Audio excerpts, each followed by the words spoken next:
Chapter 1. On a bustling street, a vehicle careened out of control, racing towards the unsuspecting Yue Ling, who stood upon the crosswalk. The blinding glare of the headlights momentarily disoriented her, and before she could evade, a searing pain tore through her body, as though her very essence were being forcibly wrenched from the mangled flesh upon the ground. When she next opened her eyes, she found herself reclining upon a vast expanse of smooth pebbles, with a gentle stream babbling nearby. Surrounding her was a lush carpet of vibrant green grass, abundant flora flourishing in a display of pristine natural beauty, while the air was imbued with a refreshing clarity she had not encountered in ages. Where am I? Where is this mad female sleeping? Does she not fear being devoured by ferocious beasts? A clear voice echoed from a short distance away, accompanied by a stone that landed beside her, producing a sharp sound as it struck the rock. How can you even think of throwing that? She's a female. Are you not afraid of incurring the wrath of the beast god for harming her? Oh, come on. I didn't actually hit her. Besides, she is merely a mad female. The small beast man who had tossed the stone pouted in indignation, confident in his aim that would not strike the mad female. Regardless, you must never lay a hand on a female, admonished the slightly older beast man with a frown of disapproval. Oomph. She's just a mad female no one wants, the younger beast man muttered defiantly. Yue Ling turned her gaze towards the source of the voices and beheld several children, perhaps 7 or 8 years of age, dressed in peculiar attire. Their upper bodies were bare, and they wore crude skirts fashioned from colorful materials resembling animal pelts around their waists. They were engaged in conversation, their speech peculiar, yet surprisingly comprehensible to her. Upon realizing they were being watched by the mad female, the small beastmen withdrew slightly, memories flashing in their minds of fleeing from her in terror. When she went into a frenzy, she truly showed no mercy. The small beastmen promptly scurried back towards their tribe. Yue Ling furrowed her brow in confusion. Was she truly that fearsome? Congratulations, host. You have awakened the life continuation love system. A mechanical voice reverberated in her mind, startling her. Who's there? Yue Ling, filled with caution, twisted her head to survey her surroundings, only to discover that she was utterly alone in the vast valley, seated upon the smooth stones. Host, I exist within your consciousness as the life continuation love system, accompanying you. You may attempt to communicate with me through your thoughts. The mechanical voice echoed again, yet Yue Ling saw no signs of anything unusual around her. Suppressing her growing curiosity, she cautiously posed a mental question. Are you there? Yes. Yue Ling was astonished to find that a system truly resided within her being. What is the life continuation love system? This entity, self-identified as a system, had mentioned the life continuation love system twice, piquing her interest. Host, you should be aware that you have perished in the main world. Yue Ling fell silent indeed. She had met her end, and in a most tragic manner. The memory of that excruciating, tearing pain was one she wished to avoid recalling. She gestured for the system to continue. This is a small world within a parallel dimension, known as the Beast World continent. We have located a female beastman body that best matches your essence among countless small worlds. Regrettably, the condition of this body is not promising. If you wish to survive, you must win over the finest beastmen in this world and achieve a favorability rating of 95 to gain an additional 10 years of life. Yue Ling, I am System 999, here to assist you. What issues does this body have? And what became of its original owner when I arrived? Yue Ling inquired, desperately hoping to avoid carrying the burden of another's life. This body is fated for early demise. Its vessel is exceedingly fragile, which greatly impacts you as well.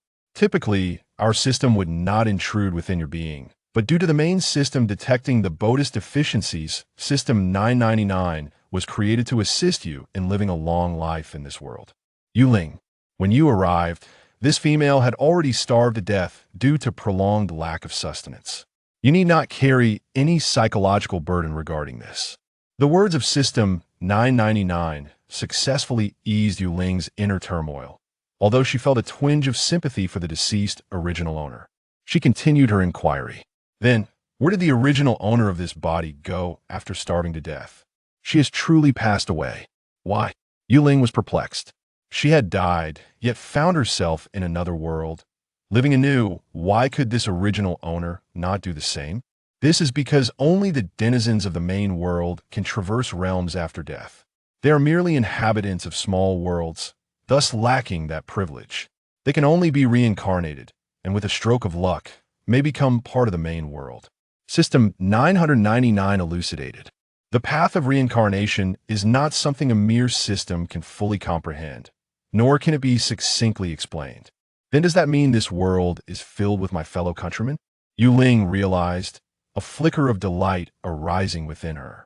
Not all, host. A small world can only accommodate one denizen from a main world, otherwise it would collapse completely. Moreover, not everyone possesses the ability to traverse realms. For instance, those who die of natural causes in the main world will reincarnate, while someone as young as you, who met an untimely demise, may traverse to their own small world. This is also written in the stars. It dawned on her that she was the sole modern individual in this beast world continent, an inexplicable sense of loneliness washing over her. System 999 sensed the sudden wave of desolation enveloping the host. Fear not, for you have me by your side. You must promptly pursue the finest beastmen to earn their favor. This body cannot endure for long should you meet an unfortunate end. Your soul will be forcibly extricated once more, appearing in the chaotic realm, where you would languish in a foggy existence for decades, perhaps even centuries, before reincarnation. The chaotic realm is a desolate expanse apart from you. There exists nothing else. That is true isolation. The chaotic realm? Do you think reincarnation is a process without waiting in line? If you were to meet a natural end, you might even be able to jump the queue. Yue Ling, what on earth it can work like that? How can I determine if a beastman is the finest quality? Yue Ling expressed her concerns, fearing she might pursue someone she believed to be exceptional, only to discover they were utterly lackluster. System 999 reassured her, "Do not worry, I will assess them for you." Feeling a sense of relief, Yue Ling found the little system quite reliable. Now, host, do not delay any longer. Set forth. System 999 urged. If Yue Ling were to fail in her pursuit or perish prematurely in this small world, System 999 would face annihilation by the main system, as well it too desired to experience a natural end. Yue Ling nodded, and as she stood, a sudden wave of dizziness overwhelmed her, leaving her head spinning. A profound sense of emptiness engulfed her, and she staggered, struggling to maintain her balance. Hungry. So very hungry. Hungry enough to consume an entire cow. Yue Ling picked up a nearby stick, using it to steady herself as she continued her mental dialogue with 999. 999, I believe it is essential to fill my stomach before embarking on my pursuit. System 999 expressed confusion. The male-to-female ratio in the beast world continent is 1 hour 99 minutes. Females hold a position of great esteem. Even if this original owner was a mad female, she should not have starved to death. Then I have no idea, she replied. As a newcomer, how could she possess such extensive knowledge? It had been stated that the original owner was an abnormal mad female. Perhaps she had her own reasons. After taking a few steps, a sharp pain pierced through her, and she gasped, glancing down at her dark, bare feet. She had no shoes, and the stones beneath her were agonizing. Yue Ling surveyed her current form, clad in a rudimentary bee skin skirt, the fabric dark and stiff, shining with a sheen that suggested it had not been washed in ages.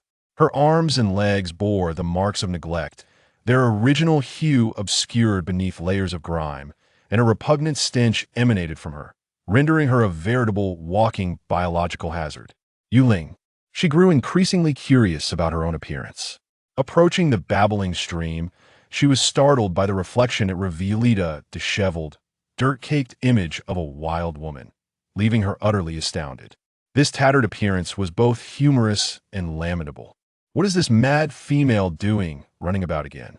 Suddenly, a voice of astonishment broke the silence, startling Yue Ling so profoundly that she nearly tumbled into the water. Her arm was roughly seized, preventing her from falling. Looking up, she beheld 2 towering beastmen, their faces etched with resentment, regarding her as if she were refuse. The two male beastmen stood nearly 2 meters tall, their features ruggedly handsome. The one who had startled her earlier now brandished a leather strap, unceremoniously binding Yue Ling's wrists. "What are you doing? Let go of me," Yue Ling protested, struggling in vain as her meager strength was akin to merely tickling the beastman. The beastmen could not comprehend her words, they heard only her frantic babble, not understanding a single word, and thus paid her no mind. The grip of the beastman was firm, causing her wrists to ache, eliciting a gasp from her. The other beastman furrowed his brow at the sight. "Wolf right, be gentler, she is, after all, a female." The orc known as Lang Yu curled his lip in a disdainful manner, saying, "Take it easy, otherwise she might escape again." Yue Ling, overhearing their conversation, felt a surge of terror, internally questioning System 999 frantically. Could they possibly be human traffickers from the beast world? "Host, they're the orcs from your current tribe. This mad female seems to be rather unstable, running around everywhere. They likely intend to bring you back to the tribe." This was exceedingly crude. Yue Ling was quite discontent with such behavior after all. She was not a villain of great malice. Lang Yu relaxed his grip, easing the force with which he held her. Once he had tied her up, he tugged on the other end of the rope and strode forward. Their strides were long, making Yue Ling struggle to keep pace, her feet pained by the sharp stones beneath.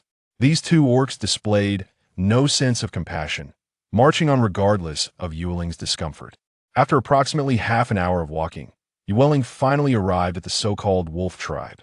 The orcs passing by merely cast her a fleeting glance before returning to their own affairs, as if they were entirely accustomed to such sights. "Ah, Longzhua and Lang Yu have gone to capture another mad female," a male orc nearby jested, his eyes gleaming with mockery. Yue Ling glanced at the gleeful orc and noted that, along her journey, the male orcs here possessed strikingly handsome features, adorned with long legs and rugged charm.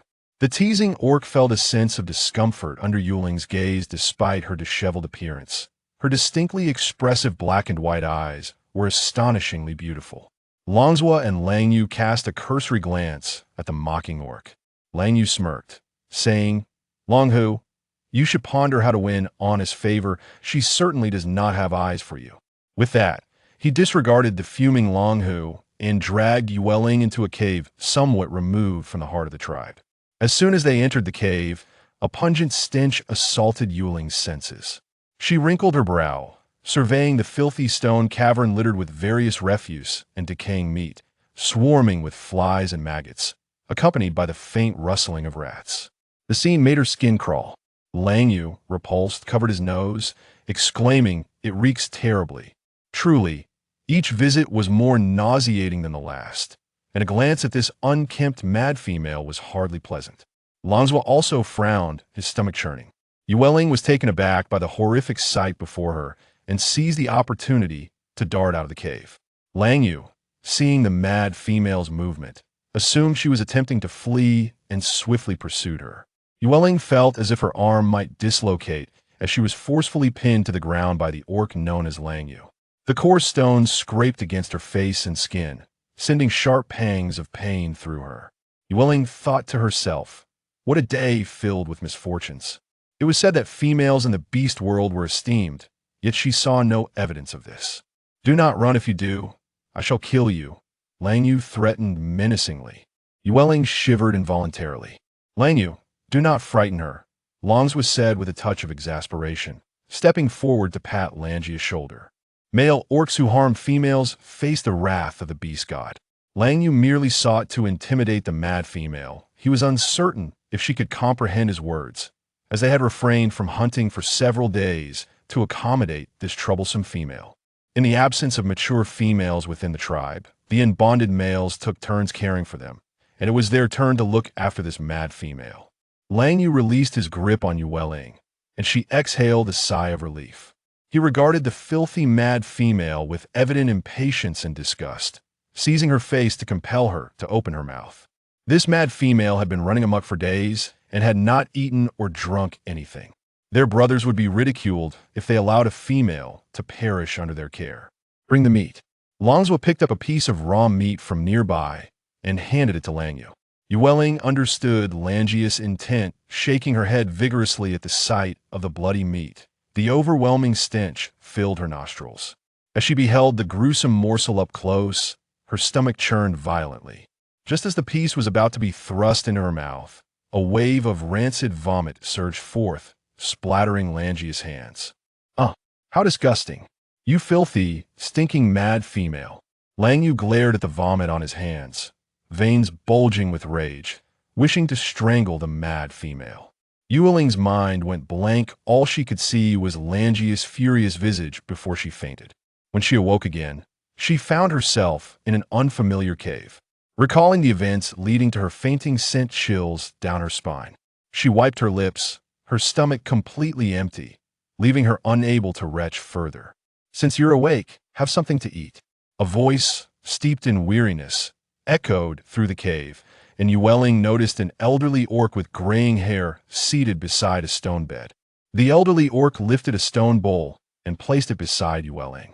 The rich aroma of cooked meat wafted towards her, and her stomach growled audibly. No longer feeling any hesitation, Yue Ling clumsily embraced the bowl, devouring the tender, seasoned meat, which, though slightly fishy, was still palatable. She was indeed famished. The old shaman observed the gluttonous Yue Ling and, upon exiting the stone cave, noticed the clan leader and the two brothers, Lang Zhua and Lang Yu, standing at the entrance. The clan leader's concern for this erratic, fragile female was not born of genuine care, but rather due to her status as a female, an invaluable asset. With over 1,000 orcs in his tribe, there were merely a handful of females.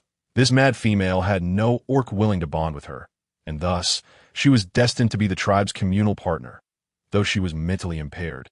Her ability to reproduce was all that mattered, ideally producing lively and charming little females. What sort of care is this? How could a female consume raw meat? The old shaman scolded the two brothers, his tone laden with discontent. Females were delicate. Prolonged consumption of raw meat not only hindered digestion, but also made them susceptible to illness. An ailing female was a grave matter for any tribe. The old leader shot a glare at the two brothers. Lang Yu, with a distracted gaze, thought to himself that it wasn't just him caring for this mad female. All the males who took turns looking after her had been equally negligent.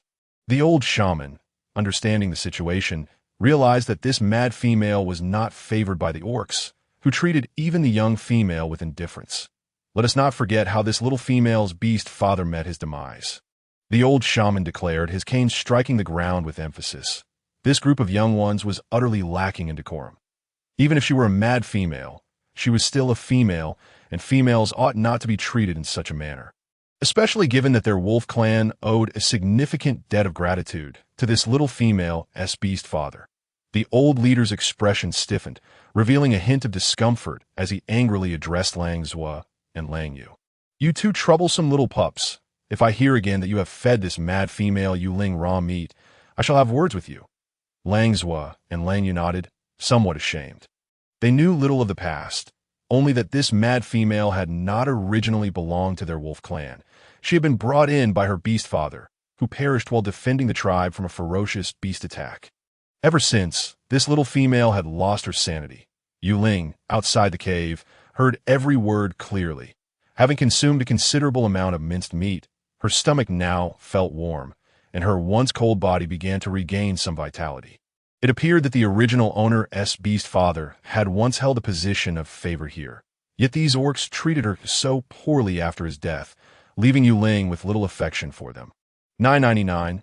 I wish to leave this place. The orcs here treat the original owner too harshly, binding and dragging her, even forcing raw meat upon her. I now understand how the original owner met her end, through their mistreatment. She lost her will to survive and was ultimately starved to death. The voice of System 999 interjected disapprovingly. No, host, I have detected the presence of your first potential beast husband here. Your current form is far too frail, and there is little time to seek a second. If you leave recklessly, you may very well perish on the way. Yue Ling glanced at the small remaining bowl of minced meat, feeling a dull ache in her stomach. Her weak constitution could not withstand the high-calorie, nutrient-rich food. This body is truly feeble. Host, in order to facilitate your communication with the orcs, I shall imprint the beast world language system into your consciousness. System 999 announced that, yes, soon as it spoke, Yue Ling felt a sharp prick in her mind. That, is it done? She inquired. Indeed, System 999 replied with pride. The little female has awakened. You may take her back now. After reprimanding the brothers, the old shaman issued a dismissal. Lang Zhua and Lang Yu hurried into the cave, whereupon entering, they were met with a foul stench emanating from the mad female. Outside, only the old shaman and the clan leader remained. Exchanging glances, the clan leader maintained a forced smile. Although he held a position of authority, the true respect in the wolf clan belonged to the venerable shaman, whose healing prowess was blessed by the beast god, symbolizing the prosperity of the tribe. Yue Ling, observing the two brothers at the entrance, instinctively recoiled, clearly intimidated by them, particularly Lang Yu. Lang Yu scoffed. Mad Yue Ling, I shall take you back to your cave. Lang Zhua, wearing a disingenuous smile, added, Let us go. The brothers exchanged glances, uncertain if this mad female could comprehend their words. If she could not, they had no qualms about carrying her back to their cave. Yue Ling was genuinely frightened of the two brothers and hastily descended from the stone bed. Looking at the filthy spot she had slept on, she felt a surge of embarrassment, though her skin was caked with grime, hiding the flush of her cheeks. How long has it been since I was last washed? So dirty, so foul. Lang Yu grimaced at the sight of the black filth on the animal hide of the stone bed. His disdain unmistakable. This little female is utterly filthy. Thankfully, only 2 more days remained, and they would no longer have to care for this untidy mad female. Yue Ling followed the two brothers out of the shaman's cave. She cast a grateful glance at the elderly shaman and politely bowed. Thank you.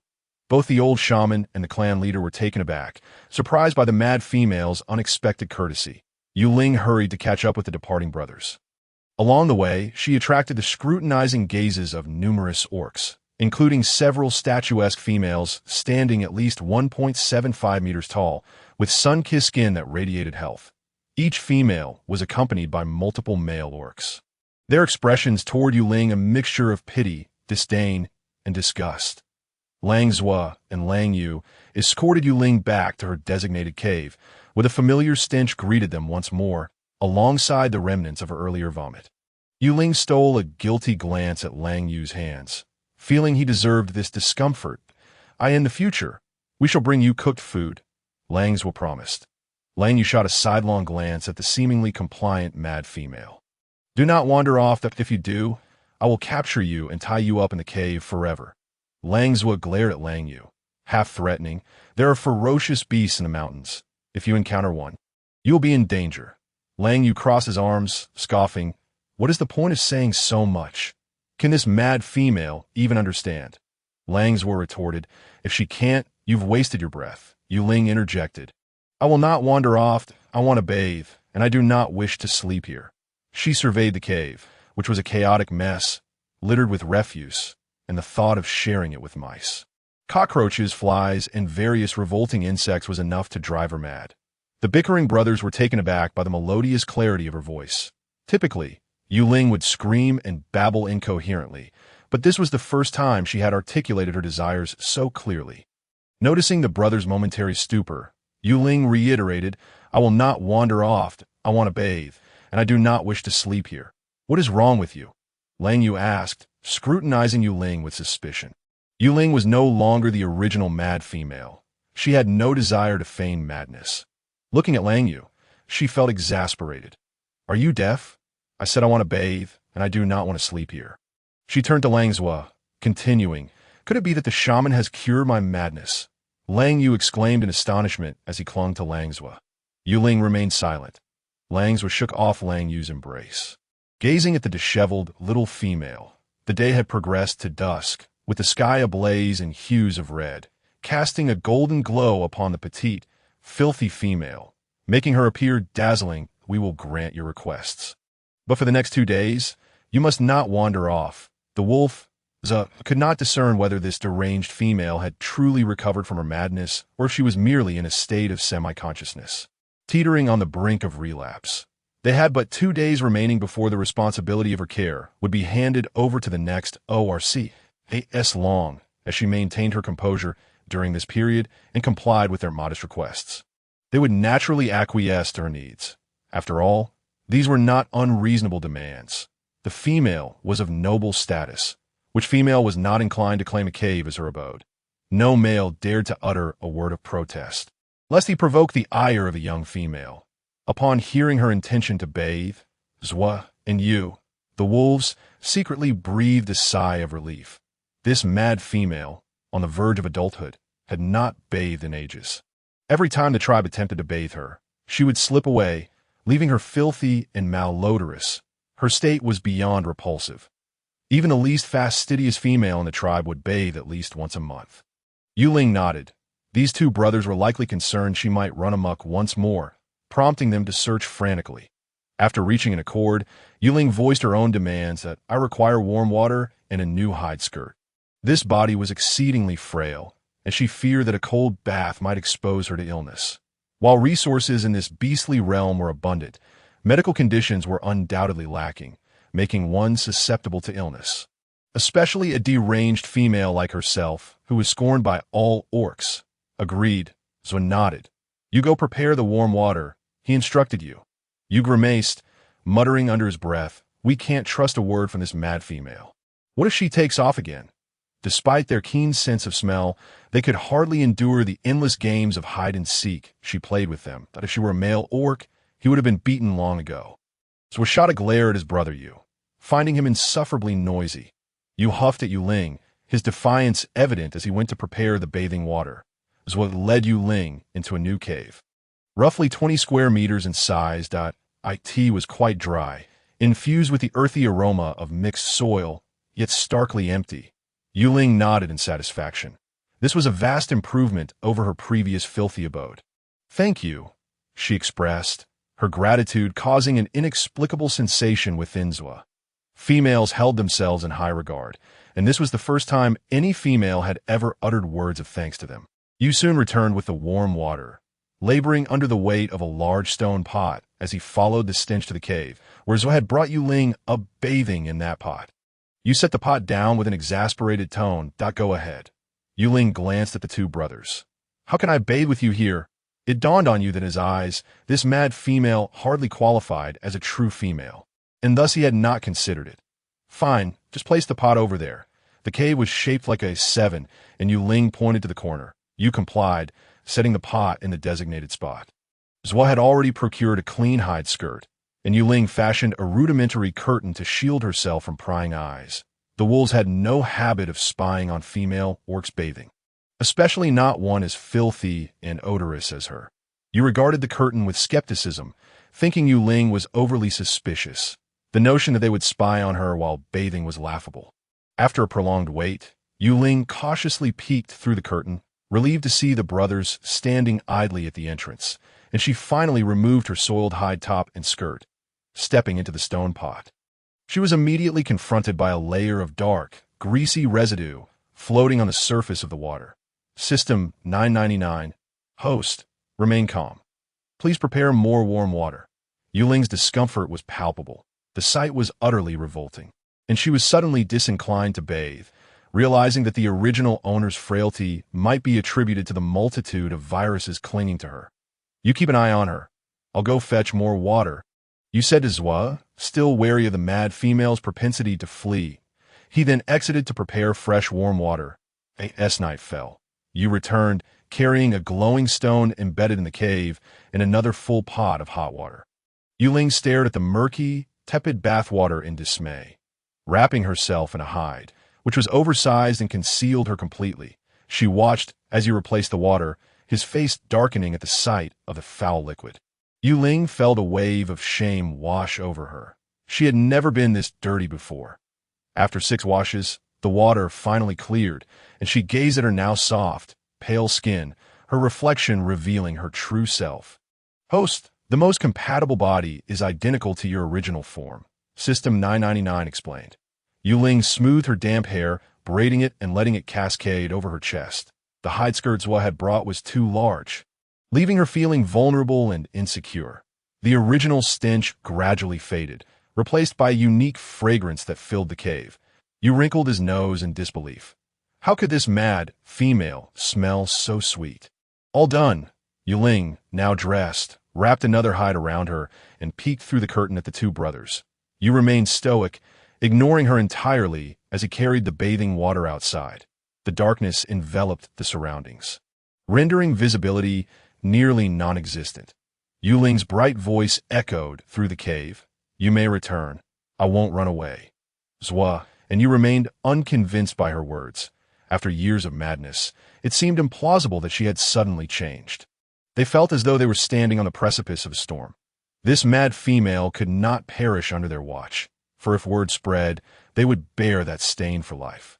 And no young female would ever look their way or consider them as mates. Yue Ling observed as Zwa hefted a large stone to block the cave entrance, leaving only a narrow gap. In just a day, she had lost count of how many times she felt speechless, spreading a thick layer of hide on the ground.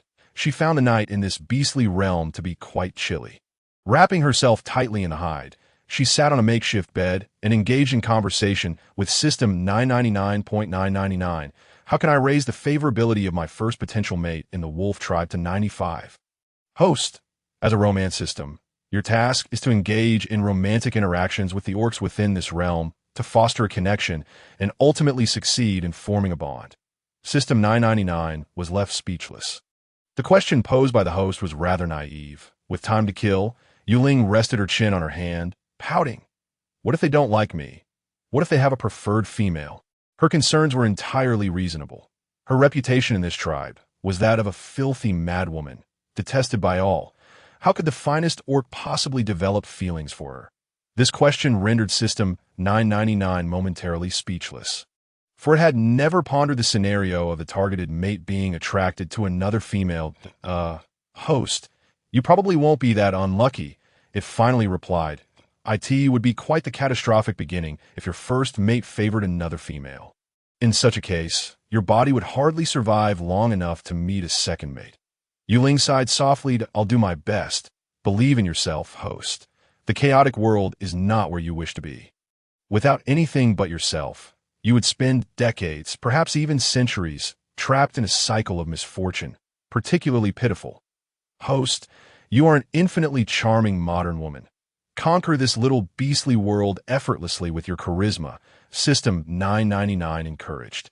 Confident that its host's beauty would captivate any orc, Yue Ling couldn't help but smirk at the system's grandiose assertions. It was quite the dreamer. I merely wish to take it easy and develop myself. Conquering the world is a fantasy. By the way, since you are a system, do I not have some sort of beginner's gift package or a point system to exchange for modern resources?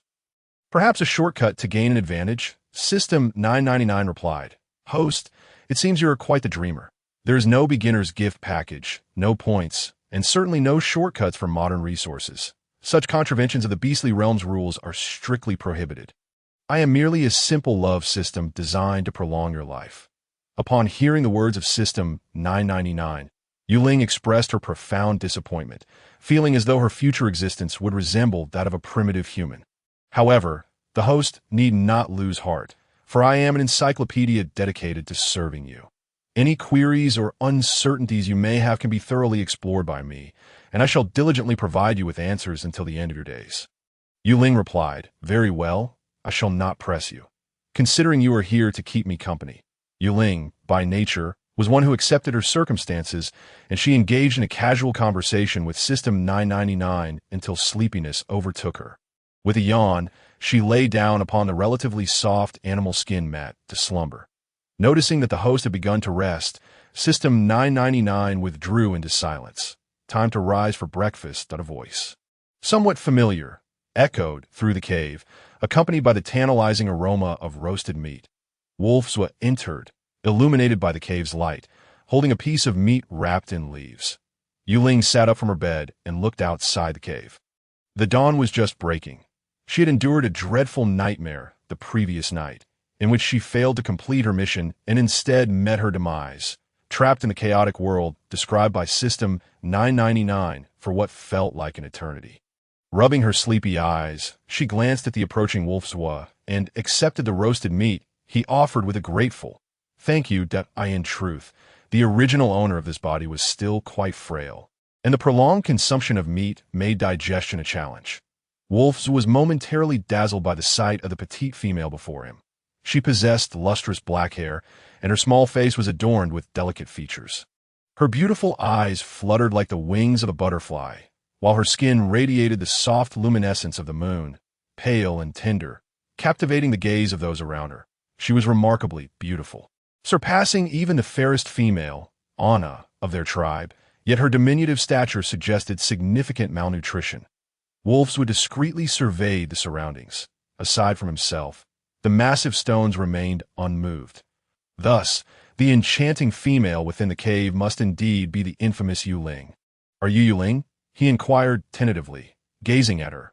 Yue Ling unwrapped the leaf-covered meat, which was slightly charred yet still emitted an enticing fragrance. Without a moment's hesitation, she nodded in response to Wolf's question and took a bite of the roasted meat.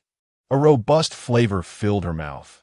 The meat lacked salt and seasoning, merely cooked through, tough and fibrous, only marginally better than raw flesh.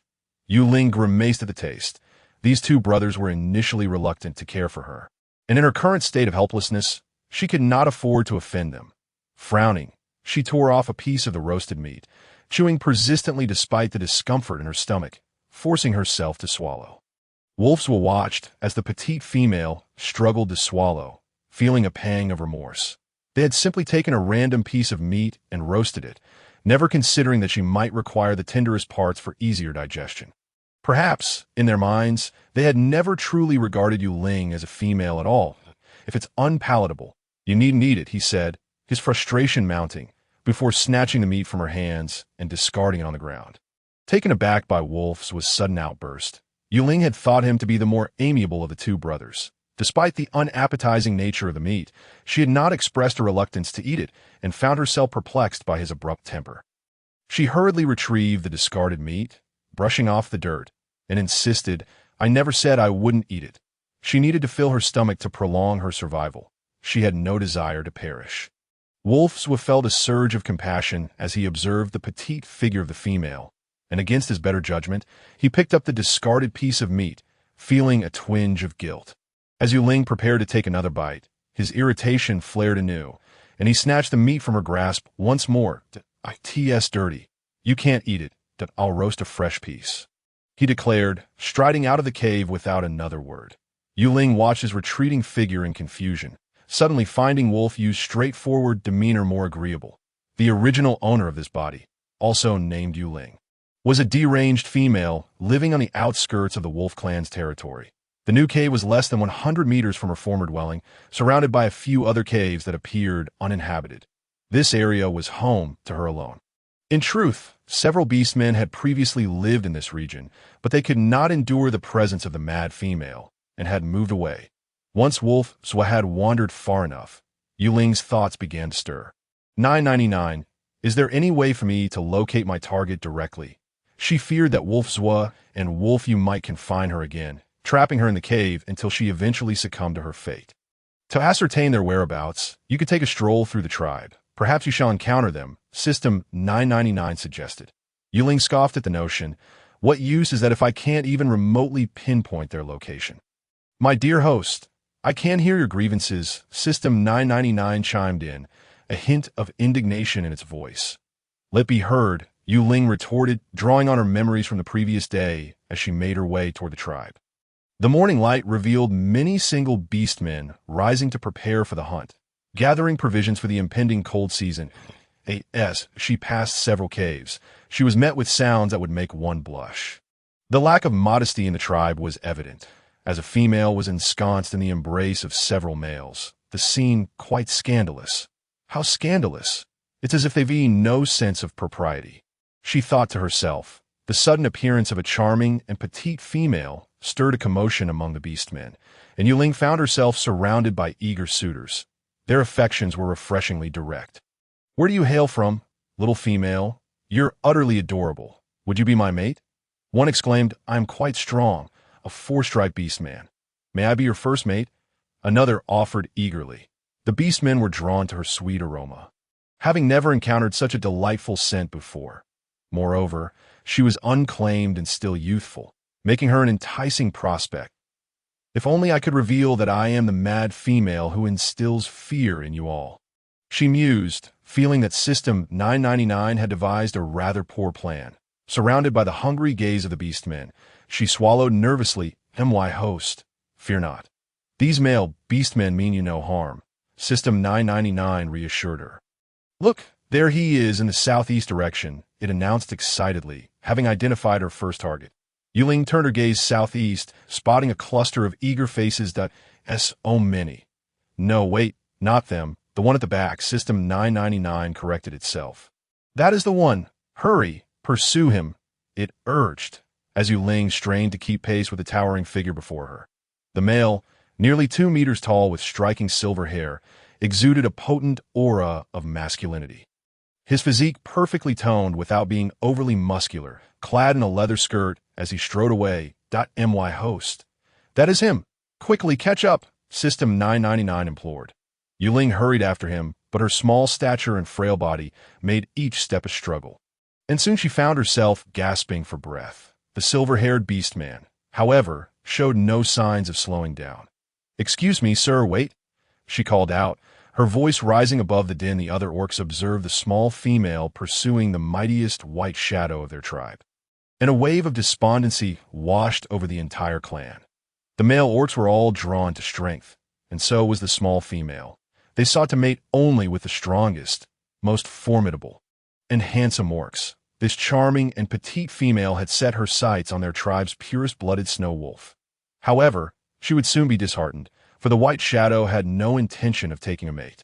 Once male orcs committed to a partnership, it was tantamount to surrendering their lives to the female's whims. Should she grow weary of them and cast them aside, they would become rootless vagabonds. And if the female were to tragically perish, her mate would either die alongside her or suffer grievous injuries, ultimately becoming a wandering orc. The white shadow was singularly focused on his pursuit of strength. Just yesterday, he had declined the invitation of the tribe's most beautiful female, Anna, stating his disinterest in forming a partnership. Upon hearing a melodious and clear voice belonging to a small female, he momentarily halted his stride. Wolf left, having just finished roasting meat, hurried towards the cave where Yue Ling resided, fearing she might go hungry. Before he reached the cave, he spotted the petite figure chasing after the white shadow. Coming from directly opposite the white shadow, Wolf Left's elongated wolf-like eyes glimmered with an eerie green light as they briefly fell upon him before swiftly averting. He hastened forward and seized Yue Ling's wrist with a hint of barely concealed irritation in his tone. Did I not instruct you to refrain from wandering about? The white shadow frowned but did not turn back. He strode purposefully into the depths of the forest. Yue Ling felt her wrist firmly gripped by Wolf Left, helplessly watching as her target gradually receded into the distance. An overwhelming sense of powerlessness swelling within her. Let go of me. I am not wandering. She was utterly displeased with Wolf Left's condescending demeanor towards her and his brutish display of force. Oh, is that not Wolf Left? Someone remarked. Instead of tending to that filthy, odious, and ugly mad female, why is he here in the center of the tribe to capture a beautiful small female? Observing Wolf Left's less than gentle actions. Discontent rippled through the crowd of orcs, with some already adopting aggressive stances. How could Wolf Left be so crude towards such a delicate and lovely female? Truly a vile male orc. Wolf Left cast a sidelong glance at the orcs of his tribe. One hand gripping Yue Ling while the other held the freshly roasted meat, and he continued towards her dwelling. Yue Ling's intended target had vanished from sight, and with a sigh of resignation, she allowed herself to be led by Wolf Left. Wolf Left, do you not fear the chief's wrath for your actions? You mean to monopolize the new female? Wolf Left raised an eyebrow at the speaker, his handsome face betraying his impatience. Yue Ling had exhausted her words of exasperation over these past 2 days. If you have objections, take them to the chief, he replied. Wolf Left, do not be so arrogant. The orcs grumbled, displeased with his attitude. Wolf Left smirked slightly, coldly regarding the vociferous orc. She is not just some new female. She is the mad female. Yue Ling, his words stirred a tempest of surprise. They had not anticipated that this mad female, once cleaned, could be so charming and beautiful. Yet they mused her mind was not quite right. She was not a normal female. Wolf Left paid no heed to the astonished male orcs. pulling Yue Ling away from the scene. Seated upon the fur-covered bed within the cave, Yue Ling held a piece of still warm roasted meat. Wolf Left regarded the small female with a blank expression. I am not wandering. Is it wrong for me to visit the tribe? Yue Ling countered, genuinely afraid of the confinement she had endured. She had only 3 days left and could not afford to be trapped within this cave. The cold season approaches. Wolf Right and I will go hunting, and I shall return at midday with more roasted meat. Wolf Left offered no direct response to Yue Ling's inquiry. With that, he exited the cave, aware that they had already squandered too much time. Without ample food, they would face starvation when winter arrived. The cave entrance was blocked by a massive stone, leaving only a narrow gap. As Yue Ling witnessed Wolf Left moving the boulder, she dashed towards the entrance, but alas, she was too late, helplessly watching as the cave's mouth was sealed. She pounded on the stone, crying out, Wolf Left.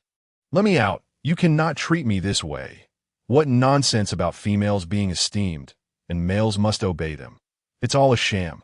This is a legal imprisonment. System 999 noted that the image of the mad female had become entrenched in their minds.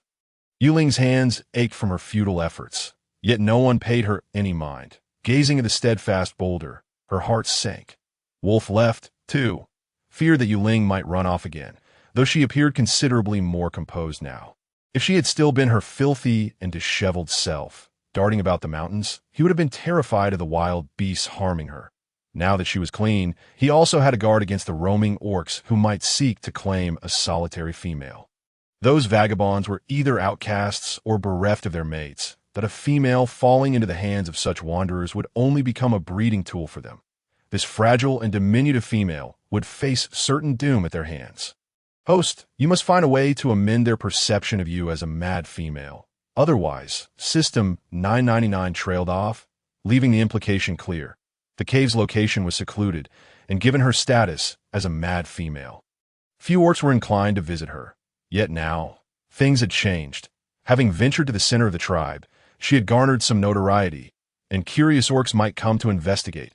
System 999 observed the now quiet host with some confusion, concerned that given the pressing time constraints, she would not resort to apathy, which could prove fatal. Host, you must rally yourself and strive.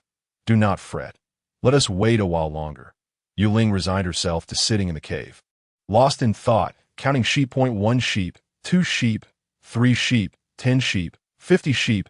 As her mind began to drift, she suddenly heard footsteps outside. Yue Ling quickly trotted to the entrance and gently tapped on the hard stone. Are there orcs outside? Let me out. A few male orcs stood outside, captivated by the sweet tone of the small female's voice, accompanied by a rich, enticing scent. They were incredulous at Wolf Left's assertion that the beautiful petite female resided in the cave of the tribe's most remote mad female. Today, they had concluded their hunting early, hoping to investigate while Wolf Left and Wolf Right were absent. If Wolf Left dared to keep a female hidden, they would be sure to expose him to the chief. The small female was the tribe's most valuable resource. Wolf Left's selfishness in concealing her would surely lead to his expulsion. Having first visited the mad female's cave without finding her, they followed the sweet scent to the cave now blocked by the massive stone. This Wolf Left is truly malicious, imprisoning the small female. The beast god will surely punish him. Do not worry, small female. We shall release you at once. The warm sunlight streamed through, and Yue Ling inhaled deeply. Savoring the scent of freedom, she looked joyfully at the 4 towering male orcs at the entrance. Thank you. No, it is no trouble at all. The 4 male orcs were momentarily dazzled by the small female's sweet smile. She was undeniably more beautiful than the tribe's most attractive female, Anna. She could not possibly be that mad female. Surely Wolf Left had deceived them. They had taken turns caring for that mad female, who was filthy and odoriferous, her voice shrill and sharp, often shrieking incoherently. Aside from their similar stature, they shared no common traits whatsoever. The small female before them was exceedingly delicate and frail, evoking their sympathy. They could not fathom how the orcs responsible for her care had managed, deeming them utterly inept. Yue Ling, oblivious to their thoughts, merely offered a polite thank you, causing their faces to flush. Small female. Are you not the one taken by the malicious brothers, Wolf Left and Wolf Right? No, So you're not taken by those wicked male orcs. Why are you so small? What kind of orc are you? A rabbit or a cat? Yue Ling furrowed her brow slightly, genuinely unsure. She turned her head, inwardly inquiring of System 999. 999, what kind of orc am I? The original host father was a fox beast, and her mother was a rabbit beast, a hybrid orc, fox, and rabbit. System 999, host, different kinds of beastmen are capable of forming bonds, so you must not speak of yourself in such a manner. Yue Ling, it seems she has scolded herself. Who would have thought this System 999 is quite adept at mocking others? Then what kind of beastman am I? My father is a fox. My mother is a rabbit. What breed of beastman does that make her? Offspring take after their beastly father, hence in essence, you are a fox beast. Understood. Yue Ling, fox beast. Several beastmen exchanged glances. No wonder. The fox beast clan produces such exquisite beauty that it is certainly a fox beast. Who would have imagined our tribe as a fox beast? Listening to their discussions, Yue Ling pressed her lips together. I must seek the shaman. Soon, Lang Zhua and Lang Yu will return and surely capture her again. Only by seeking the shaman within the tribe, and with the shaman's acknowledgement of her madness being cured, can she avoid being imprisoned once more. After saying this, Yue Ling made her way outside. The four male beastmen hurriedly followed her. This little female wishes to see the shaman? Why? Does she have some ailment? Little female, why do you wish to see our tribe's shaman? Are you unwell? The beastmen looked at the petite female with concern, noting her somewhat pale complexion. After speaking, several beastmen gazed at Yue Ling with worry. Yue Ling observed the beastmen before her. Here, the wolf beastmen were slender, while this particular beastman appeared quite robust. Host, this is a bear beastman. The wolf tribe does not solely consist of wolves, but also other races, such as this bear beastman, who is the offspring of the previous wolf tribe matriarch. You need not be overly fearful of them. The power of the beast god's rules is quite strong here. Male beastmen will not forcibly bond. Should they attempt to do so, the female has the right to expel or even slay the male beastman who forces the bond. Male beastmen will also not harm the little female. Should a male beastman harm her, retribution from the heavens will ensue. Yue Ling sighed softly upon hearing System 999's elucidation. Lang Zhua and Lang Yu did not intend to harm you. Their attitudes were merely poor. Yue Ling understood that there must be a reason behind their actions, yet she still could not accept that the wolf tribe had taken on her original father's kindness and was caring for his child. Even if she were mad, she had lost her father, and her emotional collapse was the cause of her madness. She gazed at the bear beastman before her, uncertain if this male beastman had ever cared for the former Yue Ling. She shook her head. She could not overburden herself with thoughts, for too many thoughts would bring pain. Indeed, she preferred a more carefree existence. She explained to the bear beastman. Lang Zhua was not wrong. I'm the mad female Yue Ling, and I must now find a shaman to prove that my madness has been cured. The bear beastman's large, round eyes widened in disbelief. How could that be possible? Yue Ling smiled, knowing they would not believe her. Just yesterday, she had emerged from the old shaman's cave, and she remembered the way it was now around 10 in the morning. The young male beastmen of the tribe had gone hunting, leaving only the elderly, weak, and females behind, along with some beastmen stationed to guard the tribe, each attending to their duties. Her arrival did not cause a stir, but many curious eyes were nonetheless upon her. Upon entering the old shaman's cave, a strong scent of blood assailed her senses. The aged shaman stood beside the stone bed where she had once lain, surrounded by several tall beastmen, while a wounded male beastman lay upon the bed. Everyone's attention was focused on the beastman on the stone bed. The overwhelming scent of blood masked her presence, and they did not notice the suddenly arrived little female. Shaman, please save my brother. Lang Zhua knelt beside the old shaman, pleading desperately, his head bowing repeatedly against the ground. Their beast mother and father were both deceased, leaving only the two brothers to rely on each other. It cannot be saved. The old shaman shook his head, reluctantly closing his eyes out of compassion. As Yue Ling approached, she saw Lang Yu lying on the stone bed, his upper body covered in deep claw marks, and his left shoulder torn open by some creature. leaving a 10-centimeter gash at a branch as thick as a forearm had pierced through his abdomen, and sticky sweat mixed with blood clung to his face. Rendering him pale, the intense pain kept him partially conscious, his narrow eyes slightly open. Yet his gaze fell upon the little female who had barged in. Sticky blood dripped on the ground, soaking the beast's skin on the stone bed with Lang Yu's warm blood. This was merely a few hours since she last saw him, and his life now hung by a thread. Was hunting truly that perilous? Were they not going to stop the bleeding first? This group of beastmen merely stood by, not even considering to staunch the flow. Regardless of whether he could be saved, if the bleeding continued, he would eventually bleed out. That a clear voice broke the silence as several beastmen turned their gazes toward Yue Ling. The sight before them was an extraordinarily beautiful face. The petite female stood at the opposite end of the stone bed, looking at them. The old shaman was momentarily speechless, gazing at the unfamiliar female visage.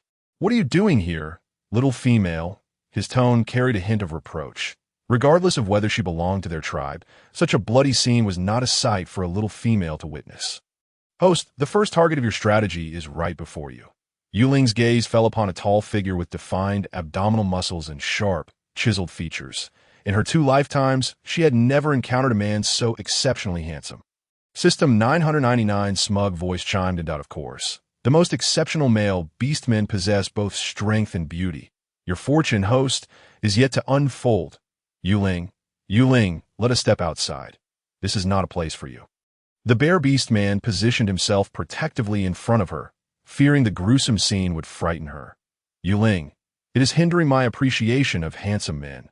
Bai Ying, upon seeing Yue Ling for the first time, was momentarily captivated by her stunning, emerald-green wolf-like eyes, but he quickly averted his gaze, thinking her beautiful yet frail and not worth the effort to nurture. "Host, you cannot leave. Healing Lang Yu presents an excellent opportunity for you to reshape your image and gain favor with the first target of your strategy." Yue Ling furrowed her brow. "I understand what you are saying, but I am not a healer. I am merely a laid-back individual. Are you expecting me to become a revered healer in this beast world? That is quite unreasonable." She wished she could, yet it required skill to not worry. "I will assist you. Are you reliable?" Yue Ling expressed skepticism at its overconfidence that I am the little Baidu of the beast world. Just follow my instructions, and as long as you heal Lang Yu, you can shed the label of a mad female and gain favor from the first target.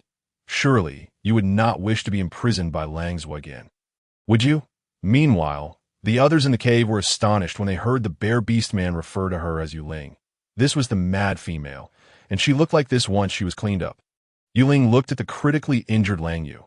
While she did not particularly dislike the brothers Lang Zhu and Lang Yu, she did not harbor any ill will toward them either. If she could save Lang Yu, it would indeed be a good deed, and if she could not, it would merely be his misfortune. Yue Ling sidestepped the bear beast man, grabbing a fresh piece of beast skin and gently pressing it against Lang Yu's most severe shoulder wound. "What are you doing?" Bai Ying watched as the little female pressed down on Lang Yu's injury, sticky blood instantly staining her palm, the stark contrast of deep red against her pale skin strikingly vivid. Stopping the bleeding. This was Yue Ling's first attempt at staunching blood. She observed Lang Yu's gory wound up close, with flesh and bone exposed, her hands trembling even more than Lang Yu's. The pain in his shoulder caused Lang Yu's veins to bulge, his entire body shaking uncontrollably, and blood gushed from the wound in his abdomen. Not panic. Yue Ling spoke soothingly upon witnessing Lang Yu's struggles, her dark, glossy braids cascading neatly down her chest. "Yes, just like that. Reduce his blood loss, and then have the beastmen prepare hot water, bone needles, and thread. Little female, what are you doing? You will only hasten Lang Yu's demise this way." The old shaman was taken aback by the boldness of this little female, who had directly intervened. Indeed, she was a mad female. Yue Ling felt somewhat speechless. Are we to simply let him bleed out? She truly fails to comprehend them, allowing the situation to unfold without implementing any rescue measures. Ever since she ascended to the revered status of shaman within the entire tribe, even the most delicate females have treated her with utmost respect, and for decades, not a single orc has dared to challenge her. Wolf Wright is gravely injured and will inevitably succumb to his wounds. Your actions will only exacerbate his suffering. The old shaman reassures himself, resolving not to quarrel with a mere juvenile female who knows nothing. Upon hearing the shaman's pronouncement, Wolf Wright's emerald gaze dimmed. He had not anticipated an ambush by a ferocious beast lurking in the depths of the jungle. Would withholding treatment alleviate his pain? The old shaman shook his head after listening to Yue Ling's words, convinced that this mad female truly understood nothing and was hopelessly naive. Let us give it a try. Perhaps he will survive. Yue Ling insisted. You intend to experiment on Wolf, right? One of the male orcs standing nearby regarded Yue Ling with suspicion. Although this mad female had cleaned up beautifully, she was still, after all, a madwoman. Trying may lead to survival. Not trying guarantees death, she retorted, lacking absolute certainty. Wolf Wright observed the disputing tribesman, a faint smile forming on his pallid face. Then let us attempt it. After all, the worst outcome is death. At least it might not be any more painful. Wolf left gazed at the shaman and then at Yue Ling, his bloodshot eyes filled with turmoil. The old shaman declared his brother beyond saving. Yet this young female sought to save him, and his own brother had consented to her absurd actions. She was not a shaman. What are you waiting for? I need boiled water, along with bone needles and thread. Yue Ling commanded, her gaze fixed on the hesitant Wolf left. As she observed the reduced bleeding from the torn wound on his shoulder, her attention shifted to Wolf Wright's abdomen, where a branch had pierced through. She furrowed her brow in distress. System 999, you better not let me down, Yue Ling thought anxiously. Host, you can trust me, the system reassured her. The old shaman acquiesced to Yue Ling's reckless actions, while the other male orcs watched with cold detachment. Hold him down. I will remove this branch, Yue Ling declared, directing her gaze towards Bai Ying. Bai Ying nodded, extending his hand to firmly restrain Wolf Wright's body. System 999. The host is quite clever.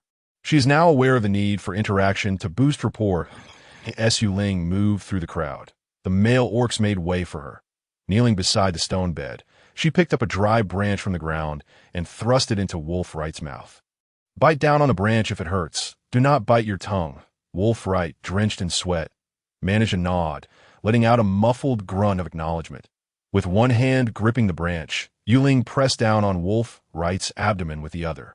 Male orcs possessed remarkable recovery abilities, and these shamans had merely scratched the surface of medical knowledge. The IT was as if the beast gods imparted a dream to them, revealing fragments of healing wisdom. They lacked the understanding of wounds, such as lacerations, fractures, and punctures. In most cases, they simply let nature take its course, hoping the injured would endure. But unfortunately, even if they survived, they often succumbed to infections due to inadequate sanitation. They could only handle minor injuries, like headaches or childbirth. So, host, just calm your mind.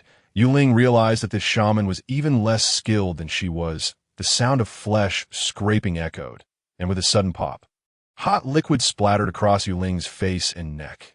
Luckily, the branch had no barbs to worsen the injury. Yue Ling sighed in relief, gently pressing against the bleeding wound in his abdomen. Wolf Wright convulsed momentarily before sinking into unconsciousness, his elongated wolf-like eyes slowly closing. Are his intestines still intact?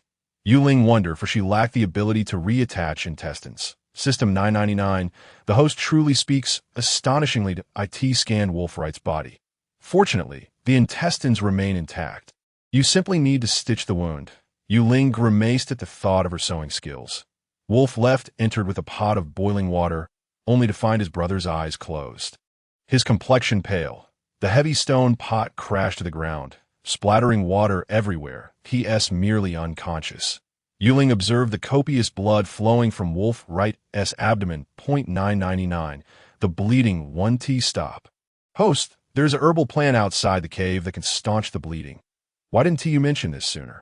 Yue Ling replied, somewhat exasperated after her prolonged efforts. System 999 felt a bit guilty. Oh, host, do not dwell on the details. The priority is to treat Wolf Wright's wounds.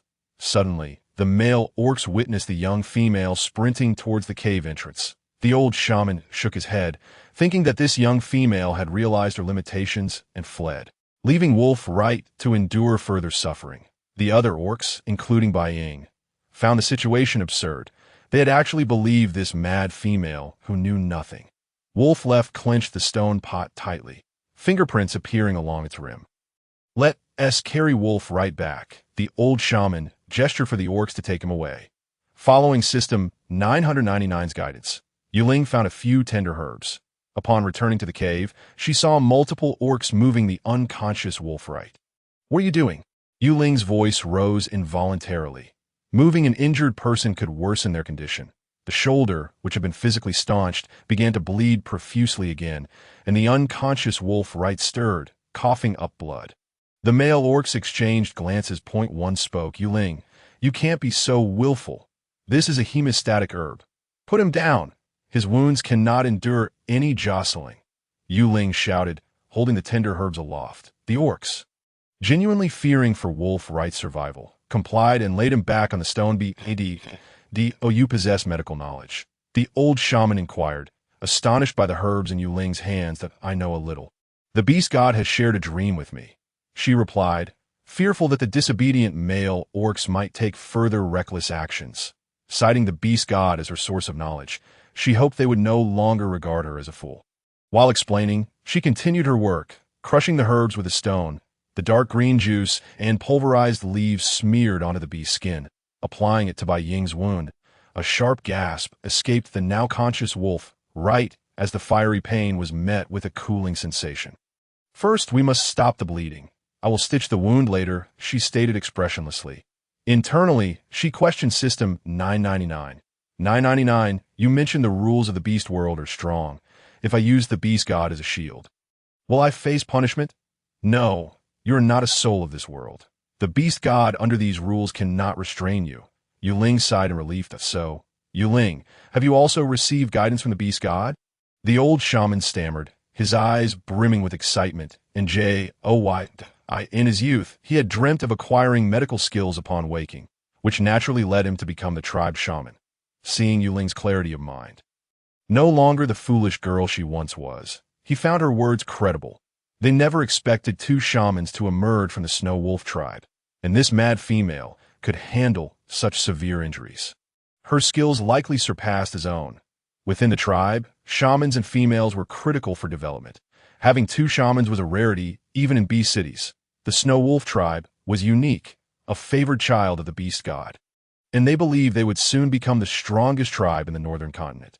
Yue Ling, feeling slightly guilty, nodded and focused on Wolf Wright, noticing the bleeding from his wounds had diminished, her heart rejoicing that the herbs were indeed effective. "Wolf left, bring the bone needles, thread, and boiling water," she instructed. Wolf left hurried to fetch the items she requested. Yue Ling examined the bone needle, crafted from animal bone, thick as her pinky.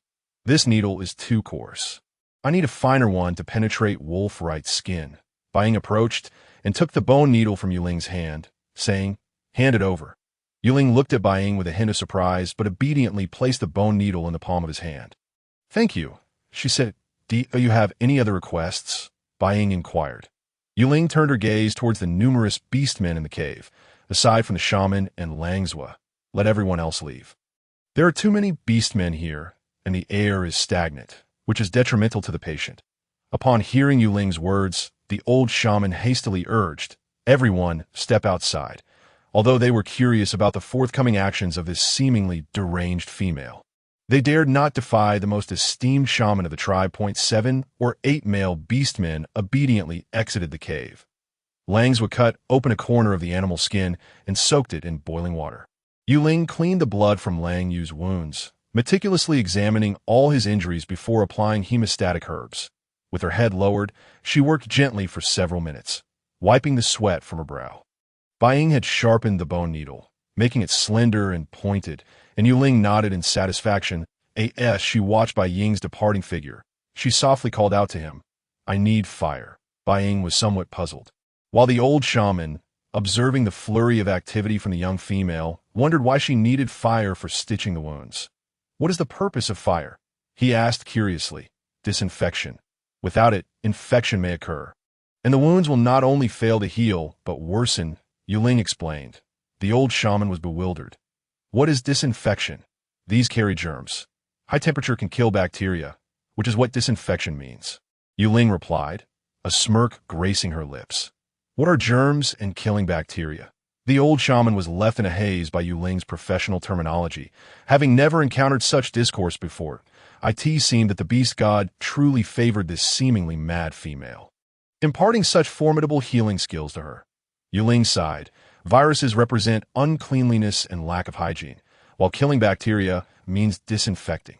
What is bacteria? Yue Ling felt overwhelmed. Just then, Bai Ying returned with the fire source, providing timely assistance. Yue Ling quickly placed the bone needle over the fire to sterilize it and called out to Bai Ying, who was about to exit the cave. There is no anesthetic. Stitching the wound will be quite painful, so you must help me hold Lang Yu down. Bai Ying did not understand what anesthetic was, but he grasped that sewing the wound would be painful, and Lang Yu had struggled. He needed to prevent Lang Yu from moving, just as he had done when pulling out the branch earlier. And you, Lang Zhua, restrain Lang Yu. Lang Zhua promptly nodded. Lang Yu, weak yet defiant, scoffed, don't underestimate the beast. Observing Lang Yu still had the energy to retort, Yue Ling gave him a thumbs up. I hope you can maintain that attitude. Yue Ling handed Lang Zhua a branch to bite down on and chose to stitch Lang Yu's abdominal wound first. As she uncovered the hemostatic herbs, her hands trembled slightly at the sight of the gruesome wound. The bone needle was accompanied by the animal skin thread that had been boiled in water. You can do it. Host, you are the best. The system 999 cheered for Yue Ling, taking a deep breath. Yue Ling lowered her head. As the bone needle penetrated Lang Yu's abdomen, his body involuntarily jolted. Relax, she urged. You two hold him steady. Yue Ling reminded them, fearful that Lang Yu might shake her off and topple her over. Her fragile frame could not withstand a blow from a towering male beastman. Understood. Lang Zhua firmly nodded, reinforcing his grip to prevent Lang Yu from moving. Lang Yu, increasingly tense, turned his head slightly away to avoid facing Yue Ling. Seeing that everyone was prepared, Yue Ling continued her task. Her stitching skills were rudimentary, resulting in uneven seams that by the time she finished, Lang Yu had succumbed to unconsciousness from the pain she had inflicted upon him. Yue Ling herself felt darkness creeping in, nearly collapsing onto Lang Yu, but fortunately, a strong arm caught her. Yue Ling offered Bai Ying a sincere smile. Thank you. Bai Ying was momentarily dazzled by her sweet smile. This young female was not only courteous, but also strikingly beautiful and skilled in medicine. Congratulations, host. Bai Ying's affection level has reached 50%. Hearing the System 999's announcement, Yue Ling's heart leaped with joy, and her smile grew more genuine. Outside, night had fallen, and she hadn't anticipated spending the entire day in the shaman's cave. Her stomach growled in response that it is my oversight. Bai Ying, quickly take the female Yue Ling to eat. The old shaman spoke with newfound respect after witnessing Yue Ling's suturing prowess. Yue Ling felt famished. The original owner of this body had been accustomed to erratic meals, and now her stomach ached with hunger. Steeling herself, she applied the remaining hemostatic herbs to Lang Yu's wounds and instructed Lang Zhua, you stay with him tonight to monitor for fever. Tomorrow, I will search the mountains for more healing herbs. Just hemostatic herbs alone will not suffice. We need to ensure the wounds heal. Lang Zhua gazed at Yue Ling with gratitude, feeling ashamed of his past actions. Thank you. Yue Ling offered a faint smile, teasing, just don't lock me up again in the future.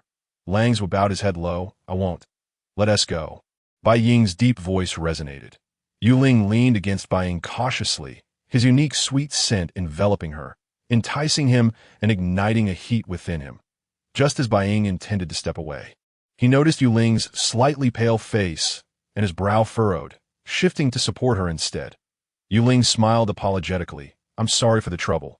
My body isn't in the best condition. Bai Ying observed the frail young female, responding with a low, non-committal sound. The old shaman watched the retreating figures of Bai Ying and Yue Ling, narrowing his eyes. It seemed this young female had taken a liking to Bai Ying. Beastmen outside the cave had waited from dawn until dusk, and many who had returned from hunting gathered around to hear the news. Before Yue Ling reached the cave entrance, she overheard several female voices discussing. What is the old shaman thinking? Yue Ling is merely a mad female. Let us hope she doesn't endanger Lang Yu. I was hoping to bond with Lang Yu upon his maturity. Aima, how can you find that male beastman appealing? Even if Lang Yu survives, he will be a useless male.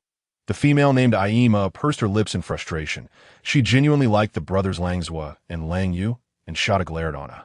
Anna shrugged, stretching her neck to peer inside. where she spotted her desired male, the strongest of the wolf tribe, Bai, supporting a delicate, unfamiliar female. Bai, who is this wild female you are assisting? Anna stormed over, shoving Yue Ling aside. Yue Ling felt a gust of wind as she was thrust aside by the towering female, nearly crashing against the cave wall. The powerful hand grasped her shoulder, and due to the momentum, she stumbled into Bai Ying's embrace. Anna, what are you doing? Bai Ying coldly questioned, observing Anna's aggressive demeanor. Anna scoffed, crossing her arms and looking down at Yue Ling in Bai Ying's arms. Bai Ying, are you not choosing me as your mate for this wild female? What does she possess that I do not? She is shorter and frilier. Can she even bear healthy offspring? If you agree to be my first beast husband, I will ensure our first brood is yours. The tall female's barrage of words left Yue Ling's head buzzing. The amount of information was overwhelming. That this my rival. The old patriarch stood at the cave entrance, observing the unfamiliar female in Bai Ying's arms and the agitated Anna. The arrival of a new female in the tribe was a fortuitous event. However, the competition for a beast husband was not something the males could interfere with. Bai Ying, how is it inside? He raised his voice, attempting to redirect the attention. Bai Ying glanced at the young female in his arms. Yue Ling leaned her head out, speaking softly. Lang Yu's already rested. Patriarch, you may go and check. The old patriarch regarded the petite female in Bai Ying's embrace, wondering how she knew of his status. Yue Ling revealed a knowing smile. I'm a mad female, Yue Ling. What? She is that mad female. Goodness, she is Yue Ling. This mad female looks quite presentable once cleaned up and has a pleasant scent. It is indeed this female. She claims to have received the beast god's blessing and possesses healing abilities. She emerged, and the question lingered. Is Lang Yu still alive? The gathered orcs engaged in a spirited discussion. Yue Ling addressed them. You may all enter to see Lang Yu, but do so gently. Do not disturb him, for he requires rest. Bai Ying cast a cold glance at Anna, declaring, Chieftain, I shall first take Yue Ling to eat. The elder chieftain nodded promptly. They had been in the cave for nearly a day, and this young female must be famished. He had also heard at the cave entrance about the mad female claiming to have awakened her shamanic powers, tending to Lang Yu. If this deranged female possesses shamanic abilities, even the esteemed Anna must yield to her. Hurry, do not let Yue Ling go hungry. Anna, now is not the time for your tantrums, the elder chieftain warned, his tone laced with admonition. Anna, aware of Yue Ling's situation, remained defiant, casting an irritable glance at her and assertively proclaiming, Bai Ying is mine. Yue Ling looked up at the towering figure of Anna, who was both tall and robust. In the beast world, males generally boasted higher attractiveness, while females were comparatively less appealing. Even Anna, hailed as the most beautiful of the wolf tribe, could only be considered fair. Upon hearing her warning, Yue Ling pressed her lips together. Realizing that Anna's physique could easily lift her, who stood at a mere 1.60 meters, and use her as a weapon, that a sense of trepidation washed over Yue Ling, who instinctively shrank into Bai Ying's embrace, her slender back trembling slightly, evoking a sense of tenderness and sympathy. System 999. Do females really fight other females? Yue Ling pondered, feeling woefully uninformed about this beast world. Indeed, some females may engage in brawls over their favored males. System 999 responded candidly. Her goal was Bai Ying, and with such a fierce female in the mix, it seemed inevitable that she would receive a beating. Yue Ling felt like crying. Just moments ago, Bai Ying had protected her out of desperation, but now, terrified by Anna, she nestled deeper into his arms, her delicate neck visible as she bowed her head. Witnessing her fear, Bai Ying expressed his discontent. Anna, this is excessive. You have frightened her. Anna retorted, I merely raised my voice a bit. I have done nothing. Observing Bai Ying's evident favoritism toward Yue Ling, she felt a pang of jealousy, having grown up alongside him. She had never seen him so openly partial to anyone. Bai Ying, did you not claim you would not take a mate? By aiding her so much, have you truly developed feelings for this mad female? This Yue Ling? She is the most disheveled, filthy, and unattractive female in the tribe who is about to become a public mate. Enraged, Anna was about to label Yue Ling as ugly but hesitated. Recalling the young, pretty face she had just seen, the word ugly felt impossible to utter. Yue Ling listened to Anna's increasingly loud voice. What is a public mate? she queried as she peeked out from Bai Ying's embrace. Sensing the term was anything but favorable, Bai Ying furrowed his brow, at a loss for how to explain it to her. Just as System 999 was about to clarify, Anna interjected. "You foolish female. Do you not know what a public mate is? It refers to the inferior males in the tribe who cannot find a female mate. They are all your beast husbands." Anna spoke bluntly, indifferent to the feelings of the male orcs outside the cave, who were accustomed to this harsh reality. In this beast world, survival of the fittest reigned supreme. Weaker orcs could not find females. And to reproduce, they had to mate with the most undesirable females, such as the former Yue Ling, who was deemed mentally unstable and left unkempt. Yue Ling's face paled as she clutched the muscles on Bai Ying's chest. Exclaiming, "I do not wish to be a public mate." Bai Ying felt an indescribable bitterness at her words. The thought of letting this young female become a public mate was unbearable. Ma, standing nearby, had just been scolded by Anna for criticizing Lang Yu. Frustrated, she could not contain herself upon seeing Anna bully Yue Ling, who looked like she was about to cry. "Anna, if Yue Ling saves Lang Yu this time, she will be the most esteemed female in our tribe. Yue Ling, do not be afraid. Even if Lang Yu were to perish, as long as you retain your sanity and are no longer mad, you will not become a public female." After confronting Anna, Ma turned to comfort Yue Ling, her voice trembling slightly when mentioning Lang Yu, revealing her genuine affection for him. Yue Ling regarded Ma, who was similarly tall at 1.80 meters, with an unremarkable appearance but a warm, friendly smile that made her approachable. The elder chieftain cleared his throat. "Enough noise. Let Yue Ling eat first, and we will discuss other matters later." Upon hearing the elder's command, Anna huffed in dissatisfaction. "I will take her down," Bai Ying said, his rough hand encircling Yue Ling's slender waist, surprised by her softness. The sweet fragrance wafted into his nostrils, stirring emotions within him. Since his birth, he had pursued strength, dreaming of becoming the most powerful wolf beastman, never considering taking a mate. Yet, after a brief encounter with Yue Ling, he began to think that being her mate might not be such a bad idea. As they moved, the others parted to allow them passage. Once out of the crowd, Yue Ling exhaled heavily, releasing Bai Ying and feeling overwhelmed by the discussions of public mates. "As long as you heal Lang Yu. Dear host, you will be the mightiest shaman in the wolf tribe. They will not make you a public mate," System 999 reassured her, sensing her distress. Hearing this, Yue Ling felt her heart soften. In this foreign world, System 999 was her only companion, providing her with spiritual support. The warmth of Bai Ying's embrace faded as she released him, leaving him with a sense of loss.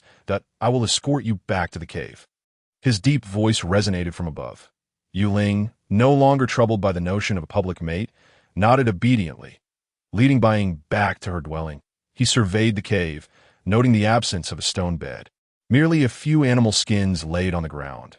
She would become ill sleeping in such damp conditions if it rained. Did these orcs truly care for her? This realization evoked a sense of pity within him. As the strongest beastman in the tribe, it should not fall upon him to care for a mad female. Over the years, he had spent little time with her, mostly hearing the disdain and contempt of other male orcs regarding her. Even the weakest among them expressed aversion toward her. "Wait for me here," Bai Ying instructed before exiting the cave. Yue Ling nodded dutifully, sitting on the floor as System 999's exaggerated voice echoed in her mind, startling her. "What is it?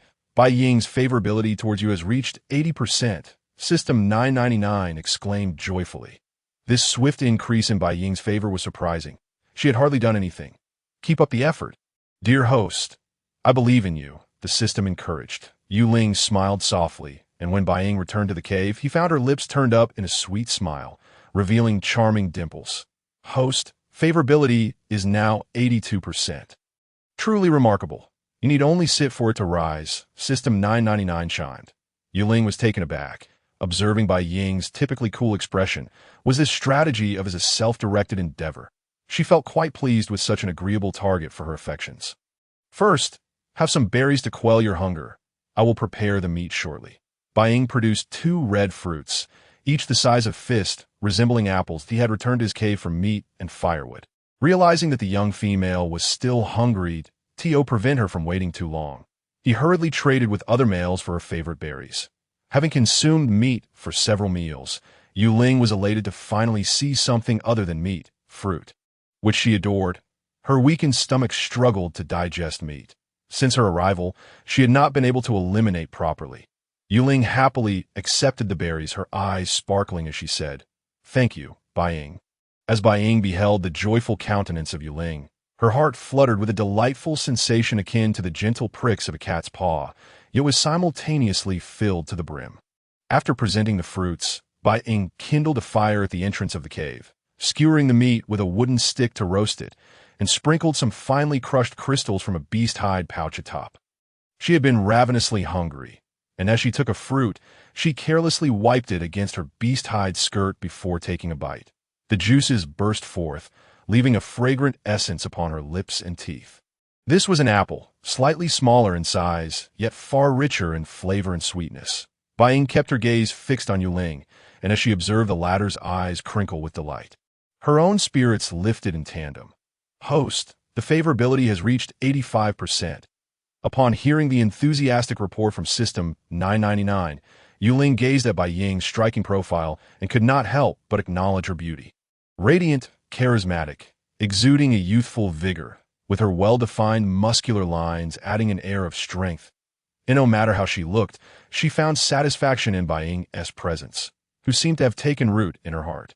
Her perception of Bai Ying, the innocent and earnest wolf dog of her self-strategy, was being reshaped. Soon, the air was suffused with the enticing aroma of roasted meat, having grown weary of it over the past few days.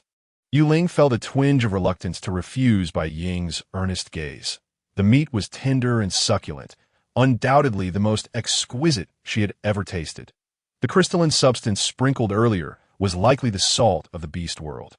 A luxury item, though it only imparted a salty flavor, it was still delectable. The salt crystals of the beast world were known to be a rare delicacy, and Yue Ling could surmise that while the meat provided by Langzhua and Lang Yu was merely roasted without any seasoning. Bai Ying's offering of salt crystals was a clear indication of her favor. "Are you exaggerating? Didn't I also have salted meat at the old witch's yesterday?" Yue Ling mused, pressing her forehead. 85% was indeed a high favorability score, yet it did not seem enough to be easily swayed. "Then aren't you going to eat?" Yue Ling inquired, holding the roasted meat in her hands, turning the question back to Bai Ying. "We male beastmen typically consume raw meat. This little bit of meat is hardly sufficient to fill my teeth," Bai Ying explained. Yue Ling nodded thoughtfully, her mind conjuring images of their primitive feasting habits. And she shook her head vigorously. "What's wrong?" Bai Ying asked, puzzled by Yue Ling's sudden gesture. "Nothing. Tea is probably just a characteristic of the beast world," Yue Ling replied, not dwelling on it. Perhaps she truly was famished. As she polished off a piece of roasted meat, letting out a loud, satisfied burp, Bai Ying observed Yue Ling's flat abdomen. "Are you full?" "It's hardly noticeable. This little female is simply too thin." Yue Ling was smeared with the dried blood of Lang Yu, which clung uncomfortably to her skin. After her meal, she turned to Bai Ying and softly expressed her desire. I would like to take a bath. My body is weak, and the water outside is too cold. I wish to use hot water." Bai Ying assessed the little female, noting the bloodstains still marring her face, and felt a pang of regret for his oversight. "Right away, I will prepare it," he replied, "and I'll get a new beast hide skirt for you." "Thank you." Yue Ling expressed her gratitude. Bai Ying found this little female remarkably polite, unlike other females who often took the contributions of male beastmen for granted. He had never been thanked in his decades of life, until today.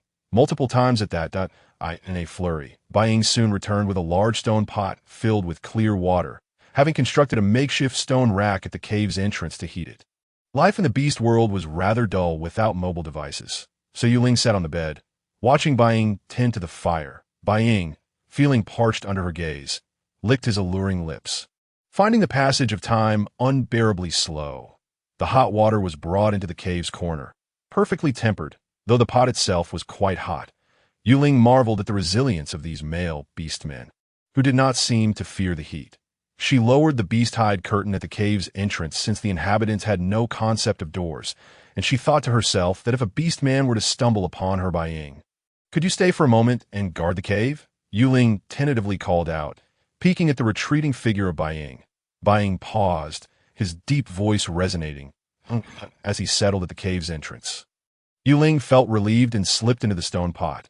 Sitting there, Bai Ying could hear the soft sounds of water mingled with Yue Ling's gentle sighs.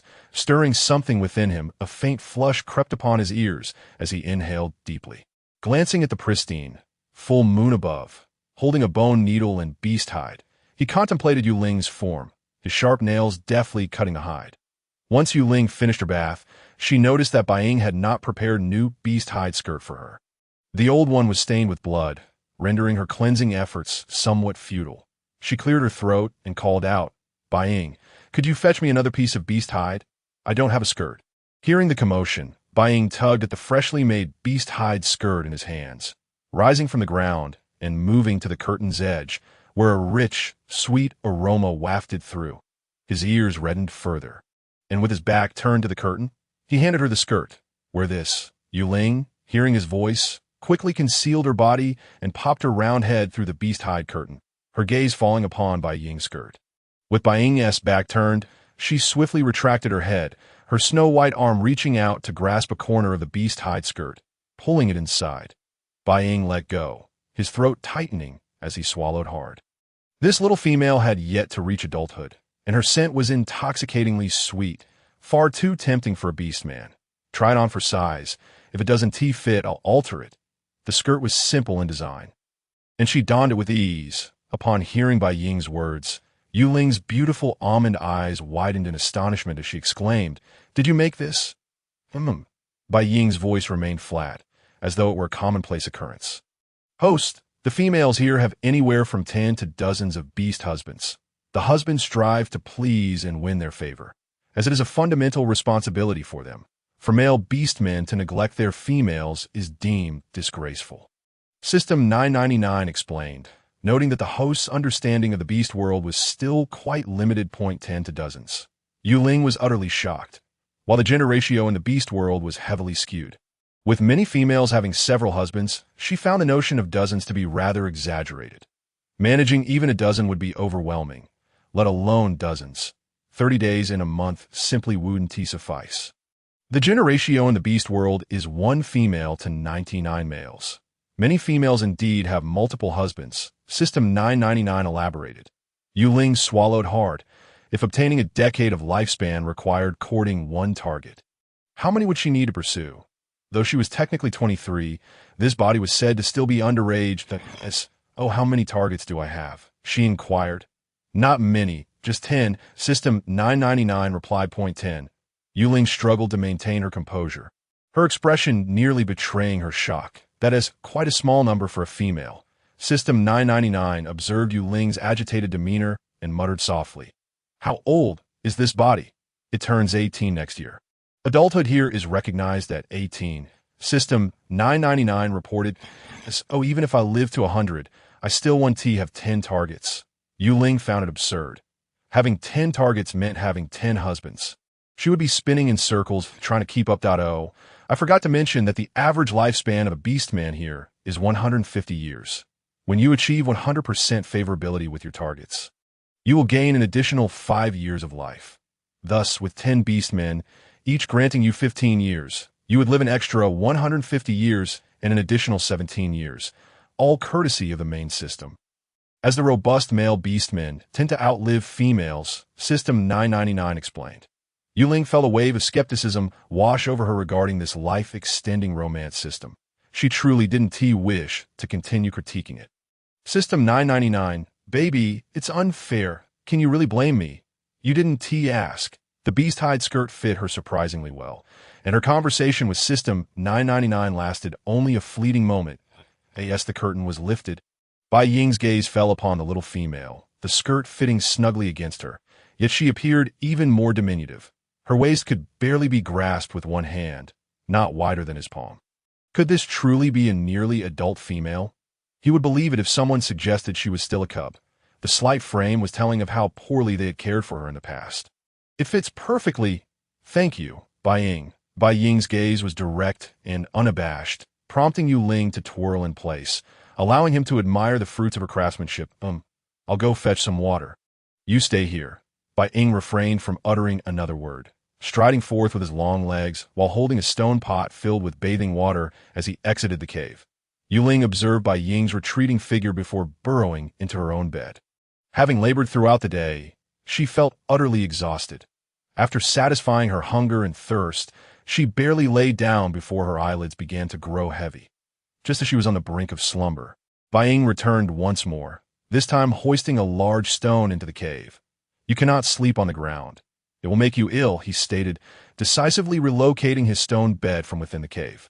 His movements were not subtle, drawing the attention of many beastmen who witnessed him carry his stone bed into the lair of that mad female. Were they to become mates? No, the mad female had yet to reach maturity. Was Bai Ying to become her guardian beast? With remarkable strength, an attribute possessed by the beastmen of this land, he single-handedly transported the stone bed, a feat that would have required the efforts of 3 or 4 ordinary men. Bai Ying deemed the stone bed unnecessary for himself, preferring to bestow it upon a young female. Reluctantly, Yue Ling rose to attend to the situation, though she merely stood yawning. Bai Ying busily gathered the animal skins scattered on the ground, laying them atop the stone bed. "Thank you, Bai Ying. You truly are an exceptional beastman." Her gratitude felt worn from repetition. This stone bed alleviated a significant concern, as prolonged sleeping on the ground could lead to rheumatism. She was genuinely satisfied with this first strategy.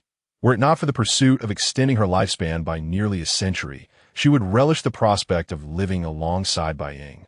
Engaging in a pure love, Bai Ying, receiving compliments from the young female, felt a faint blush grace his pale visage. Yue Ling nestled into the bed, her head facing the cave entrance in this beastly world devoid of undergarments and clad in a short skirt. She had to be cautious with every bend, fearful of exposing herself.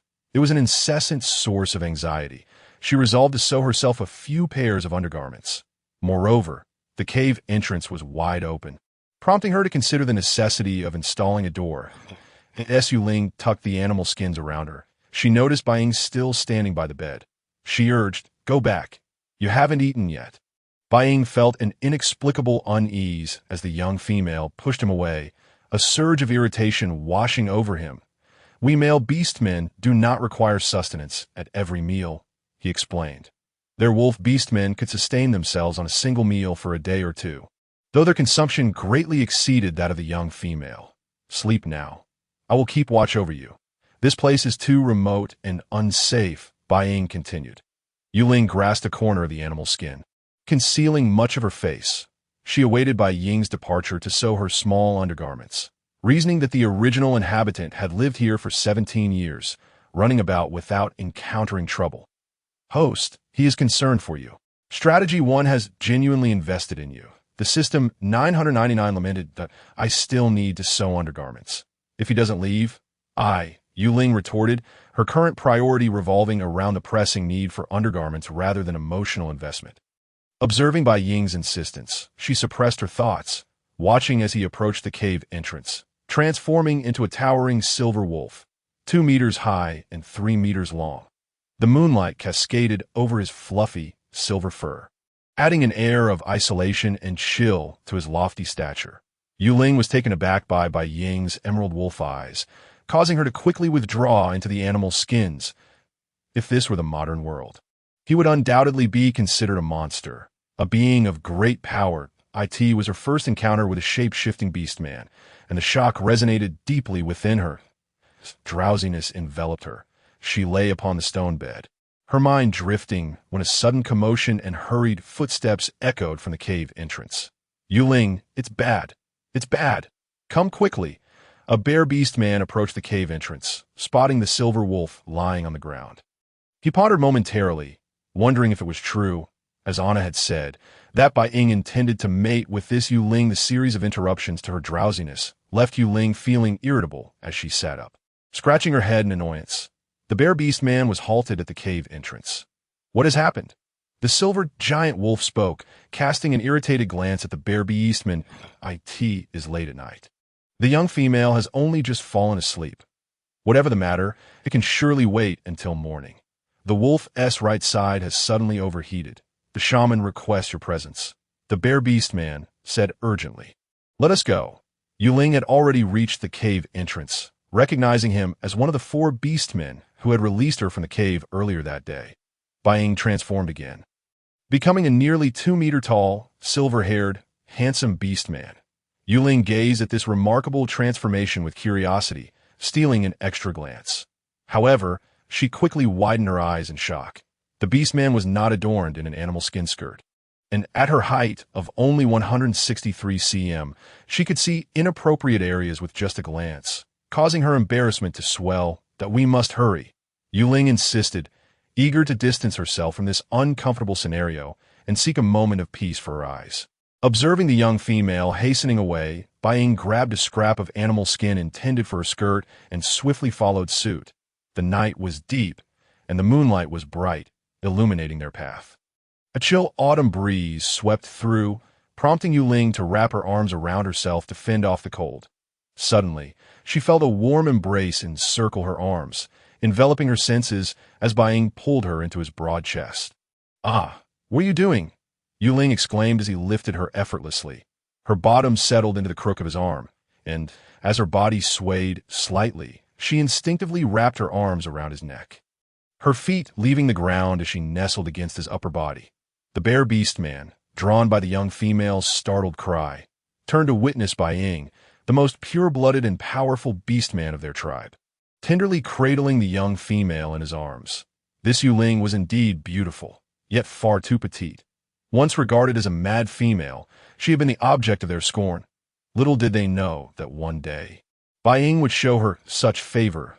He too harbored affection for this young female, planning to become her guardian beastman, waiting until she matured before revealing his intentions. But with Bai Ying's arrival, did he still have a chance? He certainly could not best Bai Ying. Yue Ling's size 36 feet rested in Bai Ying's warm palm. The young female limped as she walked, continually rubbing her arm, feeling both cold and sore. How could such a noble young female be reduced to this state? Though she was his target for pursuit, their relationship had progressed far too swiftly. How had they ended up in this situation? "Are your feet hurting?" Bai Ying gently held Yue Ling's small foot, noting her softness and delicate fragrance, his deep voice soothingly tender. Yue Ling suddenly realized that in this beastly realm, there were no shoes to wear. After 2 days of walking barefoot, her feet ached terribly. Bai Ying must have recognized this, prompting his concern to, She nodded, leaning against his chest, feeling warm as he held her foot, the heat radiating into her ear. Bai Ying's strides were swift and steady, and soon they arrived at the shaman's cave. The night was deep, with only Wolfswa, the old shaman, and the eager bear beastman keeping watch. All were taken aback by the sight of Bai Ying and Yue Ling together. Had these two confirmed their relationship? The shaman was astonished, feeling even more pleased with the young female. Bai Ying was the mightiest beastman of the tribe. Anna had pursued him relentlessly, yet he had always rebuffed her, openly stating his disinterest in mating. Who would have anticipated that this young female would bring about such a change in him?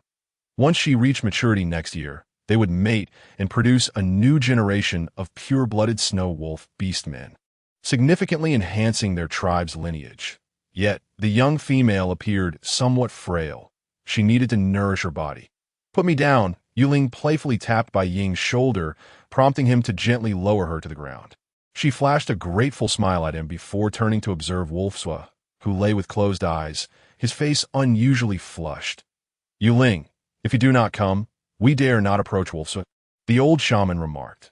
Though he was the tribe shaman, having witnessed Bai Ying's miraculous stitching technique during the day, he understood that his powers were incomparable to those of this young female.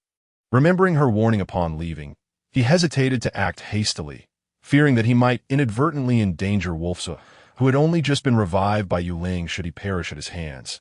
His authority would suffer greatly. Yue Ling hurried over, placing her hand on Wolfswa's forehead. "So hot. Is he going to end up a fool?" she inquired. "Fetch a basin of clean water to sponge down Wolfswa's body." "Shaman, do you have any herbs to reduce fever?" Yue Ling conversed with Lang Ziyu.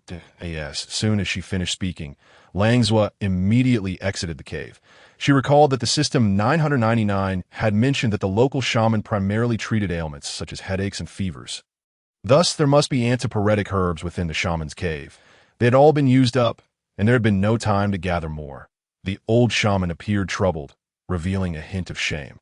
He was aging, and his physical strength was no longer what it once was. The dangers of foraging in the mountains were considerable, so he usually relied on some orcs to gather herbs for him. With the cold season approaching, they were all busy stockpiling food and had not found the time to collect herbs. Yue Ling exclaimed in alarm. On the stone bed, Lang Yu, burning with fever, resembled a boiled shrimp. Physical cooling could only provide temporary relief, and to truly reduce Lang Yu's fever, he needed to consume herbal remedies. System 999 was not a commercial system capable of producing miraculous cures if too much time elapsed. Lang Yu might not only succumb, but also end up as a mentally impaired male orc.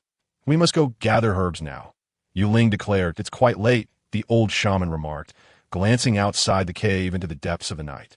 Surely, we cannot allow Lang Yu to suffer until death. Moreover, I need to find some herbs to heal his wounds as well. She was reluctant to spend the night awake, but a vibrant life lay before her. She could not remain indifferent. If Lang Yu were to perish, all her efforts would be in vain, and the other orcs would not trust her. She would be unable to escape the fate of a communal female and would ultimately be reduced to a mere breeding tool. I will accompany you, Bying interjected upon hearing the young female express her intention to seek herbs. The old shaman nodded, although the night was perilous.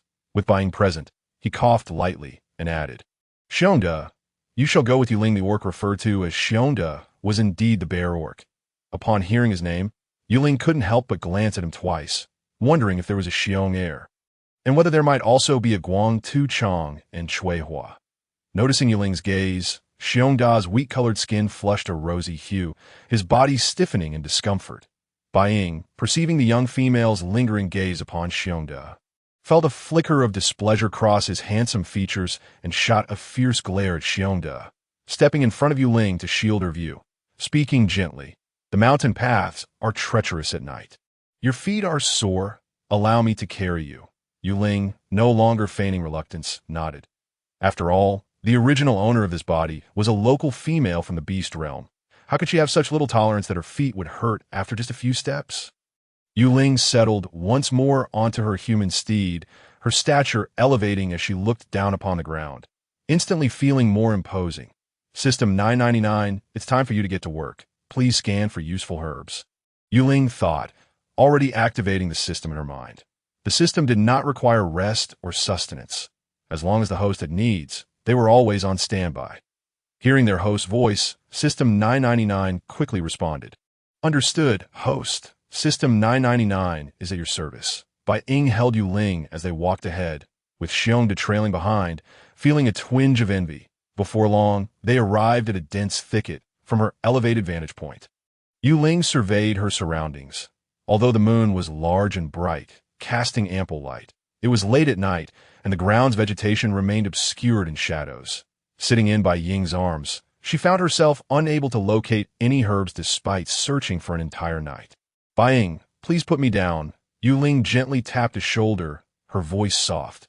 Hearing the young female's endearing tone, Bying felt a surge of joy when she expressed her desire to be set down. He shook his head, his brows slightly furrowed. No, your feet hurt, but I cannot see the herbs like this. Yue Ling fretted, worried that if they delayed, Lang Yu might become irreparably harmed. Bying, with a hint of reluctance, tenderly placed Yue Ling on the ground. Although Lang Yu was his kin, in the beast realm, injury and death were commonplace. It merely indicated the male's lack of strength. Should Lang Yu perish this time, it would simply mean it was his fate. He then glanced at her disdainfully. You should return with a piece of beast hide. Hearing Bying's command, Xiongda looked puzzled, his gaze falling upon Yue Ling's skin, which had raised goosebumps from the chill. Without further delay, he transformed into a massive bear orc and sprinted towards the tribe. Yue Ling exclaimed in dismay, watching the grass trample beneath Xiongda's heavy steps. Please do not move yet. Bying knelt before her, gently lifting her foot and wrapping it in two broad leaves, securing them with a strip of grass. This will alleviate the pain. When we return, I shall make you a pair of leather shoes. In their tribe, no female wore leather shoes, but he had seen some wear them during his visit to the beast city, given how delicate Yue Ling's skin was. He couldn't imagine how painful it must be to tread upon the ground. Yue Ling was taken aback by Ying's attentiveness. He noticed every detail, deepening her admiration for him. Bai, you are truly kind to me. As Bai wrapped her feet in leaves, he felt an immense satisfaction wash over him. This joy surpassed even that of capturing more prey or ascending in rank. That I will treat you even better in the future, he said, standing and affectionately ruffling her fluffy hair. Thank you. Host, he is confessing his feelings to you, System 999 exclaimed excitedly. Do not get overly excited. Focus on finding the herbs, she admonished, suppressing her fluttering heart and urging the system to assist her. Gently covering her chest, she reminded herself that this was not a formal confession, yet her heart raced, especially as she gazed upon his strikingly handsome features. System 999 chuckled silently. Yue Ling refocused her thoughts, intent on the lush undergrowth, bending to search for herbs. Host, over there are the antipyretic herbs, and there are the wound-healing ones, System 999 pointed out. While her gaze aligned with the system's, she was unfamiliar with these plants. Hearing the system's exclamations, she hurried to gather the herbs. Bai followed closely behind, vigilantly scanning for potential threats while also assisting the petite female in uprooting herbs. Whenever she struggled, he would lend a hand to pull the herbs free. By the time Xiongda returned, Yue Ling was already drenched in sweat, wrapping the gathered herbs in beast hide. This should suffice. Let us return. The beast realm was indeed bountiful. In such a short time, they had collected a substantial amount of herbs. Bai took the bundle of herbs wrapped in beast hide from Yue Ling and tossed it to Xiongda, skillfully scooping up the petite female with a slight bend of his knees. No need. I have this, Yue Ling insisted, wiggling her feet, producing a rustling sound. She had fashioned a rudimentary pair of leaf shoes. Though the leaves were thick and provided some cushioning, they were a bit oversized. Xiongda scoffed, casting a disdainful glance at Bai, who was shamelessly leaning in closer despite Yue Ling's insistence that she did not require assistance. Let us move swiftly, Bai urged gently. This young female is exceptionally light. Very well, Yue Ling conceded, knowing that time was of the essence for Lang Yu. She nodded and leaned against Bai to maintain her balance. Before long, they arrived at the shaman's cave. Lang Zhua had managed to cool Lang Yu's feverish face somewhat, though his temperature still felt scorching. She handed the antipyretic herbs to Lang Zhua, instructing, boil water and prepare a medicinal concoction. Lang Zhua hurriedly took the herbs to brew the medicine. Yue Ling, guided by the system, selected the herbs needed for healing wounds. What kind of herb is this? The old shaman inquired, drawn to the herbs in Yue Ling's hands, intrigued by their properties. This is called Jiao. It invigorates the blood, alleviates pain, and can treat wound infections. This one is San Shui Chao. It cools the blood and stops bleeding, promoting wound healing. Yue Ling recounted the information provided by System 999 to the old shaman, busily grinding the herbs into a paste to apply to Lang Yu's wounds. The old shaman marveled at Yue Ling's extensive knowledge, realizing that what he knew paled in comparison. He silently committed the names of the two herbs to memory. Recognizing their potential to elevate his standing among other shamans, A.S. Lang Zhua administered the brewed medicine to Lang Yu.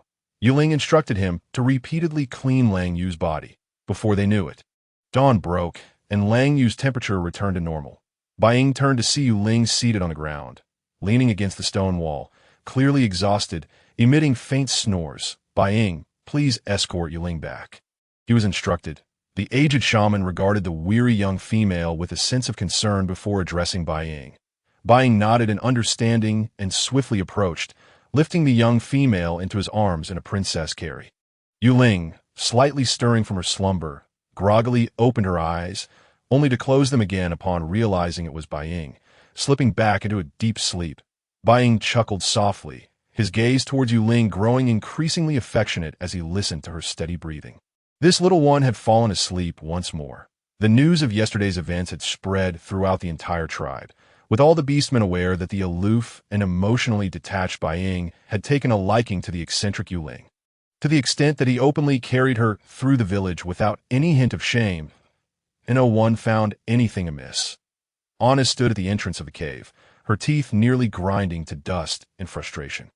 Having reached adulthood for a year, she had refrained from taking a mate for Bai, only to be rejected by him multiple times.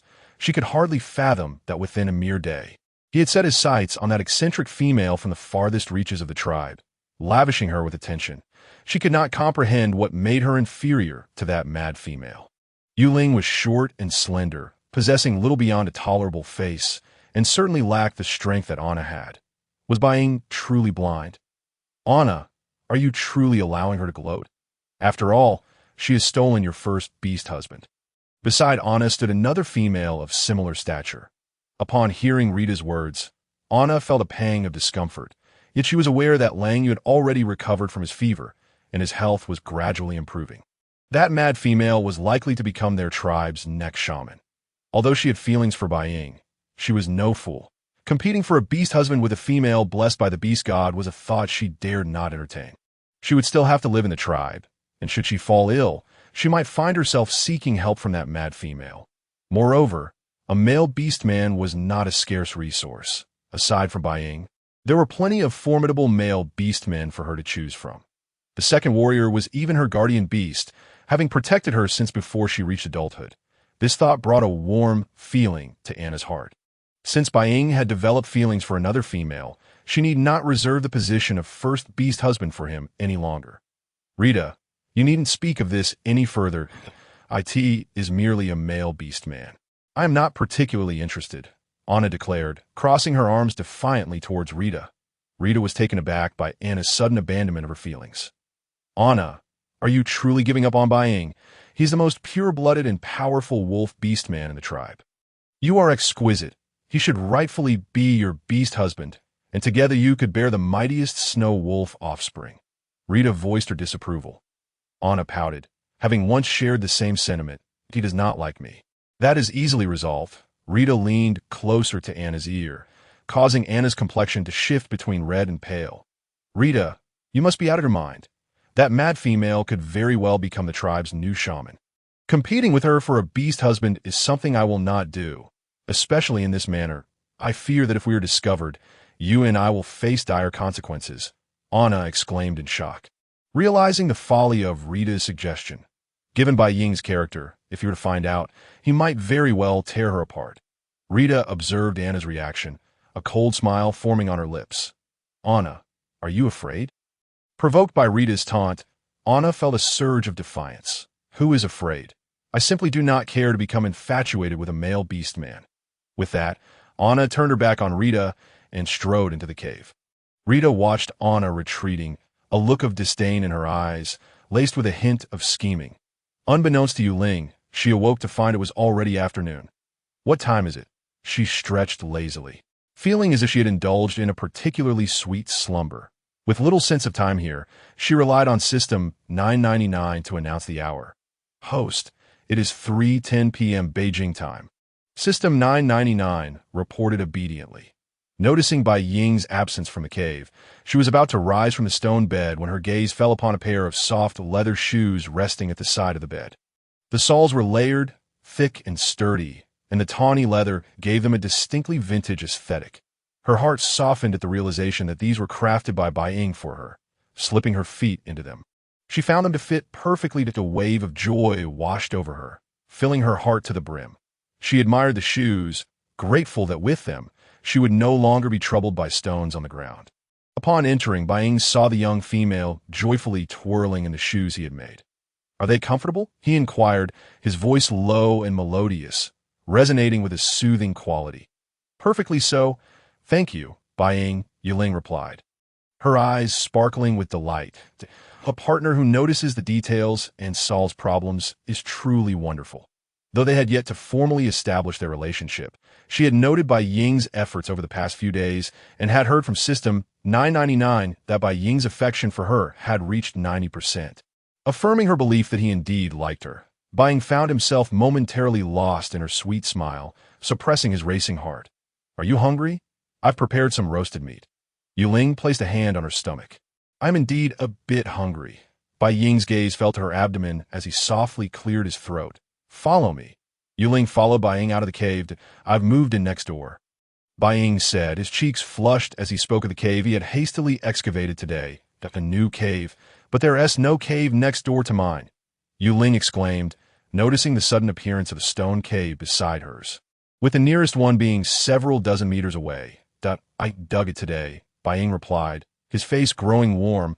especially in the presence of this young female. In just a single day, he had found himself ensnared by love. Remarkable, Yue Ling marveled, her hand brushing against the stone wall as she entered to inspect the cave. It was significantly larger than her own, empty and devoid of furnishings. The entrance stood 3 meters high and 2 meters wide. With an area of approximately 40 square meters, the TO accomplished this in a single day was indeed impressive. If it were modern times, it would take at least a week. This young female was not only polite, but also generous with her praise. Ying found himself utterly enamored with her charm, which was refreshingly devoid of the pretentiousness and entitlement exhibited by other females. Once we become mates, we shall connect the caves, Ying expressed with hopeful anticipation. Yue Ling glanced at Ying, her tone haughty. You wish to become mates with me? It seemed he was already contemplating marriage before even confessing his feelings. The sweet romance ought to begin with a bouquet of flowers or a heartfelt confession. Ying nodded vigorously. I am not yet of age. I know I can be your guardian beast for now. Once you come of age, we shall become mates. Hearing this, Ying's heart soared at the prospect that she might indeed agree. And he pulled her into an embrace, the sweet scent of her enveloping him, prompting him to inhale her fragrance greedily. Yue Ling found herself tightly held by Ying, his grip around her waist firm. Let go of me. You're squeezing too tightly, she protested. Only then did Ying reluctantly release her, regret evident on his pale skin, leaving him somewhat flustered. I was just too excited. Forgive me, young female. Yue Ling couldn't help but chuckle at Ying's nervous demeanor. Laughter escaping her lips. It's not that painful. Please, stop calling me young female. Just call me Yue Ling. Ying beamed at the sound of her sweet voice, nodding enthusiastically. Your desire to be my guardian beast, because you like me? Or is it for some other reason? Yue Ling inquired softly, her thoughts on love not revolving around fiery roses, but rather beginning with a sincere confession. Ying appeared a bit flustered before nodding earnestly. Yes, I like you. And what do you like about me? I'm merely a dirty and smelly mad female. Yue Ling teased, her lips curling mischievously as she leaned closer to him. Ying's beautiful wolf-like eyes momentarily clouded with confusion. What did he like about her? He was unsure, yet he found himself drawn to her, his gaze perpetually captivated by her presence. Humph, being unsure doesn't count as liking me. Yue Ling pouted, her tone petulant. Ying, noticing her sudden displeasure, felt a rush of anxiety at the thought of her ignoring him. You are beautiful and adorable. He spoke urgently, his tone earnest. Yue Ling's lips curled into a smile as she turned her back to him. All right, I won't tease you any longer. I'm hungry. Didn't you promise to make me roasted meat? Ying, in a fit of frustration, raked his fingers through his hair. Why did he become so flustered in the presence of the little female? He had invited her for a meal, yet he found himself forgetting the very purpose of her visit. Hastily, Ying retrieved the prepared roasted meat, while Yue Ling continued her inquiries with the system 999. 999. What is Ying's current affection level? Host, Ying's current affection level is 93%. Only 2 points short.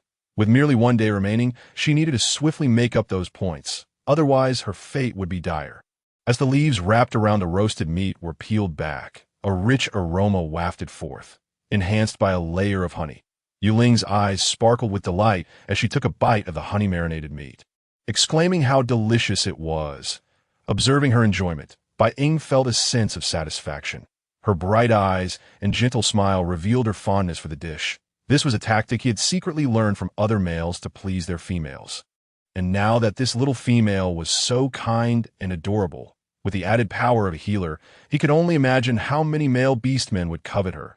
He realized he could not monopolize her, nor could he prevent her from choosing another male beastman as her mate. Instead, he would seek to earn her affection and solidify his position as her primary partner.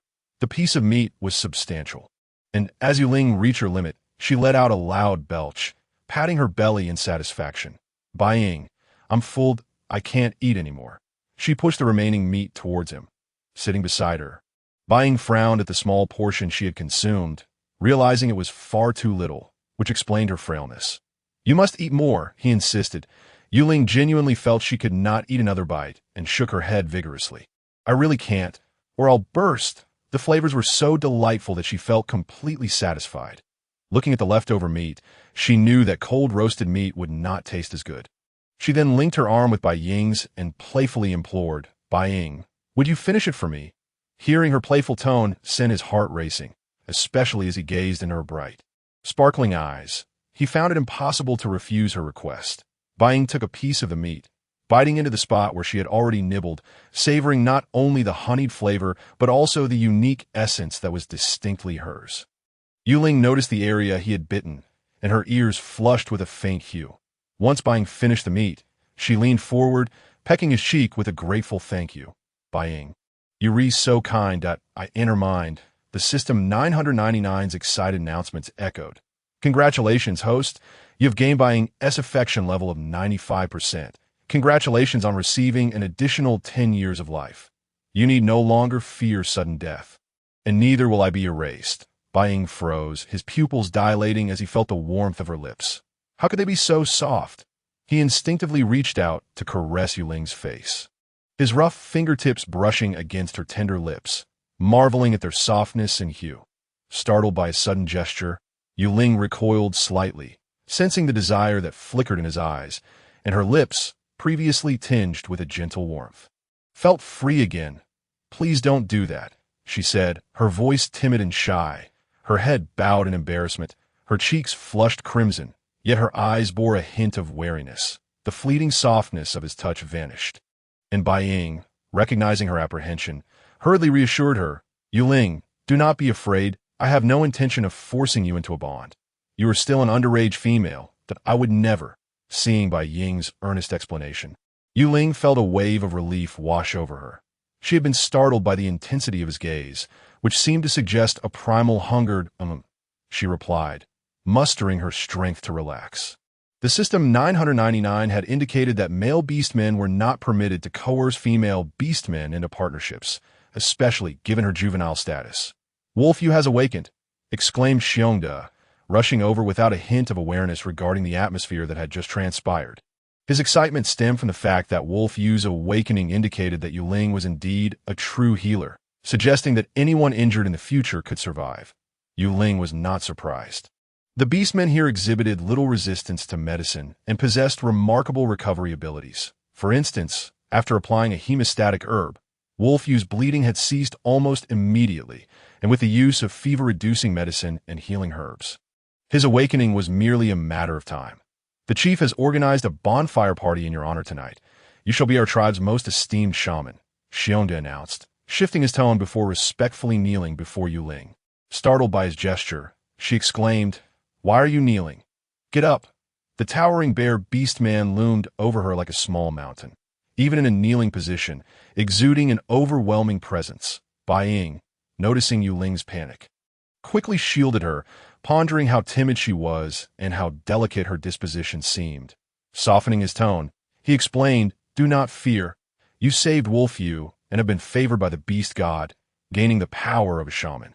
They wish for you to become the new shaman."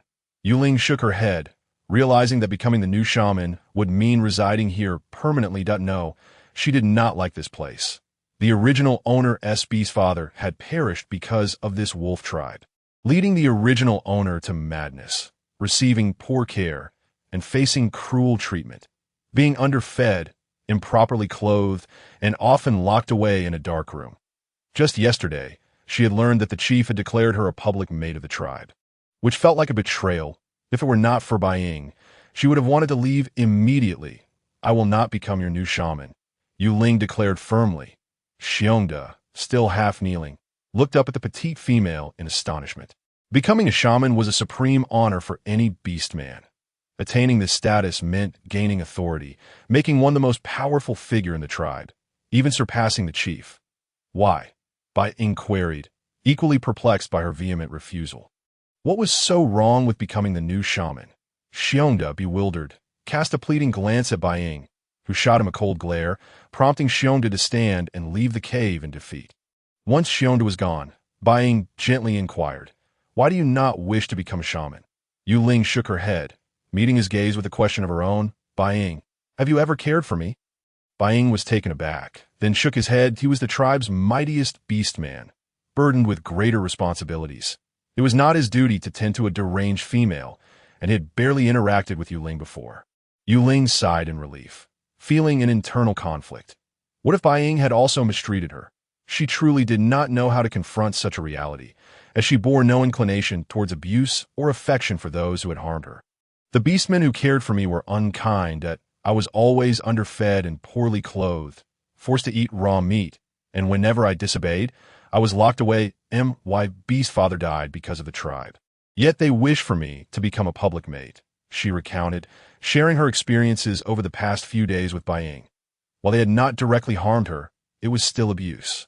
Even Wolf Zhua and Wolf Yu had treated her poorly, only showing her leniency after she regained consciousness. The hint of bitterness tinged her tone as she expressed her discontent with the wolf tribe.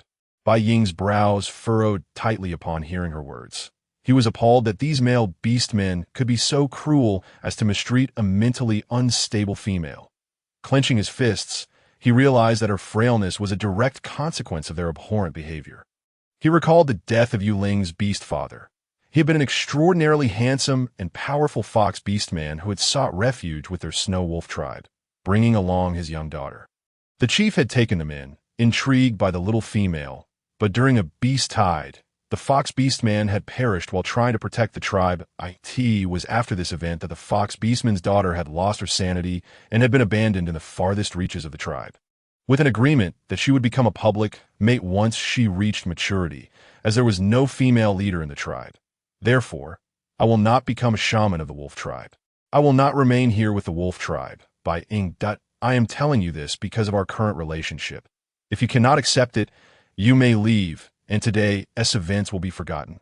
Yue Ling asserted, evoking a sense of betrayal akin to someone who puts on pants and denies their former self. Although she had developed a fondness for the gentle and attentive Bai Ying beyond her primary mission, she would not waver from her initial resolve. She would not stay in the wolf tribe. She selfishly thought that she had already gained 10 additional years of life, and whether she spent 5 years with a perfect affection level or not, it amounted to merely 5 less years of life. She would not tolerate such humiliation. Upon hearing the final words of the little female, Bai Ying's anger transformed into fury.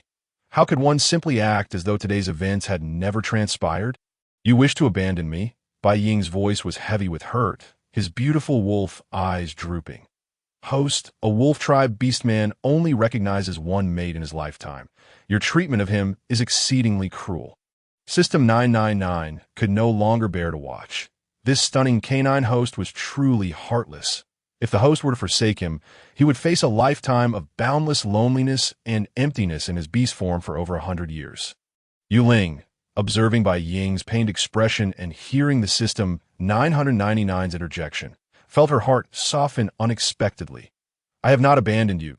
I merely wish to convey that I will not always remain in your tribe. You are the most formidable wolf tribe beastman. Therefore, will you come with me? Summoning her courage, Yue Ling uttered her last sentence. Bai Ying, having been born and raised here, held deep affection for the wolf tribe, and she had only spent a fleeting 2 days with him. Would he truly forsake his own desires for her? Suddenly, a smile crept across Bai Ying's face, his lips curving upward. I am your beast husband.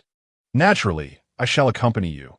The little female had been worried he might not follow her, but male beastmen who had taken a mate prioritized their female. Everything else was secondary. He would undoubtedly follow his own female. Moreover, the tribe could survive without him. Yue Ling was taken aback by Bai Ying's decisive response. She had anticipated he would hesitate or find himself in a dilemma. Now, witnessing the radiant smile on his face and hearing his explanation, the weight in her heart lifted significantly. She reached out her arms and embraced Bai Ying's strong waist, burying her head against his chest, listening to the rhythm of his heartbeat. Thank you. Bai Ying. This little female kept expressing her gratitude, which struck him as somewhat awkward. They had already established their bond, and such formality felt excessive. As he felt her arms wrap around him, a hint of sweetness filled his heart, and he hurriedly returned the embrace. Before the moment of intimacy could last long, the sound of hurried footsteps approached. The tribe leader, accompanied by several beastmen, rushed into her cave. The old leader had just heard the words of Xiongda. If this little female did not attend the bonfire party, how could she announce herself as the tribe shaman? Furthermore, the bonfire celebration was also meant for her to select a powerful beast husband, One Baiying was simply insufficient. The old leader, his face etched with anxiety, gazed at the little female at the cave's entrance, his tone urgent. Yue Ling, why are you not attending the bonfire party? It has been specially arranged for you. Yue Ling cast a complex glance at the old leader. As the tribe leader, he must have been aware of how these male beastmen had cared for the original host, perhaps as long as she remained alive. He would choose to turn a blind eye. The beastmen behind the old leader gazed greedily at the transformed little female before them. Though she was slightly smaller in stature, her beauty was striking, and she had received the favor of the beast god. Soon, she would be their wolf tribe's shaman. Any previous disdain or aversion they had felt was now replaced by an unyielding desire. With Baiying by her side, what did it matter? As long as they performed well that evening, winning the little female's favor, possessing a shamanic mate would be their lifelong honor. Yue Ling could feel the stares of a dozen wolf eyes behind her. Shrinking behind Baiying to block most of their view, her voice ringing clear, I will not be the shaman of the wolf tribe. I have already given the herbs for treating wounds to the old shaman. One shaman is sufficient for the tribe. Tribe leader, you should return. This beast world would not heal the wounds of the torn and injured, as countless beastmen had perished from such injuries.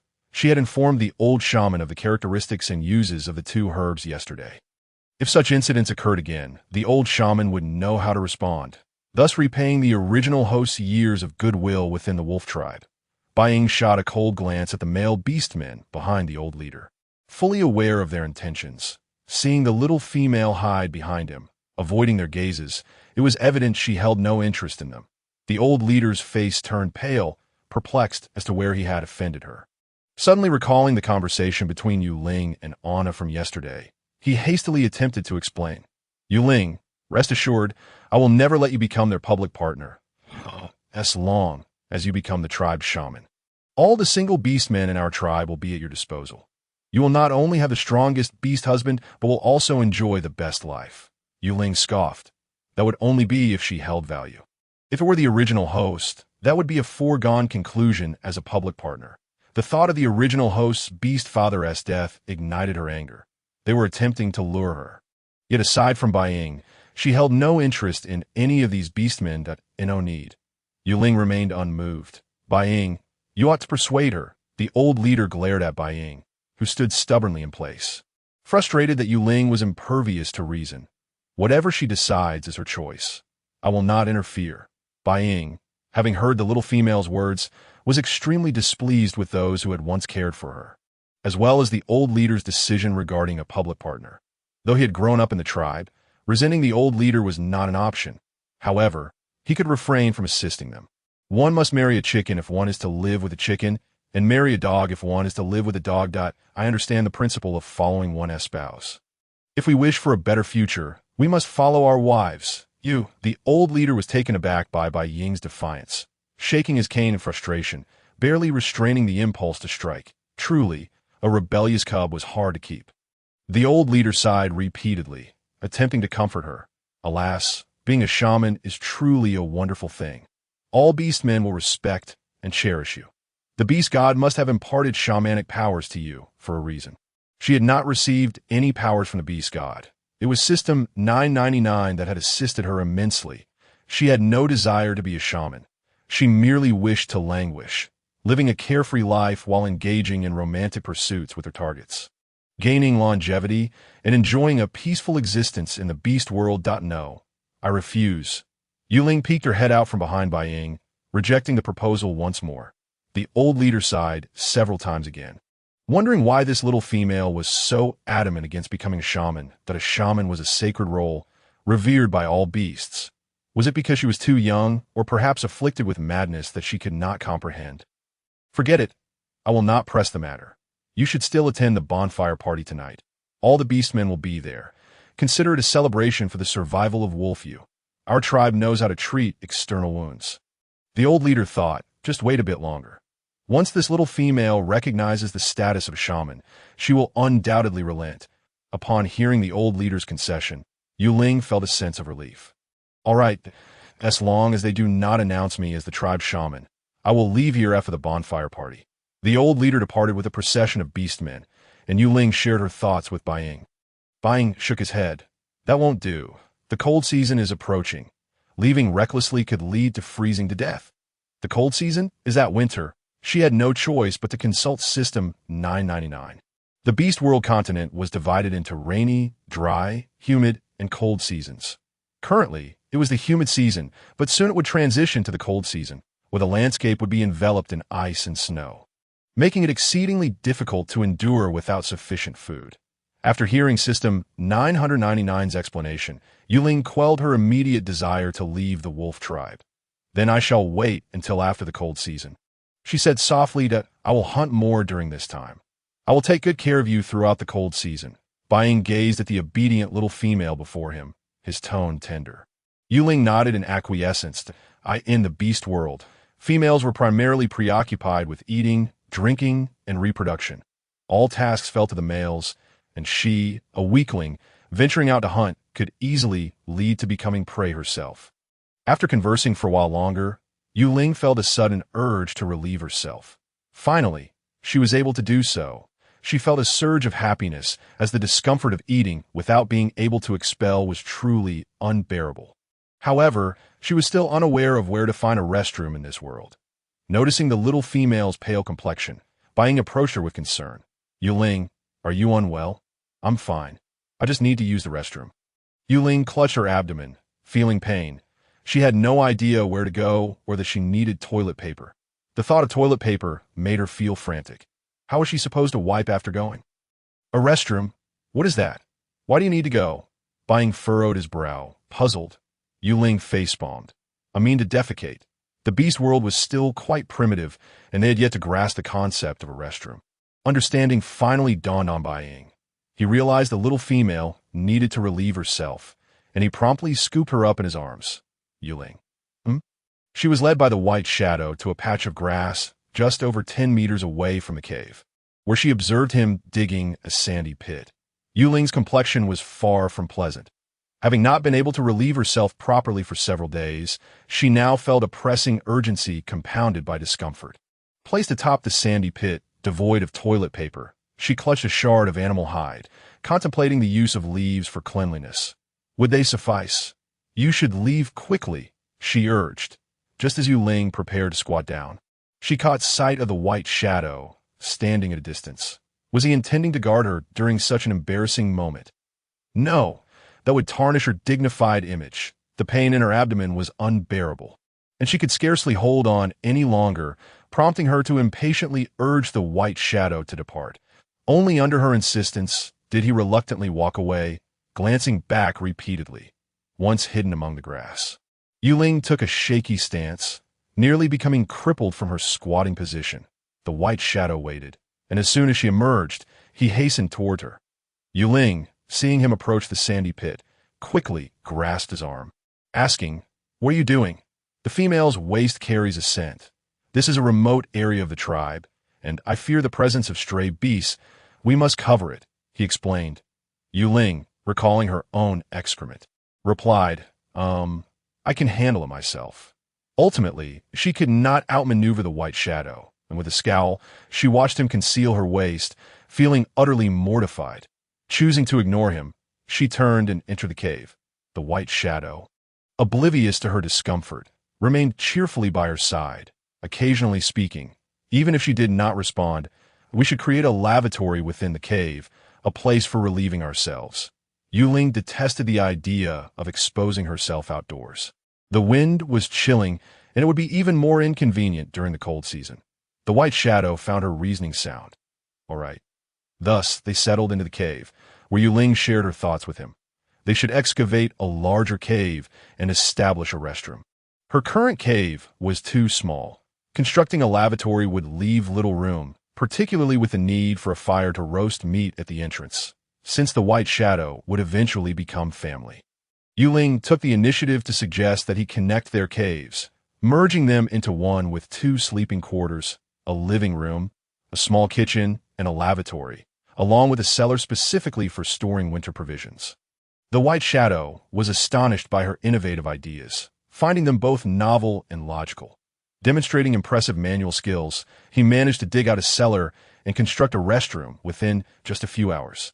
The cave stone structure was sturdy enough to withstand collapse. The next challenge lay in devising a drainage system to channel the waste and water from the lavatory outside into the prepared sandy pit. Yue Ling, the female, white shadow, tribesfolk, and the old shaman, you are all summoned to the bonfire square, bellowed bared at the cave entrance. Yue Ling peeked out as long as she wasn't made the shaman of the wolf tribe. She could comply, coming right away. Upon reaching the bonfire gathering, they found most of the beastmen had already arrived in the vast square. A pile of wood stood 2 to 3 meters high, ablaze with a roaring fire that illuminated the surroundings. Several stone tables were laid out, covered with an array of roasted meats and fruits. At the forefront sat the old shaman and the elder chief, accompanied by a frail, elderly female. The seating arrangement continued, with the closest to the fire being the tribe's females. Among them were the previous day's Anna and the female who had assisted her. The crowd comprised a mix of elderly, middle-aged, and merely a handful of young females, each encircled by several male beastmen. As soon as Yue Ling and the white shadow appeared, all eyes turned toward them, filled with admiration and respect, a stark contrast to the disdain and aversion they had previously encountered. "You must be the renowned Yue Ling. Please, come and sit." The elderly female smiled warmly, gently patting a stone table that was yet unoccupied.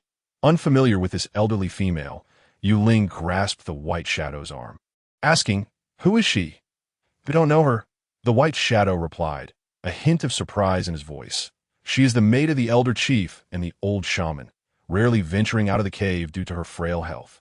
Yue Ling was taken aback to learn that the old shaman and elder chief shared a mate. Her gaze fell upon the elderly female's silver hair, and, as the tables filled up, she reluctantly followed the old female's invitation, obediently taking a seat.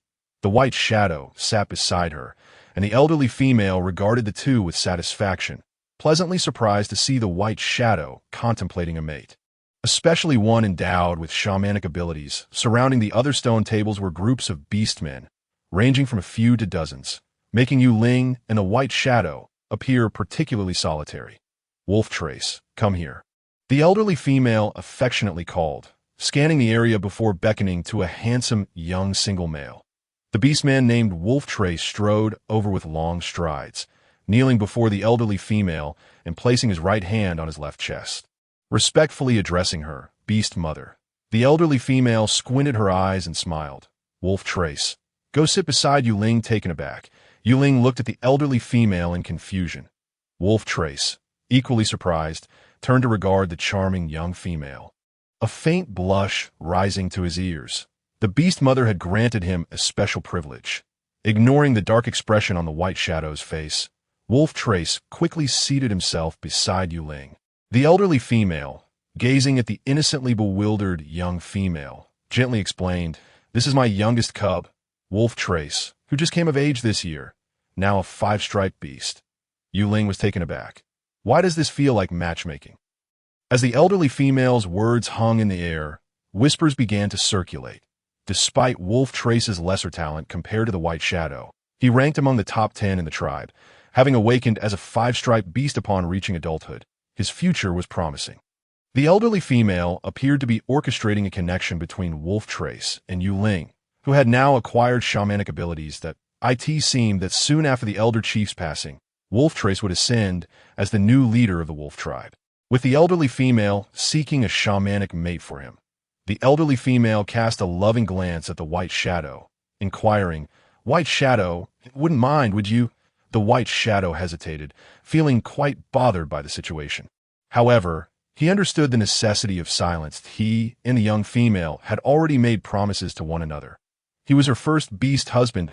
To expel Wolf Trace at this moment would be perceived as jealousy, an unwelcoming act that would surely earn him her disdain.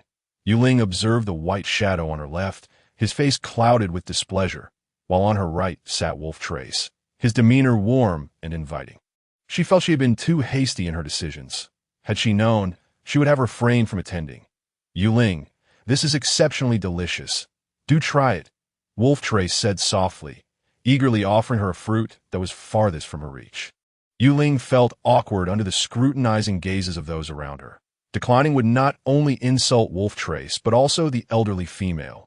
One of her husbands was the chief, and the other a shaman. Truly a situation she could not afford to offend. With a forced smile, she accepted the fruit, muttering, "Thank you." Wolf Trace, encouraged by her polite response, became even more enthusiastic. "Thank you, Yue Ling, for saving my brother." The two brothers, Wolf Left and Wolf Right, approached, kneeling before Yue Ling with utmost respect. As Yue Ling nibbled on the fruit, she noticed that Wolf Right had awakened.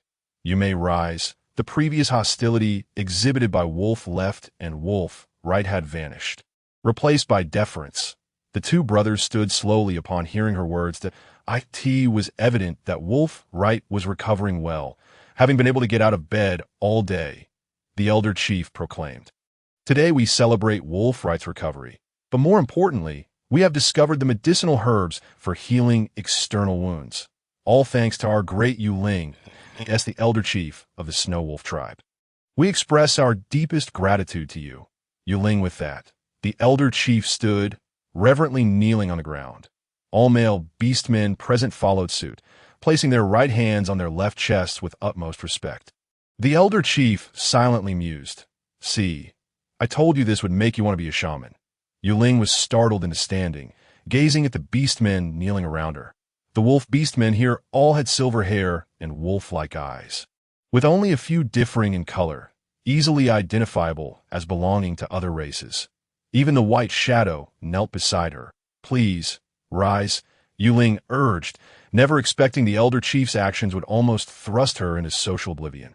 Prompting her to grasp the white shadow's arm, he rose in turn, and the other beastmen followed suit, their gazes filled with hope and anticipation. The elder chief did not announce her elevation to shaman, but simply stated, "Let us celebrate." The bonfire celebration officially commenced, with the orcs reveling in song and dance, their lips humming melodies that Moon Ling had never before encountered, adding an air of enigmatic charm to the beastly realm. Lacking any musical talent or rhythm, Moon Ling sat coolly beside a stone table, relishing the fruit she adored. White Shadow diligently remembered her favorite treats, vowing to bring them back for the little female after his hunts. Wolf Trace observed the crescent-eyed Moon Ling before him. The system had indicated that the orc tribe recognized only one mate, and Moon Ling feared that Wolf Trace might become ensnared, unable to reciprocate her feelings. "Wolf Trace, you needn't concern yourself with me. Simply enjoy yourself," she declared, dismissing him thereafter. With 9 suitors yet to conquer, she deemed this Wolf Trace a distraction. White Shadow, elated by Moon Ling's words, felt a renewed fervor, and any males who approached with intentions of courting were ruthlessly expelled by him.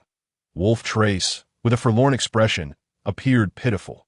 The elder female, upon witnessing her offspring's despondence, let out a long sigh, while the old chieftain followed her gaze. Lamenting, "This unworthy whelp cannot even charm a female." After a whirlwind of excitement, Moon Ling contentedly rubbed her swollen belly, preparing to depart from the lively gathering of orcs around the bonfire. "Hey, where are you going?" "Moon Ling," she heard a familiar voice, that of the female who had spoken up for her the day before. Aima eagerly grasped Moon Ling's hand, exclaiming, "Come play with us." Moon Ling found herself being pulled into the throng. Unable to resist Aima's enthusiasm as the powerful female surrounded her. "You must be attending a bonfire celebration for the first time, Moon Ling." "I am Aima, a female of your age," she cheerfully introduced herself, grateful for Moon Ling's intervention on behalf of the brothers Wolf Left and Wolf Right. Though neither brother was particularly formidable among the male orcs, she harbored genuine affection for them. "What is she doing here?" Rita inquired, glancing at Moon Ling, who was animatedly conversing with Aima, her tone laden with ambiguity. Following Rita's gaze, Anna noticed Moon Ling, who appeared to be enjoying herself, tilting her head in confusion. "Hasn't she always been here?" Not only that, but her seat was beneath the elder female, a position that signified her status within the tribe. This mad female had risen in rank, now surpassing them. Rita nearly wore her incredulity on her face. "What I mean is, when did they become so chummy?" She observed the duo. Anna shot a sidelong glance at Rita. What is so strange about females of the same age playing together, even amidst the turmoil of losing her first mate? Anna remained composed, while Rita's reaction seemed excessively pronounced. Was it possible? Anna cast a peculiar glance at Rita, her forthright nature bubbling forth. "Rita, do you have feelings for White Shadow?" Rita froze, quickly recovering, Anna, what are you talking about? She had been the first to notice White Shadow, but alas, her looks were mediocre. Anna had spread rumors of her affection for White Shadow, and with her superior beauty, she garnered more favor from the tribe. Rita, an outsider who had suffered greatly, had restrained her own feelings upon hearing Anna's declaration. Little did she know that Anna, being inept, had let White Shadow slip away. Why should she have to endure this? Her psyche began to spiral. She had relinquished White Shadow out of nobility, only to see that mad female seize him. It was unfair that this filthy, undesirable female, scorned by male orcs, had transformed into the tribe's most revered female. The beast god was most unjust. Why should she be graced with divine favor? Yue Ling would not claim White Shadow, either. As long as they had not formally bonded, she still had a chance to reclaim him. White Shadow belonged to her. Upon hearing Rita's denial, Anna refrained from probing further, while beside her, Wolf Brave tenderly embraced his mate, softly inquiring, "Anna, are you hungry?" Anna turned to affectionately hug her mate, following Wolf Brave back to their stone table. They had bonded as mates the previous night, making Wolf Brave her first mate. He cast a glance at the disheartened Rita, aware that the members of the ape clan were often cunning, and Rita's presence had contributed to their decision not to bond. Rita paid no mind to Wolf Brave's guarded gaze, her attention fixated on Yue Ling. "My dear, you should stop looking," Rita's mate gently urged, well aware of her thoughts. After all, Yue Ling was now the most esteemed female of the tribe, and White Shadow had become her guardian beast. Rita rolled her eyes at her mate, who was a rhinoceros orc residing in the wolf clan. The unspoken rule of the beastly realm dictated that the one who rescued a young female gained the right to be her first mate. When their tribe had been attacked by a rival clan, she had fled amidst the chaos and fainted, only to be saved by this very rhinoceros orc. He had brought her to the wolf clan, becoming her first mate. Yet, he was merely a three-striped orc. And Rita's irritation flared as she regarded the markings on his arm, emblematic of his lowly rank. Why should her first mate be so weak, while this mad female, more wretched than a lost soul, now possessed a powerful mate of 7 stripes and held supreme authority? White Shadow regarded the despondent Wolf Trace with icy disdain, offering no sympathy for his rival, even if Wolf Trace was, in a sense, a half-brother. Yue Ling does not harbor feelings for you, White Shadow remarked coldly, his gaze unwaveringly fixed on the little female near the bonfire. "I will strive to win her heart," Wolf Trace replied, genuinely fond of this adorable and polite female. So unlike the others, Yue Ling, meanwhile, was swept away by Aima, who enthusiastically taught her the local dances, though Yue Ling's lack of artistic flair rendered her movements laughable. "Yue Ling, how are you dancing like that?" Aima burst into fits of laughter, clutching her stomach.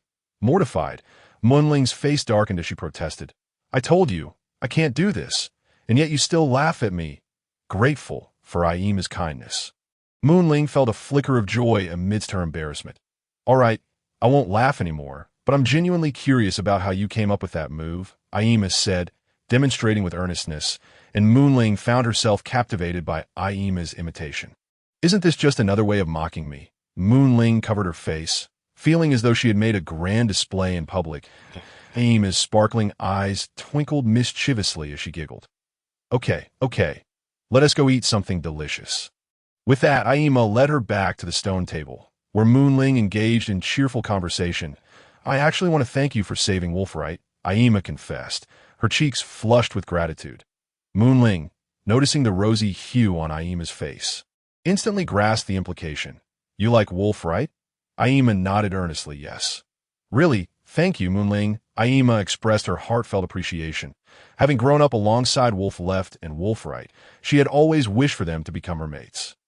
The thought of losing Wolf Right would devastate her. Yue Ling waved her hand dismissively, merely acting as a catalyst to free herself from the label of a mad female. Unbeknownst to her, Aima's affection for Wolf Right had indeed sparked a budding romance. Before long, a throng of single male orcs had gathered around her and Aima, showering her with offerings, though she had already eaten her fill and could not consume more. Observing this, White Shadow swiftly approached, protectively enveloping Yue Ling in his embrace. With his arrival, the male orcs retreated, granting Moonling a moment of tranquility to continue her playful banter with Aima, clutching an assortment of food items thrust into her arms by the eager males. She inwardly lamented, "These male orcs are utterly terrifying. They believe that pleasing a female will earn them a chance at companionship. I am now the most coveted prize of the wolf clan." The System 999 murmured softly, "Were it not for Bai Ying, it is likely that there would be more than just these few males vying for attention." Lang Ji obediently trailed behind her and Bai Ying. Presenting a docile demeanor in front of Yue Ling, however, he cast an annoyed glance at the male beastman who had just attempted to ingratiate himself, still yet to make his intentions clear. "And yet he dares to encroach upon her." As the night deepened, Yue Ling felt the weight of drowsiness settle upon her. The various fruits she had gathered earlier were now wrapped in a bee-skin skirt by Bai Ying, meant for the little females. Noticing the little female stifling a yawn, Bai Ying gently suggested, "It is quite late. We should return." This marked her inaugural experience at a gathering in the beast world. Having just inquired about the time, she realized it was already 2:30 in the morning, while this group of beastmen remained engrossed in their revelry. Reluctant to depart, tea was akin to a bar in the beast world, albeit devoid of alcohol, offering only fresh water. Having stayed up late for the past few days, she needed to adjust her internal clock and retire early, lest she find herself sleeping until the afternoon once more. Very well, they took a few steps. The sound of footsteps echoed behind them, prompting Bai Ying to furrow his brow in visible annoyance.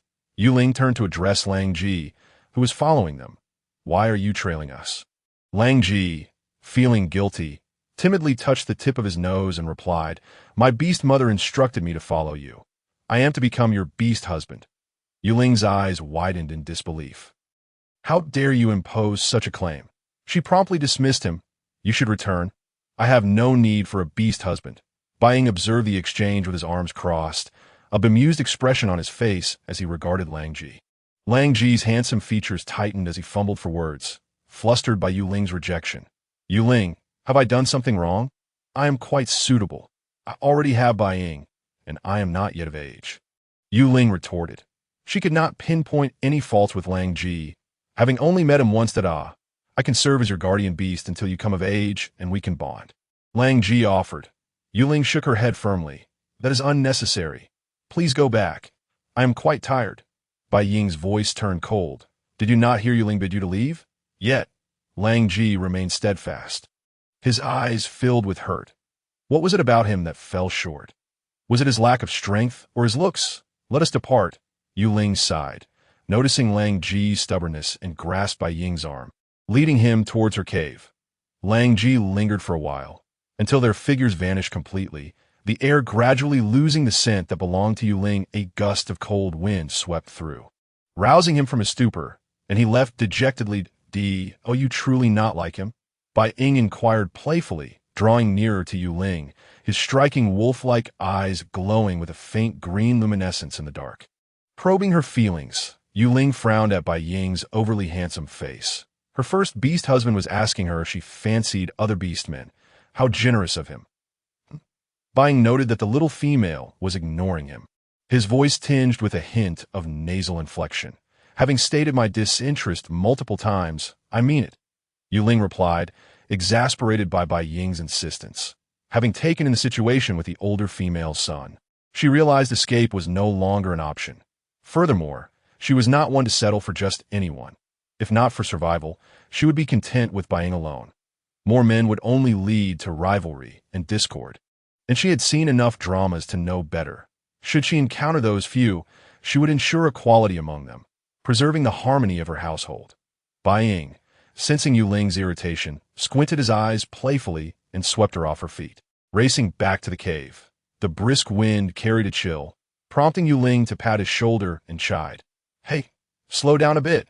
Bai Ying effortlessly set her down on the stone bed, tenderly brushing the stray hairs from her forehead, coaxing, "Tomorrow, I shall rise early to hunt and gather provisions for the winter. You must be good while alone in the cave." Yue Ling nodded, allowing Bai Ying to remove her beast skin shoes. "Bai Ying, I wish to wash my feet and brush my teeth." After 2 days without rinsing her mouth, she felt a certain unpleasantness lingering. All right, I shall fetch water for your feet, and we can find some prickly fruit for your teeth in the morning. Bai Ying replied indulgently. Afterward, he set about boiling water and brought over a stone pot to wash her feet. Yue Ling gazed down at the nearly 2-meter-tall handsome man squatting by the bedside, his chiseled profile softened by the glowing crystal light. Truly, the males of the beast world were exceptional. A.S. She relished the pampering. She remarked, "We should create a smaller stone basin for washing feet." She gestured for emphasis. The stone pot served multiple purposes, and thankfully, the beast world had yet to adopt cooking habits like stewing soup. Otherwise, it would be quite troublesome. Very well. Bai Ying acquiesced, considering her request hardly a demand. He took a piece of beast skin to dry her feet before tucking her under a beast skin blanket. Yue Ling grasped the edge of the skin, sinking into the warmth of the bed. Should the cold season approach, the thinness of the beast skin would be insufficient to ward off the chill, especially with her short beast skin skirt. She wished to avoid suffering from chronic cold legs. In this bountiful beast world, with System 999 as her guide, she yearned to explore further. Host, your current body is indeed that of a fox beast female. You need not worry excessively about cold legs. System 999 interjected, sensing Yue Ling's thoughts. However, should you wish to venture out, Bai Ying must accompany you. The beast world is fraught with dangers, and we should not act recklessly. The system continued to counsel her, fearing her impulsive nature might lead her into peril. Yue Ling vaguely acknowledged System 999's concerns, observing Bai Ying as he prepared to return to his room, realizing he possessed nothing in his cave while she lay upon a stone bed. Curiosity piqued, she tentatively asked, "Without your stone bed, where will you sleep?" Bai Ying turned slightly, amusement dancing in his eyes. "Are you suggesting I sleep with you, Yue Ling?" Yue Ling's cheeks flushed crimson. She chided herself for even asking such a question after only a few days of acquaintance. "Forget it, I shan't concern myself with you," she declared, turning her back. Bai Ying gazed at her retreating figure, his smile deepening as he suppressed the urge to touzle her glossy black hair. Once Bai Ying's footsteps faded, Yue Ling opened her eyes. The entrance to her side of the cave had been sealed by Bai Ying, leaving only a single exit. She resided at the innermost part, while Bai Ying occupied the outer space. Without a stone bed, Bai Ying likely reverted to his wolf form and lay upon the ground, just as he had the previous night. Lying on his stone bed, she felt a pang of guilt. Tomorrow, she would ask Bai Ying to craft her a proper stone bed. She need not suffer from rheumatism while he bore the brunt of it. Unbeknownst to her, Yue Ling gradually slipped into slumber. The keen senses of the beastmen rendered them acutely aware. Bai Ying smiled as he listened to the rhythmic sound of her breathing, delighted that she was now his female master. Presently, she was but a delicate cub, one he could only admire from afar, unable to indulge. Inhaling the sweet and rich scent emanating from her, Bai Ying anticipated the days to come with a sense of longing. When Yue Ling awoke, Bai Ying was no longer in the cave. Beside her stone bed lay a piece of roasted meat wrapped in leaves and the fruits she had gathered the day before. The roast still radiated warmth, and without hesitation, she grabbed it to eat. After satisfying her hunger, she retrieved a bone needle and a clean piece of beef skin, using a blunt bone knife to cut and stitch it together. The first pair of undergarments turned out uneven and could barely be worn, while the second was marginally better. However, before she could begin on a third, she heard commotion outside. Quickly, she donned her rudimentary undergarment and hurried to the entrance, only to see Bai Ying emerging against the light, dragging a bloodied prey, a colossal wild boar, lifeless and soaked in blood. "Why are you out here? It's too gory." "Don't look," Bai Ying exclaimed, setting down the wild boar and anxiously attempting to shield Yue Ling's eyes. Yet, seeing his hands stained with blood, he withdrew them. Having witnessed Lang Yu's severe injuries and the bloodshed, she was unfazed by this. She had seen enough apocalyptic dramas depicting various battle scars, though she could not remain entirely indifferent. She was not easily frightened, gazing at the wild boar, which was 2 to 3 times the size of an ordinary domestic pig, black and formidable with long white tusks, one of which Bai Ying had broken. She remarked, "Bai Ying, you are truly impressive," Yue Ling praised, giving a thumbs up to Bai Ying. Although she had not witnessed Being's fierce battle against the giant wild boar, she could easily imagine his valiant prowess from the boar's unfortunate state. Her beast husband truly was remarkable. This was the first time he had received compliments for his hunting skills, and a blush crept on a being's face as he discarded the black pig beast at the cave entrance. He then removed the beast's skin, revealing 30 or so green fruits with soft thorns wrapped inside. The prickly fruit, known for its cleansing properties, was primarily used for washing and whitening teeth, as System 999 explained. "Thank you, Being," Yue Ling exclaimed joyfully, picking up one fruit, her mind filled with System 999's meticulous instructions on how to use it. Seeing the little female's delighted expression warmed Being's heart. After he had dealt with the black pig beast, he realized it was already noon, and the little female needed to eat. He hurried back, anxious that she might go hungry. She was so slender that a gust of wind could whisk her away. Being sliced open the wild boar's belly, cutting off the most tender meat, meant for the little female. When Yue Ling emerged, she saw Being about to discard the boar's entrails and immediately called out, "Don't throw that away." Being, puzzled, turned back, thinking the little female did not understand. "These things are very dirty. They cannot be eaten. They can be cleaned and prepared into something delicious. This pig liver can be stewed or stir-fried. And these intestines can not only be made into tasty dishes, but can also be used to make sausages, as well as the stomach." Being struggled to comprehend the terms stewed, stir-fried, and smoked sausage. Yue Ling found his bewildered expression amusing. "I learned the methods from the beast god world. Just trust me and don't throw them away." Reluctantly, Being decided to keep the dirty items upon hearing her insistence. As Yue Ling watched Being's fingers transform into sharp claws to slice through the boar's skin, she noticed him about to discard the fat as well and called out once more, "This can be rendered into lard. Don't throw it away." "Render lard? It can be used for cooking and is very fragrant and delicious. Just trust me," she urged. Being nodded, realizing that while the texture was unappealing, many beastmen discarded it without realizing it could be consumed. This little female not only possessed the abilities bestowed by the beast god, but also had knowledge from the beast god world. Yue Ling, a lazy soul at heart, found her greatest joy in preparing delectable meals, a skill essential for any foodie. After carefully dividing the giant wild boar's skin and meat, Being tossed them into the cellar. Yue Ling noted that nearly half of the boar's meat had been retained, understanding it was likely part of Being's own provisions. "Let us render the lard first," Yue Ling said excitedly, eyeing the slabs of fat, relieved that they would no longer have to eat roasted meat for every meal. Who could endure that? Their cave was conveniently located near a water source, a small stream, and Yue Ling trotted ahead with a light-hearted gait, while Being carried the slabs of pig fat to clean in the clear water, grumbling about the entrails. Observing Being's pained expression, Yue Ling offered, "Let me wash them." Being shook his head, refusing to let the little female do such work. With her expectant gaze fixed upon him, he begrudgingly cleaned the pig's intestines and stomach. Yue Ling produced a prickly fruit, which emitted a natural fragrance and had strong cleansing effects, ideal for washing hands. "Use this to wash your hands." Being was taken aback. He had not anticipated that the prickly fruit could be used for hand washing. Following the little female's suggestion, he tried it and was pleased to find the unpleasant odor vanished. Easing his furrowed brow, he thought to himself that he would simply discard these items later, as they would likely be unpalatable. Yue Ling felt a surge of satisfaction as she instructed Being to carve out a thin stone pot for cooking, as well as a stone container for the lard. She found the bone knife rather dull and cumbersome, her hands growing sore and numb. "This is not work for a little female like you. You should rest here," he insisted, taking the knife from her hands and bringing her a stone to sit on. He gently blew on her reddened palms, his heart aching at the sight of her delicate hands now swollen and tender. Yue Ling watched Being clumsily attempt to cut the pig fat into pieces similar in size to those she had made. Feeling her heart soften, Being was truly a kind-hearted beastman.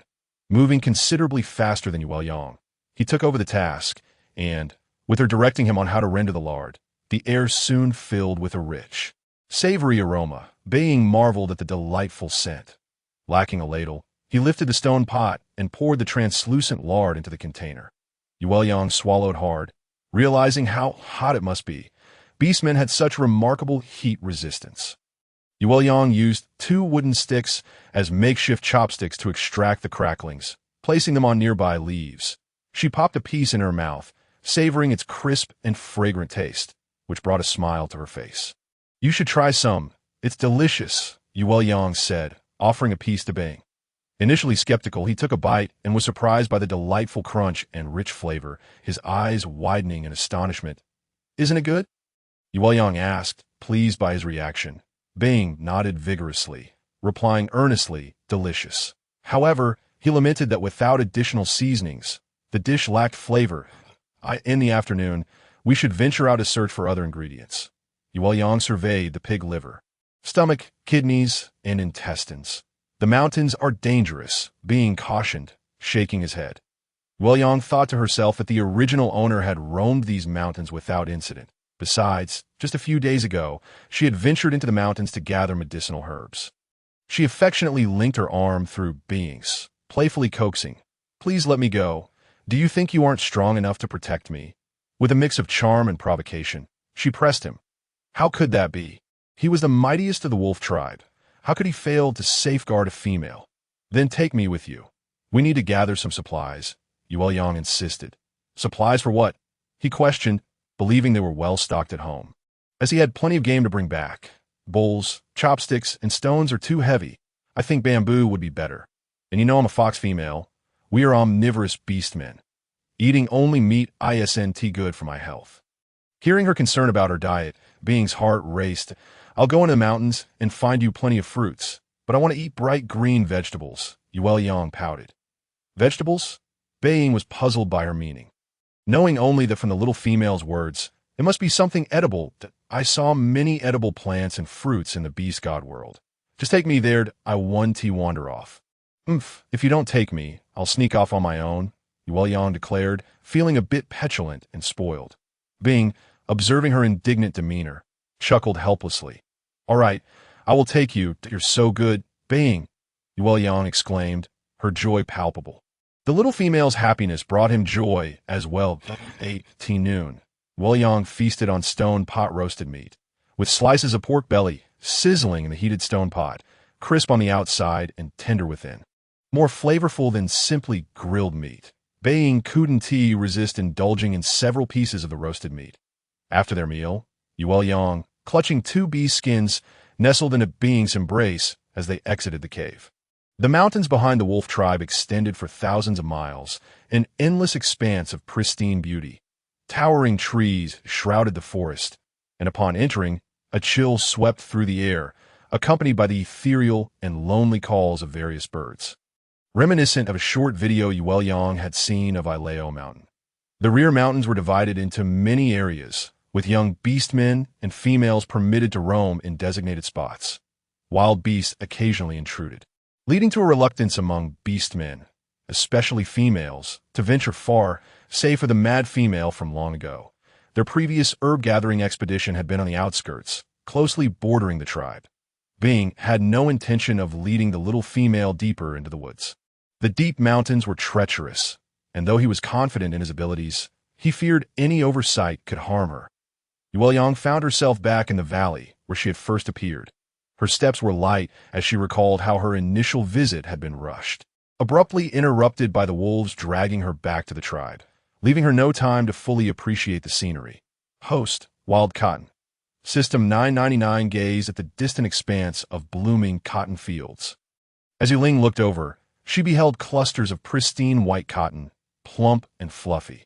This can be used to make quilts and clothing. It can also serve to staunch bleeding and dress wounds. System 999 remarked.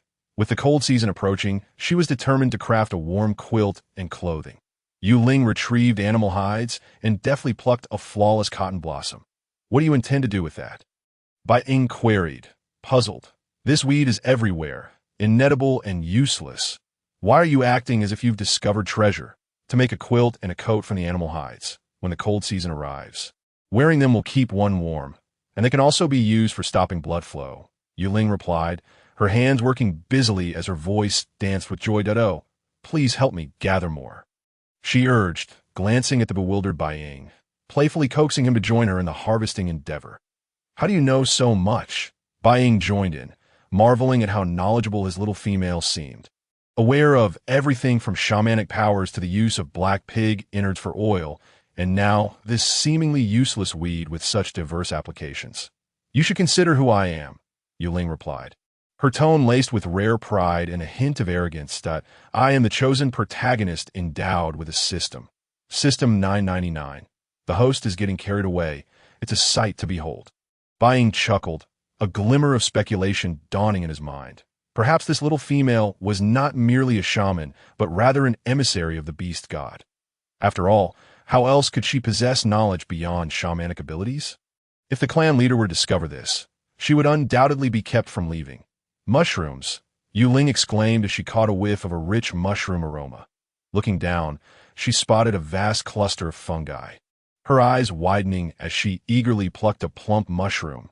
Bai Ying, upon seeing what she held, was taken aback. He swiftly snatched it from her grasp and crushed it underfoot, his heart racing.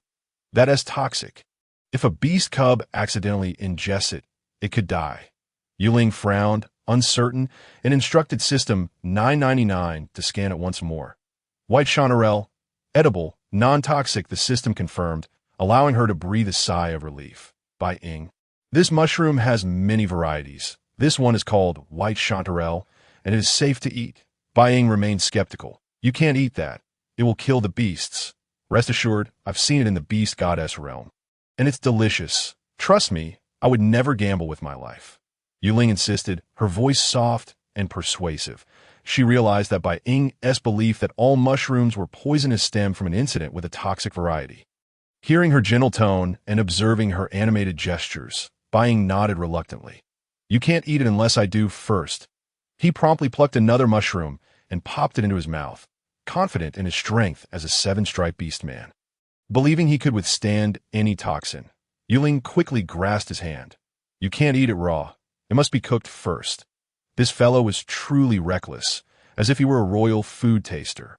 She seized the mushroom from his hand and tossed it into the animal hide, pointing out bite marks left by small creatures on several mushrooms. See? These are all nibbled by little animals, indicating they are non-toxic. Bai Ying, half convinced, noticed numerous tiny bite marks on many mushrooms that is this really safe to eat?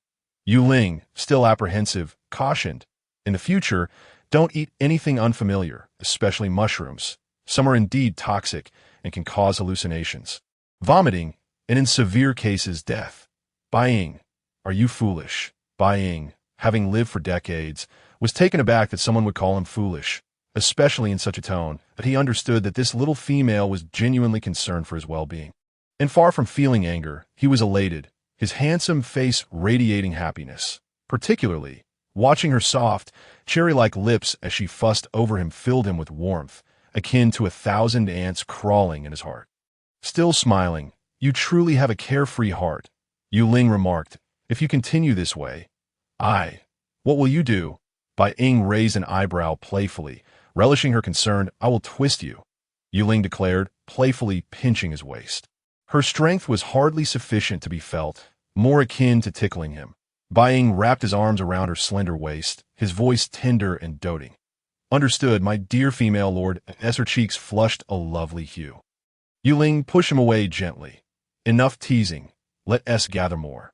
Bai Ying chuckled softly, trailing behind her, filling their animal hide bags with everything she desired. Yue Ling marveled at the abundant resources of the beast world.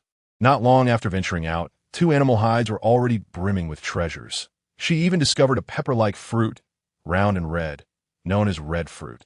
Let us head back, she called softly. Bai Ying had already broken off a bamboo thicker than her thigh with his bare hands, carrying 2 large bags of gathered items in one hand while dragging the bamboo with the other. Unfortunately, I can't carry you now, he lamented. Why not sit on my shoulders? He suggested, squatting beside her, tilting his head invitingly. Yue Ling shook her head, quickly waving her hands. No, it's too high. I'm afraid. Bai Ying, towering nearly 2 meters, was encumbered with items, and the thought of climbing on him felt unsafe. Besides, she was perfectly capable on her own. Seeing her adamantly shake her head, Bai Ying squinted, discarding the bamboo and squatting before her. I'll carry you. I can handle this later, that I'm not that delicate. Yue Ling replied, eyeing his broad back. That be good. I enjoy carrying you, Bai Ying said affectionately. She possessed a sweet, alluring scent that he found irresistible. With determination in his eyes, Bai Ying remained still, prompting Yue Ling to hop onto his warm back. With a gentle lift, he stood up, effortlessly supporting her with one hand while holding two large bags with the other. Yue Ling felt a thrill of joy. Thankfully, she wore undergarments, or that would have been quite embarrassing. Their cave was secluded, allowing them to traverse the mountainous paths without passing through the tribe. Bai Ying set her down, instructing, "Stay put. I'll fetch the bamboo." Yue Ling nodded, recognizing it was the wet season. But the sun shone brightly. The wild cotton needed to be sun-dried for sterilization. As soon as Bai Ying departed, she spread the wild cotton from one of the animal hide bags out to dry on the flat ground outside the cave. Returning to the cave, she opened the other animal hide bag, revealing a collection of white chanterelles, each one round and adorable. The rest contained red fruit, which System 999 described as the modern equivalent of chili peppers. She selected the ripest ones to sun-dry alongside the chanterelles, knowing they could be stored longer when dried for the impending cold season. Just as Bai Ying returned, Yue Ling directed him to split the bamboo at the joints. She held one of the bamboo bowls, exclaiming, "This makes it lighter to carry." The bamboo was inedible to the beastmen, all aged to perfection with impressive hardness and thickness, showcasing exceptional quality. Bai Ying admired the bamboo bowl in her hands. Recognizing his female lord's cleverness, Yue Ling perched on a rock, resting her chin in her palm as she watched Bai Ying deftly slice through the bamboo with his sharp claws, her gaze filled with envy. She wished her bone knife could achieve such sharpness. "Yue Ling, Bai Ying, are you both here?" Ayima exclaimed upon spotting the busy Bai Ying at the cave entrance, and Yue Ling lost in thought. She hurried over, flanked by two brothers, Lang Zhua and Lang Yu. Since Yue Ling awoke, Bai Ying had taken over her care, and the brothers no longer needed to look after her, leaving other beastmen without a chance to rotate their duties. A gentle smile graced Yue Ling's lips as she approached. "This is for you," Ayima said, presenting her with an animal hide bag. Yue Ling peered into the bag, discovering an assortment of fruits. "I noticed you liked these, so I had Lang Zhua gather them. They're the most delicious wild fruits," Ayima playfully remarked. Yue Ling's gaze fell upon Lang Zhua, then glanced at Lang Yu, whose face had regained some color, his wounds still wrapped in animal skin. This was a token of gratitude. Lang Zhua and Lang Yu felt a wave of shame in the presence of this young female. Lang Zhua had once entertained the thought of partnering with her while she was cleaning herself, not realizing that she possessed the powers of a shaman. Saving his brother, it was from that moment he understood he had lost his chance, especially since he could see the young female's resistance towards him stemmed from their initial act of confining her. Yue Ling felt somewhat lost, turning to look at the busy Bai Ying. Was it acceptable in this beastly world to casually accept gifts from other beastmen? She had no desire to become entangled with the wolf clan, particularly with the two brothers, Lang Zhua and Lang Yu. Bai Ying, catching Yue Ling's gaze, smiled knowingly, his eyes inadvertently landing on Lang Zhua and Lang Yu before giving a slight nod. "Thank you." Yue Ling accepted a pouch filled with fresh fruits. "Ah, you really are quite different," Ayima said, somewhat surprised, gazing down at Yue Ling. Females need not express thanks. It was all the duties of the male beastmen. Ayima suddenly moved closer, causing Yue Ling to step back, nearly losing her balance. Fortunately, Bai Ying was quick to catch her, taking the fruits gifted by Ayima, Lang Zhua, and Lang Yu from her hands, casting a discontented glance at Ayima. "Ayima, the fruits have been delivered. You may leave now." Ayima pouted. She hadn't done it on purpose, who knew this young female was so timid that she could almost fall over. Bai Ying was being rather unsympathetic. After all, they were part of the same wolf clan, with a hint of blood relation. Yet he was issuing her an eviction order. "Humph. I came to find Yue Ling, not you. Don't think you could drive me away," Ayima retorted. Hearing Ayima's tone, Yue Ling's gaze shifted between Bai Ying and Ayima, sensing an unusual relationship between them. Bai Ying remained unfazed, his eyes towards Ayima filled with impatience. Why would he need her to interrupt his sweet moments with the young female? "Come, I'll take you out for a stroll." Ayima disregarded Bai Ying's look and enthusiastically took Yue Ling's hand. "No, I still have tasks to complete." Yue Ling quickly withdrew her hand, fearing Ayima might drag her away again. "What? Do you need our help?" Ayima said, though it was truly Lang Zhua and Lang Yu who would assist. The female hardly needed to do anything, merely enjoy herself. She then cast a disapproving glance at Bai Ying. thinking that if he couldn't even take care of the young female, how could he expect her to work? No need. Yue Ling waved her hand in refusal, seeing Yue Ling's resolute attitude. Aima nodded. All right then, we will take our leave. Yue Ling nodded, watching the three beastmen depart. Lang Zhua and Lang Yu followed Aima in silence, and after walking a short distance, Lang Yu turned back to glance at the young female. Yue Ling was washing mushrooms and peppers, her voice cheerful. Buying, tonight we're having stir-fried red fruits with meat and a rib and mushroom soup. Buying was somewhat perplexed by her mention of stir-fried red fruits and rib mushroom soup. But seeing the young female so enthusiastic, he nodded indulgently. All right, in the afternoon, Buying went back to his former cave to bring over the game he had caught, instantly filling half of the cellar.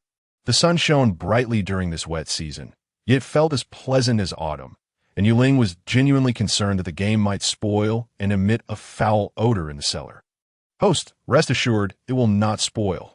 The beastmen prepare their winter supplies around this time. Winter will arrive in about a week. System 999 reassured, as so soon.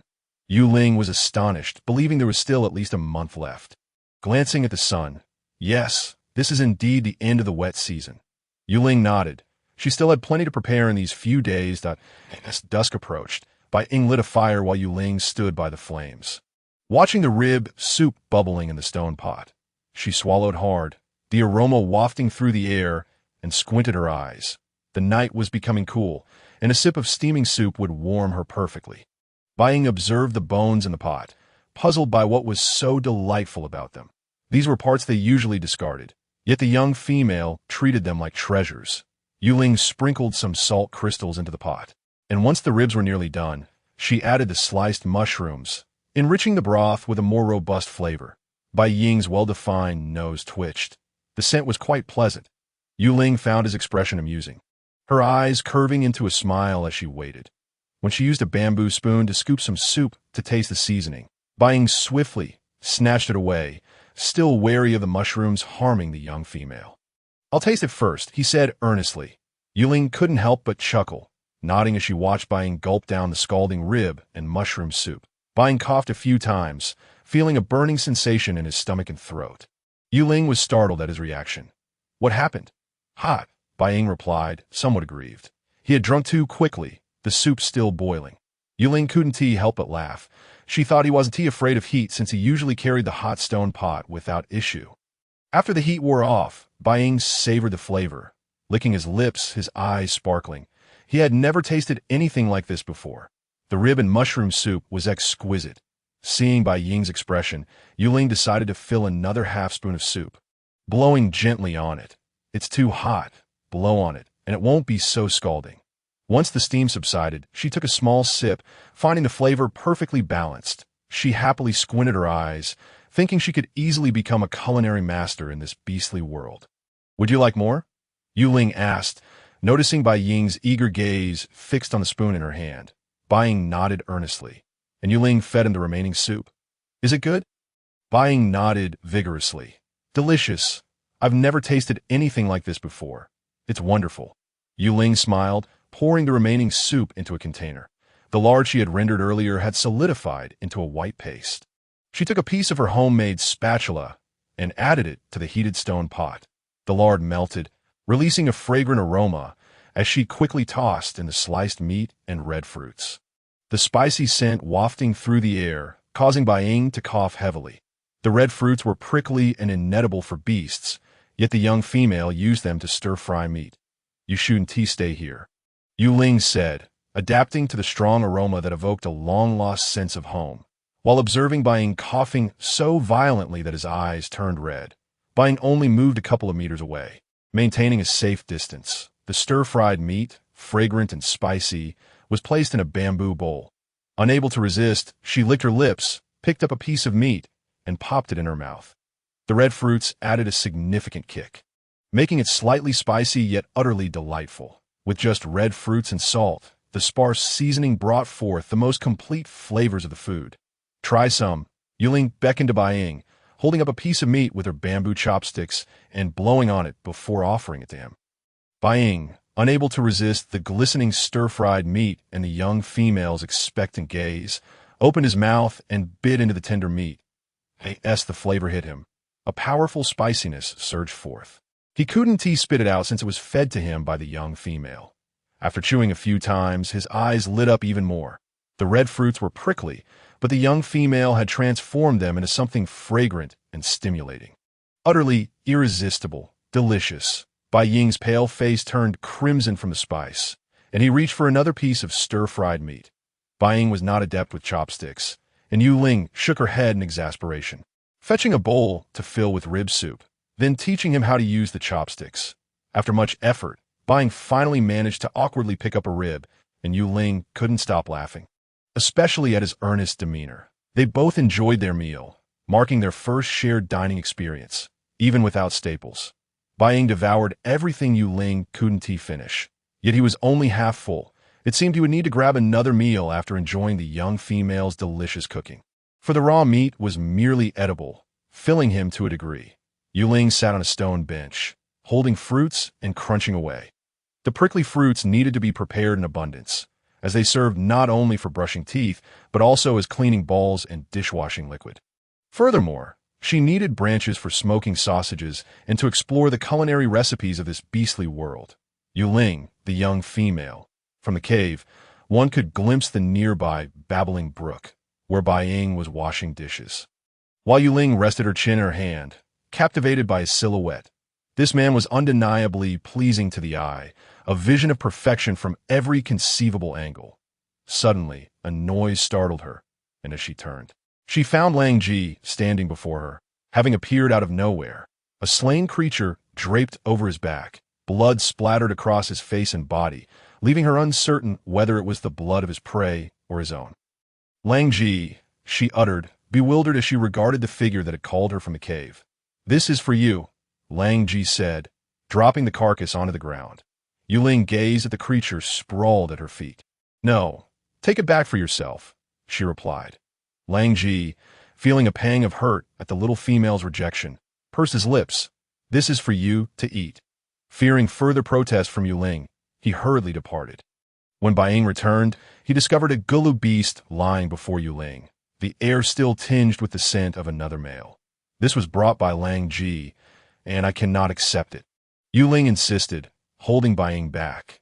This is the female's favorite delicacy. Gulu meat is tender and succulent, and this beast is not easily found in the deep mountains, Bai Ying explained, observing Yue Ling's anxious demeanor. He knew that she would eat what he had hunted for her. With determination, he hoisted the creature, declaring, "Wait for me. I will return this." Yue Ling nodded and watched as Bai Ying left. That Lang Ji. Upon Bai Ying's return, he brought with him a stone pot filled with fresh water, meant for Yue Ling's bath, which was already being heated over the fire. Just as Lang Ji entered his cave, still catching his breath, he heard footsteps behind him. Wiping the blood from the gulu beast off his face, he turned to find Bai Ying, his expression frosted with disapproval. "Bai Ying," Lang Ji called out, his gaze drawn to the gulu beast on Bai Ying's shoulder. Bai Ying placed the gulu beast before Lang Ji. "She does not want it. Lang Ji, she does not accept you." Bai Ying's words struck Lang Ji like a sharp blade, and he lowered his gaze. I merely wish to treat her well. She is unwilling to accept you," Bai Ying remarked, a hint of satisfaction in his tone, before leaving Lang Ji's cave. Lang Ji slumped onto a stone bench, staring at the lifeless gulu beast with a sorrowful expression. That petite, charming female, her every smile and frown tugged at his heartstrings. He could not fathom why she did not see him. Although he could not rival Bai Ying, he was a five-striped beast man, still young and capable of growth. "Why didn't you wait for me to return to cook?" When Bai Ying returned, he found Yue Ling had already prepared the bathwater. Thoughts of Lang Ji ignited a flicker of unease within him. He realized he had not been good enough to Yue Ling, nowhere near it. He resolved to ensure she would never want for anything else. "There's nothing to worry about," Yue Ling smiled at Bai Ying. Bai Ying reached out to gently tousle her hair to go wash up. He carried the stone pot into the bathing area, testing the water's temperature. "You go first. I will sew you a new skirt from beast hide." Yue Ling nodded. She only had the outfit Bai Ying had fashioned for her, and she needed a fresh one for her bath. Grabbing her small undergarment from her stone bed, she slipped into the bathing area. The sounds of her washing soon filled the air, and Bai Ying felt a sense of contentment at this domestic life. Smiling fondly, he took out a bone needle to craft a new skirt for her. When he presented the new skirt to Yue Ling, her heart swelled with reassurance at the sight of Bai Ying's back. A true gentleman among beastmen, unlike others who were quick to act inappropriately. All the skirts were identical, and when Yue Ling emerged, she found Bai Ying seated on her stone bed, stitching a new pair of beast-hide shoes. A wave of sweetness washed over her as she approached and gently rested her head on his shoulder. Bai Ying, you are truly wonderful. Bai Ying had grown accustomed to her generous praise and gratitude. The sweet scent of her filling his nostrils, intoxicating him. It is every male beastman's duty to treat their female well, especially since you are my mate, he replied with a smile. Yue Ling nodded, and they nestled together like a couple in love. Bai Ying, what is this? He asked, lifting her discarded undergarment, its fragrant aroma wafting through the air, a potent reminder of her presence that left him parched and flushed. Just as Yue Ling was about to recline for the night, she spotted Bai Ying entering with her undergarment in hand. Her face flushed crimson, and she stammered, Why are you touching my beast-hide skirt? She had wrapped herself in it post-bath, intending to wash it the next day. Bai Ying observed her rosy cheeks and intended to clean the garment. But as he did, a small piece of fabric fell out. Oddly shaped and somewhat peculiar, I'll take it to wash that. And no need for you to do that. I can wash it myself. How can a little female wash her own skirt? Bai Ying shook his head disapprovingly, knowing that if other males saw his little female doing laundry, they would surely think he was mistreating her. Upon hearing Bai Ying's words, Yue Ling glanced at the undergarment he was shaking, wishing to vanish into the ground. She hastily left her stone bed and rushed to snatch it from his hands. Bai Ying, tall and strong, instinctively pulled back, holding the undergarment high above her reach. As Yue Ling gazed up at it, her face turned an even deeper shade of crimson, feeling teased. How could you do this? She accused, her voice quivering with embarrassment. Bai Ying, perplexed by her reaction, watched as her cheeks flushed and her eyes glistened. He tugged at the undergarment, questioning, What have I done? Yue Ling shot him an exasperated glare, her voice filled with urgency. Get it back to me. What is this thing? It carries your scent, so rich and intoxicating. Bai Ying remarked, bewildered as he brought it closer to his nose. Seeing him react this way made Yue Ling feel weak in the knees, her breath quickening. Seizing the moment, she mustered all her strength to snatch the fragrant undergarment from him. Bai Ying's expression turned wounded as the sweet-scented beast hide was taken from him. Yue Ling understood that Bai Ying was unaware of its significance, along with her own scent, which she herself did not comprehend. Realizing that Bai Ying would eventually share her life, she felt the need to clarify the situation to avoid future awkwardness. Taking a deep breath, she summoned her courage. This is my personal belonging. It is my undergarment. What is an undergarment? Bai Ying asked, confused. Is what I wear underneath? Within my beast-hide skirt, Yue Ling whispered, her voice growing faint. Why must it be worn beneath the beast-hide skirt? Yue Ling's embarrassment shifted to exhaustion as she sighed. Wearing only the beast-hide skirt is unsafe. It exposes too much, like how you would be completely bare in your beast form that I do not wish to be exposed. To have others see my private parts. Bai Ying's eyes widened in understanding. He nodded heavily, realizing that Yue Ling was referring to her intimate areas as her beast husband. He too would not want other males to see her. And it made sense why the undergarment bore such a sweet, alluring scent. His normally pale skin flushed with warmth, his breath becoming heavier. Yue Ling noticed Bai Ying's change in demeanor. All right, let us go to sleep. With that, she turned away from his longing gaze and climbed onto her stone bed. Bai Ying, recognizing that further inquiries about the undergarment would be unwise, retreated to the outer room, plopping down onto the ground. He recalled the stitching of the undergarment, uneven and hastily done, and decided to mimic its shape with some beast hide to create a new pair. When Yue Ling awoke the next day, she found not only breakfast prepared by Bai Ying beside her bed, but also a thick stack of undergarments, adorned with various beast hide patterns. Her cave had only a few hides sent by the wolves, but Bai Ying had brought a substantial amount from his own home, leaving them in the corner, a clear indication of his well-to-do background. With her worries alleviated, Yue Ling felt a rush of affection for Bai Ying. A tender, considerate man who paid attention to the smallest details. Truly someone to cherish. She pulled out a pair and slipped it on. It fit perfectly, as if Bai Ying had measured her precisely. System 999, attuned to the innermost thoughts of its host, could not help but interject, "My dear host, it would be prudent not to favor strategy, one exclusively. Have some compassion for the other beastly suitors and distribute your affection more evenly."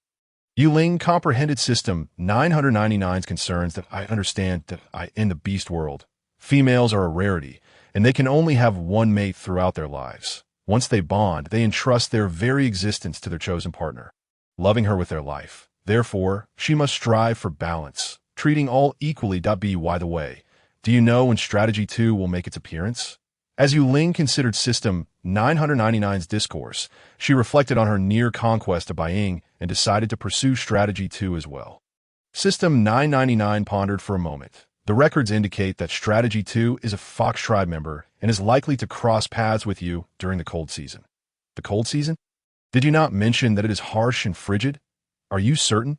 Indeed, he hails from your Beast Father-S tribe and has come specifically for you. System 999 glanced at the sparse notes in its records, awaiting the host's personal touch to complete the narrative. What could he want from me? Yue Ling was bewildered by the sudden interest after years of silence. In truth, your beast father holds considerable renown within the Fox tribe. Following your beast mother's death, he suffered grievous injuries and was left with but half his life, rendering him vulnerable to ostracization by other tribe members.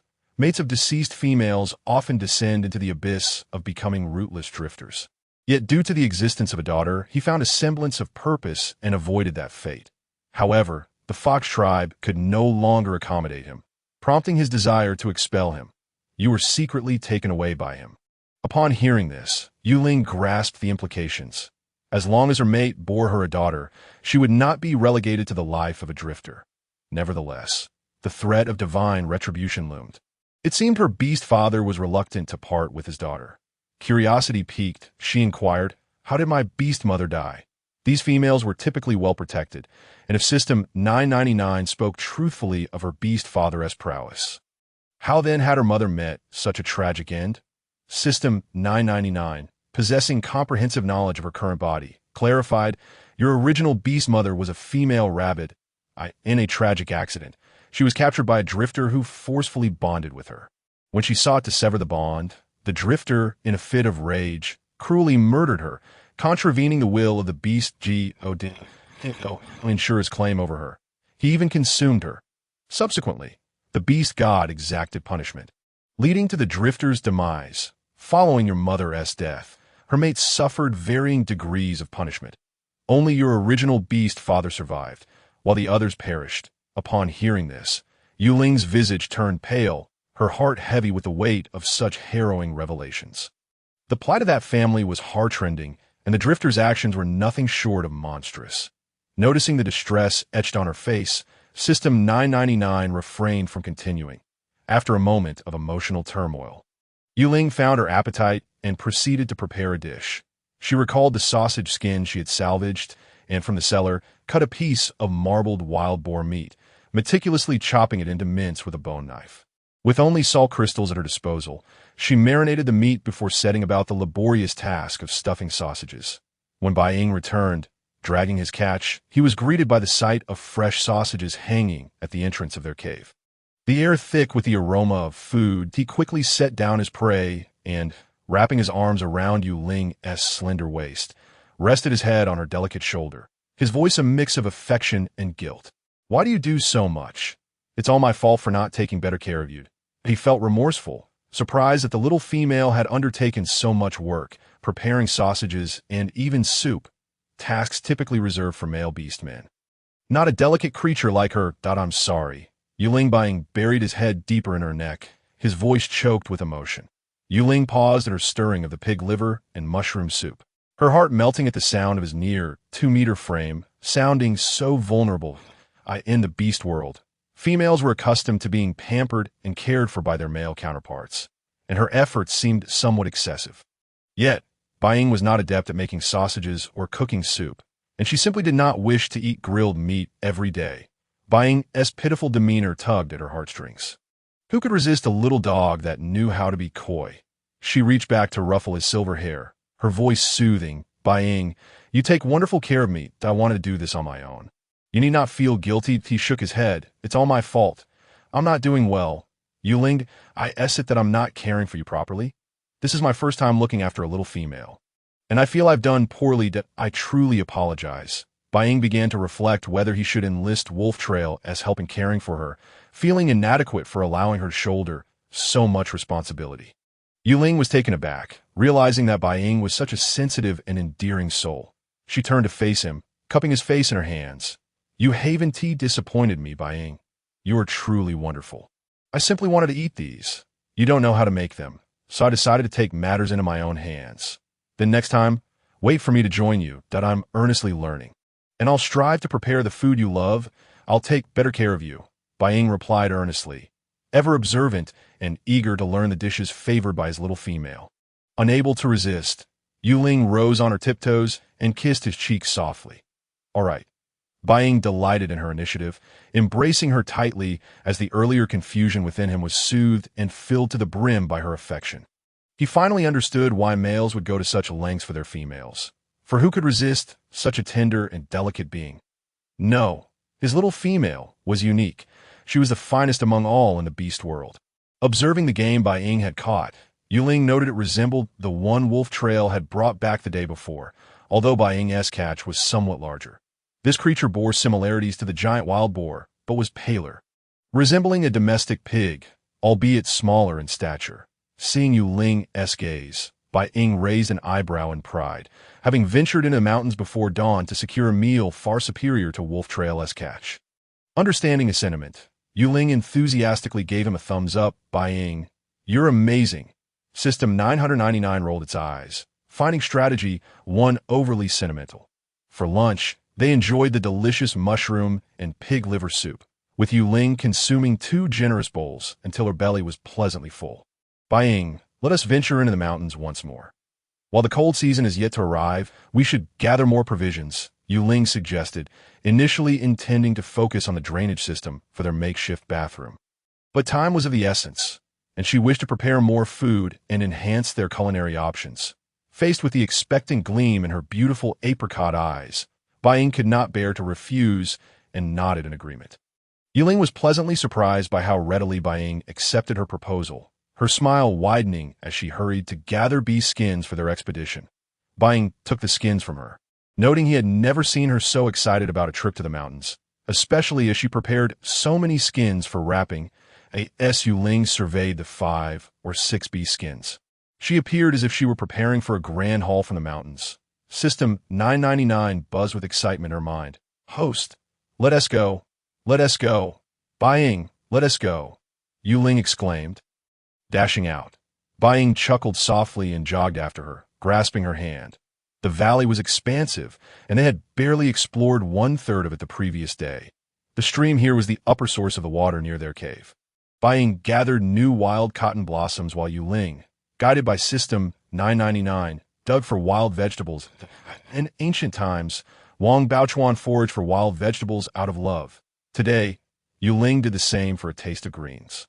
Bai, somewhat bemused, could not fathom his little female's obsession with such weeds. Yue Ling giggled as she harvested wild vegetables, planning to follow the northern tradition of fermenting fresh greens for consumption during the cold season. While the taste would not match that of fresh produce, it was certainly better than having nothing to eat. Host, there are wild radishes 50 meters ahead, System 999 informed. Radishes? Yue Ling's eyes sparkled as she dashed toward the indicated location. Bai, ever watchful, cautioned, be careful not to run off. Watch out for fierce beasts, he said so, and then he paused his harvesting to follow along, fearing that the little female might encounter some mishap. Yue Ling gazed at the dozen or so lush green seedlings, filled with excitement. Indeed, this beastly world is truly enchanting, abundant with treasures, and now she could even feast on radishes that, in winter, one eats radishes. And in summer, ginger. During the cold season, a hearty bone radish soup is essential. Bai observed the seedlings Yue Ling pointed to. He recognized them as those favored by herbivorous beastmen, particularly the rabbit tribe. These are the radishes that the rabbit tribe delights in, Bai remarked. Yue Ling nodded, cautiously using her bone knife to sift through the surrounding soil, wary of damaging the large radishes hidden within. I love them too. Why does this little fox love to eat everything? Bai Ying chuckled teasingly, noting that although fox beastmen are omnivorous, they predominantly consume meat. Yet his little female seemed to favor these nutrient-poor delicacies, eating a bit without gaining any weight. My beast mother is from the rabbit tribe. Yue Ling playfully stuck out her tongue. The rabbit beastmen are somewhat smaller in stature compared to other races, which might explain why this little female is so petite. It seems to be a trait inherited from her beast mother. Yue Ling, do you not wish to stay with our tribe because you seek your beast mother? Bai Ying inquired. Yue Ling paused. Recalling what System 999 had told her that morning, she felt a pang of sympathy for the original owner's beast mother, her voice thick with emotion. My beast mother has already passed away. Bai Ying was taken aback. No wonder. The little female had been brought to the wolf tribe by his beast father, and due to the presence of a female, their tribe had not pressed for further details. Sensing Yue Ling's sorrow, Bai Ying gently stroked the back of her head, offering comfort. Do not be sad. My beast father and beast mother have also died. We will live well from now on. And I will protect you. That this how Bai Ying comfort someone? What happened to your beast father and beast mother? Yue Ling asked curiously. Bai Ying forced a faint smile. It has been over 20 years. Our tribe was attacked by ferocious beasts, and they perished in the beast tide. The original owner's beast father also died in the beast tide, as did Bai Ying's parents, indicating the terror of this beast tide. 999. What exactly is the beast tide? She was unaware of what it entailed. The beast world continent is divided into seasons: rainy, dry, humid, and cold, corresponding to the four modern solar terms: spring, summer, autumn, and winter. The beast tide is an annual occurrence. Erupting twice with wild chaos, beasts enter a frenzy twice a year, converging to form what is known as the beast tide, indiscriminately attacking all beastmen. This frenzied state typically arises during the rainy and humid seasons. Yue Ling furrowed her brow, feeling that life in the beast world had become increasingly challenging. This beast tide wreaks havoc without specifically targeting beastmen tribes. It simply rampages through any tribe in its path, driven by a bloodthirsty frenzy to annihilate everything. So, what you mean is that anyone who crosses paths with it is doomed, Yue Ling concluded. You could say that System 999 replied. I'll dig. You can rest nearby. Bai Ying watched as Yue Ling diligently scraped the soil with her bone knife, affectionately. Yue Ling nodded, voluntarily stepping aside and passing the bone knife to him. Bai Ying did not take it. Instead, his hand transformed into a silver-white wolf claw, effortlessly tearing through the soil to reveal the tender white flesh of the radish. Yue Ling's eyes sparkled with delight. 999. Can I transform like that? It seems so convenient, System 999 replied. Host, female beastmen do not possess transformation abilities. They only appear as cubs during their youth. Oh well, Yue Ling lamented, feeling disappointed. That bone knife was quite dull and difficult to use. She had hoped she could also transform her hand into a fox paw, swiftly slicing through various items. System 999, unsure how to comfort the host, observed the radish, which was long, white, and large, growing particularly well, weighing around 3 to 4 pounds. Upon seeing the radish, she completely forgot her earlier disappointment about not being able to transform, hugging the radish, still slightly coated in soil, her mouth watering in anticipation. Let us dig them all up and take them back. We can make wind-dried radishes and pickles. Yue Ling licked her lips, eager to devour the radishes. Bai Ying was unfamiliar with wind-dried radishes and pickles. But since the little female had requested it, he, being an obedient male, naturally complied with her wishes. TSK. Isn't that Bai Ying? Just letting the female Yue Ling eat these? A light, mocking voice interrupted. Bai Ying's expression darkened as he glared at the imposing figure of Xiang Yuan in the distance. Yue Ling turned her gaze toward the source of the voice. The beastman was robust and towering, even more muscular than the bear beastman, standing approximately 2 meters tall, with every inch of his body bulging with muscle. Resembling a giant muscle-bound man, capable of delivering a punch strong enough to send her to meet her ancestors, she was not particularly fond of overly muscular men, especially not after his earlier comments, and his blatant scrutiny was unwelcome. Sensing Yue Ling's disdainful gaze, Xiang Yuan arrogantly lifted his chin, yet his eyes remained fixated on the exquisitely beautiful female before him. She was so petite that bearing his offspring might prove challenging. Yue Ling was unaware that this muscle-bound beastman, Xiang Yuan, had already contemplated such distant matters. What do you say, little female? Would you like to come with me? I'm much stronger. My masculine traits far surpass Bai Ying's. Xiang Yuan boasted ta. Yue Ling gasped in fright, quickly burying her head into Bai Ying's embrace. Xiang Yuan brazenly tore down the lower part of his beast hide, exposing his reproductive organ right before her eyes. Bai Ying shot a cold glare at Xiang Yuan, one hand firmly around Yue Ling's slender waist, warning, Xiang Yuan, you frightened Yue Ling. Now leave. Having spent a few days together, he had realized that this little female was different from others. She held particular importance to certain body parts, protecting herself well, and was not fond of seeing those of other beastmen. Xiang Yuan scoffed at Bai Ying's warning. Dismissing it with disdain, he ranked fourth among the beastmen in their tribe. With Bai Ying, Lang Yong, and Lang Ji above him, he felt no inferiority compared to them. Lang Yong had become Anna's first beast husband, while Lang Ji was merely a young cub, hardly worth his attention. The strongest wolf tribe beastman, Bai Ying, had secured the favor of the female Yue Ling, whom he had once looked down upon as a crazed female, destined to become a public partner. Little did he expect that this female would receive the beast god's blessing, gaining the powers of a shaman and becoming the most esteemed female of the wolf tribe. Such a female should rightfully become his mate, bearing him the strongest offspring. Bai Ying, I challenge you to a duel that if I win, you will relinquish the position of Yue Ling's first beast husband to me, Xiang Yuan declared, looking down at Bai Ying with an air of superiority, as if he were bestowing a favor. It was common for male beastmen to compete for females, and if Bai Ying wished to remain with Yue Ling, he would have to accept challenges from other beastmen. Bai Ying couldn't help but chuckle at Xiang Yuan's words, his gaze turning icy as he tightened his embrace around the little female, asserting his claim.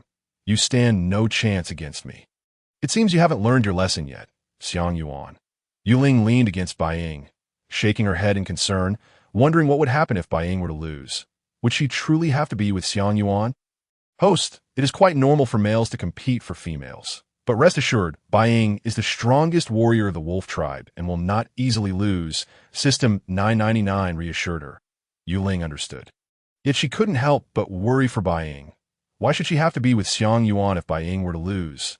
Did females not possess the right to choose? Regardless of the outcome, she would choose Bai Ying. She disliked and was repulsed by Xiang Yuan. Host, the females here tend to choose the strongest beastmen as their husbands. They will only select the victor of a duel. System 999 continued. Yue Ling still felt uneasy, retorting, no matter if Bai Ying wins or loses, I will always choose Bai Ying. System 999 ceased its explanation. Bai Ying noticed the frown forming on the little female's face and gently smoothed it with his finger. His voice tender. Do not worry. Your first beast husband is no pushover. Xiang Yuan sneered coldly. Bai Ying, the outcome of this duel is far from certain. Soon, Yue Ling will no longer be your first beast husband. She should be concerned about me. Upon witnessing the tender exchange between them, Xiang Yuan felt a flicker of indignation. Although he was merely a 6-pattern beastman, and Bai Ying had already attained the status of a 7-pattern beastman, his strength as an elephant beastman surpassed that of a snow wolf. The disparity in their patterns could be compensated for by the might of his physique. Thus, the outcome of their confrontation remained uncertain. Should he emerge victorious, he would certainly assert his dominance over Yue Ling, ensuring she comprehended who was truly the superior one between him and Bai Ying. Yue Ling, upon hearing Xiang Yuan's words, could not help but roll her eyes. Bai Ying is the beast man I have chosen, she declared, burying her head deeper into Bai Ying's embrace, unwilling to acknowledge Xiang Yuan's presence. Her voice, soft and almost childlike, only served to further delight Bai Ying, intensifying his affection for her. In contrast, Xiang Yuan scoffed at her words, dismissing her as a naive female who could not discern the true nature of things. Bai Ying, I await you in the square. Do not let fear deter you, Xiang Yuan announced, turning away without a backward glance as he exited the valley. Xiang Yuan, take care of your bones. I wouldn't want to leave you in pieces. Bai Ying retorted. Once Xiang Yuan's footsteps faded into the distance, Yue Ling hesitantly lifted her head, concern etched on her face as she gazed at Bai Ying. Have I caused you trouble? She asked. The sight of her worry melted Bai Ying's heart, and he yearned to bond with her immediately. Why, dear Yue Ling, you must grow up swiftly, he sighed. Yue Ling's ears reddened slightly. In truth, she had long since reached adulthood.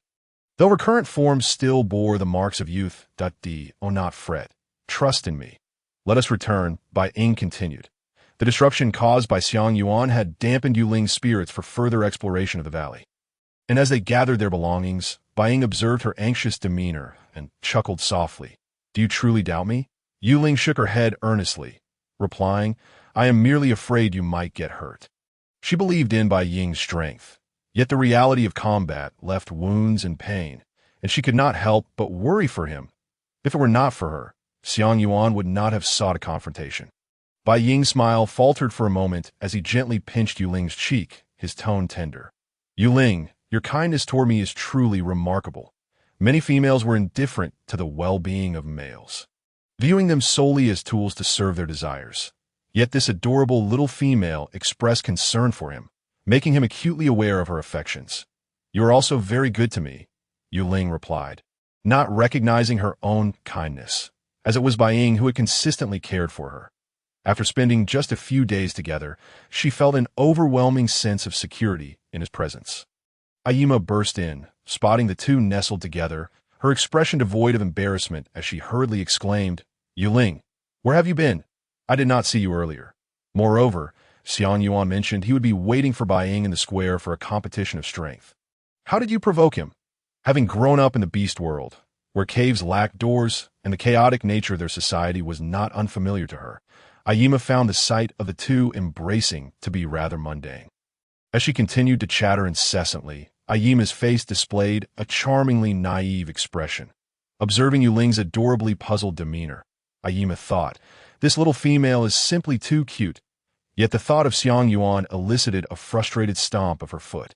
I can hardly stand that Xiang Yuan. Though he possesses great strength, he is petty and ill-tempered. And to think he is 50 years old. How old are you, Yue Ling? It is truly shameless of him. Huh? Yue Ling was taken aback. Xiang Yuan is 50 years old? Yue Ling, you must not know this yet. Xiang Yuan has indeed reached the age of 50, Aima remarked. Her tone teasing he appears to be no more than 20. Yue Ling was genuinely stunned that in contemporary society, he could easily be mistaken for her father. Reflecting on Xiang Yuan, she noted his larger stature, but his attitude and tone were irksome, making it hard to believe he was already 50. Host, the average lifespan of beastmen here is about 150 years, that he is merely in his prime, System 999 informed her. Indeed, for you, he may seem somewhat aged. However, as a six-pattern beastman, he tends to look down on others. How utterly detestable. Aima expressed her discontent. Yue Ling nodded in agreement. He is indeed quite unpleasant. Her curiosity was piqued regarding Bai Ying's age. 999. How old is Bai Ying? The implication of Bai Ying having previously bested Xiang Yuan suggested they were likely of similar age. Bai Ying awakened as a six-pattern beastman at 18, transitioned to seven-pattern at 20, and is now 21 years old. Dear host, rest assured, I have introduced you to a handsome, powerful prodigy. Xiang Yuan, awakening at 18, only reached the six-pattern after several decades, lacking the innate talent of a wolf. Hearing this, Yue Ling realized that Bai Ying was even younger than she, truly a younger brother. Achieved the status of a seven-pattern beastman before turning 21 speaks volumes of his exceptional talent. But why do these male beastmen assess their strength based on patterns? What significance do these patterns hold? Is it akin to possessing supernatural abilities as depicted in those fantastical novels? Yue Ling mused, her gaze fixating on the enigmatic black patterns adorning Bai Ying's arms. System 999 paused momentarily, gathering its thoughts before responding. This is a convention of the beast world, wherein male beastmen are classified by their patterns, indicative of their strength and physical prowess. The ability to hunt effectively does not equate to the supernatural abilities you envision. If they possess such powers, it would no longer be the beast world, but a science fiction realm. Yue Ling, enlightened by System 999's explanation, realized how little she truly understood. Whenever she had questions, she found herself at a loss, relying on the system for answers. Bai Ying shot a disgruntled glance at the interrupting Aima, feeling that the moment shared with his little female was being spoiled. Come, let us go together, asked the object of their rivalry. Yue Ling felt compelled to join them. Her animosity towards Xiang Yuan stemmed from the fact that Bai Ying, the foremost warrior of the wolf tribe, had openly declared his intent not to bond with her, while also sharing a blood relation. The second warrior, Wolf Yong, served as Anna's guardian beast, and the third, just reaching adulthood, was Wolf Ji, the prospective leader of their tribe. His female counterpart would require the selection of the elder shaman and matriarch, leaving Yue Ling with no chance. Females naturally gravitate towards strength, and her attention had shifted to Xiang Yuan, who, despite being slightly older, possessed commendable abilities. She had hoped to have him as her guardian beast, only to be met with scorn as he rejected her, ridiculing her and dismissing her with cruel words, lacking even the slightest semblance of male decorum. Bai Ying's desire to defend himself made it impossible for her to stay away. Even if he were to lose, she would still choose him over Xiang Yuan. Regardless of age and strength, her genuine admiration for Bai Ying remained unwavering. Furthermore, aside from the target system 999 had designated for her, she had no desire for additional suitors. The notion of pursuing the affections of multiple males, as other females did, was utterly terrifying her. As Ayima led Yue Ling by the hand, she turned her head to glance at Bai Ying, then back at Ayima's head. Ayima, I am quite curious about your relationship with Bai Ying. Ayima paused, bursting into laughter, finding Yue Ling's inquiry amusing. It seemed the little female had misconstrued something. Her clarity was returning, albeit with some gaps in memory. Ayima teased, Yue Ling, you do not think there is something between me and Bai Ying, do you? Yue Ling replied, I did not mean that at all. Bai Ying's beast father and my beast father are siblings from the same lineage. In the beast world, most individuals were straightforward. Ayima had no hidden motives as she continued. This connection was part of the reason she had initially chosen to assist Yue Ling. Realization dawned upon Yue Ling. They were indeed cousins, as Bai Ying's beast father and Ayima's beast father were brothers. Had Ayima not mentioned it, she might have never guessed. Bai Ying pressed his lips together, catching Yue Ling's gaze and smiling gently, reassuring her, do not worry about me. Yue Ling returned his smile, turning to Ayima. So you are Bai Ying's cousin. Ayima scratched her head. You could say that in the beastly realm, with the exception of particularly close relatives, familial bonds tend to be rather tenuous. Moreover, with the passing of Bai Ying's beastly father, the thread that once connected them is frayed. Thus, for Ayima, their relationship is merely one of blood. And for Bai Ying, it holds the same sentiment, some connection, yet not profound. As the cold season approaches, the wolf tribe is exceptionally busy, with the male beastmen mostly out hunting. Given that Bai Ying is the mightiest among them, a contest of strength is set against Xiang Yuan, gathering a multitude of beastmen who encircle the square. Xiang Yuan stands at the center, observing the approaching figures. As they arrive, the crowd parts to allow passage, their gazes toward Yue Ling filled with reverence, awe, and a hint of admiration. Xiang Yuan's eyes linger on Yue Ling for but a moment before he casts a scornful glance at Bai Ying. Mocking coldly, Bai Ying, I thought you lacked the courage to show up. Bai Ying glances at Yue Ling and softly instructs, stay here and wait for me. I'll take him down. Yue Ling nods, cautioning, be careful. Bai Ying acknowledges her, while Ayima watches the overly sentimental interaction between Bai Ying and Yue Ling, bemused by how a mere contest could evoke such emotional depth. Bai Ying strides toward the center of the square. The surrounding beastmen erupt in excited cheers. Since Bai Ying ascended to the rank of 7-striped beastman, this is the first time they witness him in combat against a fellow clansman. How foolish of Xiang Yuan to challenge Bai Ying. Has he forgotten the humiliation of being bested by him before? Yue Ling, the future shaman of their tribe, stands as a testament to their legacy, although Xiang Yuan has become a 6-striped beastman. His strength pales in comparison to Bai Ying's and even to Lang Ji's. He harbors dreams of becoming the foremost beast husband, but such aspirations are indeed fanciful. The beastmen discussing Xiang Yuan's potential, as Yue Ling's may agree, he lacks the qualifications to be the primary beast husband. Even Lang Ji, their future chieftain, according to the old matriarch and patriarch's wishes, can only aspire to be Yue Ling's second mate. As for those whose prowess falls short of Bai Ying and Lang Ji, they must hasten their own advancement, hoping to secure a place once Yue Ling reaches maturity. The awakening of male beastmen occurs at 18, with each level of advancement being exceptionally arduous. Yue Ling, overhearing the chatter of nearby beastmen, envisions the moment Bai Ying had once left Xiang Yuan searching for his teeth after a prior encounter, back when Bai Ying had just come of age. Once the contest begins, Bai Ying does not hold back, unleashing his power with a lean waist that propels a fierce punch straight towards Xiang Yuan's face. Xiang Yuan, being a six-striped beastman, withstands Bai Ying's assault, retorting with derision. Is this all the strength you possess? A seven-striped beastman is hardly impressive. Such arrogance is truly deserving of a beating. The battle rages on, transforming from beastman forms into their beastly counterparts, stirring up clouds of dust and creating a spectacle of astounding proportions that leaves Yue Ling speechless. Xiang Yuan, embodying a massive gray elephant, and Bai Ying, a magnificent silver wolf, appear diminutive in comparison to the elephant. Yet Bai Ying's agility starkly contrasts with the elephant's ruggedness. The two beastmen engage in a fierce duel, neither willing to yield.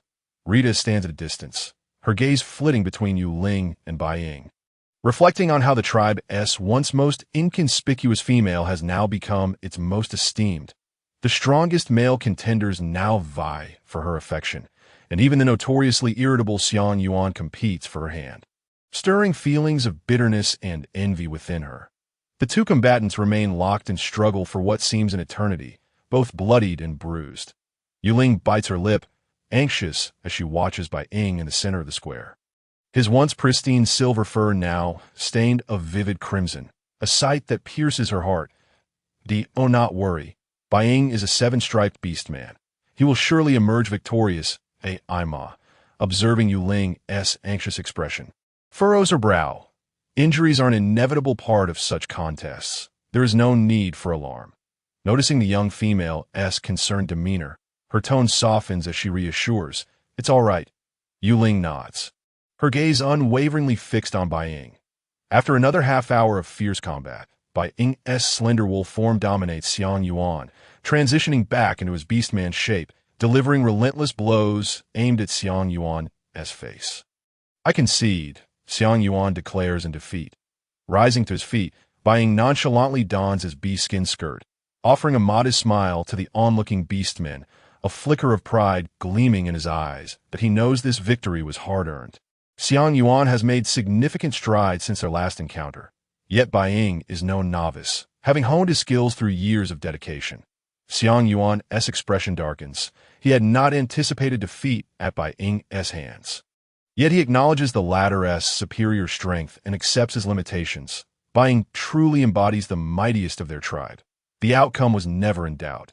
Xiang Yuan has only humiliated himself. Surrounding beastmen shower Bai Ying with congratulations, to which he humbly responds that he understands that this victory is merely a beginning, with countless more challenges awaiting him.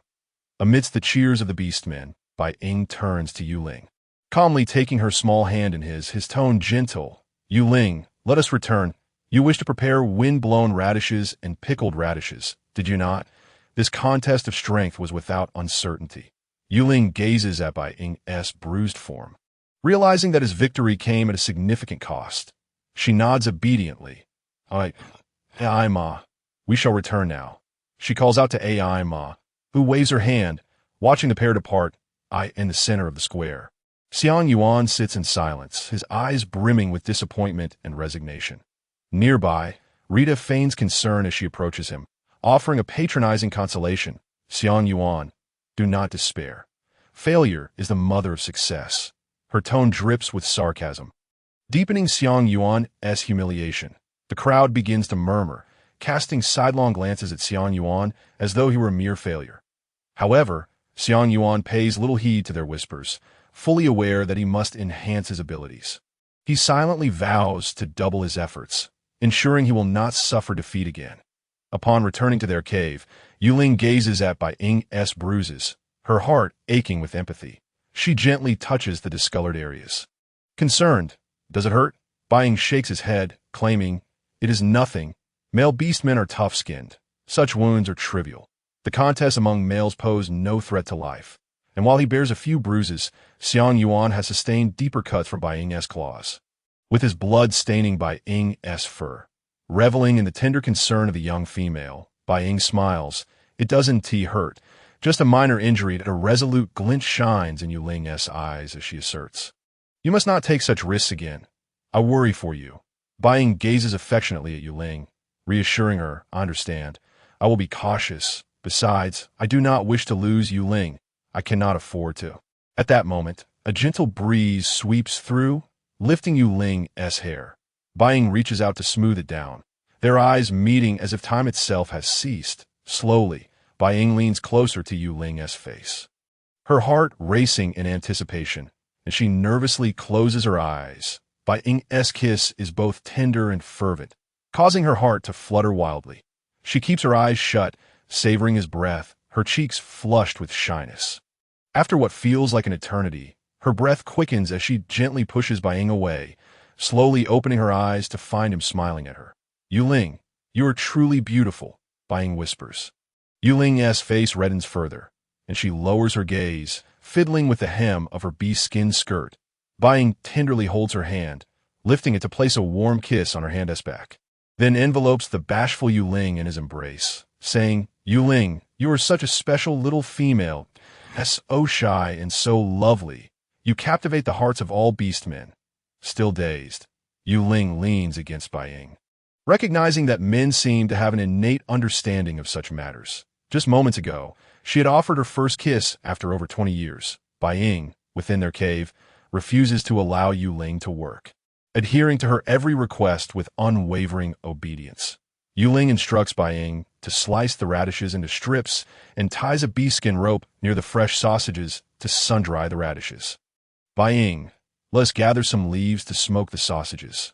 Once Bai Ying completed his tasks, Yue Ling pointed to several cypress trees a few meters away from the cave, remarking that sausages must be smoked, and that the aroma from cypress leaves was unparalleled. Bai Ying, swift in his movements, gathered a pile of cypress leaves in just a few moments. They then constructed a rack to hang the fresh sausages. The cave had always retained a smoldering ember, preserved by Bai Ying. Yue Ling instructed, do not allow the cypress leaves to catch fire. We shall use the smoke to cure the sausages and meat. The meat of the snoring beast Bai Ying had hunted that day was already cut into pieces and marinated, ready to be hung on a rack. This peculiar method intrigued Bai Ying, who furrowed his brow as he observed the sausages and meat being smoked. It was his first encounter with such a practice, and he found it quite astonishing. Seated beside Bai Ying, Yue Ling remarked, it is quite delicious. Smoking with cypress leaves imparts a wonderful fragrance and preserves the meat for an extended period, preventing it from spoiling easily. Bai Ying gently inquired, is this something you observed in the beast god realm? Yue Ling nodded, attempting to rationalize her experiences. During my foolish hours, my soul ventured into the beast god realm, where I encountered many peculiar and delightful things. What kind of world is the beast god realm? Bai Ying asked. Yue Ling pressed her lips together, contemplating that the main world spoken of by System 999 was, in fact, the 21st century she inhabited. It is splendid, intriguing, and filled with happiness. Bai Ying nodded, realizing why the young female had no recollection upon awakening. Her soul had been taken by the beast god. Gazing at the smoking sausages, he recalled Yue Ling's words about their lasting preservation, reminiscent of the food reserves in their cellar. The orc tribe would gather food needed for the cold season in advance, yet some would inevitably spoil if this method could prolong the preservation. As a member of the wolf clan, he felt compelled to share it with his kin, though he was aware that his little female harbored no fondness for the orc tribe. With a pang of sympathy, Bai Ying was suddenly struck by a mischievous thought. Yue Ling, may I share this method with the clan leader? Some tribe members perish in the cold season due to spoiled food. Bai Ying's voice carried a hint of trepidation. Some orcs with lesser hunting skills might starve, while others, due to improper preservation, would fall ill from consuming spoiled food and subsequently die. Yue Ling furrowed her brow. The weather was significantly cooler than when she arrived, and without refrigeration or cellars, many foods were indeed prone to spoilage. Though she had little affection for the wolf clan, she was not a selfish individual, especially since not all orcs had treated her with malice. To save a life is to construct a pagoda of merit. If my knowledge could alleviate their suffering from hunger and illness, it would indeed be a good deed. Yes, certainly. The wild cotton can be used for making clothing and bedding, and for stopping bleeding that a cellar can effectively preserve food, reducing spoilage. Smoking also extends the longevity of food, Yue Ling explained. Tonight, we shall attempt to make clothing and bedding. You can teach them. Yue Ling glanced at the wild cotton still drying. That evening, Yue Ling removed a segment of the unfinished sausage and cured meat for Bai Ying to taste. The unique flavor was delightful, savory in his mouth. Bai Ying mimicked Yue Ling's gesture of giving a thumbs up, wrapping his arms around her waist, drawing her close, and affectionately resting his head on her shoulder, chuckling, "My little female master is truly remarkable." Yue Ling directed Bai Ying in stitching the leather clothing. Though the initial attempt was far from aesthetically pleasing, it was warm to wear. Bai Ying found the wild cotton's ability to stop bleeding commendable, yet he felt the clothing might be unnecessary, as they had long adapted to the cold season, able to manage in leather skirts. Nevertheless, he was willing to learn, especially since the young cubs would benefit from it, particularly the weaker ones. Yue Ling instructed Bai Ying to present the smoked sausages and cured meat, along with a sample of the clothing, to the elder clan leader. She preferred to remain in the cave, waiting for Bai Ying's return, contemplating the need to fashion a door for the cave to ensure safety against the elements. Yue Ling waited for an extended period without seeing Bai Ying return, and eventually, she succumbed to sleep. Bai Ying quietly entered the cave, his heart warmed by the sight of Yue Ling's sleeping face. He sat beside her in silence, gazing at her, as if to etch her likeness deeply into his memory. Suddenly, Yue Ling turned in her sleep, murmuring, "Bai Ying, you're back." Startled, Bai Ying initially thought she had awakened, only to realize she was merely talking in her sleep. Unable to resist, he gently stroked her hair at that moment. Yue Ling awoke, her eyes sparkling with delight as she exclaimed, "You've finally returned. I waited for so long." Bai Ying felt a twinge of guilt as he replied, "I'm sorry to have kept you waiting." Yue Ling smiled and asked, "What did you tell the elder clan leader?"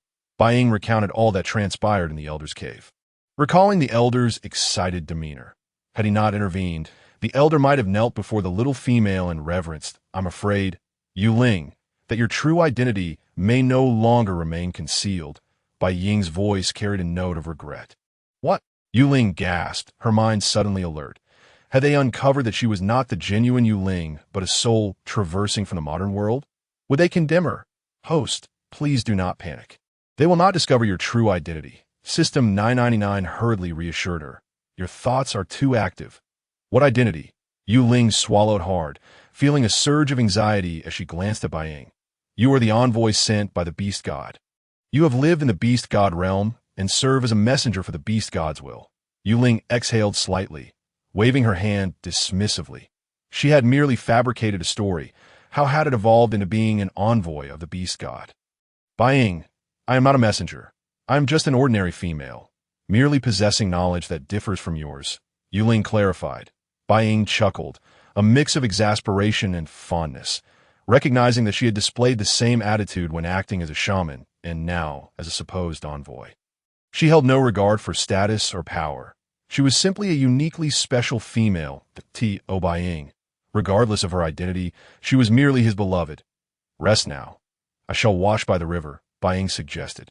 Deftly shifting the topic, he helped Yue Ling into bed, knowing he preferred to wash while she slept, having spent a busy day and engaged in several skirmishes, leaving him quite filthy, given Yue Ling's penchant for cleanliness. He feared she might find him repulsive. Bai Ying moved to leave. Yue Ling grasped his fingers, attempting to explain Bai Ying about the beast god envoy. "None of that matters. Just rest, my dear." Bai Ying gently brushed her forehead and smiled.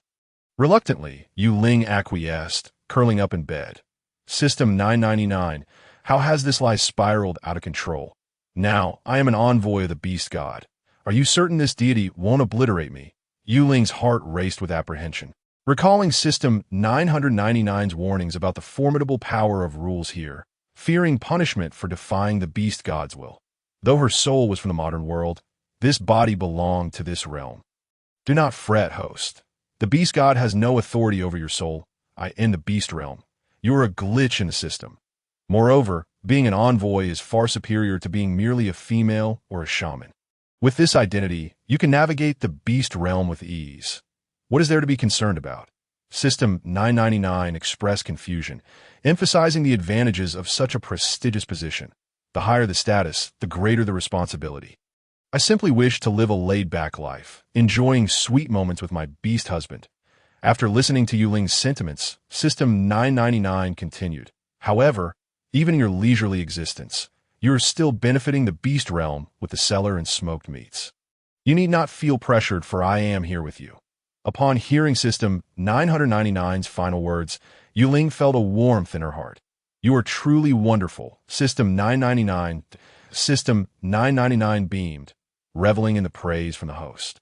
The host's disposition is truly commendable. It is endearing.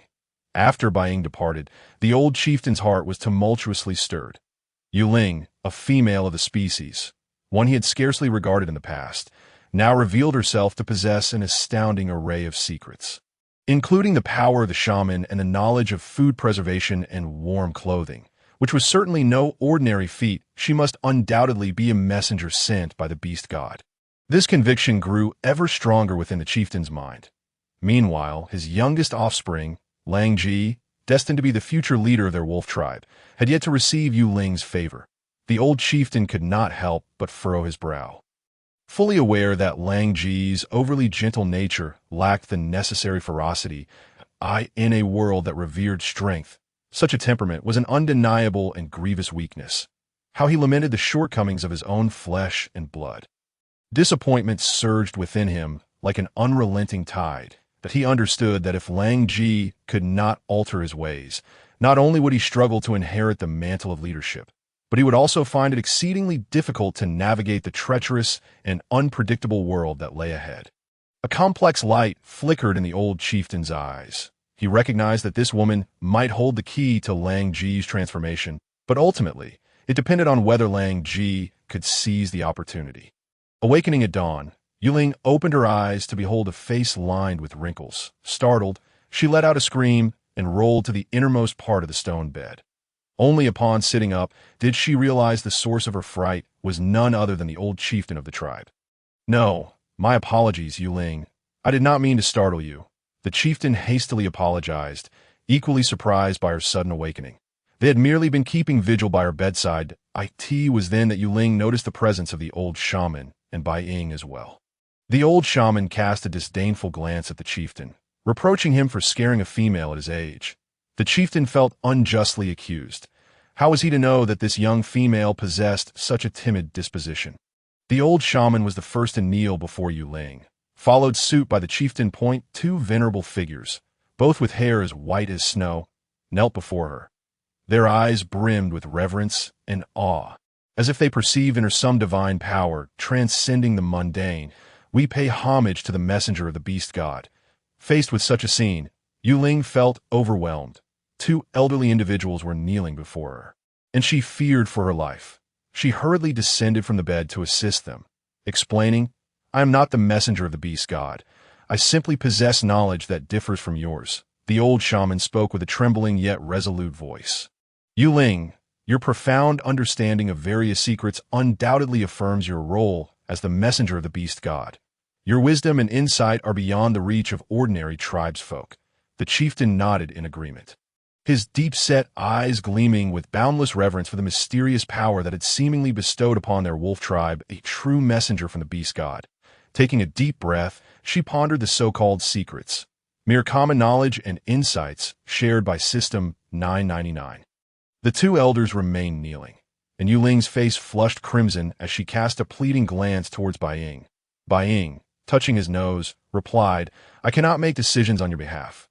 Yue Ling, I am aware that our wolf tribe has wronged you in the past. It was my ineptitude that caused your displeasure. From this day forth, I shall relinquish my position as chieftain, hoping only for your mercy upon our tribe," the old chieftain declared, having contemplated throughout the night. He recalled his previous indifference to Yue Ling's plight. As long as she remained unharmed, he had chosen to turn a blind eye. Last night, he had intended to visit her alongside Baiying, only to be thwarted by Baiying's intervention, leading him to harbor suspicions. Other beastmen were elated to become shamans, yet Yue Ling seemed to shy away from such a fate, clearly dissatisfied with their tribe. Yue Ling was taken aback by the chieftain's unexpected words and his willingness to step down for her sake, and she pressed her forehead in exasperation. "There is no need for such measures." Old chieftain, with a deep sigh, she recognized the predicament she now found herself in. Her agreement with Baiying had been hasty, resulting in these unforeseen complications. "Indeed, I am a messenger of the beast god. I implore you, do not spread this matter far and wide. And, old chieftain, you need not step down. The wolf tribe is currently stable. Should you relinquish your position, it may incite unrest, and I fear the consequences." Upon hearing this, both the chieftain and the old shaman bowed their heads in compliance. They understood that the significance of this secret far surpassed their expectations, and they vowed to safeguard it with their very lives. The emergence of a messenger from the beast god within their wolf tribe could unleash a maelstrom of chaos if the news were spread, placing Yue Ling in peril as multiple tribes would vie for her favor. "Esteemed messenger, your current cave is rather remote. I shall arrange for a more spacious and suitable dwelling for you," the old chieftain offered. Yue Ling shook her head, gazing contentedly at her present cave. "Thank you, but I prefer tranquil places. You may simply call me Yue Ling. There is no need for honorifics." The old chieftain meticulously noted her preferences. Truly, she was a remarkably amiable messenger of the beast god. The old shaman had surveyed the cave upon his arrival. Particularly noting the small room within, he inquired of Bai Ying regarding the separate facilities for bathing and sanitation, known as the restroom, as well as the cellar and kitchen. He deemed the arrangements splendid and resolved to construct a restroom in his own cave, sparing himself the discomfort of braving the cold during the winter months. He also took note of the bamboo utensils being utilized. Following an enlightening discussion with the old chieftain about the cellar, sausages, and cured meat, he sought out the male beastmen who had previously cared for Yue Ling, demanding justice on her behalf through sheer strength. After a fierce altercation, those male beastmen emerged battered and bruised, each one having been violently subdued by Bai Ying. The wounded beastmen, filled with indignation, approached the old chieftain to seek his protection. "Bai Ying is too overbearing. Those were incidents of the past, yet he has punished us severely, unjustly bullying us." However, the old chieftain did not grant their wishes. Instead, he chastised them harshly, reproaching them for their failure to care for Yue Ling and berating them thoroughly.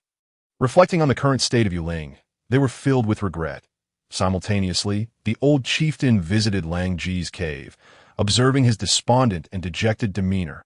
"Lang Ji, have you faltered?" Lang Ji was taken aback.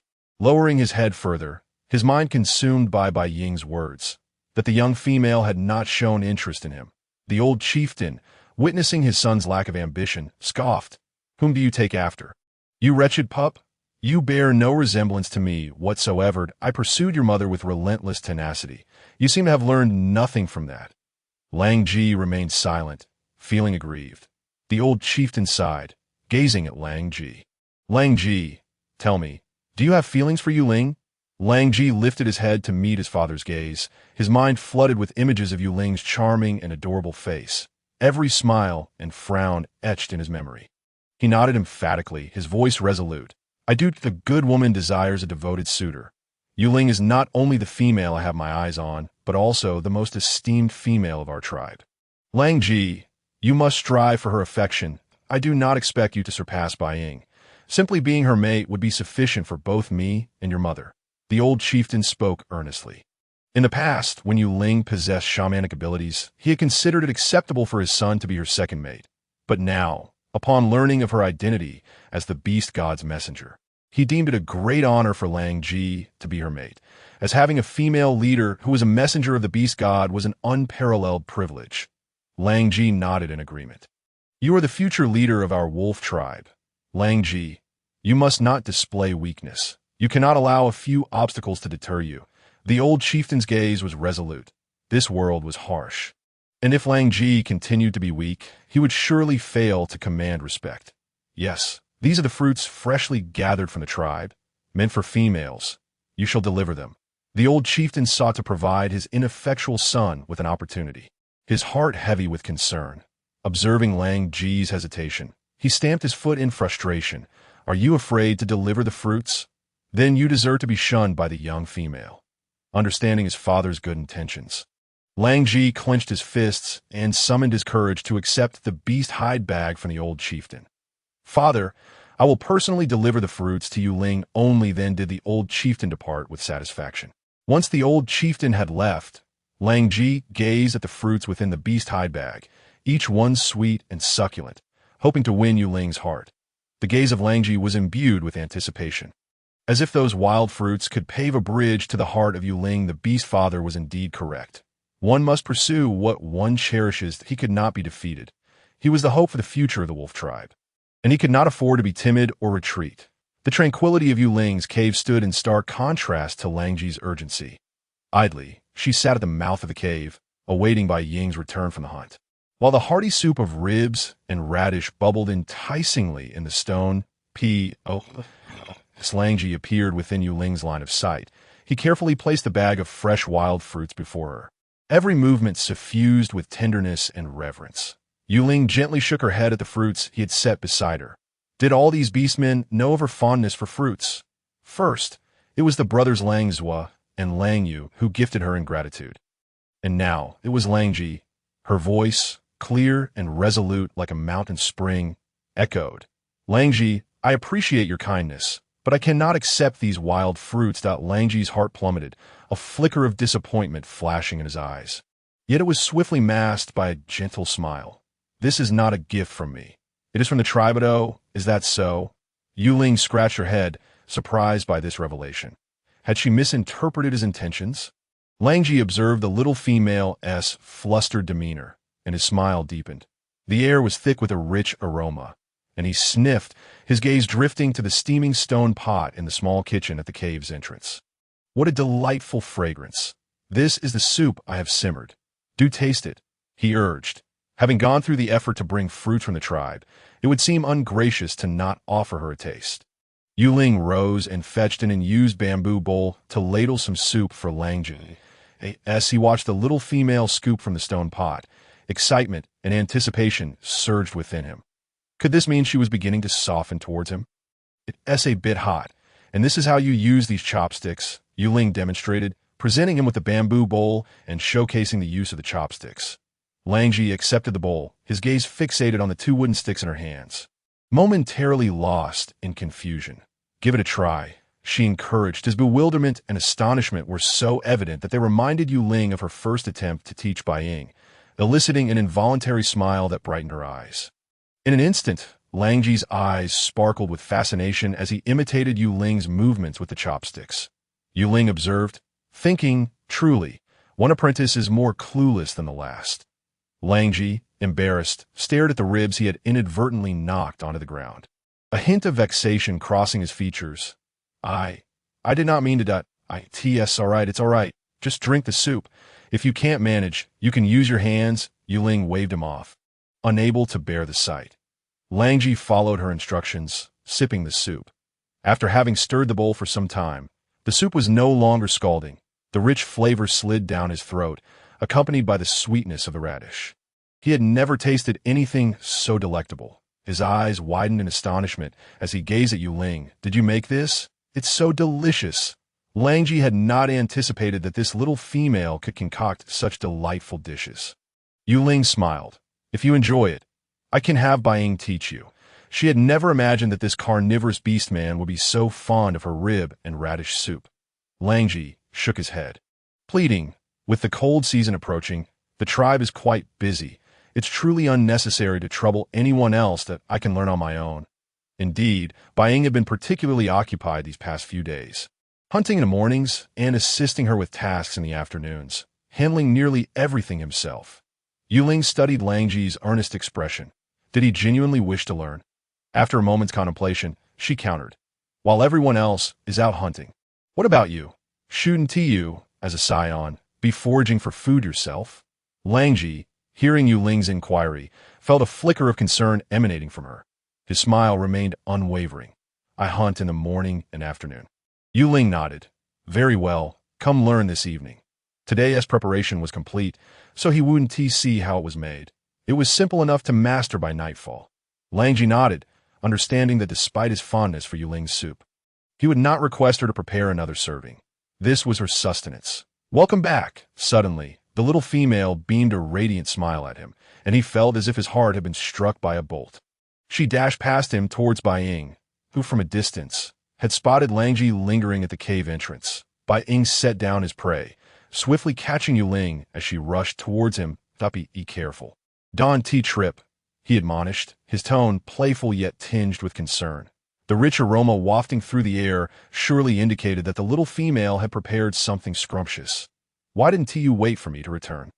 Didn't Tiwi agree you would teach me? He chided, a hint of guilt lacing his voice. I had nothing to do, Yue Ling replied, sticking out her tongue. The wild cotton and wind-blown radishes Bai Ying had taken to dry were out of her reach. And she hadn't touched the sausages or cured meats due to the lack of cypress leaves for smoking. Next time, wait for me, Bai Ying remarked with a hint of resignation. Yue Ling nodded in agreement. What brings you here? Bai Ying's gaze turned icy as he regarded Langji, noting the bamboo bowls and chopsticks in his hands. His tone was starkly different from how he spoke to Yue Ling. Leaving her to wonder if Bai Ying possessed the ability to change his demeanor in an instant, he is here to deliver fruits from the tribe. Langji attempted to explain, but Yue Ling interjected. Bai Ying glanced at the beast hide bag set aside, but chose not to pursue the matter further. I'll take my leave now, Langji sighed, feeling the chill of disdain from the male beastman regarding his rival. He placed the bowls and chopsticks down. Yue Ling saw nothing amiss and nodded, while Bai Ying's expression softened somewhat. Do you intend to claim him as your mate? After Langji departed, Bai Ying gently pinched Yue Ling's chin. Inquiring of tea this time of year, the beast world was bustling.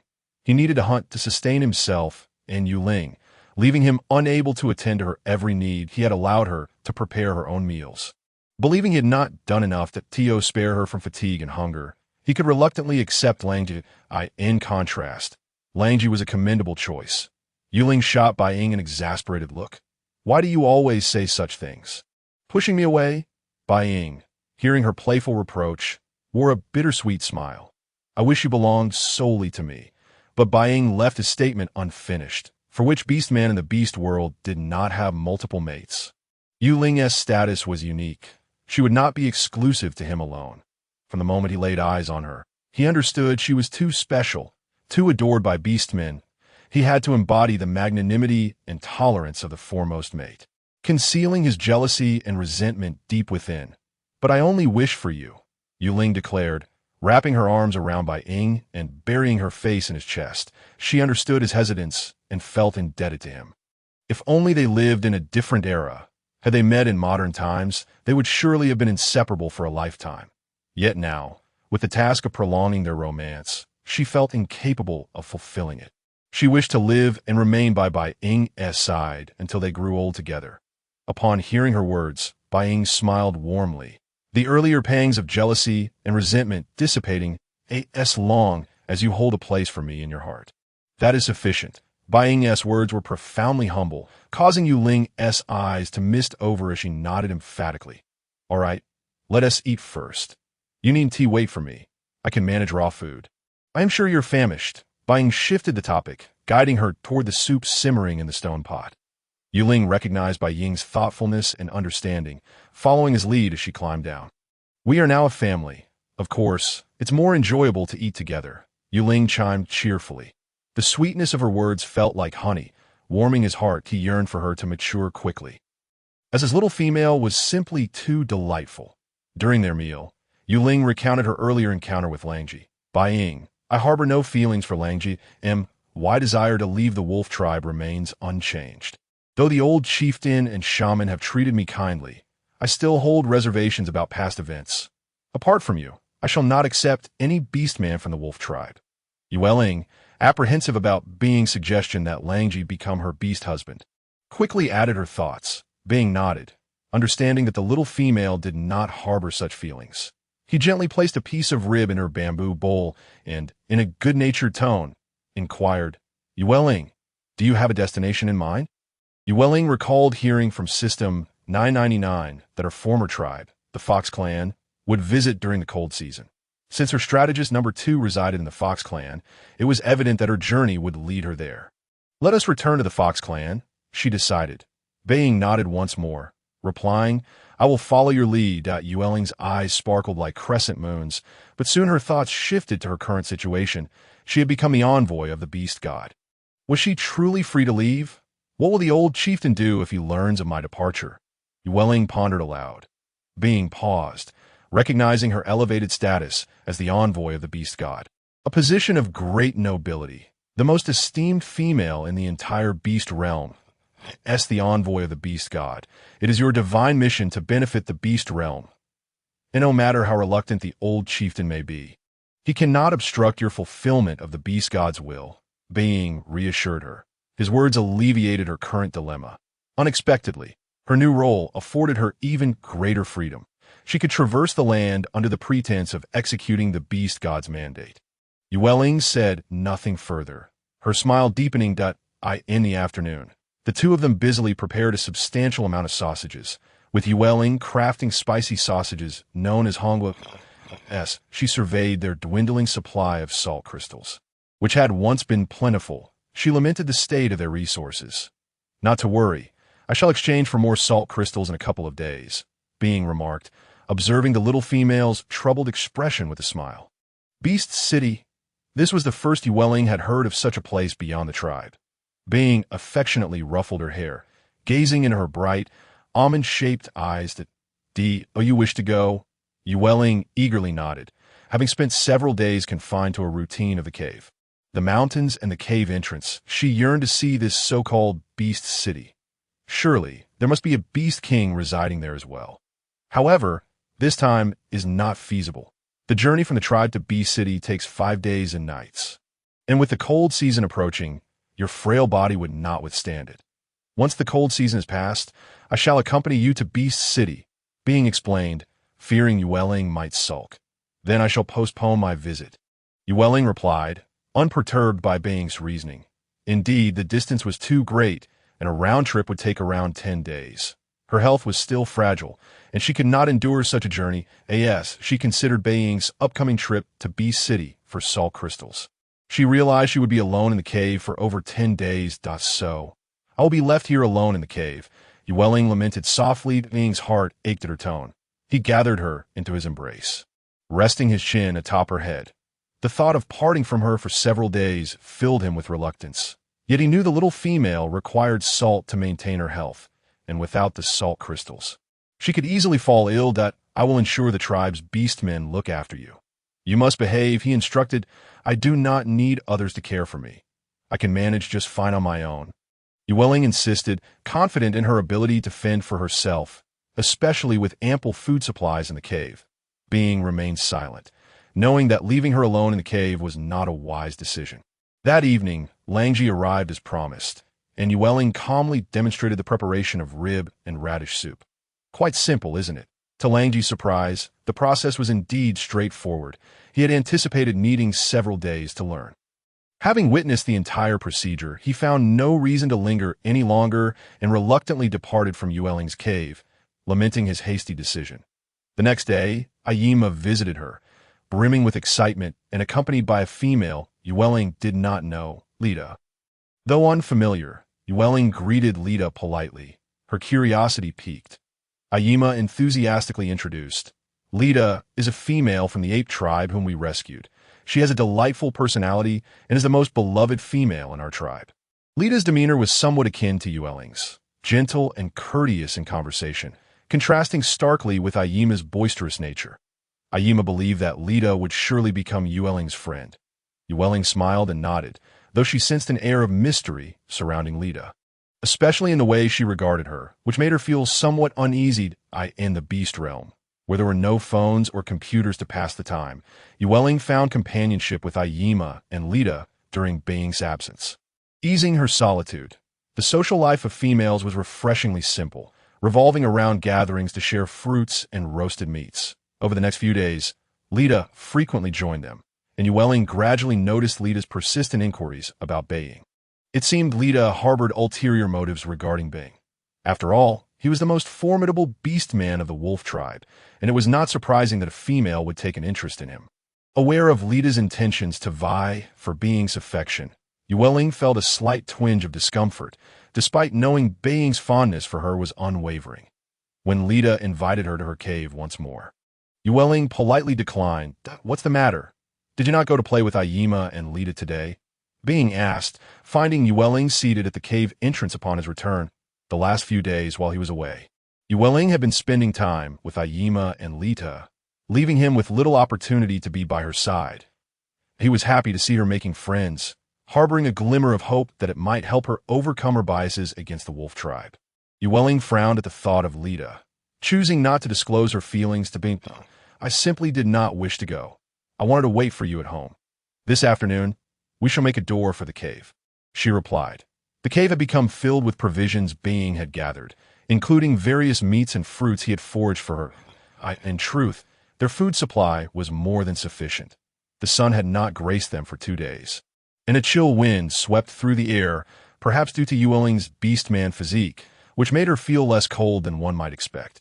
She had previously mentioned constructing a door at the cave's entrance, and Bing readily agreed. He planned to venture to Beast City shortly to procure more salt crystals, and a door would provide additional security. He was genuinely concerned for her safety in her solitary residence.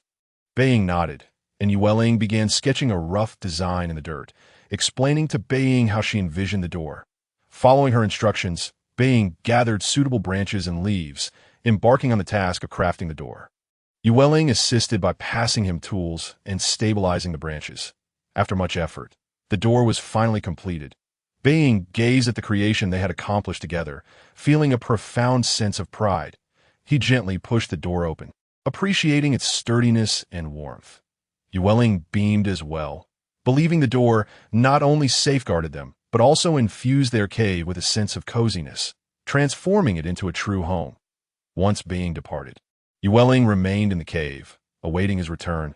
The old chieftain had assigned a new beastman to attend to her needs, yet she felt capable of managing on her own without any assistance. However, the chieftain's resolve was unwavering, and Yue Ling dared not contest it further. The beastman assigned to her care was none other than Langji, and Yue Ling understood the old chieftain's intentions all too well.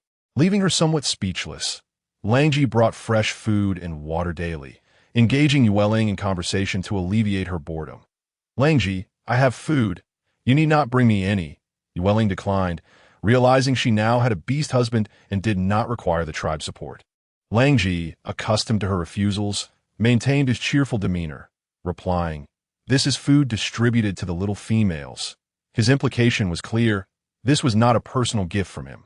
Whenever he said this, Yue Ling fell silent, feeling an overwhelming sense of futility akin to striking a pillow with her fist. As the days passed, Yue Ling began to feel a sense of ennui. The absence of Bing made time stretch interminably, leaving her to wonder if she was suffering from lovesickness. The cold season arrived suddenly, with snowflakes gracefully drifting down from the sky overnight. However, this cold season was not as she had initially envisioned. She had assumed that with its arrival, everyone would huddle within their caves, too fearful to venture outside. As a result, they often ignited bonfires in the square, with the orcs gathering joyfully, laughter echoing as each orc bore a simple and innocent smile. Rita observed as the orc beside Yue Ling transformed into Langji. And Bai Ying was no longer present, reportedly having gone to fetch salt crystals for Yue Ling, who was unaware of Bai Ying's formidable prowess, being the wealthiest male orc in the tribe. In just a few days, Yue Ling had squandered Bai Ying's salt crystals.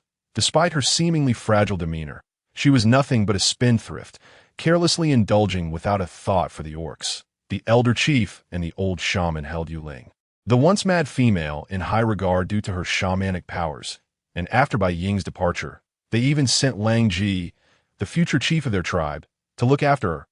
Rita could not fathom what was so admirable about this mad female, who appeared frail and diminutive, a clear picture of malnutrition.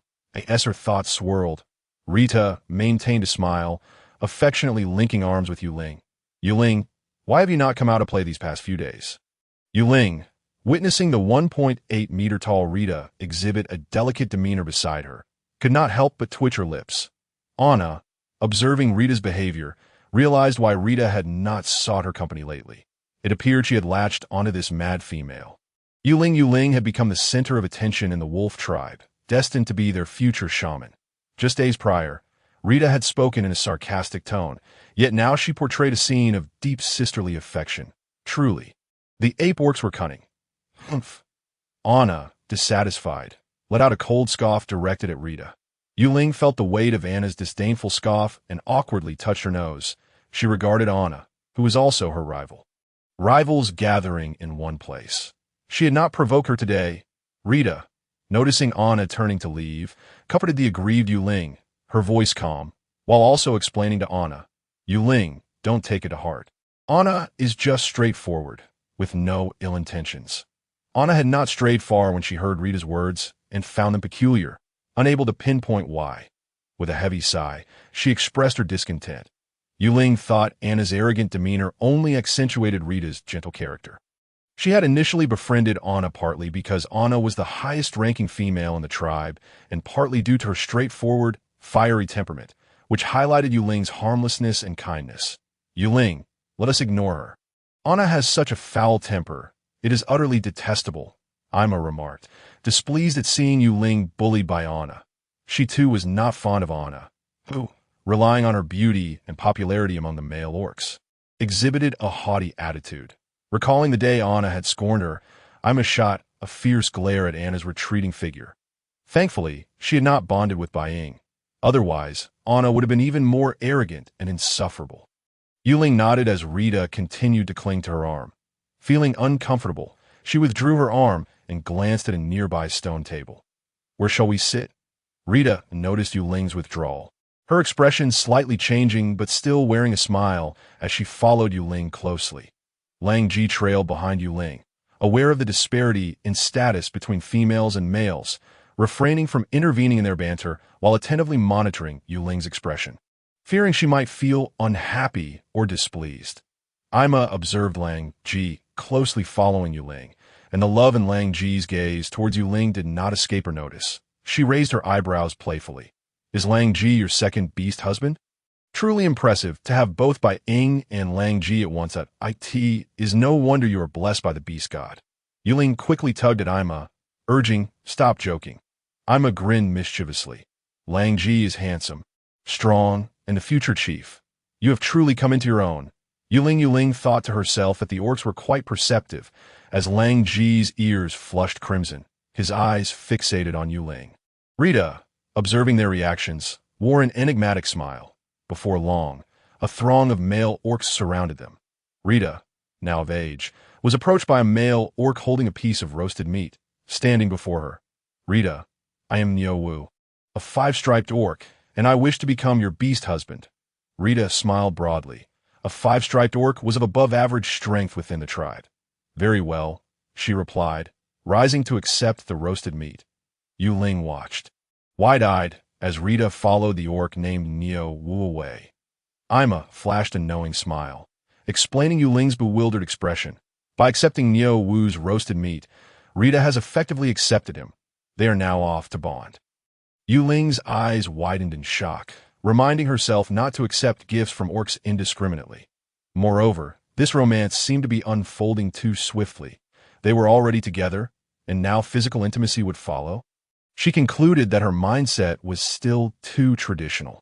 These orcs were far more avant-garde than herself.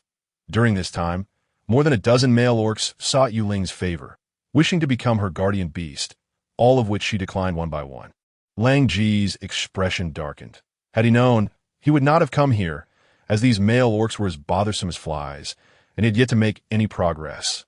Ima, accustomed to this atmosphere, thrived amidst the male orcs. Yue Ling, feeling particularly uncomfortable, turned to Ima and said, I think I will go to sleep now. I shall head back.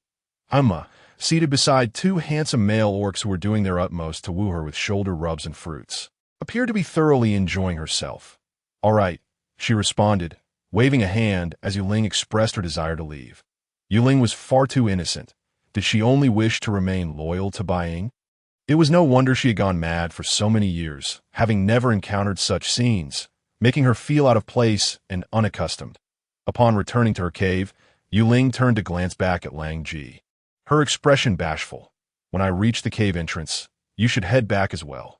Earlier, as they passed several caves, sounds that would make anyone blush had echoed from within. She had not anticipated that the cold season was a time for courtship.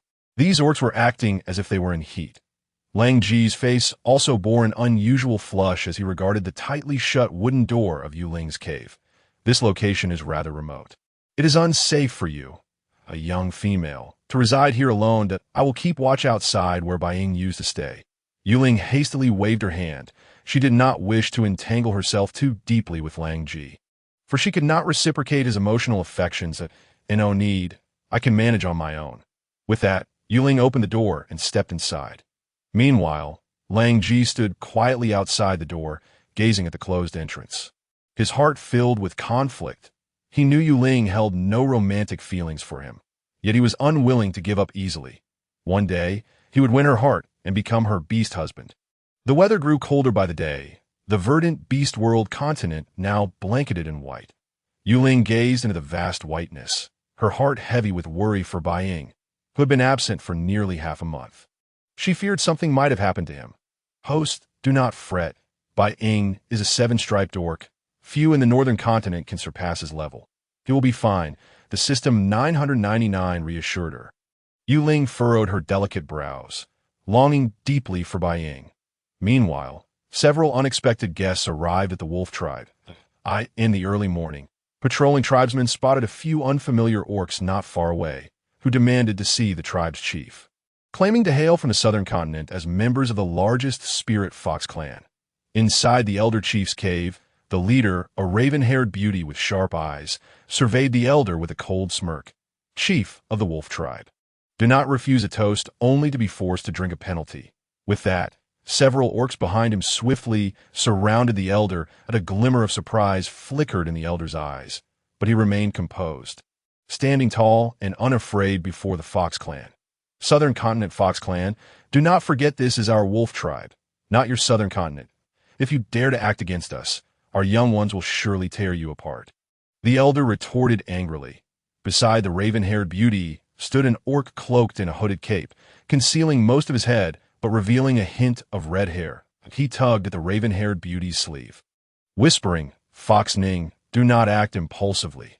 The mysterious male orc's voice was enchanting and melodious, as if it could bewitch the hearts of those who listened. Upon hearing this, the ebony-haired orc, known as Fox Ning, suppressed his emotions and stepped aside. Leader of the wolf clan, we have inquired with the orcs who encountered Fox Yu, and they all stated that he came to your tribe, Fox One remarked. The old clan leader, having been threatened by Fox Ning, let out a cold snort. Fox Yu indeed came to our wolf clan's tribe, but he left afterward.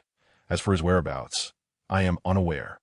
Nowadays, Yue Ling, being of exceptional status as the messenger of the beast god, had prompted him, for the first time, to learn the art of deception to ensure her safety and to cater to his own selfish desires. It was unexpected that this group of orcs had come in search of Fox Yu and Yue Ling. He had presumed they were merely unclaimed orcs. Fox Ning was evidently skeptical. These small tribes had a scarcity of females, and in their pursuit of them, they would resort to any means necessary. Thus they would surely not speak the truth. Fox One is undoubtedly deceiving us. My sister must be here, Fox Ning retorted angrily. They had searched tirelessly for years, and finally, a clue pointed toward the most remote snow wolf tribe of the northern continent. The old clan leader glanced at the irritable Fox Ning, pondering if this was indeed the brother of Yue Ling. Their temperaments were starkly different. Our wolf clan has never had any grievances with your Fox clan. Why press us so relentlessly? Fox One shot a glance at the old clan leader, his beautiful pink fox eyes flickering with doubt. I apologize. We have been discourteous. Leader of the wolf clan, Fox One's tone suddenly turned respectful. You must have believed us, the old clan leader mused. Forget it. You were merely eager to find your kin. The old clan leader forgave the earlier rudeness of Fox Ning, as he too had spoken falsehoods, considering it even the score. Thank you, leader of the wolf clan, for your understanding. My brother has also been searching for his sister for many years, and his impatience is understandable. Fox One continued, his tone laced with contrition. Very well, I shall not engage in a contest of wits with you young ones. The mysterious fox orc was indeed polite, and the old clan leader's demeanor softened considerably. Leader of the wolf clan, I have one more request, Fox One said slowly. Noticing the old leader's improved mood, an ominous feeling suddenly struck the old clan leader as he listened to Fox One continue. Please allow us to meet the juvenile females within the tribe for our peace of mind. The old clan leader thought to himself, this young fox is trying to charm me with flattery. Currently, the only juvenile females in the tribe were Yue Ling and Ai Ma, and one of them was still in beast form. Had the old clan leader's earlier words been deceit? observing the old leader's hesitation and conflict. Fox One realized that perhaps they had indeed come to the right place. "How could the leader of my clan deceive you?" The old clan leader retorted angrily, regretting that he had thought this young one polite. Realizing instead he was a cunning creature, "I will take you to see them." A fleeting thought crossed the old clan leader's mind. He would not allow his kin to gather the juvenile females and expose Yue Ling's existence. He planned to take them to see Ai Ma and then swiftly send them away, feeling quite clever in his stratagem. Then he heard the mysterious fox cub change the subject. "There is no rush. We are weary from our journey and wish to rest in the wolf clan's territory for 2 days." Fox Ning could not fathom Fox One's intentions. Why did he suddenly want to stay? "This is unacceptable," the old clan leader scowled, preparing to dismiss them. Fox One glanced back at his accompanying orcs and saw one produce 2 red crystals. "These are beast crystals. Consider them payment for lodging." Beast crystals were rare treasures that enhanced an orc's power. Exceedingly difficult to find, it was said that one could hardly find a single crystal among 1,000 fierce beasts, and the wolf clan had never encountered such rumored crystals. The allure was overwhelming. Just as the old clan leader prepared to expel them, he found himself hesitating at the sight of the crystals. This was 2 beast crystals, if given to Wolf G. Fox Ning was utterly astonished. Residing in such a dilapidated tribe hardly warranted 2 beast crystals. A few animal hides would suffice, especially since he had no desire to remain there. He grasped Fox One's arm tightly. Fox One. Fox One glanced at Fox Ning, patting his arm gently. "Fox Ning, our kin need rest." Fox Ning turned to look at the 3 accompanying fox orcs, their eyes shadowed by fatigue after months of searching. His gaze fell on the crystals, tinged with reluctance. "Why would we need 2 crystals? This is not a beast city. Even the finest lodgings there wouldn't cost so much." "Very well. You may stay in the tribe for 2 days. But do not wander about. Tomorrow, I shall take you to see the juvenile females of the tribe," the old clan leader responded wearily. Yue Ling resided in a secluded area, and he would ensure these orcs were assigned to a location opposite her. Cautioning his kin to refrain from speaking indiscreetly, just 2 days would suffice. The fox orcs were indeed striking in appearance. They must not roam freely lest they steal the hearts of the tribe's young females. With the enhancement from the beast crystals, Wolf G would progress more swiftly, and Yue Ling would witness the strength of her offspring, facilitating their successful pairing. "Thank you, leader of the wolf clan," Fox One expressed respectfully. Fox Ning's furrowed brow resembled autumn leaves, swaying uncertainly. He felt utterly perplexed by Fox One's actions.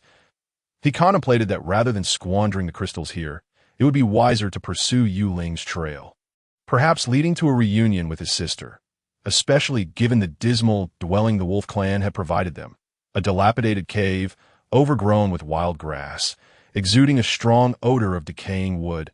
The worth of those 2 beast crystals was comparable to the moon in the sky. It was absurd that the wolf clan would offer them such a place. The wolf clan's members escorted them to the cave and departed, leaving Fox Ning, Fox One, and the 3 fox orc companions exchanging glances. Had they stumbled into a den of thieves? Many tribes had nearly faced extinction over 2 beast crystals. "I will go and reclaim the crystals," Fox Ning declared defiantly, ready to confront the wolf clan. Fox One seized Fox Ning. "Your temper is reckless. The leader of the wolf clan is clearly concealing something from us. Yue Ling is very likely within the wolf clan, which is why I chose to stay." Fox Ning was taken aback. Indeed, Fox One was the wisest of their clan. "You discern this. Do you believe the crystals are more important than your sister?" Fox One retorted, "Of course, my sister is paramount." Fox Ning replied without hesitation. Had it not been for the relentless pressure from those old wretches, Foxy would not have taken his sister and vanished for so many years, leaving no trace. Fox One gently murmured, "Let us tidy this place. We shall explore the wolf clan tomorrow night." Today, Fox Ning insisted, unwilling to delay further. Their kin were weary, and there was no need for haste. The old clan leader directed his kin to take the fox orcs to the most remote area of the wolf clan, opposite Yue Ling's location, but he hastily instructed that for the next 2 days, no orc was permitted to discuss or mention Yue Ling. Any who did would face expulsion from the tribe, a severe punishment that would leave them as wandering orcs, forsaken by the beast god. Although they were unaware of the underlying reasons, they would not dare mention Yue Ling. The orc who escorted the Fox clan likely guessed the cause, and, like the others, chose to remain silent. The old clan leader hurried to the cave of Wolf G, discovering that he had already returned early from Yue Ling's cave. He sighed heavily within, producing the two invaluable beast crystals and offering them to Wolf G. "Father, what is this?" Wolf G inquired, having never seen a beast crystal, his expression one of confusion. "These are beast crystals. You must absorb them quickly," the old clan leader urged. "Where did they come from?" Wolf G's eyes widened. Though the females might be unaware of what beast crystals were, males could not be ignorant. This was an object of immense desire, capable of rapidly enhancing one's power. Extremely precious, not something that belonged to their wolf clan. The old clan leader recounted everything that had transpired that day to Wolf G, cautioning, "For the next 2 days, keep Yue Ling hidden in the cave. Do not let her wander. I am genuinely worried. Her identity is extraordinary, my son. You must strive to win her favor. That would be the greatest achievement for our wolf clan." The wolf's trail had not anticipated the significance of the female Yue Ling in the eyes of his beast father. Indeed, his feelings for her were sincere. However, that Fox clan beastman was Yue Ling's beast brother, and it seemed inappropriate for them to act in such a manner. "I believe we ought to inform the female Yue Ling." The old clan leader, infuriated, stomped his feet. This cub of his was truly too straightforward. That if you tell the female Yue Ling, what if she decides to side with the Fox clan? What chance will you have then? The old clan leader exhaled a long, heavy breath. From another perspective, the female Yue Ling was brought here by her beast father, compelled by circumstance to seek refuge with our Snow Wolf clan. Do you think they would have aligned with us if they were faring well among the Fox clan? Furthermore, Wolf Trace, if you acknowledge me as your beast father and your beast mother, you must not disclose anything to the female Yue Ling. Otherwise, I shall disown you, as if your beast mother never bore you. The last statement from the old clan leader carried a weighty finality. Wolf Trace was taken aback by the barrage of words from the old clan leader. It was the first time his beast father had spoken so sternly to him, leaving him with a tumult of emotions as he gazed at his beast father. Feeling quite troubled, enough, focus on absorbing the beast crystal. The old clan leader waved his hand dismissively, noting that his cub's only flaw was his overly gentle disposition, which required careful refinement. Wolf Trace, clutching the beast crystal in his palm, forcibly reined in his wandering thoughts. Enhancing his strength was paramount. With being absent, the only way to pass the time in the tribe was through evening gatherings. Considering the ferocious beastmen, Yue Ling shook her head. She preferred to remain indoors. Every morning, at the break of dawn, Wolf Trace would come to her cave, bringing fresh food, which led to Yue Ling hardly touching the supplies in her cellar during this period. Today, with the snowstorm raging, he said, "Drink some soup to warm your body. I will prepare radish and pork rib soup for you at noon." Wolf Trace stood at the cave entrance. Beside him lay the ingredients he had prepared. Beastmen had a strong resistance to cold, yet this body was relatively frail. The gusts of wind were indeed chilling, prompting her to don the fur coat sewn by Ying. Upon hearing about the pork rib and radish soup, Yue Ling frowned. She had entrusted Wolf Trace with cooking, and during this time, aside from roasting meat, he could only manage that dish. Even if it was delicious, having it every day was unbearable. "Let us make something else," Yue Ling suggested. Wolf Trace appeared embarrassed. "But I don't know how to make anything else. I can only make the radish and pork rib soup you taught me. I will do it." Yue Ling insisted. Wolf Trace's face brightened, only to shake his head again. "No, Yue Ling, you teach me.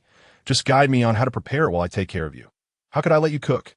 "All right," Yue Ling conceded, not wanting to argue with Wolf Trace. System 999 had mentioned that her second strategist would arrive at the Wolf Clan tribe during the cold season. She wondered if that was true. And what about Ying? She should be returning soon. At noon, she prepared red fruit braised pork ribs, mushroom and meat slice soup, and stir-fried wild vegetables. The flavors were somewhat inferior to her own cooking, yet still quite pleasant. This was Wolf Trace's first time using red fruit in cooking, causing his eyes to water from the smoke. Yue Ling asked, "Would you like to try?" upon seeing the female's beautiful eyes. He nodded almost instinctively and picked up a piece of pork rib to place in his mouth. Ever since the day the female had demonstrated the use of chopsticks, he had been practicing in secret. Watching Wolf Trace deftly pick up a piece of pork rib, Yue Ling was astonished. She and T expected him to learn so quickly and become adept with chopsticks. A sharp, spicy flavor surged through Wolf Trace's senses, causing his wolfish eyes to widen in shock as he covered his mouth and rushed out of the cave, grabbing a handful of snow to shove into his mouth. His handsome face flushed a bright red. Yue Ling hadn't anticipated such a strong reaction from him. Bai Ying had relished the red fruit dishes. Wolf Trace, observing the female in the cave, savoring the red fruit pork ribs with an air of nonchalance, felt as though she were indulging in the most exquisite meal rather than the prickly fruit. He dared not touch the dish made with red fruit again, opting instead for 2 bowls of mushroom and meat slice soup. The most vibrant event in the tribe was the bonfire gathering, where beastmen were professing their affections and courting. Yue Ling found it uninteresting and settled in her cave to engage in casual conversation with System 999. The Fox Clan beastmen, this is why we have no adult females in our tribe. The old clan leader brought Hu Wan and Hu Ning to Ma's dwelling, inside the cave. Besides the young female, several male beastmen were Ma's guardians, attending to her needs. Ma gazed at the unexpectedly visiting old clan leader, flanked by 2 tall, handsome beastmen. One was wrapped in a fur cloak, obscuring his appearance, while the other had dark hair and amber fox-like eyes, strikingly beautiful. The beastmen of the Wolf Clan often bore a hint of aggression, yet this one possessed a gentler beauty that was appealing to other beasts. Leader of the clan, who are these 2 beastmen? Ma inquired with surprise, her gaze fixated on Hu Ning. Hu Ning furrowed his brow. A single glance revealed that this was not his sister. They are from the Fox Clan of the southern continent, seeking beastmen, the old clan leader explained, casting a warning glance at Ma. He did not concern himself with whom Ma chose as a mate. But Hu Ning was a different matter. Being Yue Ling's beast brother, if he were to bond with Ma, it would be impossible to keep that secret. Seeking whom? Ma asked curiously. The old clan leader shot her a glare before addressing Hu Ning and Hu Wan. We only have Ma as the sole underage female in our tribe, the very one you just laid eyes upon, who is yet to take her form. Ma's eyes widened slightly. But isn't there also the female Yue Ling? She is an underage female, just as she was about to refute the old clan leader's statement. A guardian beast beside her pulled her back, stuffing a fruit into her mouth. Ma, you must try this, it's delicious. With her mouth blocked, Ma's eyes widened in astonishment.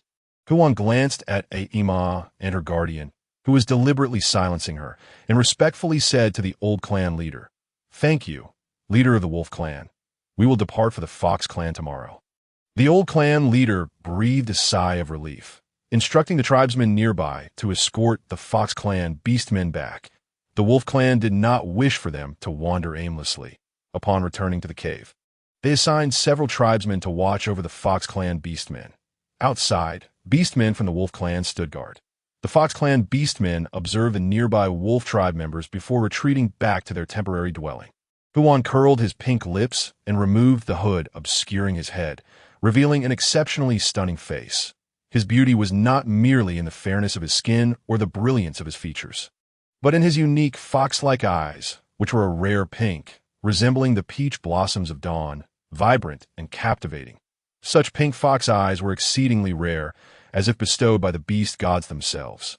These eyes seemed to possess the power to penetrate the hearts of others, rendering them exposed and vulnerable, yet willing to be entranced by such gentle allure.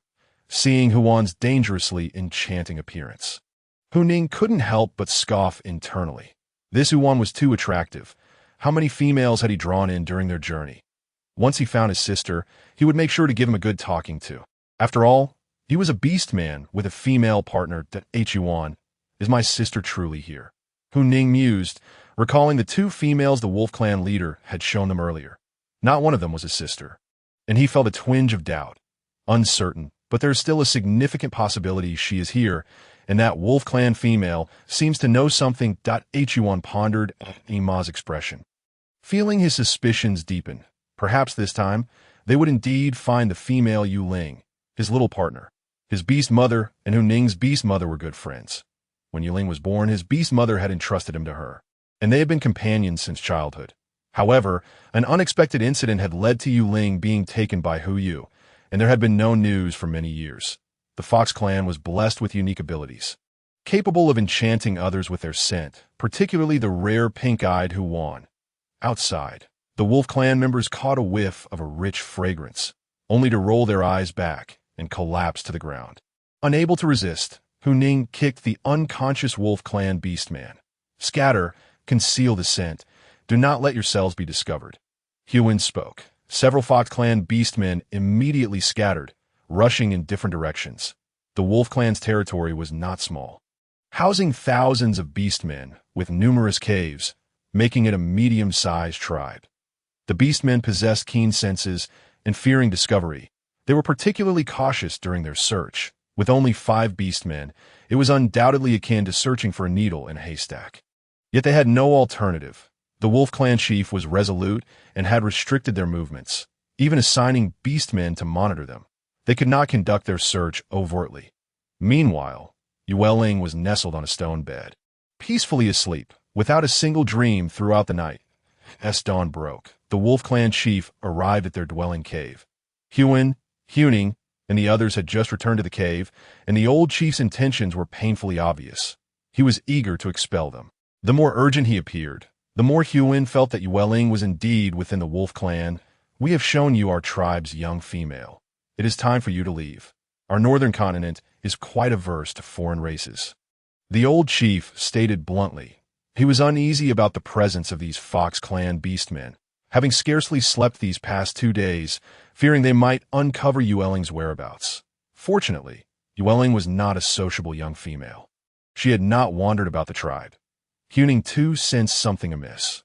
The Wolf clan chief had taken their precious beast crystals and was hastily urging them to leave, indicating there was undoubtedly something suspicious at play. Wolf clan chief, those 2 beast crystals could purchase several large stone houses in the bustling center of Bee City. We have barely stayed here, and you wish to drive us away? Is this how you treat guests on your northern continent? Yue Ling retorted, displeased. The old chief's expression soured, but, mindful that Yue Ling was likely Yue Ling's beast brother, he suppressed his temper. You're the ones who stated you would only rest for 2 days. Yesterday, you said you would leave today. Yue Ling responded, Yue grasped Yue Ling's arm and shook his head at him. We have troubled the old chief for these past 2 days. We shall take our leave now. Yue, I still have something to say. Yue Ling was about to protest when Yue forcibly pulled him away. We are leaving. He furrowed his brow, tightening his grip. Yue Ling was dragged away from the Wolf clan tribe against his will. The old chief sighed in relief as he watched the departing Fox clan beastmen, his entire body relaxing. He had finally sent away these harbingers of misfortune, ensuring Yue Ling's safety.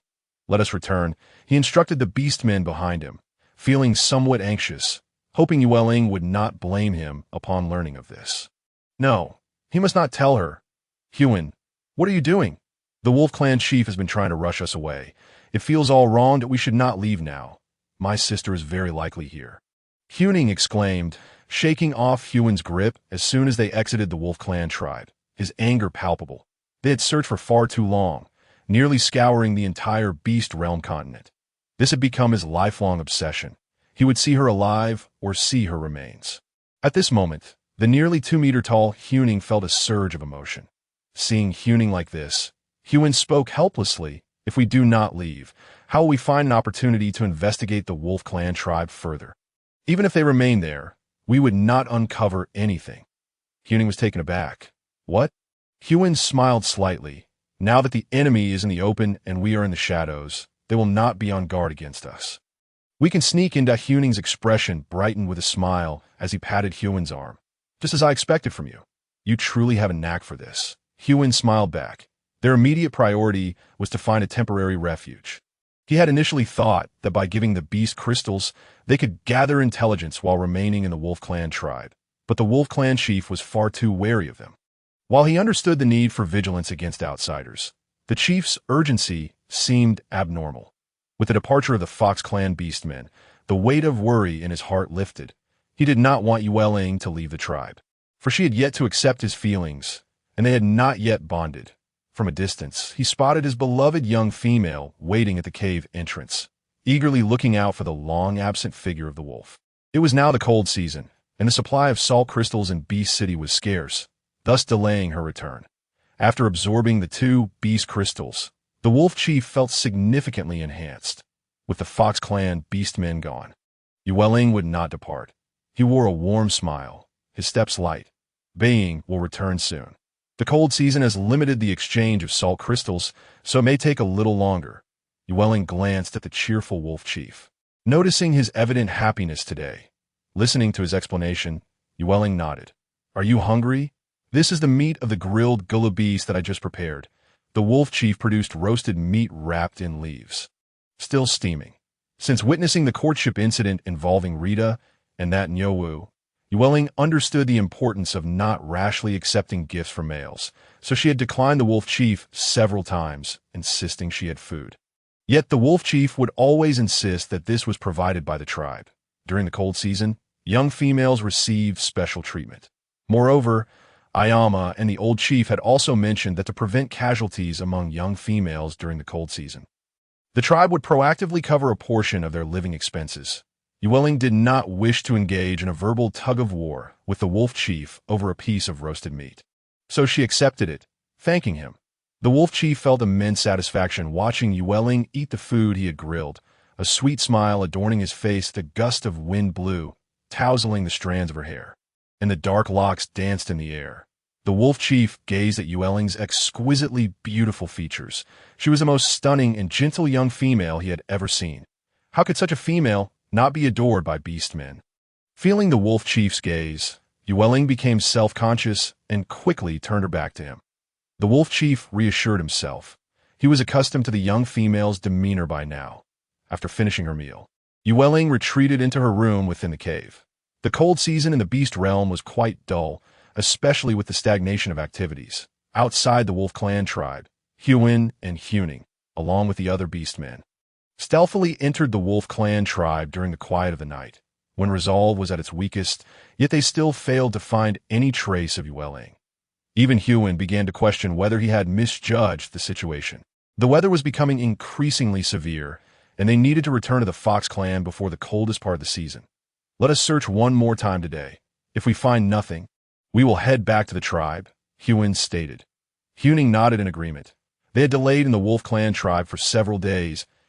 As night descended, several beastmen concealed their figures, armed with herbs to mask their scent, and once more stealthily infiltrated the wolf clan tribe. They initially searched and observed the most concentrated areas. Now only some remote sections remained unexplored, but how could a young female, so precious, reside in the most secluded parts of the tribe? Huin had little hope left. This time felt like yet another fruitless endeavor. As Huin passed by a small stream, he caught a faint, sweet scent that was particularly delightful. Male beastmen did not possess such a fragrance.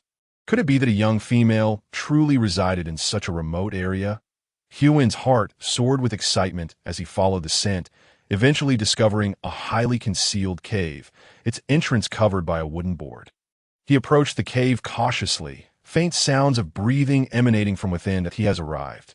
Yue Ling, lost in a dream, was startled awake by the electronic voice of System 999. He has come?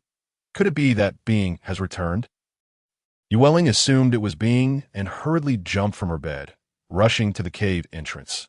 What she beheld left her utterly astonished. She had never witnessed such an intense battle that a giant wolf and a fiery red fox were locked in a fierce struggle, neither yielding, their bodies wounded, blood staining the ground. What is happening? Host, the one fighting with the wolf chief is your second beast husband, System 999 reminded her. Why has he come? How did he suddenly appear at the entrance of my cave and engage in a fight with the wolf chief? I do not know, System 999 admitted, equally perplexed by the sudden appearance of this second beast. The two beastmen fought with lethal intent. Huin was caught off guard, just as he prepared to approach the cave. A wolf beastman lunged directly at him, but he refused to back down and charged forward, resulting in the current scene. Yue Ling felt an overwhelming sense of urgency. One was her future beast husband, and the other was the future chieftain of the tribe who had cared for her for a long time. Suddenly, a petite and adorable female appeared at the entrance, exuding a rich, sweet fragrance that continuously emanated from her body. Mixed with a faint scent unique to the Fox clan females, that Yuan's gaze was drawn to Yue Ling. and in a moment of distraction, she was struck in the abdomen by a punch from Lang Ji, who had just absorbed the wolf's essence and fell heavily from the air, the sharp claws of the wolf leaving a mark on Huan's dense fu, or as Lang Ji prepared to deliver a fatal blow to Huan. A delicate figure stepped in front of her. "Stop!" Yue Ling exclaimed, equally terrified. She was afraid that this second target could not afford to die. If Lang Ji did not relent, she would be finished. But fortunately, he halted his attack. Lang Ji instantly transformed into his beastman form. "He's a rogue beast, deliberately approaching your cave to capture you," he declared angrily. Yue Ling's eyes widened in shock at a rogue beast. Remembering the original owner's beast mother's tragic fate, she couldn't help but shivered. Huan also transformed into human form, lying on the ground and disdainfully wiping the blood from the corner of his mouth. If it weren't for his momentary distraction, he wouldn't have been injured by this wolf clan beastman. Looking at the small female standing protectively in front of him, he felt an indescribable shock. It was astonishing that a female would risk her life to protect a mere male beastman, especially for his sake. Hearing Lang Ji's slander and the trembling silhouette of the small female, all the females felt fear towards rogue beasts, as they were known for their brutality, often forcing young females into mating or even killing them. "That I am not a rogue beast. I hail from the southern continent of the Fox clan, searching for my female master," Huan explained, his pink fox eyes fixed intently on the small female, shielding him. Could it be her? Lang Ji was startled, not expecting that these Fox clan beastmen had not given up and were still lurking near their tribe, secretly investigating. The crucial part was that their tribe remained unaware of it. Upon hearing Huan mention a female master, Lang Ji's expression changed. Yue Ling had a Fox clan guardian beast? A smile appeared on Huan's face as he looked at Lang Ji. The commotion from the fight had attracted many beastmen. The old chieftain looked in the direction of Yue Ling's residence and hurried over. Yue Ling also sensed something amiss and rushed towards the source of the commotion with his accompanying beastmen. As they conversed, the surroundings became crowded with beastmen. Many gazes turned towards Huan, filled with admiration. This handsome male beastman was unfamiliar to them, not from their tribe. The old chieftain observed Lang Ji, Yue Ling, and the unknown beastman. He did not recognize this beastman, but the striking red hair reminded him of the mysterious Fox clan beastman who had arrived a few days prior. Fearing that Yue Ling might discover him, he anxiously shouted, "Quickly capture this outsider beastman. Whoever dares to harm him will be opposing our southern continent spirit Fox clan." A commanding voice boomed, just as Yue Ling arrived and heard the old chieftain's order to capture Huan. He fixated on the disheveled Huan on the ground and the intricate totem patterns on Lang Ji's arm, his tone laced with mockery. "Huan, you have grown weak. How could you lose to a mere wolf clan beastman who has just stepped into the sixth pattern?" Huan chuckled lightly, unbothered by Yue Ling's derision. The voice behind him made Yue Ling turn around, coming face to face with Yue Ling's elongated amber fox eyes. An inexplicable sense of familiarity washed over Yue Ling. The old chieftain took a step back, realizing it was too late. Everything had been in vain. That Yue Ling's gaze fell upon the female, standing protectively in front of Huan. Her face was breathtakingly beautiful, a beauty only found among the Fox clan or the Mare folk. This familiar scent. "Yue Ling?" Yue Ling blurted out, his tone tinged with curiosity. Yue Ling recalled what the System 999 had told her not long ago. This was indeed the Fox clan coming to find her. The figure on the ground was her second beast husband. But who was this one? "Are you here to find me?" Yue Ling asked Yue Ling. Before she could await his response, he swept her into his embrace, his voice choked with emotion. "I am Yue Ling, your beast brother." The original owner's brother? Yue Ling silently inquired to System 999 that a mechanical voice echoed simultaneously. "Congratulations, host. The affection level of the second target, Huan, is at 92%. Indeed, this is your half-brother from the Fox clan, who named it so soon. 92. Yue Ling marveled, glancing at Huan, who had just risen from the ground. Bare and vulnerable. Indecent to behold. This beast world transformation without clothing was rather impractical. The old chieftain, having lost all means of preventing the situation, let out a heavy, resigned sigh, looking at his tribe members. Everyone returned in an instant. Only Yue Ling, Huan, and the three Fox clan members remained, along with the old chieftain and Lang Ji. The old chieftain hung his head in shame. Both Huan and Lang Ji bore various injuries. And she had herbs in her cave, intended for treating injuries incurred during hunting. She bandaged Huan and Lang Ji. She listened to Hu Ning recount everything that had transpired. From Hu Ning, she learned that years ago, Fox Clan beastmen had conspired with outsiders to instigate internal strife, deliberately allowing rogue beasts to abduct the original owner's beast mother, aiming to dismantle their family. They never anticipated the situation spiraling out of control, leading to the original owner's beast mother's tragic death. Fearing retribution from Hu Yu, they incited the tribe members to drive Hu Yu away. The scheming beastmen did not enjoy their victory for long, as they were punished by the beast god for their role in the attack on a female. Poor Hu Yu spent her remaining days in guilt and regret, never knowing that her beloved was not taken due to negligence, but was the result of a sinister plot. It seemed this beast world continent was not as innocent as she had imagined.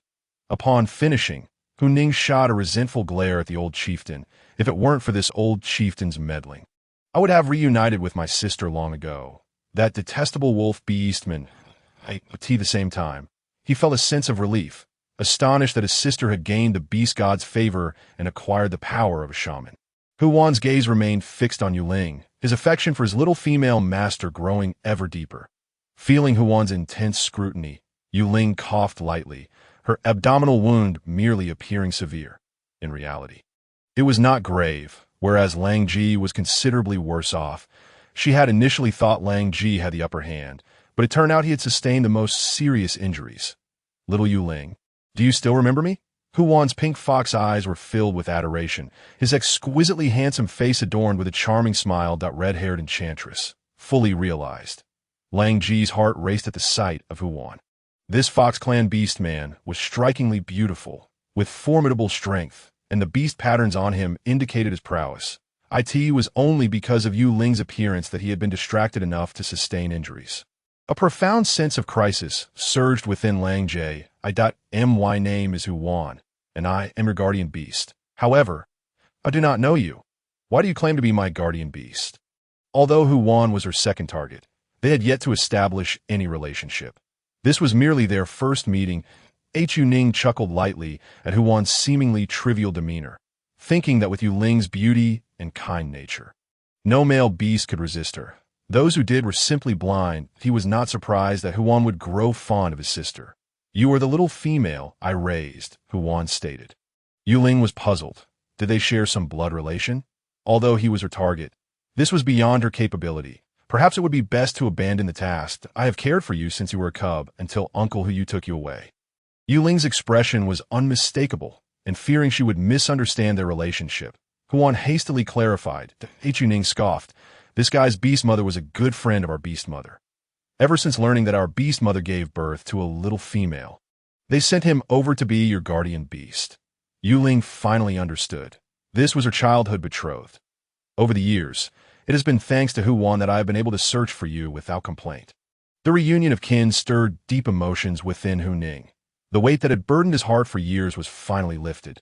Yue Ling had not anticipated that Hu Ning and Huan had searched for them for so long, only to discover that the original owner's beast father was no longer around. From now on, we shall never part again. Let us return to the Fox Clan. Huni gazed at her obedient younger sister with a solemn expression. Upon hearing Huni's words, the old patriarch's eyes widened in disbelief. He understood the implications for their clan. No, Yue Ling, as a female of our tribe, you cannot leave. You are destined to become our future shaman. He urged with urgency, his entire being trembling with emotion. Lang Ji looked at Yue Ling with longing. If she were to depart, what would he do? Leaving the wolf tribe had long been her decision, and with so many present in the cave, the old patriarch firmly believed in her identity as the beast god's emissary.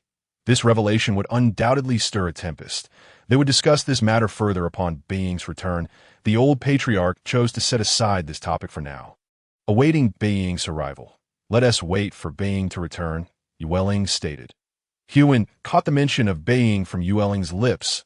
Upon entering, he had sensed the presence of unfamiliar male scents within the cave. The old patriarch could only nod in acknowledgement, realizing his oversight had allowed these fox beastmen to exploit the situation and locate Yue Ling.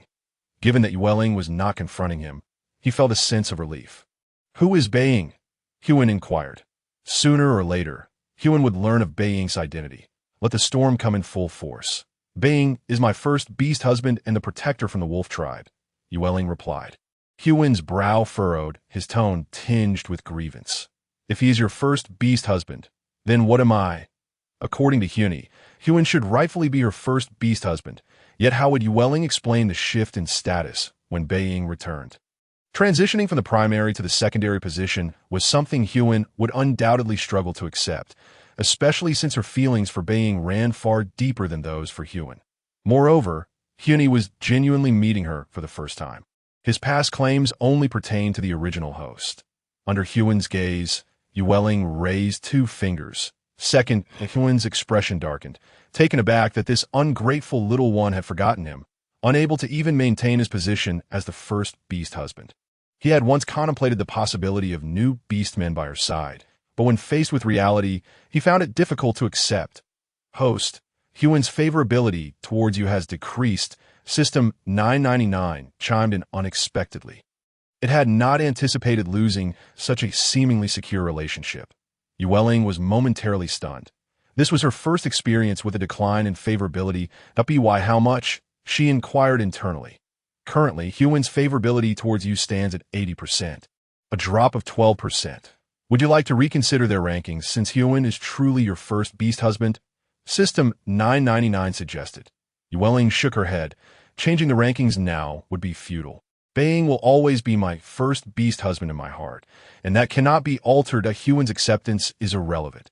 Additionally, even if I were to adjust the rankings and the favorability returned, what about Beiying? Would his favorability decrease due to this matter?" The system's mechanical core stalled momentarily at Yue Ling's retort. "Host, you make a valid point," it conceded. Yue Ling remained unfazed by Hyun's declining favorability. After all, he had bestowed upon her a commendable score of 92 upon their first encounter. She was determined to regain that favorability. Hyun observed the dejected expression on Hyun's face and then glanced at the overly slender Yue Ling, realizing that his sister had not fared well over the years. Otherwise, she would not appear so frail. He spoke up for his sister.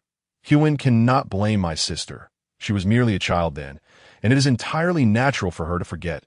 Hyun managed a strained smile in response to Hyun. "Of course not. How could I possibly hold the female host accountable?" Yue Ling pressed her lips together, noting the insincerity in Hyun's words. Hyun recognized Hyun's predicament.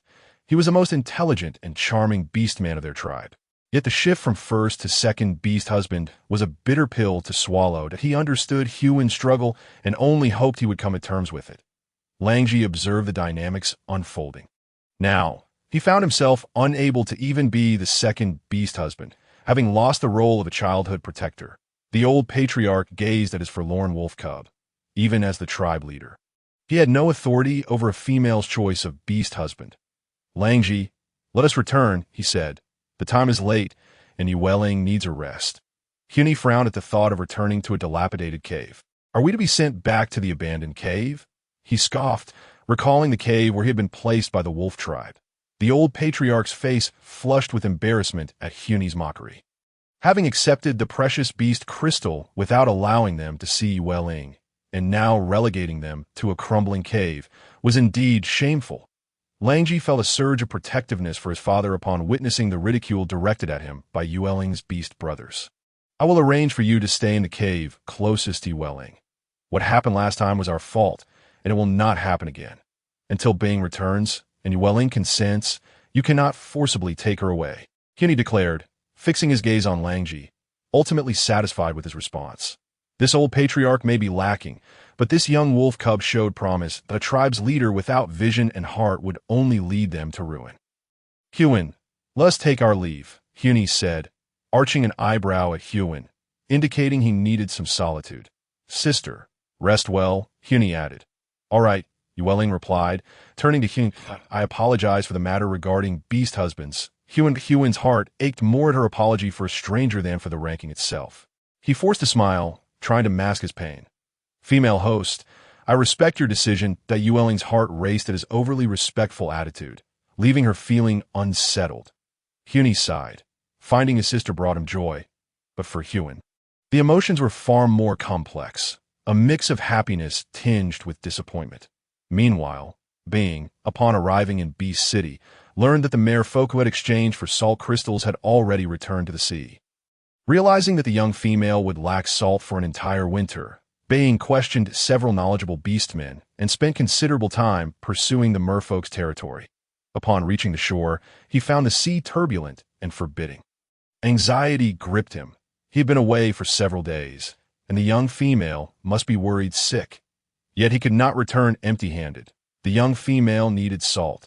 The demand for salt crystals for sausages and cured meats was pressing, and the tribe had little to spare. Aside from his own need for salt crystals and various requests from other tribe members, in his moment of despair, Bing suddenly spotted a shimmering blue light on the horizon, where several mermen sprang from the sea, their tails transforming into human legs upon landing. A surge of joy filled him.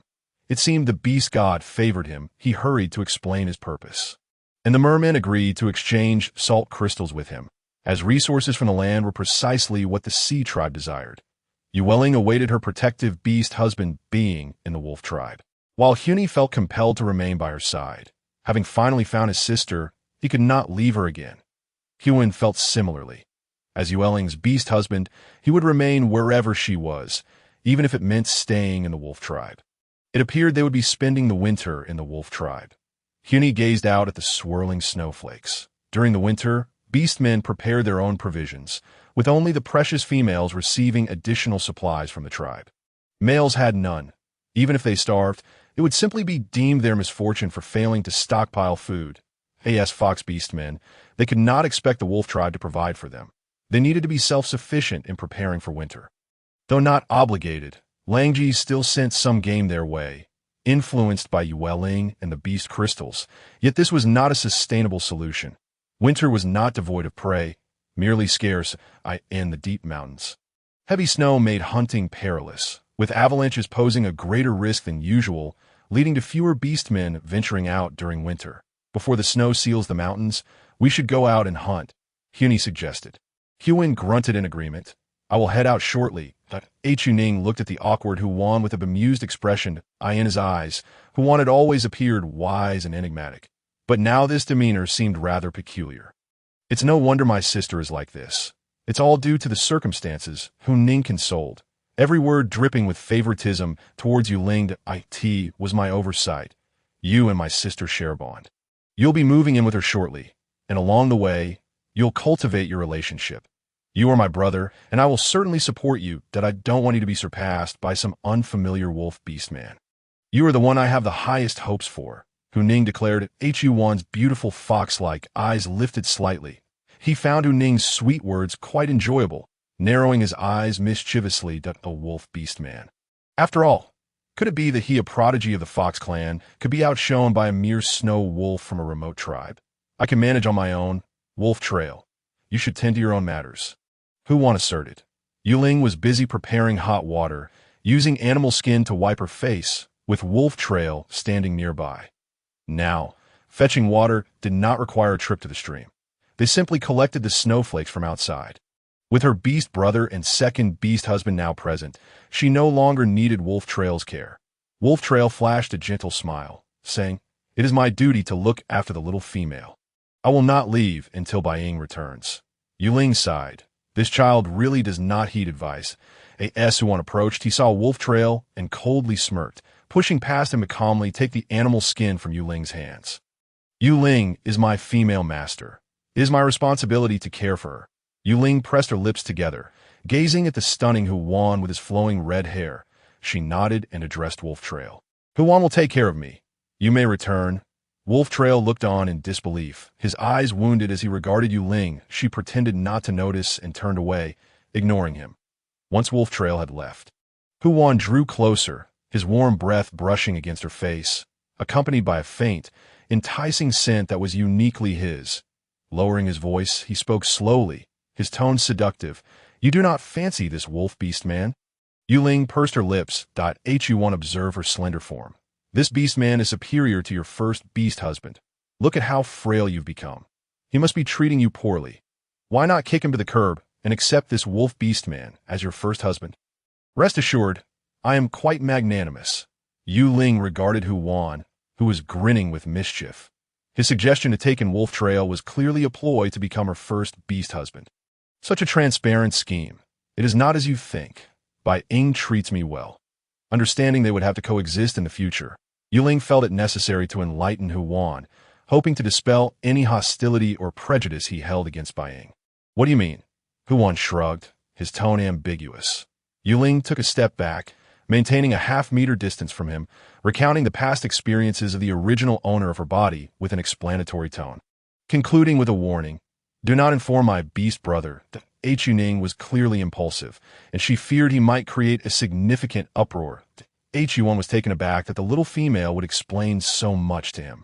His previously cheerful demeanor darkened upon hearing her story. This wolf tribe has gone too far, he exclaimed. Uncle Hu had died for the wolf tribe, and little Yue Ling was driven to madness. This group of beastmen merely pretended to care for her, while labeling her a communal female. Every word struck his sensitive spots. He had suspected the wolf tribe was untrustworthy, but he never anticipated it to be this vile. Forget the past. It's no longer important. You mustn't get worked up. What I wish to convey is that Bai Ying is the first beast man who has treated me kindly. He has been very good to me. You two will need to coexist. We will live together. So please do not misunderstand him. I know the issues regarding your first and second beast husbands have caused you distress. I apologize, Huan. I hope you can understand me. Yue Ling gently grasped Huan's alabaster fingers, her tone tender. Congratulations, host. The affection level for your second target, Huan, has returned to 92%. The system chimed in. Delighted, IT had not anticipated that such easily lost points could be regained so swiftly. The host was truly remarkable. IT seemed Huan was an amenable beast man. Yue Ling pressed on, declaring, I will treat you well in the future. Huan gazed at the delicate figure of the little female, listening to her words, his eyes narrowing dangerously as they fixated on her soft pink lips. You will treat me well? Yue Ling nodded earnestly, assuring him she would be good to each of her beast husbands. Then how about a kiss? Huan asked, pulling her waist close and leaning his head toward her. I sent this a bit too fast. They had only met for the first time last night, she thought. Yet he claimed she would treat him well, yet hesitated. Huan feigned disappointment, clearly feeling that the little female was teasing and deceiving him. Despite his feigned dismay, his face grew closer, a flawless smile gracing his features, as if eagerly anticipating Yue Ling's response. And no wonder King Zhou was infatuated with Daji. Who could withstand such a handsome face? This fox was truly exquisite. Under the allure of his beauty, Yue Ling leaned forward slightly, and, with a soft peck, left a gentle kiss on the side of Huan's face. Huan's eyes brightened with delight, his fingers brushing over his own lips. What about here? Yue Ling glanced at his rose-pink lips, retreating slightly, her ears flushing a delicate pink as she stammered. You mustn't overreach. Huan laughed melodiously at her bashful demeanor. His little female was so delicate, so easily flustered, truly adorable as for the matter of her first beast husband. That could wait. After all, this little female had risked herself to protect him, and he was willing to endure some hardship for her sake. He affectionately ruffled Yue Ling's hair, saying, You stay obedient in the cave while I go hunt for something delicious that you're gonna hunt. Yue Ling looked up at Huan. Yes, that we will be staying in the wolf tribe for a while. So we must prepare food before the heavy snowfall blocks the mountains, or we shall starve, Huan explained. But isn't there no game during the cold season? Yue Ling was puzzled, as it seemed the wolf tribes stockpiled food before the harsh winter. Giving her the impression that there were no resources during that time, Huan raised an eyebrow at her words. There is game. It just requires more effort than usual. Yue Ling nodded, realizing that while animals were scarce during the cold season, they did still exist, albeit harder to find. She thought of the cave cellar filled with food, but regrettably, it wasn't solely hers, as most of it came from Bai Ying, leaving her without authority over it. Be good, Huan said softly, gazing at Yue Ling, unable to resist stroking her silky hair. This was the tone one would use to coax a child. Congratulations, host, the affection level for your second target. Huan, has reached 94%. Hu1 was indeed generous with his affections. Perhaps due to their childhood bond. It was a pity the original owner was no longer present. Sister, stay obedient in the cave and wait for our return. Hu Ning said, bidding farewell to Yue Ling as he led his followers into the mountains. He wished to accompany his sister, but they needed to eat, and he couldn't allow the tribe members who had come to help find her to go hungry. As noon approached, Yue Ling thought Wolf Trail would not return. Yet unexpectedly, he appeared again, holding steaming roasted meat. She was seated in the small kitchen, tending to a pot of vegetable and meatball soup. Why are you cooking for yourself? You should rest. I will take care of this, Wolf Trail said, taking the roasted meat from her and claiming her cooking spot. Wolf Trail, you don't need to come every day. My beast brother and beast husband are here now, and they will take good care of me, Yue Ling replied. Wolf Trail glanced at her, his heart aching at her words that It was always like this. What had he done wrong? Why was he always kept at a distance while others were permitted closer? If they truly cared for you, they wouldn't let you cook alone. As I mentioned before. I want to care for you until Bai Ying returns, Wolf Trail asserted. Yue Ling pressed her lips together, hearing Wolf Trail continue. Yue Ling, do you truly think so little of me? I am already a 6-pattern beastman. That Huan is also a 6-pattern beastman. Why can he be close to you, while I cannot? I want to be your beast husband. I like you. After absorbing those 2 beast crystals, he had already become a 6-pattern beastman, his strength ranking at least among the top 5 of the tribe. When this statement was made, Yue Ling detected a hint of a sob in her voice. As Lang Ji seemed to accuse her of treating him differently, but a sense of guilt washed over Yue Ling. Yet she could not compromise. She had accepted Lang Ji, but she was about to leave the Wolf clan. And Lang Ji was the future leader of the Wolf tribe. She could not selfishly take him away. During their time together, she had sensed that Lang Ji, the beast man of the Wolf clan, was a good individual with a gentle disposition. However, they were not suited for each other, and she had several other targets she needed to pursue. Lang Ji reflected that the only wrong he had done was to conceal from Yue Ling the matter of Hu Ning searching for her. Nothing more. Lang Ji, I will be leaving the Wolf clan. Will you abandon your elderly beast father and mother to come with me? Yue Ling asked. Lang Ji hesitated for a moment. This was the first time Yue Ling had indicated her intention to depart. Was it because of Hu Ning and Hu Wan? Lang Ji did not answer that question, instead countering with a question of his own. Seeing Lang Ji's brief hesitation, Yue Ling felt a sense of relief, indicating that there was still hope for him. No, Lang Ji, I have not been well in the Wolf clan. The past is a deep wound for me that I've already discussed with Bai Ying that we will leave the Wolf clan for my maternal clan. The Fox clan, once the cold season passes, regardless of whether Hu Ning or Huan comes to find me, I will return to the Fox clan, Yue Ling stated. Her current identity was that of a beast god's messenger. As long as she proclaimed her intention to fulfill the will of the beast god, the Wolf clan would not dare to obstruct her. Lang Ji, you are the future hope of the Wolf clan. The old chieftain, the elder shaman, and your beast mother all have high expectations for you. They would not wish for you to leave with me, and you cannot be so selfish as to abandon your family for a female. Yue Ling felt compelled to deliver a final blow to completely sever Lang Ji's affections that I do not have any feelings for you. Lang Ji, whether now or in the future, I will never choose you as my mate. No matter how well you treat me, it will not matter. With that, Yue Ling set aside the roasted meat that Lang Ji had brought and turned to enter her stone cave. Lang Ji sat rigidly on the stone bench beside the small kitchen, her words piercing his heart. It felt as if Yue Ling had laid bare his entire being, causing him immense pain that he had witnessed the treatment Yue Ling had received in the past and had chosen to ignore the actions of his kin. This was the punishment for his indifference. After a long while, he heard the soft voice of the small female from inside the cave. Go back. I no longer need you here. Lang Ji clenched his fist. Yet he did not take another step, turning to leave Yue Ling's cave. As he heard the sound of his footsteps fading away, Yue Ling sighed in relief, feeling a weight lifted from her shoulders as she stepped outside to gaze at the nearly depleted vegetable soup. Under Yue Ling's rejection, Lang Ji felt as though he had lost his soul, trudging back to his own cave in a state of dejection. The cold season brought no sun, and the surroundings were a blanket of white snow. The cold, clear light illuminated his lonely figure, while his heart brimmed with endless loss and sorrow. On his desolate journey back to his cave, he unexpectedly encountered Rita. Observing Lang Ji's forlorn demeanor, Rita's eyes sparkled with a cunning light as she approached him and softly inquired, "Lang Ji, what troubles you?" Lang Ji shook his head, offering no reply. Rita gazed at him, her eyes betraying a subtle shrewdness. Lang Ji was the future leader of the Wolf clan, tasked by the old chieftain to look after Yue Ling. They wished to facilitate a bond between Lang Ji and Yue Ling, but now several beastmen from the Fox clan had appeared, including Yue Ling's mate and protector. During the bonfire gathering, she had discerned that there was no affection in Yue Ling's eyes when she looked at Lang Ji. Rita harbored her own schemes. She was fond of Bai Ying, but knew his heart belonged solely to Yue Ling. Seeing Lang Ji in such despair, Rita conceived a plan to utilize him for her own purposes.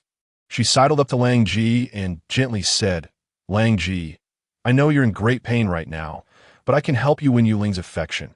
Lang Ji looked at her in confusion, unsure of her intent. Rita smiled and continued, "As long as you follow my guidance, I assure you, you will surely earn Yue Ling's favor." Lang Ji hesitated for a moment as Rita leaned in to whisper her scheme in his ear, and his handsome face darkened suddenly. He wanted to win Yue Ling's heart with his sincerity, not through such underhanded means. "This Rita, I will pretend I never heard that." Lang Ji instantly stepped several meters away from Rita, who, despite appearing harmless, was turning out to be such a scheming female that Rita's expression soured.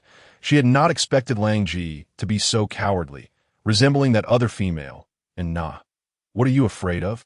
I will handle the matter of the love flower. The beast god will not punish a mere female. You will have the beloved Yue Ling, and given her gentle nature, she surely will not force you to sever your bond." Rita insisted, "I genuinely wish to help you. What do you gain from this? Is there such a thing as earnest assistance?" Lang Ji retorted coldly, and Rita replied with a smile, "What do I gain? I am merely a female who delights in helping others." For the first time, Lang Ji found Rita quite fearsome, realizing her depth of cunning. "Rita, I do not wish to hear such words again." With that, he turned on his heel and walked away without looking back. Rita stomped her foot in frustration. "I'm trying to help you, and yet you are all hopeless." Lang Ji's mood, stirred by Rita's words, cooled considerably. The small female had rejected him time and again. He needed only to remain true to himself and treat her well.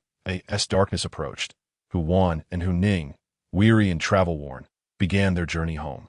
The cold season was eerily quiet, with only the occasional distant howl from the Wolf clan, adding to the solitude. After traversing the last dense thicket, Hu Wan spotted Yue Ling standing at the entrance of the cave. Her eyes filled with concern and anticipation. Each day, Yue Ling waited for Bai Ying's return to the husband's stone, and now she worried for Hu Ning and Hu Wan. Hunting during the cold season was perilous, and they had been gone all day. Hu Wan and Hu Ning quickened their pace, soon reaching her side. "You have returned?" Yue Ling exclaimed, a hint of surprise at her voice as she scanned them from head to toe. Noting they bore no wounds, behind them, the three members of the Fox clan dragged large beasts, their lifeless forms leaving bloody stains on the pristine snow. Hu Wan nodded, and then carefully produced a vibrant red plum blossom from behind him. "This is for you." Yue Ling accepted it, the red plum blooming in brilliant hues, exuding a luscious beauty. Overwhelmed with joy, she realized this was the first time she had received flowers from her future husband. Her eyes sparkling with happiness. Hu Wan was indeed a remarkable fox beastman. Hu Ning pouted, feeling neglected as his sister's eyes were only for Hu Wan, the crafty fox beastman who was clearly vying for her affection. Ignoring Hu Ning completely, Hu Wan gently tucked a plum blossom into Yue Ling's hair, the vivid red illuminating her features. As he gazed at her, warmth surged within him, as if the tender atmosphere enveloped the frigid air around them. "You are beautiful," Hu Wan couldn't help but exclaim. Yue Ling was the most stunning female he had ever seen. Yue Ling touched the plum blossom in her hair and accepted another flower from Hu Wan, her face flushing, even more radiant than the blossom itself. The fragrance of the plum wafted through the air as she leaned down to take a gentle whiff. "Thank you, Hu Wan. I adore it." "Ahem, don't you see your beast brother standing here?" Hu Ning could no longer endure the ambiguous atmosphere between them, wondering how their relationship had suddenly improved so much. Just yesterday, Hu Wan had been dramatically distressed. And today he was so actively courting his sister. Yue Ling's face grew even redder, feeling as though they were being scrutinized by their parents while dating. Just because you're silent doesn't mean no one considers you a mute. Huan shot an annoyed glance at Hu Ning, who was ruining the moment. Why is it that you are the only one in the cave? Hu Ning rolled his eyes at Huan. Noticing that Yue Ling was alone in her cave, a mere female, how could the wolf clan allow such a situation? It was far too dangerous. It appears that the wolf trace is not a good thing. Even when caring for the little female, it resorts to cunning and deceit. I have sent the wolf trace away, explained Yue Ling. Despite having driven the wolf trace off, she knew that by mealtime, fresh roasted meat would appear at the cave entrance, and she suspected that perhaps the wolf trace was lurking in some corner, watching over her. You, a small female, are not safe alone in the cave. Hu Ning remarked. Huan surveyed the surroundings with a profound gaze. Yue Ling had shared her past with him, and he held no fondness for this wolf tribe, known for their mistreatment of females, a behavior only these snow wolves could exhibit. Thus, Huan, you need not accompany me to hunt. Just take good care of my sister, Hu Ning stated, hoping to foster a deeper bond between this long-separated couple, ideally surpassing that of Baiying. Huan narrowed his eyes, his gaze fixed on Yue Ling's delicate face, observing her subtle expressions. Noting the absence of any signs of resistance from the little female, he smiled contentedly. Very well. Yue Ling glanced at them, refraining from uttering any refusals. After all, Huan was her beastly husband. Nurturing their relationship meant that her decade-long lifespan was within easy reach, and it would also extinguish the wolf trace's ambitions. That very night, Huan moved into Yue Ling's cave, and, as she looked at Baiying's stone bed, she declared, I shall sleep inside, while you take the outside. That Huan reclined on the stone bed, his beautiful pink fox eyes slightly squinting. His fair skin gleamed under the luminous crystals, exuding an enticing aura that seemed to beckon others to ravish him, particularly captivating. Yue Ling inwardly scoffed. Foxy temptress. Huan caught a whiff of the wolf tribe's scent, his attractive brows furrowing in distaste as he remarked, Little Yue Ling, this wolf beast's stone bed reeks. Impossible, she retorted, having never detected any foul odor from Baiying. She hastily approached, picking up a nearby hide to sniff. There's no smell at all. The little female's unique fragrance wafted through the air as Huan abruptly pulled her waist into an embrace. Burying his head in her neck and gently licking her skin, Yue Ling stiffened at his actions. Little Yue Ling, can we sleep together like we did when we were young? This wolf tribe stone bed is too foul-smelling. I am quite particular about my sleeping arrangements. Without you, I cannot sleep. A peculiar flush crept across Yue Ling's face. Indeed, the moniker of seductive fox was not without merit. Huan, I am no longer a little beast. She gently pushed him away. Moreover, I am still an underage female. This is inappropriate. Huan chuckled softly, loosening his grip on her and tapping her forehead. What kind of beast do you think I am? I simply wish for you to spend more time with me. Did you not promise to treat me well?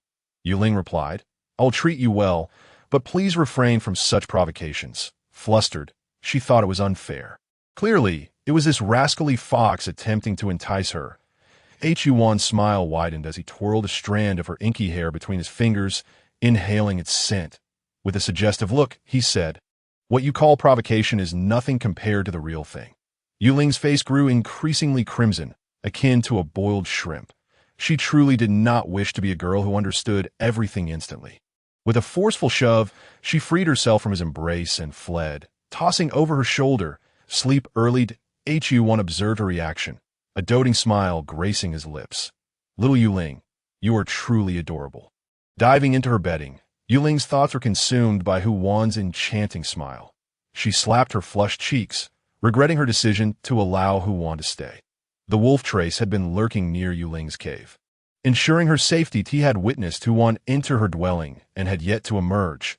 Gazing at the moon, a flicker of sorrow crossed his eyes. Unable to contain himself, he howled at the sky, his voice echoing through the night, as if expressing his longing and pain to the heavens. As the night breeze swept by, the wolf trace's fur danced in the wind, remaining still like a solitary statue. The wolf tribe often echoed with the howls of beastmen, a sound Yue Ling had grown accustomed to. With Huan successfully residing in Yue Ling's cave, he felt no guilt. hunting could be left to Yue Ling. As a beastly brother, one must work harder for the capable, and he intended to cherish his lovely, innocent little female master, ensuring she would not be snatched away by other beastmen. Bai Ying traveled day and night, enduring the elements with only one belief in mind: to return to the wolf tribe and see his beloved little female. His heart brimmed with anticipation and excitement. Yet, as he approached the cave, an unfamiliar male scent assaulted him, freezing him in his tracks. This was neither the scent of the wolf trace nor any male from the tribe. It was a strange male essence mingled with the sweet scent of a little female. He inhaled deeply, the unfamiliar aroma instantly extinguishing his hopes. Had his little female already taken another beast husband? This realization struck him like a dagger to the heart, filling him with anguish and turmoil. He could not accept this reality, yet he was powerless to change it. Bai Ying drew near. Huan caught the scent of the wolf tribe as beastmen, the same scent that lingered on the stone bed, Bai Ying's scent. The first beast husband of little Yue Ling over the past few days. Huan had kept her company in the cave, distracting her from boredom. Despite occasionally teasing her with words, he had not crossed any lines. Being with Huan felt far less burdensome than her time spent with the wolf trace, and she did not harbor any guilt. Huan had a knack for endearing himself to her. Every morning, she would receive a bouquet of fresh flowers from him, revealing himself to be an exceptionally romantic fox beastman. Huan would also cook for her, and though he was not adept, he was eager to learn, just like Bai Ying. Thinking of Bai Ying, Yue Ling paused, realizing that it had been over half a month since he had been gone. She wondered when he would return and if he had encountered danger. A sharp gasp jolted her from her reverie, and she turned to see Huan's fingertip bleeding. It hurts. Huan pouted in feigned grievance, extending his injured finger for Yue Ling to see. You must bandage that wound. It will heal if you don't, Yue Ling noted. Beastmen's wounds healed remarkably quickly. Huan's abdomen, injured by the wolf trace days prior, had already mended, and the cut on his finger was as fine as a hair. Little Yue Ling, it hurts terribly. Blow on it. It will feel better, Huan implored, playfully presenting his finger to her lips. Host, this second is so melodramatic, Yue Ling thought, realizing how overly sentimental Huan was. Over the past 2 days, his favorability had yet to reach 95%. Watching him act coy, she gently blew on his nearly healed finger. Is it not hurting now? Huan chuckled softly. Relishing the affection from little Yue Ling, he pulled her into his embrace, inhaling deeply, filled with the delightful scent unique to his little female master. It smells wonderful. Bai Ying entered. He spotted his beloved little female nestled in the arms of an exceptionally alluring stranger. Their posture ambiguous, a large shadow loomed outside, and Yue Ling looked up to see Bai Ying silhouetted against the light, his handsome face devoid of expression. That a thrill surged through Yue Ling, and she broke free from Huan's embrace. Rushing to Bai Ying and enveloping him in her arms, Bai Ying felt a pang of bitterness, but upon seeing his little female run towards him, he could not help but open his arms. Pulling her close, Bai Ying, why have you just returned? I've missed you so much. Yue Ling expressed her concerns, having anxiously awaited his return for over half a month, like a stone waiting for her beloved. Had she known, she would not have disregarded everything to accompany Bai Ying. Huan was left with empty arms, shrugging as he met Bai Ying's emerald wolf gaze. I have missed you too, Bai Ying replied, his voice low and heavy. He truly longed for his adorable little female, thinking of her constantly.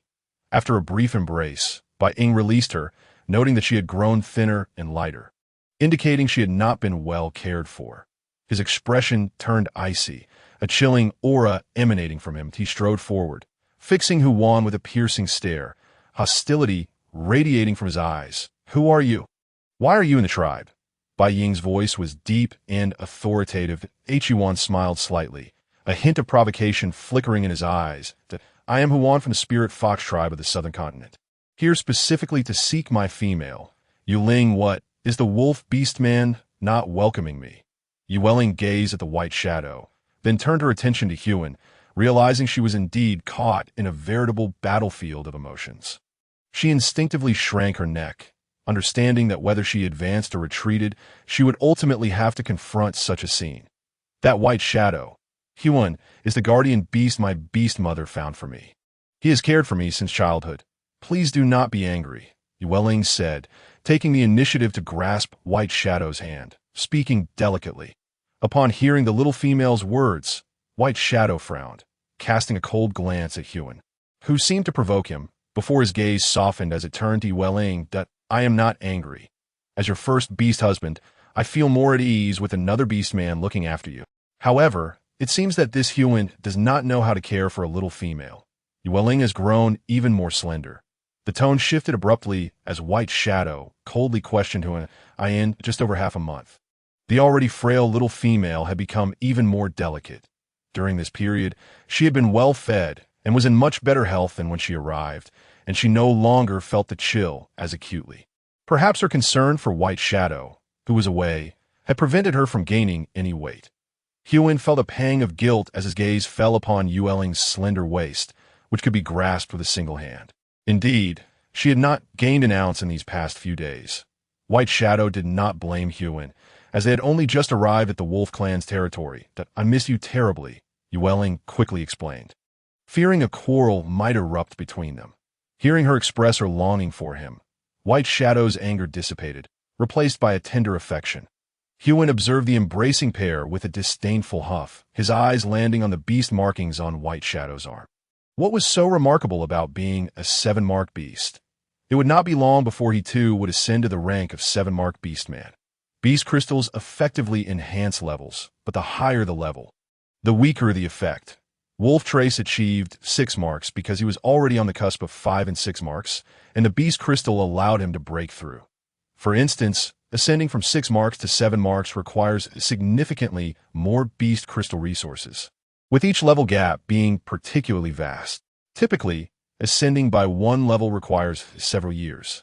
Huan and Huning each possess only 2 beast crystals. Yue Ling noticed Huan's despondent expression as he stood to the side. Recalling the identity of the Waterbearer Master, her heart softened, and she released White Shadow, reaching for Huan's hand while smiling at him. Huan's spirits lifted slightly by Yue Ling's gesture, and he returned her smile. Observing their interaction, White Shadow felt a twinge of discomfort. At that moment, he wished he could unleash his frustration upon this fox beastman. Yet he recognized that as Yue Ling's first beast husband, he ought to graciously accept the beastman she had chosen. A jealous first beast husband could easily be met with disdain and rejection from the female leader. Why have you taken so long to return? Yue Ling asked, her voice laced with grievance. What should have been a mere 10-day absence had stretched into over half a month, causing her great worry. White Shadow then set down the sack of salt crystals he had wrapped in animal hide and gently patted Yue Ling's head, reassuring her there were no merfolk exchanging salt crystals in Beast City. So I had to travel to their sea territory, which took a few extra days. That's so much, Yue Ling exclaimed, eyeing the large sack of salt crystals that towered above her. These were commissioned by the male beastmen in the tribe. As your sausages and cured meats require a significant amount of salt crystals for preservation, so they had none to spare. Although salt crystals were precious, most males were willing to procure them for their beloved females. Not only for the extended shelf life, but also for the unique flavor that many little females adored. Yue Ling nodded in understanding. Huan furrowed his brow at the mention of sausages and cured meats. What are sausages and cured meats? He inquired, puzzled. White Shadow, noticing Huan's confusion, realized that in the little female's heart, she held him as the most significant. She had not even mentioned sausages and cured meats to him, which filled White Shadow with a sense of pride. Yue Ling had simply forgotten to mention it since she had not eaten any in the past couple of days. They are made by curing with salt crystals and then smoking them. I'll let you try some later. They're quite delicious and fragrant, Yue Ling replied. Huan, believing himself to be a clever fox beastman, now found himself utterly baffled by Yue Ling's words, unable to comprehend the terms of curing and smoking. White Shadow had no intention of elaborating further. It was best that as few beastmen as possible were aware of the little female's identity as the beast god's messenger. Seeing the dazed expression on Huan's face for the first time, Yue Ling's smile deepened. You will find out soon enough. After finally encountering the little female he had longed for, White Shadow delivered the salt crystals to the beastmen who had commissioned him in the tribe. Just as he was about to return, he was intercepted by a beastman sent by the Elder Chief. White Shadow, the Elder Chief wishes to speak with you. He has summoned you to his cave. Upon returning to the tribe, Wolf Trace immediately informed his beast father, a white shadow, entered the elder chief's cave. He discovered he was not the only one present. The elder chief, the elder female, and Wolf Trace were all gathered. He frowned, puzzled as to why they had summoned him. Greeting you, elder chief, shaman, elder female, white shadow greeted, nodding slightly at Wolf Trace. Are you aware that Yue Ling intends to leave at the Fox clan? The elder chief asked straightforwardly. White Shadow was taken aback. He had not anticipated this news. She decided this previously. He replied with a nod. You knew all along and did not inform us sooner? The elder shaman interjected. After all the difficulty in obtaining a shaman who was also the beast god's messenger, it was disheartening to think she would abandon them, particularly since White Shadow, who had been raised by them, had kept silent. We have wronged Yue Ling in the past. Yet you took it upon yourself to avenge her by punishing the beastmen who had cared for her, the elder chief remarked, acknowledging that he had provided the list of those who had looked after Yue Ling. White Shadow exchanged glances with the elder female and Wolf Trace, noticing the elder shaman nodding. Speak, they are all aware now. Had the elder chief and elder shaman revealed Yue Ling's true identity to the elder female and Wolf Trace? Yue Ling had gained the favor of the beast god. Perhaps the god had bestowed some divine mandate upon her, but that was beyond his influence, White Shadow mused. The elder female sighed heavily, feeling that for the prosperity and flourishing of her tribe, she should still make an effort. White Shadow, as Yue Ling's first beast husband, cannot you persuade her otherwise? She implored. White Shadow frowned. The elder female had once cared for him greatly, and he felt reluctant to refuse her request. I shall try, he said. The elder female smiled, beckoning Wolf Trace to step forward. She gently nudged him toward White Shadow. This little wolf cub is my most cherished child. I offer him to Yue Ling. If she finds him suitable, let Wolf Trace become her beast husband. If not, let him serve as her lifelong guardian, as a means for our wolf clan to atone for past transgressions. Female leader. Female leader. Beast mother. The elder chief, elder shaman, and Wolf Trace simultaneously turned their astonished gazes toward their female leader, the beast mother. White Shadow's wolf-like eyes flickered. He understood the difficulty of the elder female's decision. A lifelong guardian was the lowest rank of male beastman, tasked with caring for the little female without the prospect of ever becoming her mate. Female leader. Wolf Trace is our wolf clan's most gifted offspring after White Shadow. I have always regarded him as our future leader, the elder chief stated, bewildered by his female leader's choice. How could he allow his most beloved son to become a mere lifelong guardian? The elder female fixed her unwavering gaze upon her cub, ignoring her beast husbands, her determination evident. Wolf Trace, do you agree? Wolf Trace's eyes flickered, clearly torn within the balance of status and female, which held greater weight. If he chose Yue Ling and she decided to leave the wolf clan, he would lose his claim to inherit as a beastman. Moreover, Yue Ling had repeatedly rejected him during this time, unwilling to become his mate. It was evident he would become a guardian in another sense, forsaking his pride and risking becoming a laughingstock within the tribe. Wolf Trace, you must make a decision. Your future path is yours to walk. The aged shaman spoke with profound earnestness that he had observed the recent events concerning Lang Ji with keen eyes. Both loss and gain were his own decisions, and no one could take that authority from him. To become the messenger of the beast god was a source of honor for the male orcs. Yet the role of a perpetual guardian beast was different. Even though the female Yue Ling held a noble status, he remained a humble guardian beast, destined for a life of quiet anonymity, selflessly devoted without ever winning the affection of the little female, rendering him the most pitiable of orcs. Bai Ying regarded the elderly female, who was resolutely intent on having Lang Ji join them. He could only maintain his silence, as Lang Ji's choice was paramount. Lang Ji, reveal your decision to me.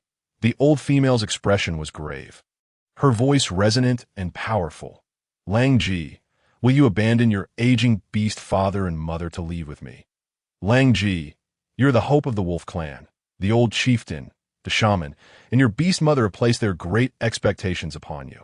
They cannot bear to see you leave with me, and you must not be so selfish as to forsake your family for a female. I do not harbor any feelings for you. Lang Ji, whether in the present or the future, I shall never regard you with affection. No matter how well you treat me, it will be of no consequence. Lang Ji's mind flashed back to the words spoken by the female, Yue Ling, a few days prior.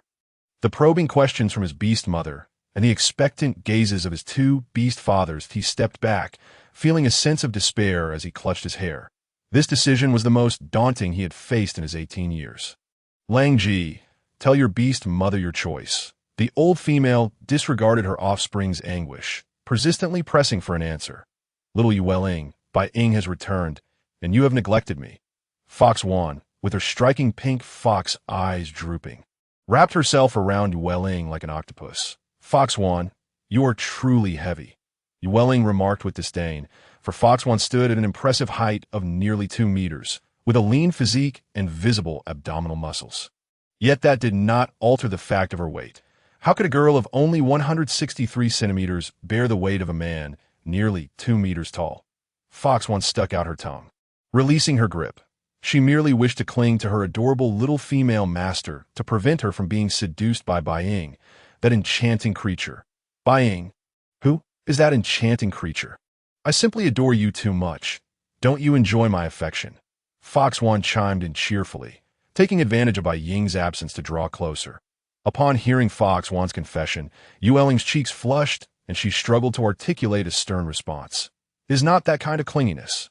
Fox Wan left a kiss on Yue Ling's flushed face before finally loosening his hold. He scrutinized the petite female in his arms, truly slender to the point of causing him heartache.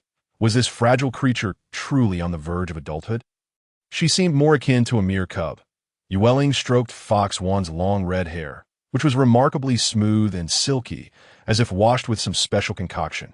All right, weren't you curious about the sausages and cured meat? We shall cook them now, and when the Beast Brothers return, you can sample my culinary skills. Upon hearing this, Fox Wan pouted. So the sausages and cured meat were crafted by little Yue Ling that he complained. This wolf clan is truly lacking, and that Bai Ying, allowing you, a little female, to prepare the food. Yue Ling reassured him, it is not Bai Ying's fault. I enjoy doing it. Fox Wan thought to himself.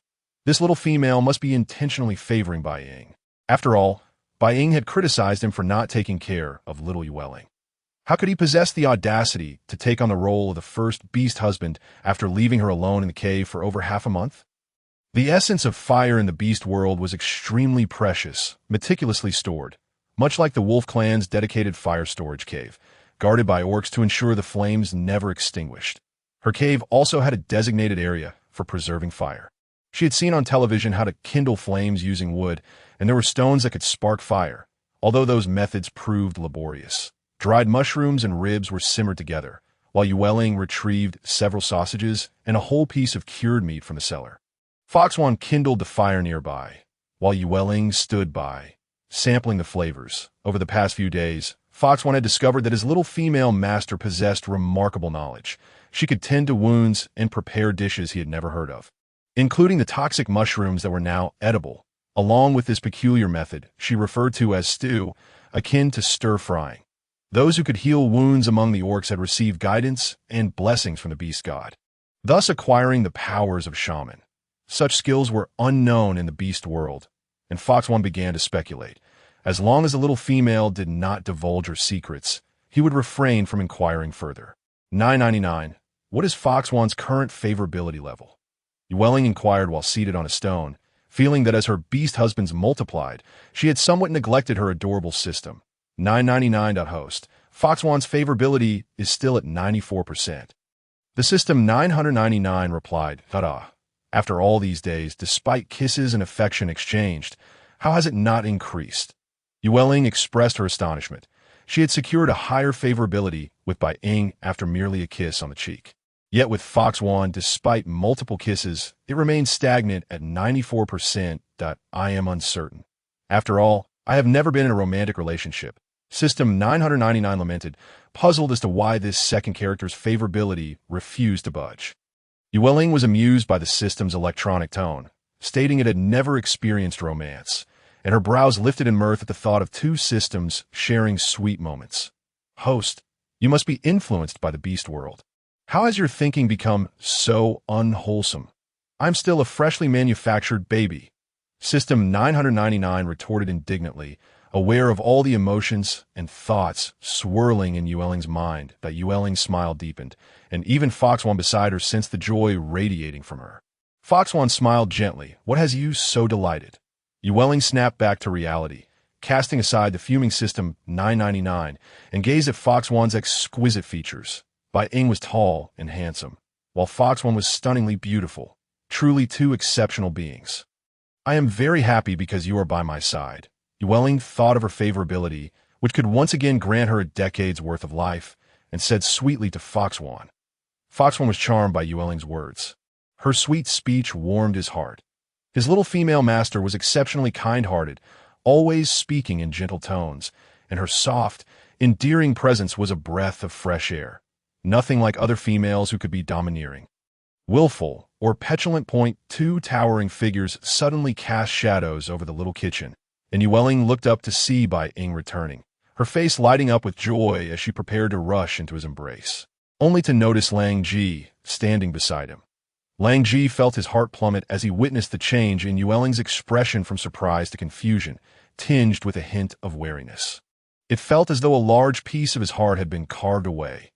Lang Ji, why have you come as well? She had not seen him for several days, and her rejection had been quite evident.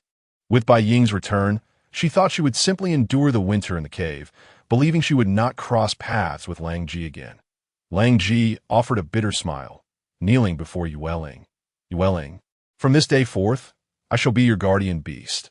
Even if you never harbor affection for me or wish to bond with me, I will protect you and cherish you, unwavering until death. Yue Ling was taken aback by Lang Ji's declaration and stepped back, inadvertently leaning against Fox One's chest, blocking her escape. Fox One observed Lang Ji kneeling before him, now an additional rival for Yue Ling's affection, yet one who voluntarily committed to being her lifelong guardian beast. Lowering himself even further, in that moment, he felt that the titles of first or second beast husband were no longer as significant. What mattered most was remaining by little Yue Ling's side. Yue Ling cast a pleading glance at Bai Ying. What is happening? I go out for a moment and return with an extra. Bai Ying's handsome visage bore no expression. Moments ago, under the old female's inquiry, Lang Ji had renounced everything and resolutely chosen to become Yue Ling's guardian beast. Even he admired such resolve.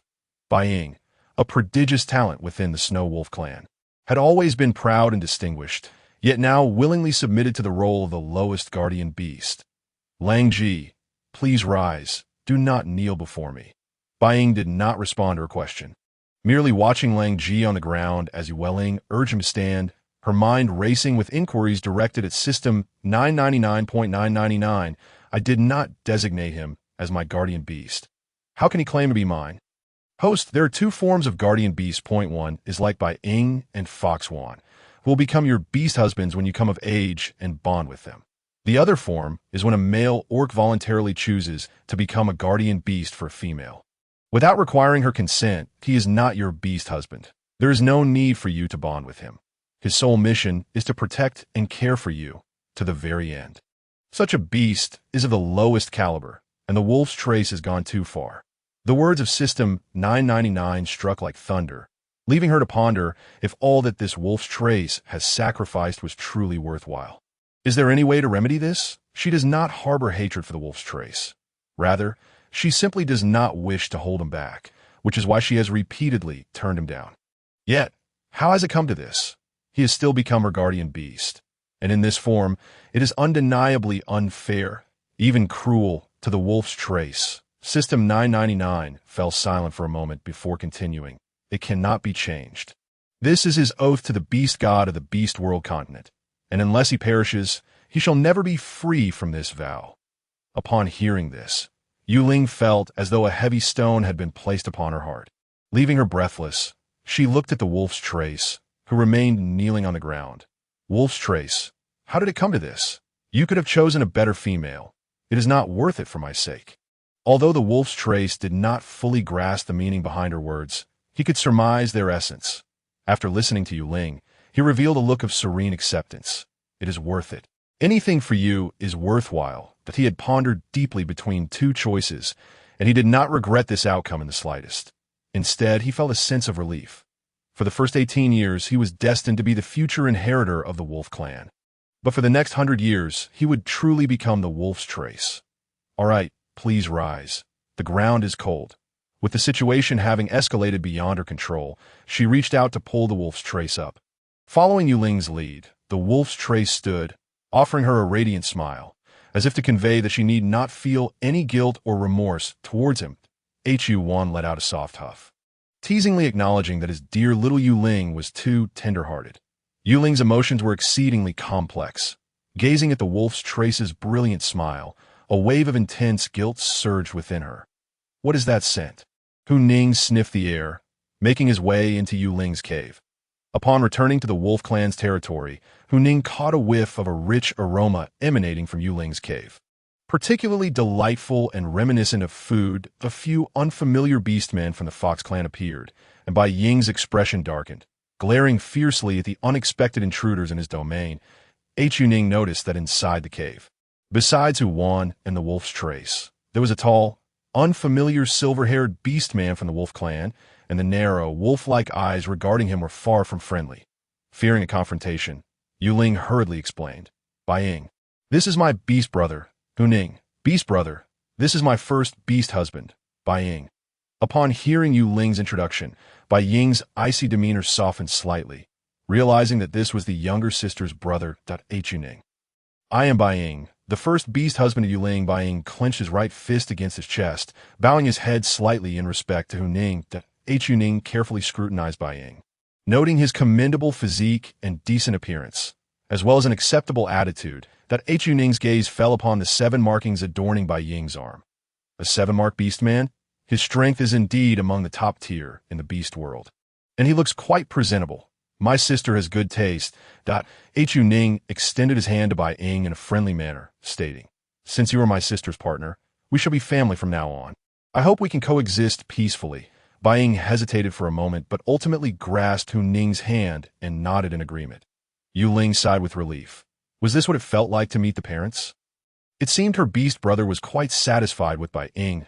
Hu-wan cast a sidelong glance at Hu Ning, observing how the presence of a 7-marked beast had altered his demeanor, openly expressing support for her. Hu Ning, you truly are my good brother, my fine beast brother. In a corner, the wolf's trace mirrored Bai Ying's bow, yet all the beastmen's attention was focused on Bai Ying and Hu Ning. Yue Ling noticed the small, invisible wolf's trace sitting quietly in the corner, appearing particularly pitiable. Having met Bai Ying and caught a whiff of the rich aroma wafting through the air, Hu Ning curiously gazed at his sister's stone pot. Sister, what is it that smells so delightful? Hu Ning's eyes were nearly glued to the stone pot.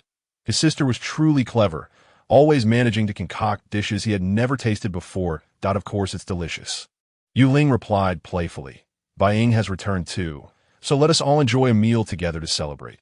Yue Ling continued, the male beastmen have hearty appetites, and what I have prepared can only serve as a taste for them. If they were to fill their stomachs, my cellar sausages and cured meats would not withstand being devoured in 2 sittings. Hu Ning nodded, calling for his kin to bring over stones to sit upon.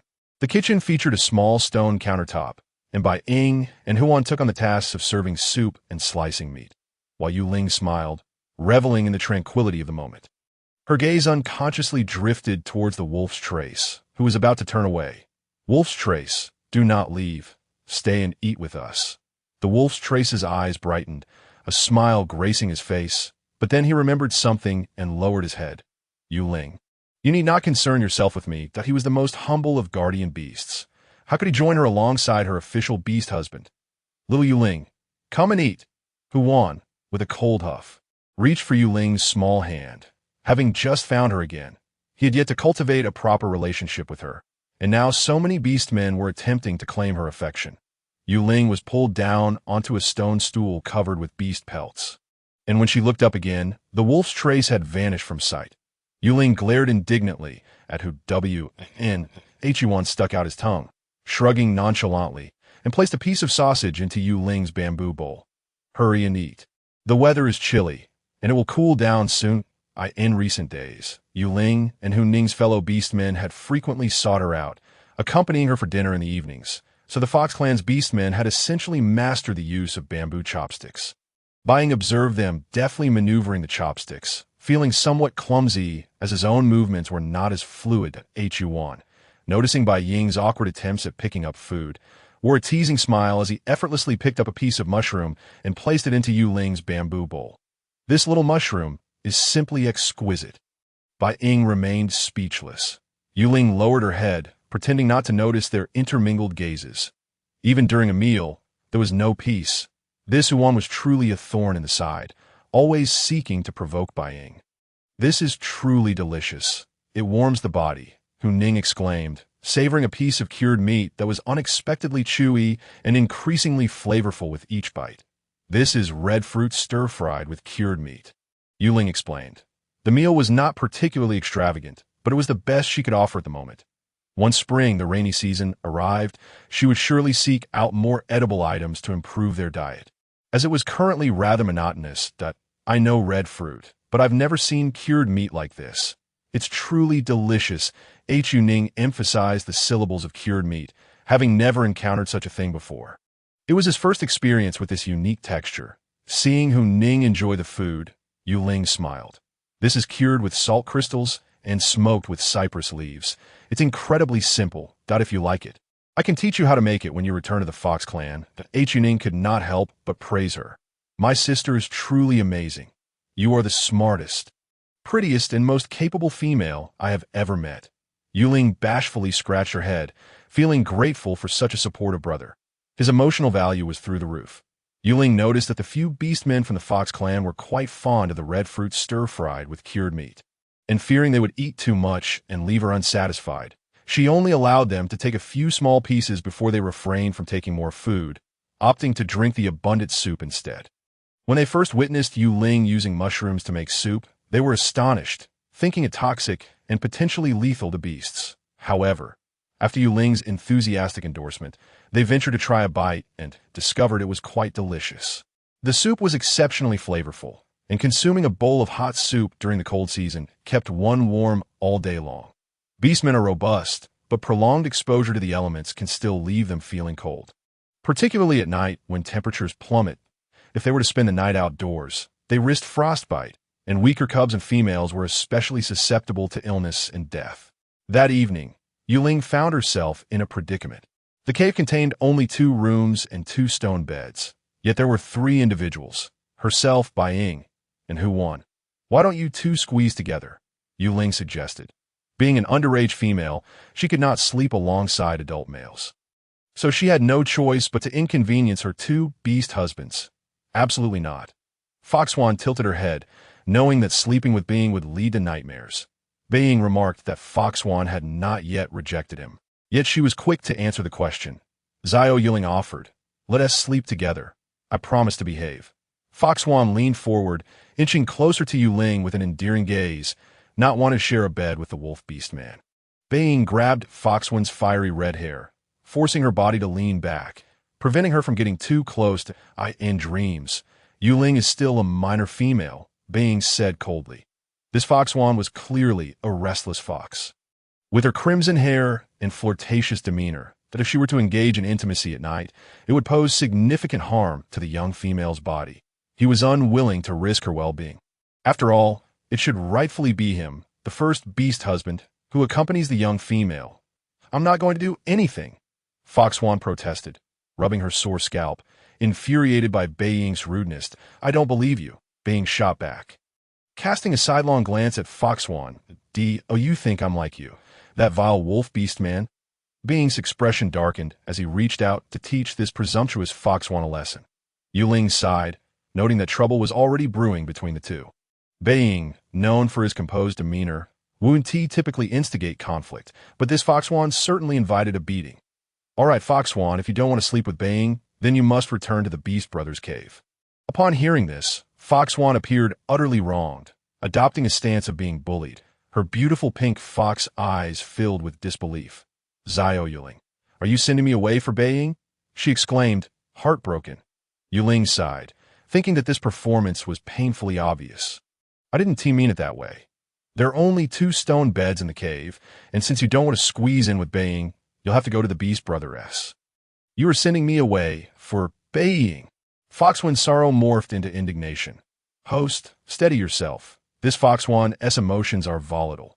Don't lose any favor points. The system 999 reminded. I understand, Yue Ling replied, feeling a headache coming on. Being noticed Yue Ling's predicament and shot an extremely displeased glance at Foxone, who showed no consideration for the young female. It was the young female who would suffer the most from their quarrel. Fine, you two can share a bed, and I will find Ayima to squeeze in with. After saying this, Yue Ling walked towards the cave entrance, feeling that neither of them was worth her trouble. As soon as she stepped out of the cave, a chilling gust of wind hit her, making her shiver. You're happy now that you've chased Yue Ling away, Being said with a cold snort. Turning to pursue her, Foxone hadn't expected that his seemingly soft and adorable young female had such a strong personality. She turned on her heels and left. Clearly, he was the one who was angry. Yet in the blink of an eye, it was Yue Ling who was upset. If he truly angered his young female, he would undoubtedly suffer more than the Wolf's tracks, becoming a beast husband devoid of affection. Yue Ling, I was wrong. Just a few steps out of the cave, Yue Ling was blocked by Being and Foxone on either side. Foxone displayed a pleasing smile, grasping Yue Ling's arm, his voice softening with a hint of pleading. He wasn't in the wrong. He simply wished for more affection from his young female. However, his attempt to sneak in favor had backfired, and now Yue Ling was angry. He needed to acknowledge his mistakes. Yue Ling looked at Foxone and gently huffed. Are you still causing trouble? Her expression, though angry, was still sweet and adorable, resembling that of a little kitten that I won't cause trouble anymore. I'm sorry, Foxone said, lowering his head in apology. Yue Ling's expression softened a bit as she counseled. Being is my first beast husband. You need to learn to respect him. Being, Foxone, both of you are very important to me. You are my beloved beastmen. We must spend our lives together, cherishing one another, rather than targeting each other. Foxone nodded, realizing that his earlier antics had not gone unnoticed by Yue Ling. Hearing her declare him as her most beloved beastman, and that they would share their lives together, he felt that perhaps his grievances were not worth holding on to, as long as she kept him in her heart. You should stay in the cave tonight. I will go to another cave. Being took the initiative to ease the tension between him and Foxone. Foxone pressed his lips together, saying, No, this is your cave. It makes no sense to push you out that I can squeeze in. If it's too cramped, I'll just make another stone bed tomorrow. Yue Ling nodded in satisfaction, observing the two sulking children, and took their hands. Let us go back. It's too cold outside, upon hearing Yue Ling's words. The two beastmen hurriedly shielded her as they returned to the cave. Yue Ling had a habit of soaking her feet, with Being attending to her, while Foxone stood by, using a piece of animal hide to dry her feet. What a delight! Yue Ling couldn't help but exclaim, This is simply royal treatment. Yue Ling, what do you plan to do about wolf tracks? Being asked. Yue Ling furrowed her brows, her lips pursing. Why was he asking her such a difficult question? Wasn't this something a lazy fish like her should ponder? I don't know what to do. When he asked her, she had no answer. Even the system 999 hadn't informed her, leaving her mind a tangled mess. Host, you didn't ask. The system 999 replied, sounding aggrieved. If I don't ask, you won't say anything? Yue Ling snapped back at him. You're throwing me a century-old conundrum. System 999. Baby feels wronged, exceedingly wronged. It's just a guardian beast. Ignoring him will suffice. Foxone scoffed, annoyed that both of them seemed to be fixated on Yue Ling. Yue Ling sighed.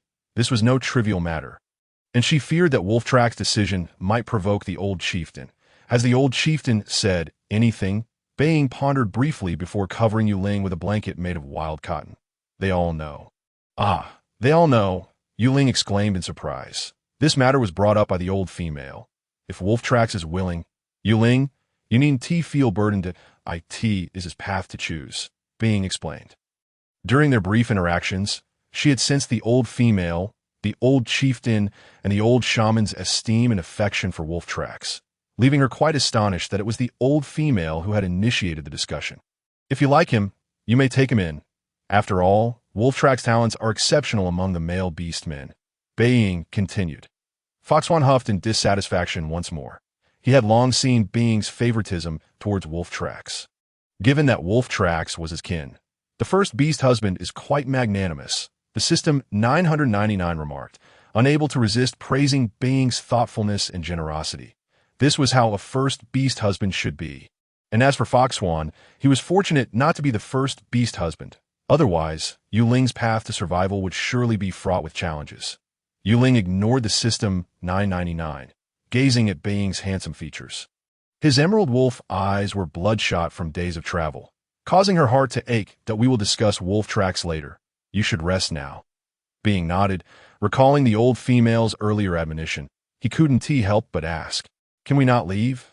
The Snow Wolf tribe truly needs you." Upon hearing this, Foxhuan's eyes widened in disbelief. This was the reason Bing had said so much, if not for Yue Ling, who wished to avoid seeing them quarrel. He would have exploded in anger. Yue Ling is one of our spirit fox tribe. Why must she be in your Snow Wolf tribe? The grievances caused by your Snow Wolf tribe can never be compensated. Foxhuan retorted sharply. Bing glanced at Foxhuan, but remained unruffled, calmly regarding his adorable young female. Observing Foxhuan on the verge of a tantrum, Yue Ling offered a soothing look, prompting Foxhuan to press his lips together and cease his mockery of Bing. Yue Ling understood Bing's current predicament. His inquiries surely stemmed from the old chieftain's words. She smiled softly, her gaze resolute. There's no turning back, as the white shadow retracted its wolfish gaze. A gentle smile emerged upon its visage. That I shall always respect your decisions. Now, do rest, it said.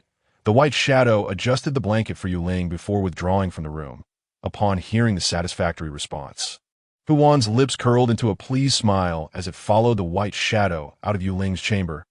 As dawn broke softly, Yue Ling, rubbing her eyes, stepped out of her room to find 3 male beastmen, Bai Ying, Huan, and Lang Ji, busy in the cramped kitchen. Lang Ji, sensing the approach of the young female, appeared somewhat flustered and anxious. He is your guardian beast. It is only natural for him to care for you.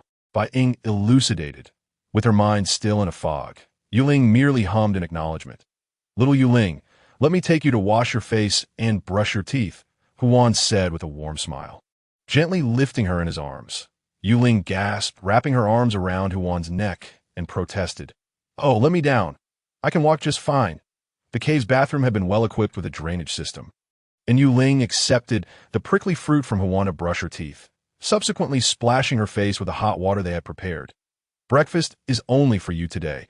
It consists of vegetable soup, light and oil-free. Lang Ji will look after you in the cave, while Huan and I go hunting, Bai Ying informed her as she neared the end of her meal. Yue Ling frowned, recalling the food in the cellar that had barely been touched. ISNT, there's still plenty of food in the cellar. We don't need to hunt. Bai Ying chuckled softly. I am your first beast husband, and Huan is your second, if he has no food. It is only right that I assist him. Yue Ling is your beast brother, which makes him my beast brother as well. Wow, Bai Ying is truly exceptional. Typically, male beastmen only provide for their own meals and those of their female master. Yet Bai Ying is willing to help Huan and Ning. You can feel secure marrying such a husband. The excited electronic voice of System 999 chimed in, reminiscent of Bai Ying's little admirer. Startled by System 999's voice, Yue Ling realized that Bai Ying's affections extended to all connected to her. Yet, why did his favorability score remain at 95%? If such a level of favorability was already impressive, what would 100% entail? Yue Ling's heart brimmed with anticipation. I can only say, dear host, that you need to strive harder. System 999 advised. Huan scoffed lightly at Bai Ying's mention of assistance. Feigning indifference, upon hearing this, Yue Ling shot a disapproving glare at Huan, finding him ungrateful. That Huan offered a sheepish smile, having been caught despite his subtlety. Thank you, Bai Ying. Yue Ling expressed her gratitude with sincerity. Let us not always say thank you. Once or twice will suffice, Bai Ying replied, feeling that such formalities were unnecessary given their close bond. Yue Ling, her cheeks adorning 2 charming dimples, could not resist planting a kiss on Bai Ying's cheek. Is this acceptable? She asked, her eyes sparkling. Bai Ying squinted in delight, savoring the moment. However, upon realizing that 2 other beastmen were watching, her face flushed crimson. What about me? You cannot be partial. I want a kiss too. Huan exclaimed. Yue Ling clenched her fists, determined to maintain favorability. She leaned in and planted a kiss on Huan's cheek as well. Gritting her teeth, Are you satisfied now? Huan nodded, revealing a set of gleaming white teeth. Very satisfied. Lang Ji observed their playful interaction, feeling a twinge of envy in the depths of the distant forest by Ying and Huan. The two hunters ventured forth, their figures weaving through the trees in search of prey. Meanwhile, Lang Ji remained in the cave, dutifully caring for Yue Ling. Lang Ji was a meticulous and responsible young man, boiling water, preparing meals, and maintaining order in the cave, prompting Yue Ling to admire his diligence. Now, Lang Ji had become her guardian beast in a different sense. She found no reason to refuse him, for to do so now would seem excessively cold-hearted. The weather was splendid, with the sun making a long-awaited appearance. As sunlight filtered through the treetops, it illuminated the cave entrance that moment. Ai Ma and Li Ta arrived at the cave. Li Ta frowned upon observing Lang Ji's industriousness, having heard that he willingly became Yue Ling's lifelong guardian beast. She deemed him a fool for forsaking the position of clan leader for a mad female. Conversely, Ai Ma found Lang Ji's actions profoundly moving, admiring his selfless dedication to protecting and caring for his beloved female. Ai Ma was kind-hearted and cheerful, yet Li Ta's presence caused Lang Ji to furrow his brow slightly. He recalled the ill-conceived advice Li Ta had offered and sensed her cunning nature, realizing she was not to be underestimated. Now, every time he saw her smile, he felt an unsettling aura lurking beneath it. Thus, when Ai Ma and Li Ta were not paying attention, Lang Ji discreetly warned Yue Ling. Little Yue Ling, keep your distance from Li Ta. She is not a good female. In response to Li Ta's advances, Yue Ling instinctively avoided her, sensing something amiss, especially considering their rivalry. Thinking of her rival reminded Yue Ling of Anna. She had expected to be reprimanded by Anna, only to find that Anna had completely ignored her since. Lang Ji's concern did not diminish. He feared that Yue Ling's gentle nature might lead her into harm's way. Prompting him to guard her even more closely, he stood watch even when she conversed with the two females, ever vigilant of Li Ta's movements, fearing for Yue Ling's safety. Lang Ji's excessive protectiveness amused Yue Ling, and as she gazed at him, her heart softened, filled with a newfound tenderness. Lang Ji, you are truly remarkable, she remarked. Amma noticed Lang Ji's unwavering gaze upon them, as if he sought to see through their souls. Making their conversations less enjoyable, Ita smirked knowingly, recognizing Lang Ji's wariness. Instead of feeling offended, she gently explained to Ai Ma. Lang Ji is merely concerned for Yue Ling. Ai Ma shrugged, finding the scrutiny excessive. Yue Ling, I hear you plan to leave? Li Ta inquired with a smile. Just as she finished speaking, she turned to Lang Ji. Lang Ji, will you accompany Yue Ling? Lang Ji frowned in displeasure. It would be impolite not to respond to a female speaking to him, despite his disdain for Li Ta. Thus, he let out a reluctant grunt of acknowledgement. Ai Ma, unconcerned for Lang Ji's feelings, held Yue Ling's hand tightly. Yue Ling, why the sudden decision to leave? Is it because of the wolf tribe? I wish to return to the fox tribe for a visit, Yue Ling replied, not wishing to elaborate further for Ai Ma's mind drifted to the handsome beastman the old clan leader had introduced to her days prior. Rumored to be Yue Ling's beast brother from the southern continent's spirit fox clan. What about your beast brother, the handsome fox beastman? Ai Ma asked, her eyes darting around in curiosity. Lang Ji and Huan had only come to her cave during their altercation. Leaving Ai Ma puzzled about how she learned of Yue Ling's beast brother. He has gone hunting. How do you know about my beast brother? Yue Ling inquired. Oh, it was just a few days ago when the old clan leader brought him to my cave. Yue Ling, your brother is truly handsome. I wonder if he has a female partner that I would like to become his mate, Ai Ma said, tightening her grip on Yue Ling's hand, her eyes gleaming with excitement. Was this love at first sight? Ai Ma had instantly taken a liking to her beast brother, Hu Ning, yet he might not reciprocate her feelings. After all, he had not mentioned her at all in the past few days and had remained close to Yue Ling's cave instead of the tribe's center. The courtship of beastmen was often straightforward, and Ai Ma's boldness earned her a measure of respect from Yue Ling. I haven't tea inquired. Yue Ling admitted, genuinely unaware of Hu Ning's romantic entanglements. Ai Ma, undeterred by Yue Ling's seeming disinterest, nodded eagerly. Then I will stay here to keep you company, and when your beast brother returns, I shall ask him. This girl was truly brave. Then I shall accompany AI Ma as well, Yue Ling declared. Rita chuckled, expressing that ever since Bai Ying embarked on the journey to Beast City, she had not laid eyes on him again. Today, however, she was determined to see him, to soothe the pangs of her longing. Lang Ji exhibited a hint of impatience. After all, wasn't he, Rita, supposed to be close with Anna? Why was she suddenly cozying up to Ayama? It seemed she was using Ayama as a means to approach the Moonling female. Revealing a rather heavy hand of scheming, Rita had voiced her sentiments, and Moonling had no choice but to tolerate their presence. The two females lingered from dawn until dusk, while Ayama rested her chin on her palm, gazing longingly into the distance. Lang Ji was busy preparing food for Moonling, and Rita was taken aback to discover that he was cooking the tribe's most popular sausage and cured meat. Her beast husband had also made some, claiming it was a recipe from the old chief herd from outside the tribe, known for its exquisite flavor. It was no surprise that Moonling's household also had some. After all, Lang Ji was the offspring of the chief's family, so it was quite normal for him to share with Moonling. However, Moonling's method of food preparation was rather peculiar in the beast world. There was no custom of hosting feasts. Everyone typically ate their own meals. Ayama's guardian beast and Rita's beast husband, noticing their little mistress had not returned for a long while, delivered the evening meal to them, consisting entirely of roasted meat. Moonling had intended for them to dine together, but the others were devouring their roasted meat even before she could partake. It was the first time Ayama and Rita witnessed Moonling eating. They watched as she delicately held the bamboo container, taking small bites of the food within, consuming less than half of what they had, and no wonder she was so slender. It turned out she was rather picky. Feeling uncomfortable under their gaze, Moonling asked, "Would you like to have some more?" Ayama shook her head, patting her round belly. "I'm full." Rita had no intention of eating, even though the food in Moonling's bamboo bowl smelled delightful.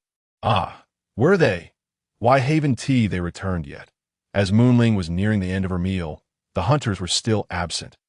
Ayama gazed into the distance. The moon hung high, casting a thick layer of silver frost over the world. Pure and flawless, they should be back soon. Rita stood beside Ayama, sharing in her vigil. Before long, the voices of several beastmen could be heard, and in the distance, 6 towering figures approached, each shouldering a beast. Huning had not anticipated that Bai Ying would actively assist their fox tribe in hunting. With Bai Ying's involvement, the trap set by Huan had yielded a bountiful harvest that day. It was certain that they would have enough food for the cold season in just a few days. "They're back!" Ayama exclaimed joyfully, pulling Rita along with her. Rita followed Ayama's gaze, her eyes locking onto Bai Ying's tall figure. "I'll go ahead," Ayama cheerfully declared, tugging Rita as she sprinted toward the male beastmen. Moonling felt a gust of wind rush past, in the blink of an eye. Ayama and Rita had already appeared before them. Was it typical for the beast world to be so impatient in courtship? "They're back. I'll take my leave," Lang Ji remarked, watching their figures depart. Today, Moonling had not chased her away, which made him quite happy. Every moment spent by her side filled him with joy, yet these blissful moments were fleeting, especially since he was merely a guardian beast of little consequence.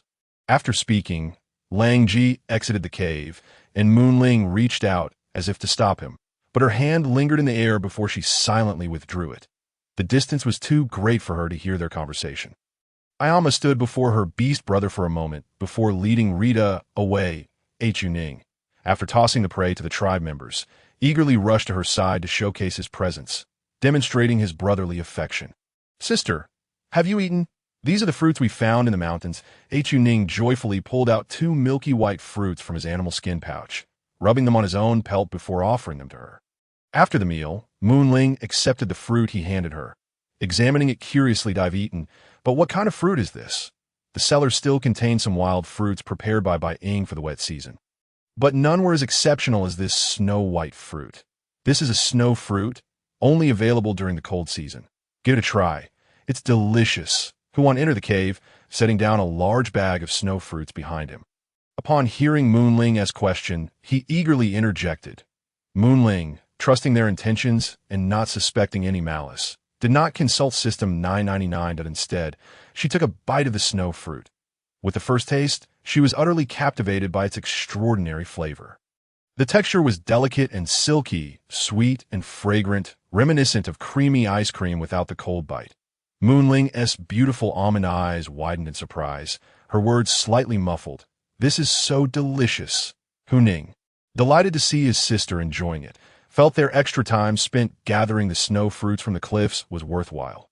Moonling, unaware of the fruit's rarity, relished her first taste of the flavors from her homeland, creamy and ice cream-like, feeling an overwhelming sense of happiness bubbling within her.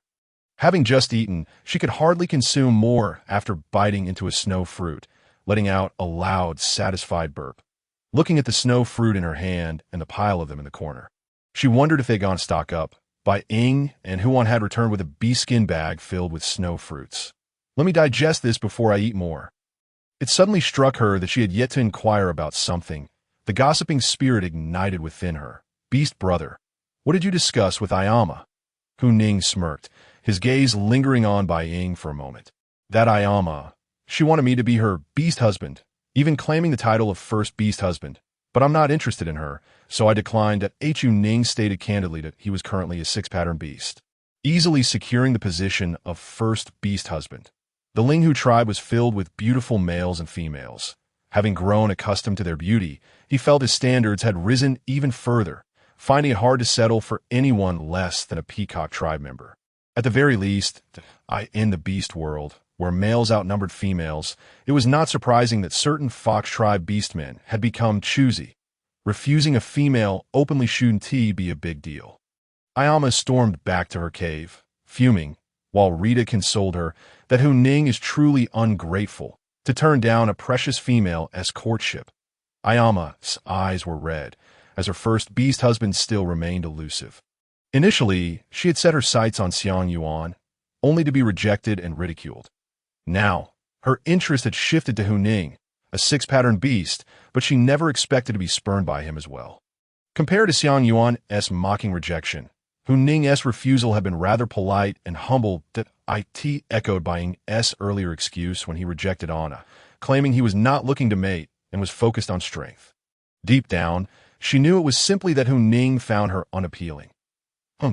Since he is so ungrateful, as Ayama, we should show him a thing or two and remind him who holds the power in this wolf tribe. Rita thought of the way Bai Ying had looked at her, not lingering on her for even a second, which left her feeling quite distressed, yearning for an outlet for her frustration. Moonling had gained a powerful seven-pattern beast in Bai Ying, along with a strikingly beautiful, capable red-haired fox beast, and now a recently promoted six-pattern guardian beast in Lang Ji.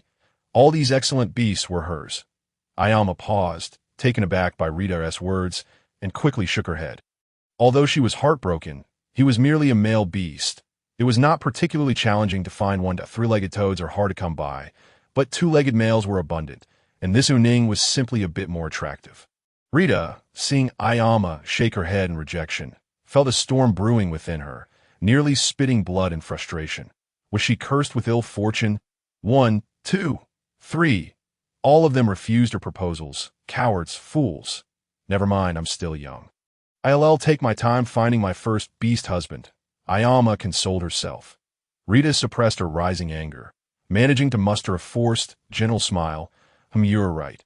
Ayama, sniffling, dashed into Rita's embrace. Rita, you truly are a gentle and kind female of the ape tribe. In the unseen corners of Ayima, Rita's disdain was nearly palpable. Perhaps it was due to Huning's rejection. Ayima, fearing embarrassment, had not sought her out for several consecutive days. Bing, Huning, and 3 other fox beastmen typically spent entire days away, returning only after nightfall. Wolfji, ever faithful, attended to her every need, even crafting several pairs of thickly padded leather shoes for her. Yue Ling reveled in Wolfji's meticulous care. He was kind and attentive, and she recognized this. Yet, with her number of beast husbands now precisely at 10, consenting to Wolfji's proposal would elevate that total to 11, a prospect that seemed overwhelming. While Yue Ling pondered this, a sudden commotion disrupted her thoughts. Bing, Huan, and Huning returned, their bodies stained crimson with blood and a chaotic urgency in their movements as they rushed to carry an injured beastman toward her cave. What had transpired? Yue Ling hastily joined Wolfji to greet them, only to find one of the fox beastmen, who being carried by Yue Ling's companions, his form mangled beyond recognition, spewing forth copious amounts of blood, with gaping wounds from some ferocious beast. His limbs hung limply at unnatural angles, suggesting dislocation. Before Yue Ling could speak, one of the accompanying fox beastmen, voice trembling with despair, lamented, "It was my negligence that allowed the prey to escape, triggering an avalanche. Hu Bai sacrificed himself to protect me." He had little hope left for Hu Bai, yet Bing insisted they not give up hope, stating that Yue Ling possessed the ability to heal such wounds. They had initially intended to carry Hu Bai back in their beast forms for swifter transport, but Bing had cautioned against it, fearing it would worsen his injuries. The severity of Hu Bai's wounds surpassed even those of Lang Yu from before. The dangers of winter hunting had proven unexpectedly grave. After hearing the account from the fox beastmen, Yue Ling nodded in agreement, recognizing that carrying him back on their backs would be the most stable option given the terrain. "Bring him inside," she directed. Clearing a path, System 999, "I am relying on you." Immediately, she activated the System 999 protocol. "Here I am, host. System 999 is at your service," it responded. "Enough with the pleasantries. Let us see how to handle this," Yue Ling urged, her voice laced with urgency. The beastman known as Hu Bai was barely clinging to life, his pallor a stark indication of excessive blood loss, his lips devoid of color, his skin cold as ice. "The treatment will be similar to that for Lang Yu. System 999 advised that we must stop the bleeding, disinfect, and stitch the wounds. First, we need to warm him to prevent rapid loss of body heat. Build a fire here, quickly," Yue Ling urged, trusting the system's guidance. Wolfji immediately set to gather kindling beside the stone bed. He had once heard the old shaman speak of Yue Ling's miraculous healing abilities, having witnessed her save Lang Yu. And now he was eager to see her prowess firsthand. Yue Ling retrieved the prepared hemostatic herbs and crushed them into a paste. Bang, boiling water, animal skins, bone needles, and thread, she commanded, urgency etched on her face. Bang hurried to gather the necessary items, while the other beastmen exchanged uncertain glances, unsure of their roles. Once the hemostatic herbs were applied to Hu Bai's wounds, the immediate effect was striking. The onlookers gasped in awe at the rapid results, questioning whether Yue Ling had employed some form of magic. "First, treat the external wounds, that we will address the dislocation shortly," System 999 observed through Yue Ling's eyes. "Scan him, 999, Yue Ling instructed. Fortunately, he was mere moments away from a fatal injury to his heart. System 999 replied, relief evident in its tone. Yue Ling felt reassured and continued to clean the wounds. As she did so, Huan presented the prepared sedative herb, administering it to Hu Bai without any visible reaction. "What now?" Huning asked nervously, glancing at his sister. "Leave this to me. You all should rest. Too many hands will complicate things," Yue Ling instructed, noticing the exhaustion etched on their faces. "That I will help hold him down." Being offered, reaching to steady the unconscious Hu Bai. "No need. He cannot feel pain at present," Yue Ling replied, prompting Bing to withdraw. With a bone needle in hand, Yue Ling focused intently as she stitched Hu Bai's wounds. Thanks to her prior experience with Lang Yu and crafting leather garments, her stitching had improved significantly. Though it still lacked finesse, it was no longer haphazard. The fox beastmen were astonished as Yue Ling swiftly closed the gaping wound, realizing why the wolf tribe was reluctant to let her go.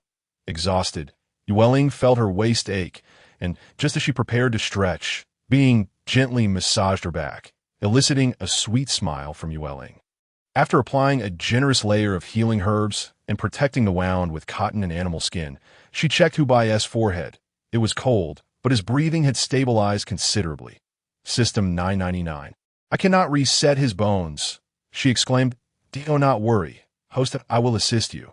Simply follow my instructions," System 999 reassured her, instilling confidence. "Prepare sticks and animal skin ropes. I will guide you," it continued. Yue Ling communicated the system's request, and soon a small pile of sticks and ropes appeared before her. Curiosity filled the air as the beastmen, including Bing, wondered what the young female was planning, yet they hesitated to inquire. Yue Ling encouraged herself internally. knowing that if she did not reset Hu Bai's bones, he would remain incapacitated for life, a fate deemed unacceptable in their harsh world. Grasping Hu Bai's arm, she meticulously felt for the dislocated joint. Her heart racing with anticipation. 999. I found it, she exclaimed, and with a determined push, she realigned his joint, the sound of a satisfying crack echoing through the cave. Well done, host. Now secure it with the sticks and ropes. System 999 proclaimed, pride evident in its voice. Drawing upon her memories of bandaging techniques seen on television, Yue Ling fashioned a circle around Hu Bai's arm with the sticks and bound them tightly with the rope. The other beastmen exchanged bewildered glances, their expressions a mix of confusion and intrigue. As Yue Ling turned to explain, Hu Bai's limbs are dislocated. This binding will expedite his recovery. A sense of understanding began to dawn among them. A few orcs nodded in a half-comprehending manner, as their understanding of the shaman's abilities was completely transformed by Yue Ling today. It was truly unprecedented and astonishing. She could stitch wounds together and even reattach severed arms. Following the same method, the System 999 provided hands-on instruction, and they willingly assisted her in lifting the areas she could not manage. Yue Ling reached out to touch Hu Bai's forehead, which still felt icy. A faint whisper of breath escaped, and Hu Bai's eyes were tightly shut, as if trapped in a nightmarish reverie, his brows knitted in distress. Yue Ling hurriedly retrieved the only large fur blanket from a room in the stone cave and draped it over Hu Bai. Then instructed, please light more bonfires near Hu Bai, ensuring proper air circulation in the cave. Additionally, if he develops a high fever, we must prepare some herbal tea for him. Healing the injured was a time-consuming endeavor, and she was so absorbed in her task that she hardly felt the passage of time. Now, upon inquiring of System 999, she realized it was already 4 in the morning. Bai Ying observed the young female, stifling yawns. Aware of her fatigue, he glanced at the fur blanket she had placed over Hu Bai, feeling concerned that she might get cold. Yue Ning, Hu Wan, and the other Fox clan orcs were vigilantly watching over their kin. While Lang Ji had left the cave, just as Yue Ling was about to retire to bed, she noticed the fluffy, silver-white snow wolf sprawled across her stone bed. Bai Ying, what are you doing? Yue Ling asked in surprise. The cotton blanket you left uncovered is likely to be cold. My thick fur provides warmth. So I am here to keep you warm, the silver-white giant wolf explained. Articulating his actions. Once again, Yue Ling was touched by Bai Ying's thoughtfulness. As drowsiness enveloped her, she decided to set aside her reservations about age, realizing that Bai Ying was simply a large, warm companion. She lay directly on Bai Ying's warm belly and fell asleep instantly. Bai Ying watched as the young female succumbed to slumber, a smile gracing his lips. When Yue Ling awoke, Bai Ying was still there. His ethereal green wolf eyes fixed intently upon her, instantly rousing her from her grogginess. She pondered how to subtly convey her desire for Bai Ying to refrain from gazing at her in such a manner. After a restful night, she felt rejuvenated. Bai Ying's fur had indeed been exceptionally warm. Remembering that Hu Bai was still gravely injured outside, Yue Ling refrained from lingering too long and promptly descended from the stone bed. I will check on Hu Bai first. Bai Ying nodded, transforming back into his orc form as she exited the room. Yue Ning, Hu Wan, and the other 2 fox orcs were still watching over their kin.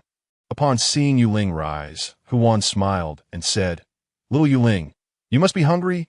With that, he retrieved a piece of roasted meat from the stone pot and offered it to her.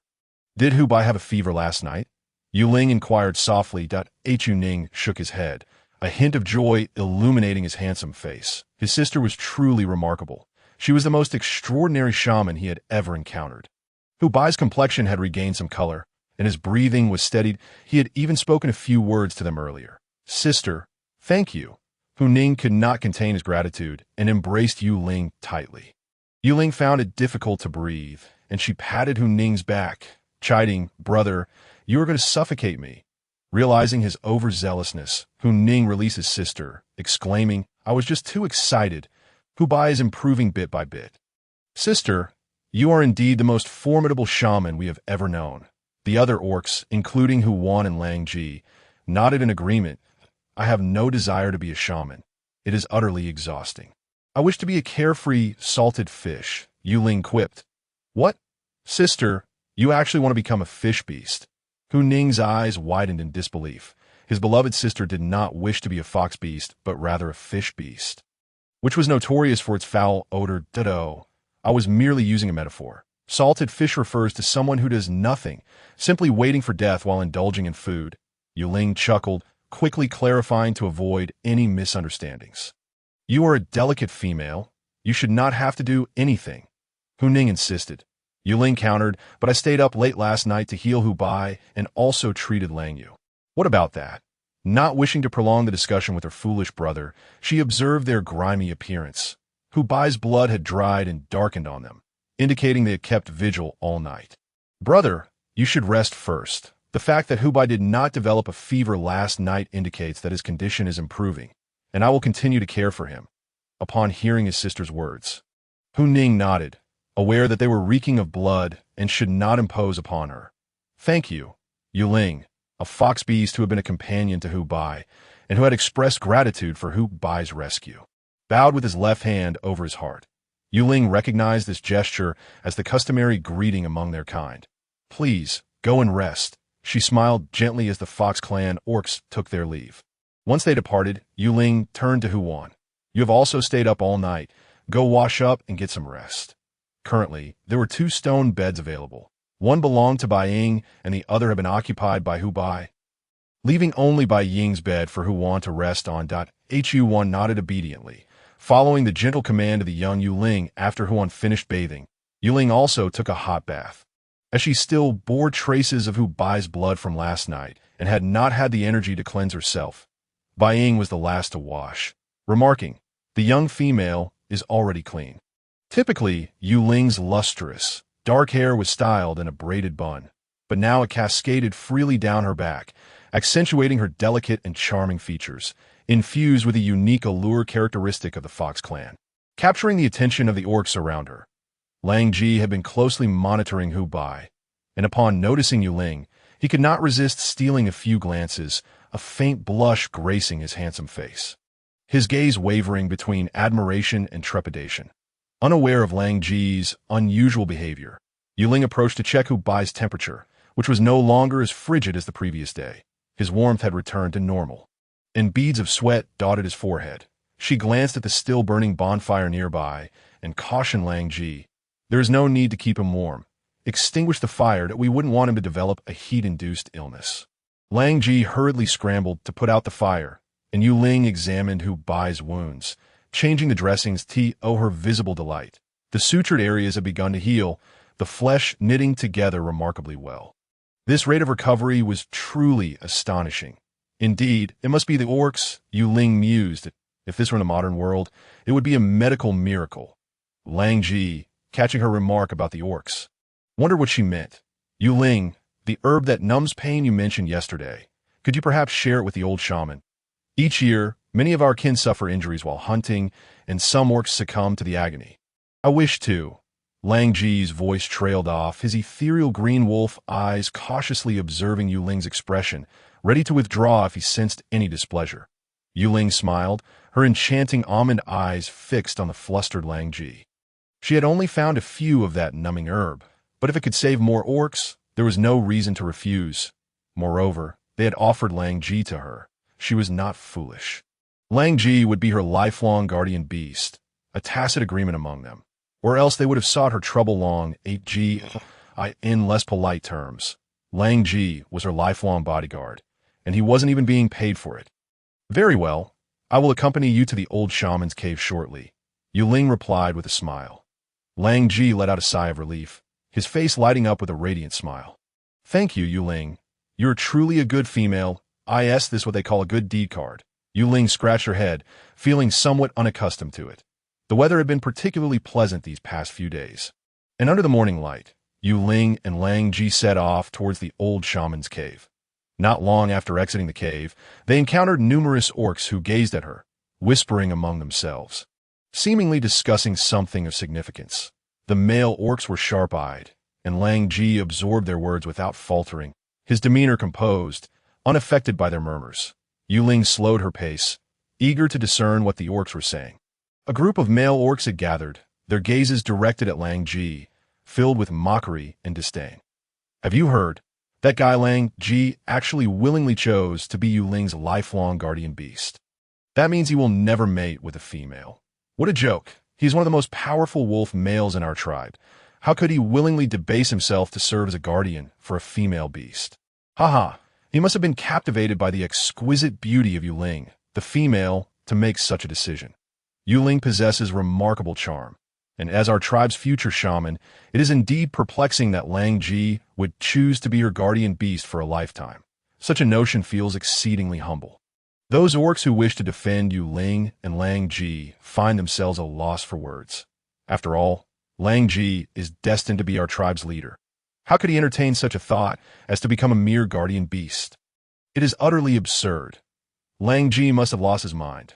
Otherwise, he would not have arrived at this decision. Thankfully, he is yet to become our tribe's leader. Otherwise, he would inevitably lead us to extinction. Useless Lang Ji. These words struck Yue Ling's heart like a sharp blade, causing her to feel immense sorrow for the tall Wolf Clan boy. For Lang Ji, this must be an unprecedented humiliation. She clenched her fists, her nails digging deeply into her palms. Yet she restrained herself from reacting. Taking a deep breath, Yue Ling halted her steps. Lang Ji gazed at the suddenly stationary Yue Ling. His eyes filled with confusion. Yue Ling smiled softly and took the initiative to grasp Lang Ji's hand. "Let us go." Instantly, the eyes of all the orcs converged upon the clasped hands of Yue Ling and Lang Ji, and the murmurs grew increasingly louder. Could it be that Yue Ling, the female, had actually taken the initiative to hold hand with the lowest-ranked guardian beast, Lang Ji? Was there a misunderstanding, perhaps, and that Lang Ji was indeed Yue Ling's guardian beast, rather than merely a lifelong protector? Ah, who is spreading such rumors? Upon hearing their astonished remarks rising and falling like waves, Yue Ling's expression turned elated as she curled her lips into a smile. Lang Ji's mind went blank, his wolfish eyes fixated on their intertwined hands. This was the first time Yue Ling had been so close to him, and she had taken the initiative to hold his hand. His head spun, and his heart raced, filled solely with the sight of the petite and adorable Yue Ling before him. Yue Ling continued onward until they reached the cave of the old shaman. She spotted the old shaman seated upon a stone, eyes closed, seemingly lost in thought. Hearing their footsteps, the old shaman opened his eyes and saw Yue Ling and Lang Ji. His gaze lingered momentarily on their intertwined hands before shifting away. It seemed Lang Ji was not entirely useless. The thought brought a hint of sincerity to the old shaman's face as he quickly rose to greet his esteemed guests on such a cold day. "What brings you, Yue Ling?" Only then did Yue Ling release Lang Ji's hand, the soft and smooth sensation fading, leaving Lang Ji's heart feeling hollow. The old shaman shot a displeased glare at Lang Ji. "You little rascal. You have no idea how to care for a female in this frigid weather. Do not let Yue Ling catch a chill." Hearing his elder's reprimand, Lang Ji hung his head, adopting a contrite demeanor. Yue Ling stepped forward to defend Lang Ji. "Lang Ji has taken great care of me." The old shaman nodded. He regarded Yue Ling, noting that she rarely ventured to the heart of the tribe. "Did she have a matter of importance today?" The old shaman smiled and inquired, "Yue Ling, do you require assistance?" Yue Ling retrieved a medicinal herb from her leather pouch and presented it to the old shaman. "This is a herb I discovered that can numb pain, allowing injured male orcs to feel no suffering." Upon hearing this, the old shaman's astonishment transformed into delight. He had not anticipated that Yue Ling would so generously impart her shamanic wisdom to him once again. Overcome with excitement, his hands trembled as he carefully accepted the numbing herb from Yue Ling, examining it closely. "Thank you, Yue Ling. I truly do not know how to express my gratitude." The old shaman, nearly moved to tears, was on the verge of kneeling before Yue Ling. He understood the significance of this numbing herb. It meant that many severely injured orcs would not endure excruciating pain, allowing more time for them to be treated. Yue Ling hastily supported the old shaman, fearing that if this elderly man knelt before her, it might shorten her lifespan. "Oh, not thank me. It is all thanks to Lang Ji that I have brought this to you. If you truly wish to express gratitude, then thank Lang Ji instead," Yue Ling said with a smile. Lang Ji was taken aback that the matter had turned back to him. Yue Ling had attributed all the credit to him. No, it was actually all due to Yue Ling, the old shaman. Hearing Yue Ling's words, wore a sincere smile upon his wrinkled face, his eyes glistening with tears as he looked at Lang Ji with pride, interrupting any protest Lang Ji might have made. Good lad. The fact that Yue Ling is willing to speak so highly of you speaks volumes about her feelings for you, Lang Ji. These moments have not been in vain. If you become the beast god's messenger, it will bring unparalleled glory to our wolf clan. Lang Ji, you are destined for greatness. Lang Ji's face flushed with embarrassment as he cast a pleading glance at Yue Ling. Bai Ying, do not think that I am unaware of your attempts to match that brat Lang Ji with my little Yue Ling. Huan. Seeing Lang Ji lead his little female away. Angrily confronted Bai Ying, who sat nearby, tending the fire, Bai Ying shot him a sidelong glance, his expression impassive, clearly uninterested in engaging with the frantic Huan. You truly are the first beast husband. You are remarkably magnanimous, so easily relinquishing little Yue Ling. I can't help but question whether you genuinely cherish her, or if you are merely drawn to her intelligence, beauty, charm, and kindness, particularly since she has been blessed by the beast god with shamanic powers. Huan fumed, lavishing praise upon Yue Ling as he spoke. Bai Ying replied, do not think that by ignoring me, I will be at a loss. Huan, incensed by Bai Ying's aloof demeanor, felt his frustration boiling over. Bai Ying was acting as if he were deaf. Humph. As long as I am here, Lang Ji will never become little Yue Ling's beast husband. Yue Ling belongs to me. I will certainly drive that dog Lang Ji away. Huan gritted his teeth. Bai Ying, observing Huan's outburst, compassionately spoke. Huan, you can express your thoughts to me, but do not let your emotions cloud your judgment. What? Huan was momentarily stunned that Bai Ying had finally acknowledged him. Females do not favor jealous males, and moreover, no female in the entire beast world has ever been devoted to two beast husbands at once. You cannot prevent more orcs from being drawn to Yue Ling. She needs more powerful orcs to protect her, Bai Ying explained. Especially since the little female is the beast god's messenger. If word spreads, it may attract ill-intentioned wandering beasts seeking to claim her. The two of us would be unable to safeguard Yue Ling against the many who would vie for her.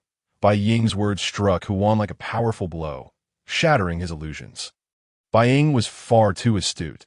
His small cunning was no match for this 7-mark orc, who was evidently more formidable and wise than Huan had ever imagined. Chiu Yue Ling emerged from the old shaman's cave, sneezing multiple times as she rubbed her nose, wondering who had been berating her. Yue Ling, are you feeling cold? Lang Ji approached with concern, aware that the delicate little female could not withstand the cold as well as the male orcs, especially since Yue Ling's petite frame made her more susceptible to illness. Yue Ling shook her head, only to see Lang Ji suddenly transform into his wolf form before her, kneeling at her side, and speaking in human words. Yue Ling, ride on my back. Hurry, we will reach the cave soon. Yue Ling hesitated, realizing that if she rejected him now, Lang Ji would be left completely bare in his beast form. Did she really want to walk back with a naked Lang Ji? The thought made her head spin, so she decided against being coy and grasped Lang Ji's for her to climb onto his back. Hold on tight, Lang Ji instructed, and like an arrow released from a bow, he sprang forward. This was her first time riding on the back of a beastman. The view was expansive and exhilarating, though the speed was dizzying and the biting cold wind stung her face and body. She had to cling tightly to the fur beside Lang Ji's neck, pressing her body close against his back. Did I hurt you? Yue Ling asked. The little female's meager strength was merely a tickle to him. Hearing her concern brought a note of cheerfulness to Lang Ji's voice. Not at all. Lang Ji's build was slightly smaller than Bai Ying's, with thick, silvery gray fur. Crouching like this not only shielded her from the cold, but also kept her warm, though it was a bit bumpy. Lang Ji came to a sudden stop before the cave entrance, and she quickly slid down his fur, landing straight into a broad embrace. Looking up, she met Bai Ying's gaze. Bai Ying regarded the little female in his arms. Are you frozen? Let me hold you by the fire. Yue Ling nodded obediently, and as Lang Ji transformed back into his human form, preparing to enter with Bai Ying and Yue Ling, he heard Bai Ying say, Lang Ji, put on a fur skirt. Yue Ling does not favor bare male orcs. Wolf Trace expressed gratitude for White Shadow's reminder and quickly wrapped himself in the fur skirt tossed over by Fox Evening. Fox Evening scoffed in dissatisfaction, thinking that little Moon Ling had yet to witness his masculine traits, and that wolf trace was hardly worthy. Little Moonling felt her ears flush red at White Shadow's words. Realizing he had noticed, "That's so. Shall we visit the old shaman?" White Shadow gently inquired as he placed Little Moonling beside the fire. "It's quite all right. I've already informed the old shaman about the medicinal properties of the herbs." Little Moonling replied honestly that, "Is there any issue with Fox 100? She asked. "Everything is fine," Fox Evening interjected. Initially, they had thought Fox 100 was doomed, but unexpectedly, he had been brought back to life. His little female master truly possessed miraculous healing skills. "Little Moonling, do you have something you wish to share with us?" White Shadow observed her unease and hesitation, understanding she had something significant to convey. Wolf Trace, you come here too," Little Moonling called out to Wolf Trace, who was lingering by Fox 100's side. He obediently approached and sat beside Fox Evening. Little Moonling's gaze was drawn in, and she inadvertently caught sight of the masculine figures beneath the fur skirts of the three beasts. Her face turning crimson as she was choked by her own saliva, erupting into a fit of violent coughing. White Shadow hurried to pat her back, while Fox Evening and Wolf Trace looked on with concern. Especially Wolf Trace, feeling guilty that Little Moonling, a female, might have caught a chill outside and fallen ill. After a moment, Little Moonling softly reassured, "Don't worry, I'm merely choking on my own saliva." She felt it necessary for her beastly husbands to possess their own pair of undergarments. Collecting her thoughts, she recounted her recent observations. "I overheard many beastmen discussing Wolf Trace earlier. I've been contemplating quite a bit these past few days. Wolf Trace, I'm truly grateful for your care and efforts during this time." Upon hearing this, Wolf Trace felt a chill run down his spine. It felt like an open declaration of his fate, as if Little Moonling sought to expel him once more. "No, Little Moonling, please don't cast me away," Wolf Trace pleaded, panic-stricken, for he was merely a young lad who had just reached adulthood.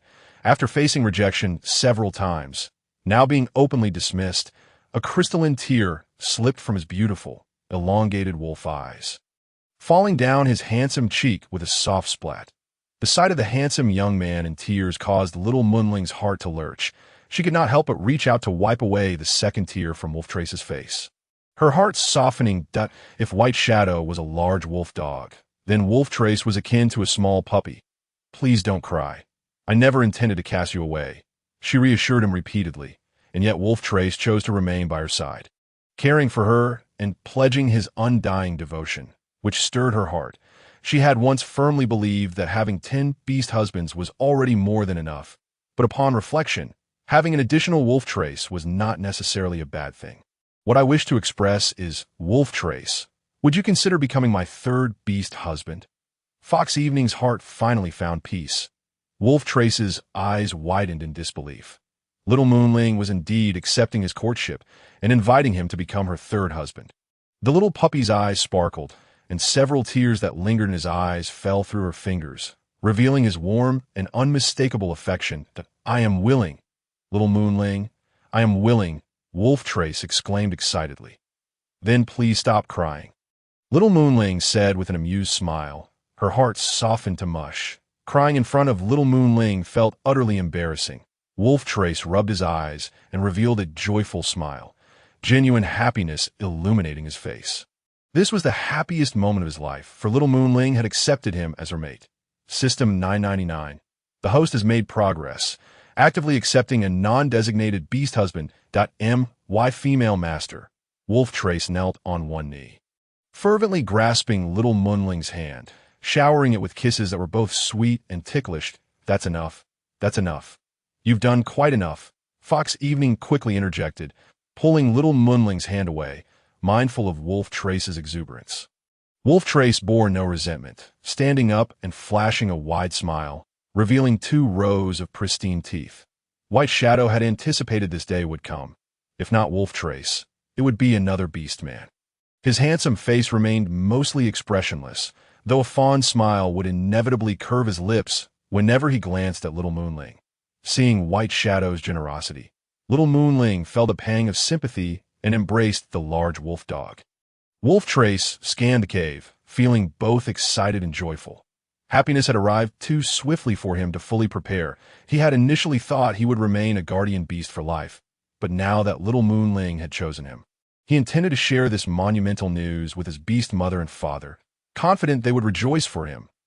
He would also move in to live with his female master. I'll bring my things in shortly. Fox Evening scoffed. This cave isn't particularly spacious, and with more and more beastmen moving in, plus the sickly fox hunter taking up space, you better expand the cave before you move in. It's getting cramped. Wolf Trace chuckled and readily agreed. Understood, second brother. Fox Evening shot him an annoyed glare. Who the hell is your second brother? We're not siblings. Wolf Trace exited Little Moonling's cave, his heart brimming with joy as he hurriedly made his way to his beast mother-s cave to share the wonderful news that he had finally become Little Moonling's husband. As he burst through the door, his flushed face radiated an unmistakable joy. The old patriarch and matriarch were inside the cave when they saw their little cub running toward them with excitement. Upon witnessing Wolf Trace's exhilaration, the matriarch and patriarch immediately approached, concern and anticipation gleaming in their eyes. Wolf Trace, what brings you here? Beast Mother, Beast Father, I have significant news to share, Wolf Trace exclaimed breathlessly. Calm down, my child. Take your time. What news has you so elated? The matriarch inquired gently, noticing the radiant smile on Wolf Trace's face, a sight she had not seen in a long time since he had been rejected by Little Moonling. Often appearing dejected and forlorn, she tenderly patted his shoulder, her voice soft. Wolf Trace took a deep breath, steadying his emotions, and spoke with a slight tremor. I have finally become Little Moonling's beast husband. As soon as the words left his lips, the matriarch and patriarch's faces lit up with surprise and joy. They exchanged glances filled with pride and blessings for their cub. The patriarch stepped forward and gave Wolf Trace a hearty pat on the back.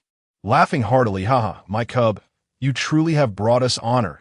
To become Little Moonling's beast husband is an incredible achievement. I am so proud of you. As he spoke, tears glimmered in the corners of his eyes. In the past, he had turned a blind eye to the male beastmen who mistreated Little Moonling, neglecting her needs and relegating her to a communal partner. The Little Moonling never voiced her concerns. She harbored deep feelings about it. Otherwise, she would not have contemplated leaving the wolf tribe. Given her current status, he had no right to intervene. If he angered the beast god, their snow wolf tribe would face destruction because of him.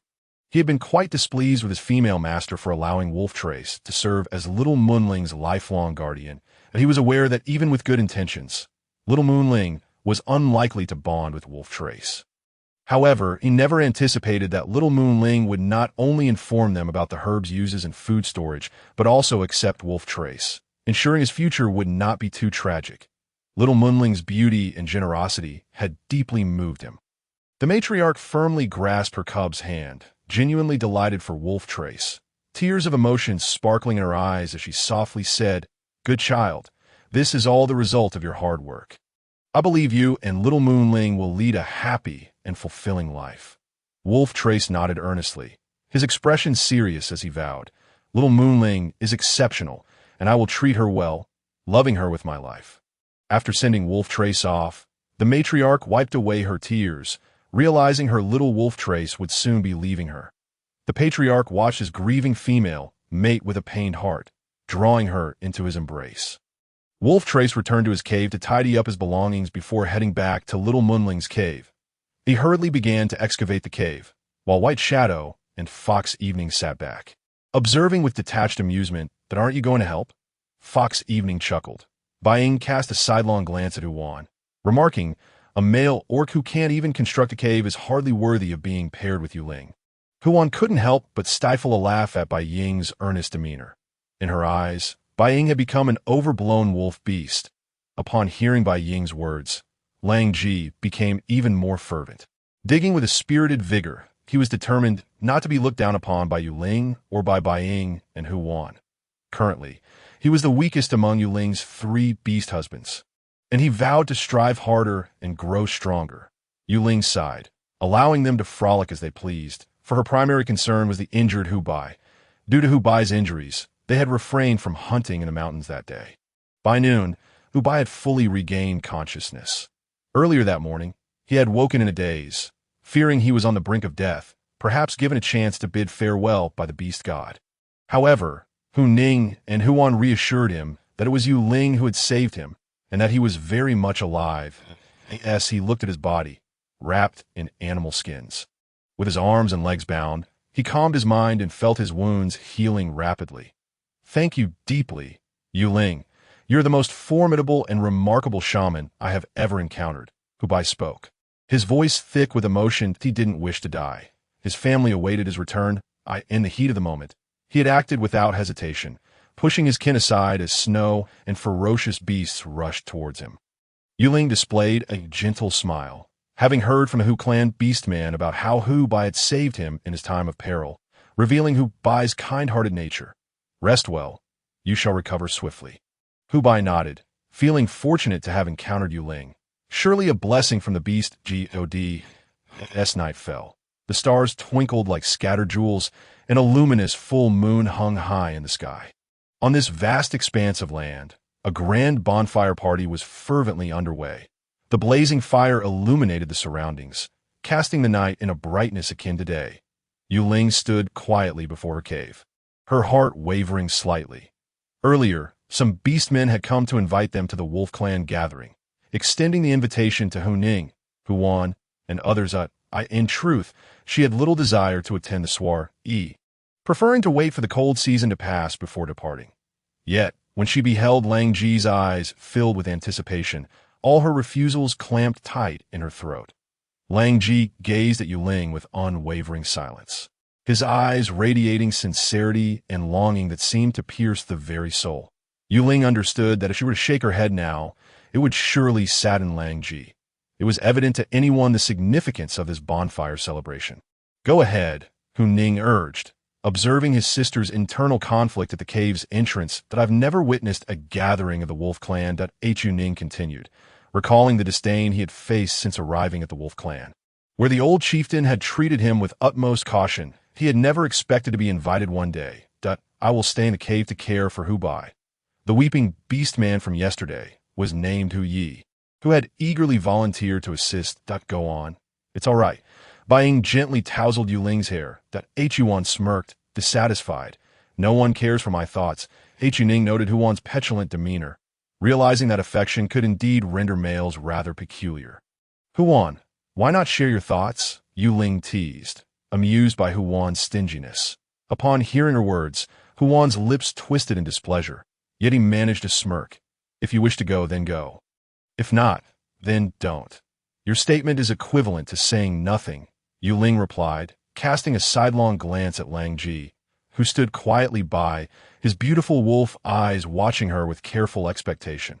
After a brief internal struggle, Yue Ling finally nodded gently, indicating her willingness to join him. Upon receiving her affirmative response, Lang Ji's face blossomed into a radiant smile, akin to the most resplendent star in the night sky. As Yue Ling stepped into the bonfire gathering, the previously boisterous atmosphere seemed to freeze instantaneously. Every beastman present, male and female alike, found their gaze irresistibly drawn to her. It was not solely her shamanic powers that captivated them, but also her exquisite beauty. Her fair skin glowed like mutton-fat jade, and her bright eyes sparkled like deep lakes, radiating an enchanting brilliance that held their gaze captive. However, it was not just Yue Ling herself that attracted attention. It was also the male orcs standing beside her. Each one was tall and majestic, with striking features that prompted many females to gasp in admiration. Among them were the formidable Bai Ying, Lang Ji, and the alluring Hu clan beastmen. It was well known that the Hu clan beastmen possessed extraordinary beauty, particularly the spiritual fox tribe from the southern continent, which was renowned for its exceptional allure. Thus, it came as no surprise to them that Yue Ling, hailing from the southern continent's spiritual fox clan, possessed such captivating looks. The elder female, the chieftain, and the old shaman sat at the forefront, observing Yue Ling and her accompanying male orcs with satisfaction, their gaze eventually resting on Lang Ji. The stone tables in the front row were prepared specifically for the female chief, with the next seat reserved for her. It was covered with thick animal skins, offering a thoughtful touch. As Yue Ling settled down, she noticed the elder female displaying a warm smile. Yue Ling, I am grateful for your presence. Yue Ling tilted her head slightly, returning a smile that bore a hint of aloofness. She was here merely for Lang Ji, and that was all. The elder female, having lived over 100 years, discerned the distance in Yue Ling's eyes. She understood that their Snow Wolf clan's relationship with Yue Ling had reached an irreparable state, relying solely on her offspring, Lang Ji, to maintain any semblance of connection. The elder female refrained from further comment. Swallowing the speech she had prepared to announce her offspring's union with Yue Ling, realizing it was no longer necessary. Just as the elder chieftain was about to speak, the old shaman pressed down on his arm. Shaking his head, Ima observed Hu Ning standing beside Yue Ling, pouting in disappointment. It was a pity that such a striking six-pattern male orc had not become her first beast husband. Yue Ling was playfully drawn by Rita, who, with a beaming smile, easily pulled her over due to her own towering stature and considerable strength. Lang Ji watched Rita intently, anxious that she might do something untoward to his mate. Sensing Lang Ji's rigid posture and wary gaze, Rita teased, "What's wrong? Now that Lang Ji has become Yue Ling's beast husband, you keep such a close watch on her? One might think you were her first beast husband." Jealousy among beast husbands is undesirable, especially since I am but a female. That Rita's playful remarks left Lang Ji flustered as he glanced at Bai Ying, who narrowed his wolf eyes slightly. Lang Ji shrank back. He had never considered replacing Bai Ying. I didn't mean it that way. Yue Ling frowned at Rita's words. In just a few sentences, she seemed intent on stirring discord within her household.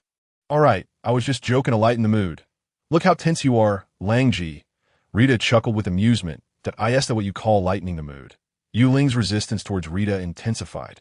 Little did she know, Lang Zhua and Lang Yu had already become AI Ma's guardian beasts. Rita, brimming with familiarity, treated them as if they were longtime friends, effortlessly guiding Yue Ling to AI Ma's side. Upon hearing this, AI Ma's earlier reluctance dissipated. In recent days, she had been feeling down due to Hu Ning. With Lang Zhua and Lang Yu by her side, they had solidified their bond. Although she had lost Hu Ning, she had gained Lang Zhua and Lang Yu. Yue Ling glanced at Lang Zhua and Lang Yu. Their becoming AI Ma's guardian beast did not surprise her, but rather felt entirely reasonable. Lang Yu felt uneasy under Yue Ling's light gaze, plagued by memories of his past cruelty and overwhelmed by guilt for how Yue Ling had once saved him. Lang Zhua fared no better. His head bowed low in shame, wishing he could vanish into the ground. "Well, Lang Zhua and Lang Yu are now my guardian beasts that I trust it won't be long before I find my first beast husband. AI Ma." Ima proudly patted her chest. Observing Ima's demeanor revealed no signs of distress. It appeared that she remained unaffected by Hu Ning's influence, which caused Yue Ling to exhale a subtle sigh of relief. Ima was the first female here to extend kindness and assistance to her. Yue Ling bore no resentment towards her and even harbored a slight fondness. "That I trust you, Ima," Yue Ling remarked with a smile. Ima responded with a warm grin directed at Yue Ling that on this cold night of the frost season, the outside air was frigid, yet the massive bonfire dispelled the chill on the stone table, reserved for females lay fruits preserved from the wet season and roasted meats. While the other orcs consumed their own provisions brought from their respective caves, Yue Ling observed several orcs pulling out sausages, devouring them with the voracity of ham, their sharp teeth reducing them to mere remnants in just a few bites. Today's occurrences had silenced all ridicule and debates regarding the wolf trace. He had officially become Yue Ling's mate, no longer relegated to the status of the most inferior guardian orc. This was precisely why Yue Ling had come here. Lita gazed at the strikingly handsome Bai Ying, her eyes betraying her infatuation. Her gaze sequentially fell upon all the males flanking Yue Ling. It was truly difficult for her not to feel envious of the impressive assembly surrounding her. Thinking of her woefully inadequate three allies, she felt a pang of frustration. Anna, the arrogant female of the wolf clan, did not genuinely care for Bai Ying as for wolf trace. No, he could no longer be her ally. He might even become her greatest threat. Ima, the fool among fools, was just as foolish as Anna. Why not strive for what one desires? Why not seize it? Instead, they were merely deceiving themselves. What kind of affection was that? Their wolf clan's bonfire festivities were hardly impressive. Hu Ning regarded the chaotic, reveling wolf tribe with disdain, finding them lacking in the elegance and organization of their own fox tribe. The center of the bonfire, clusters of females were surrounded by dozens of males, all twisting and writhing in a display of courtship. Yue Ling female, I wish to become your mate, Berda announced, having silently observed Yue Ling from a distance. Watching the little female, adorned by her constellation of handsome males, made him anxious. He was nearly crushing the roasted meat in his grip, yet he finally voiced the words he had long buried in his heart. Who knows, perhaps Yue Ling would fancy his type. Yue Ling looked at Berda, whom she had only met a few times, alongside the roasted meat in his hands with surprise. Lita and Ima exchanged knowing smiles as Lita gently teased.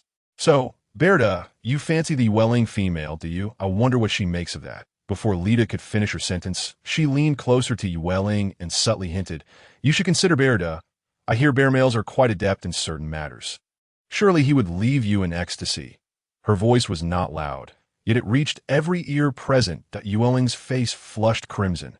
That Lita, Ima saw nothing amiss. Females selecting their mates often considered such matters. Leaning in, she added, Indeed, Yue Ling female, Berda is certainly worth considering. He is the most honest and straightforward bear orc in our tribe. Bai Ying, Huning, and Wolf Trace regarded Berda with wary expressions, regretting their presence. Huning narrowed his eyes, feeling unsurprised. It was no wonder that so many male orcs sought courtship from his exceptionally talented sister. Apologies, Berda, but I currently have no intentions of selecting a mate. Yue Ling firmly shook her head in refusal. Very well, Yue Ling female, Berda replied, his words more piercing than the coldest winds of the frost season, as he quietly withdrew the roasted meat and left the bonfire gathering with a heavy heart. Yue Ling female, 3 mates are certainly not enough. You must select more, Ima urged, disapprovingly observing Berda's departure. The more mates a female had, the better she would be attended to and cared for in their tribe. Females often boasted dozens of mates. Even as a mere adolescent female, Ima had already secured over 10 guardians. Yet Yue Ling had only 3. Far too few. Yue Ling smiled softly. 3 are sufficient for now. Ima, sensing Yue Ling's resolute tone, refrained from further persuasion. Bai Ying, Huning, and Wolf Trace, however, could not suppress their joy upon hearing Yue Ling's words. After sitting at the bonfire for a while, several male orcs approached Yue Ling for courtship, emboldened by Wolf Trace's newfound status as her mate, only to be met with her unrelenting rejections. Host, you are exceedingly popular, the System 999 boasted with pride, feeling a sense of honor. I would prefer not to be this popular, Yue Ling replied with slight annoyance. As the expressions of the males seated behind her grew increasingly dark, the older females, the elder of the tribe, and the old shaman, Yue Ling bid farewell to the 3 leaders before returning to her cave with her mates and kin. Ima was still frolicking with the male orcs by the bonfire, while Lita scoffed at the departing Yue Ling and her entourage. Were they pretending for? Claiming that 3 is enough. This must be her strategy to attract powerful males. Wolf Trace gazed at Yue Ling with gratitude, fully aware that she could have easily chosen not to attend. Her presence was solely for him, just as she had taken his hand that morning, allowing him to escape the malicious words aimed at him. His female master had truly granted him honor and affection, making him feel utterly cherished. Thank you, Yue Ling female, Wolf Trace expressed earnestly. Huning cast a glance at Wolf Trace, recognizing that this was not a place for him to linger. The young couple had matters to discuss, and he was a perceptive fox orc. He observed Hu Bai on the stone bed. Along with the attentive Hu Hu Bai's injury had stabilized completely, rendering his continued stay unnecessary. It was impractical for him to remain in Yue Ling's cave. Move him back. It's inappropriate for him to stay in my sister's cave when I haven't even stayed at hers. Huning instructed. Hu glanced at Yue Ling, who nodded in agreement with Huning's decision. The male orcs were known for their strong recovery abilities, despite having been on the brink of death just the day before.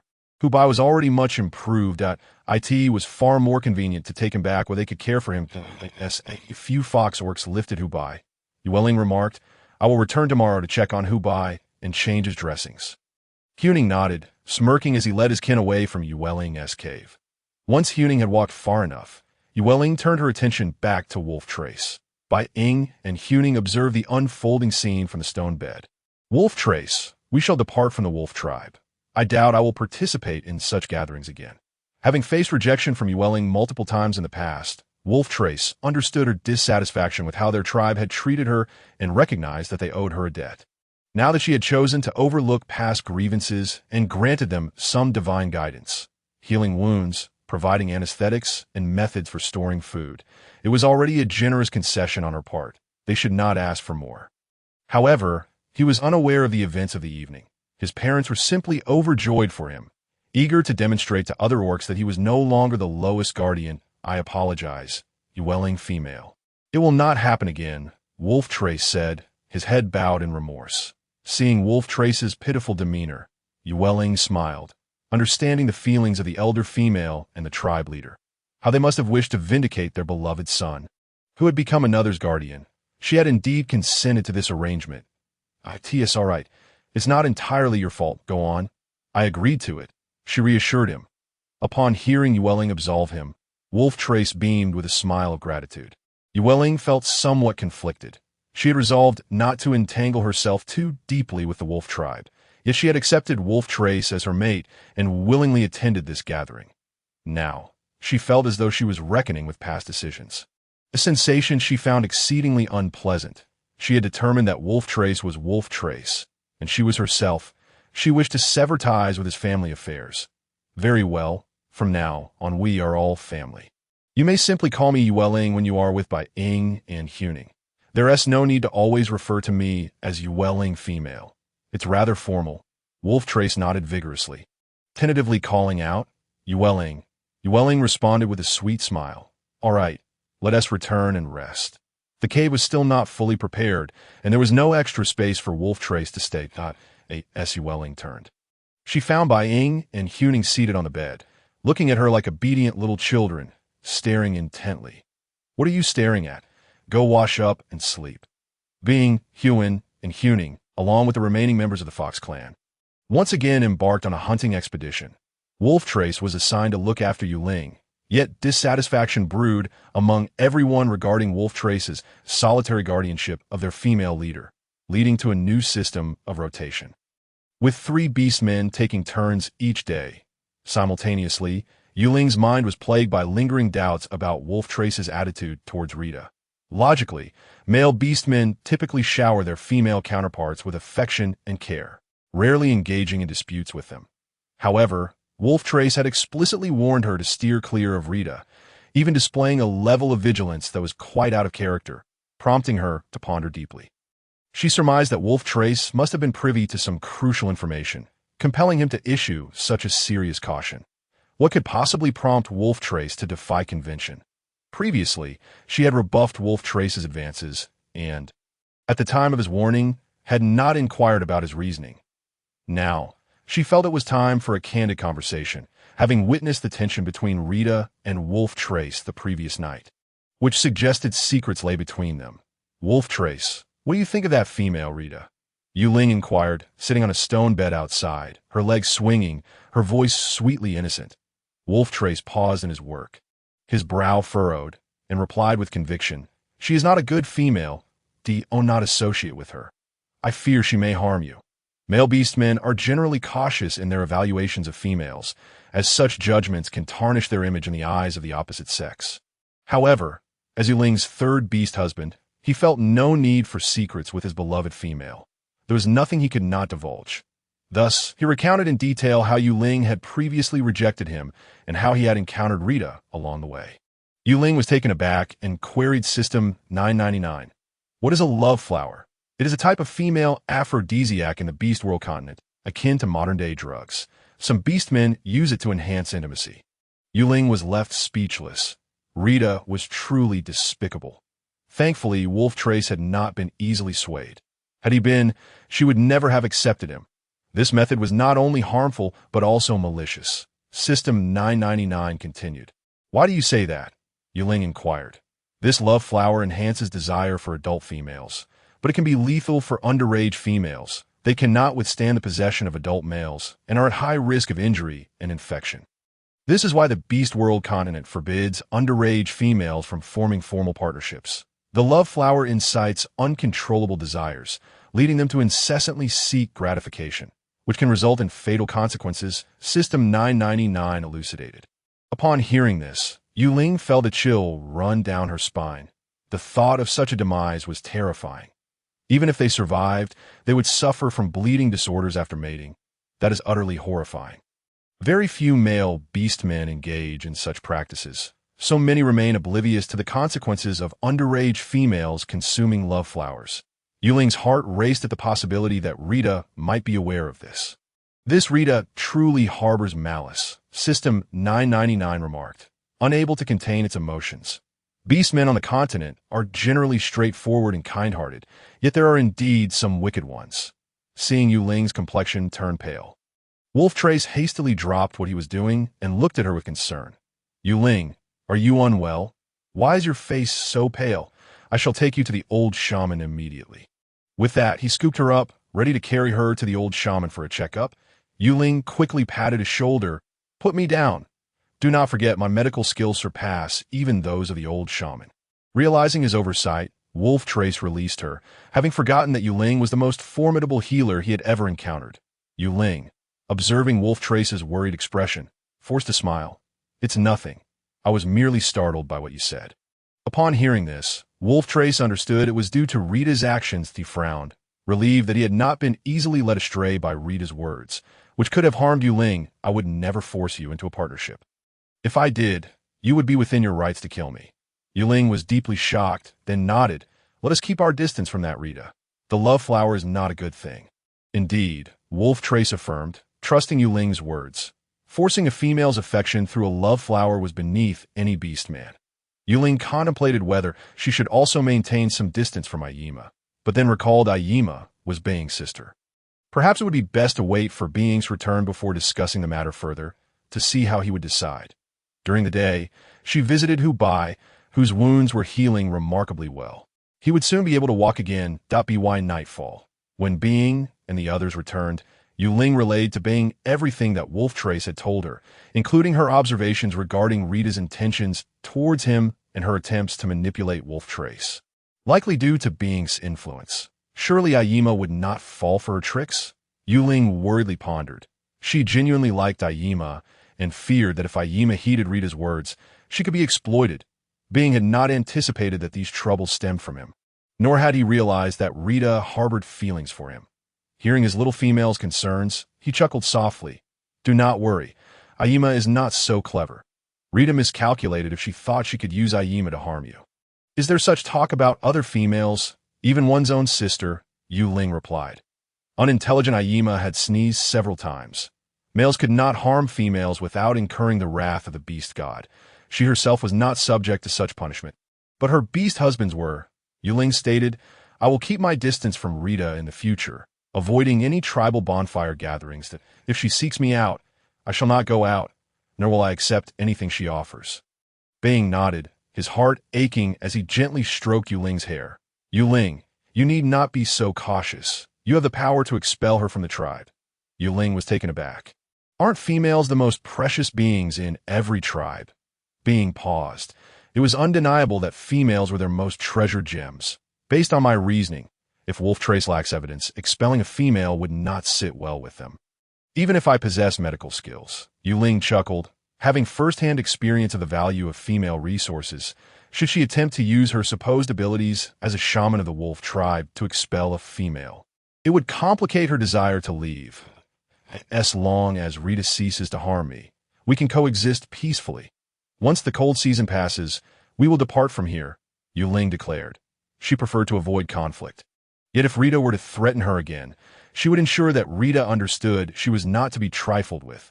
The little female's words tugged at Being's heart. He embraced Yue Ling, his deep voice resonating above her. We will leave this place.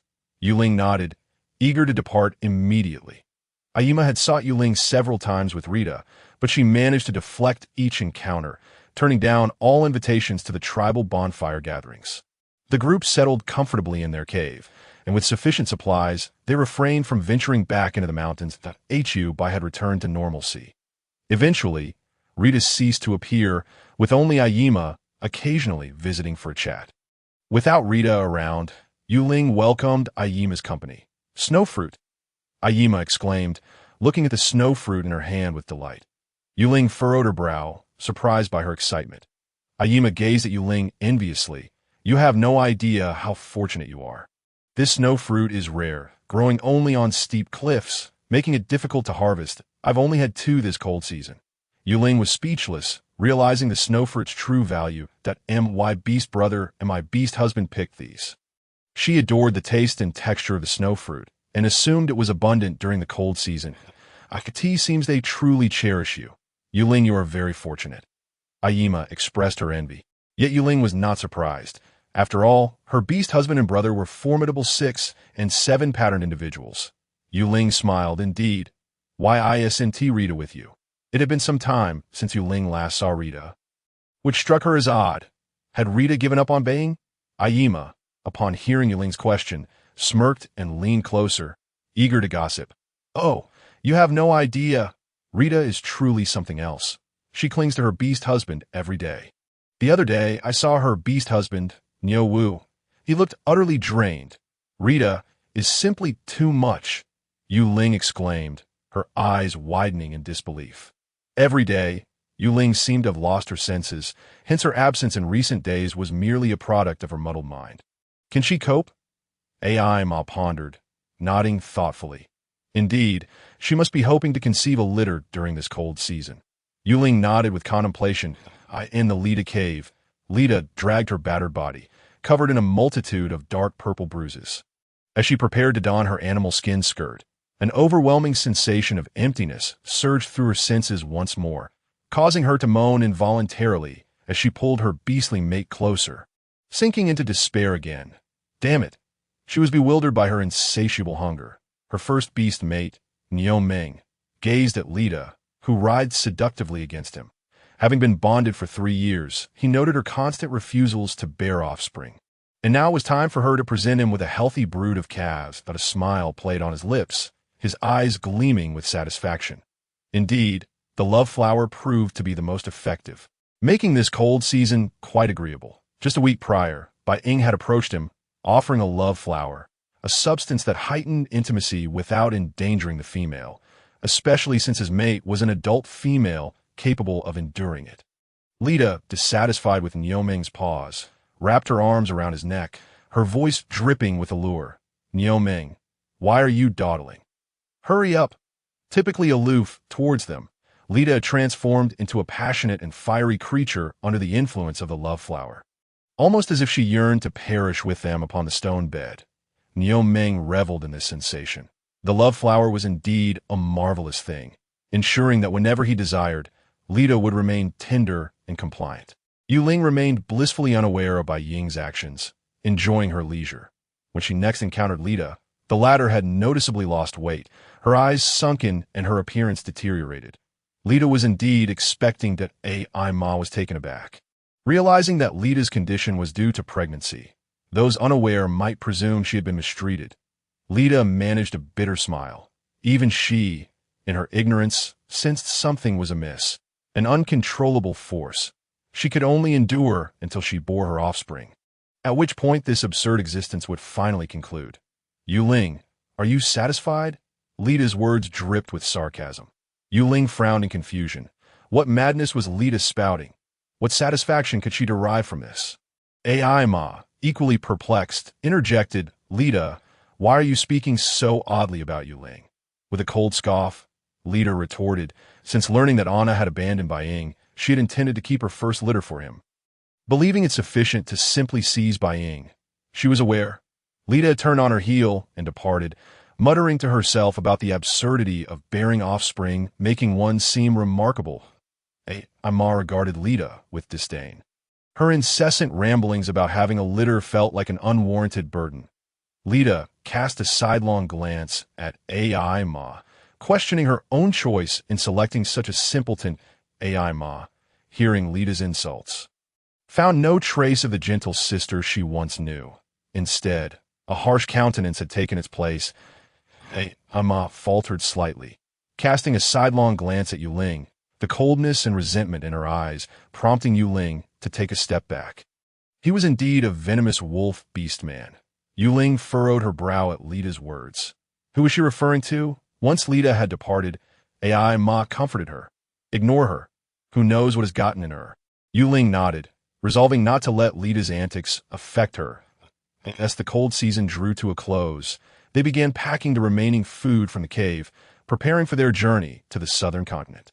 According to System 999, the beast world was divided into 4 major regions: the East, South, West, and North continents. They currently resided in the Snow Wolf tribe at the northernmost edge and were about to head towards the largest spirit fox tribe in the southern continent.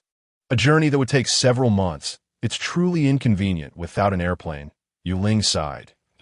If only the beast world had airplanes, we could reach the southern continent in mere hours. Host, you are quite beautiful. But do not dream too lavishly. System 999 teased. I have goals and aspirations, she retorted. All right, host, you are absolutely right. Don't you wish to see Bee City?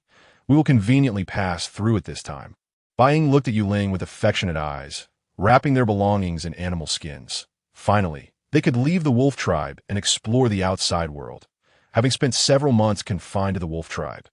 Lingering in the cave and the valley, she felt as though she were growing moldy.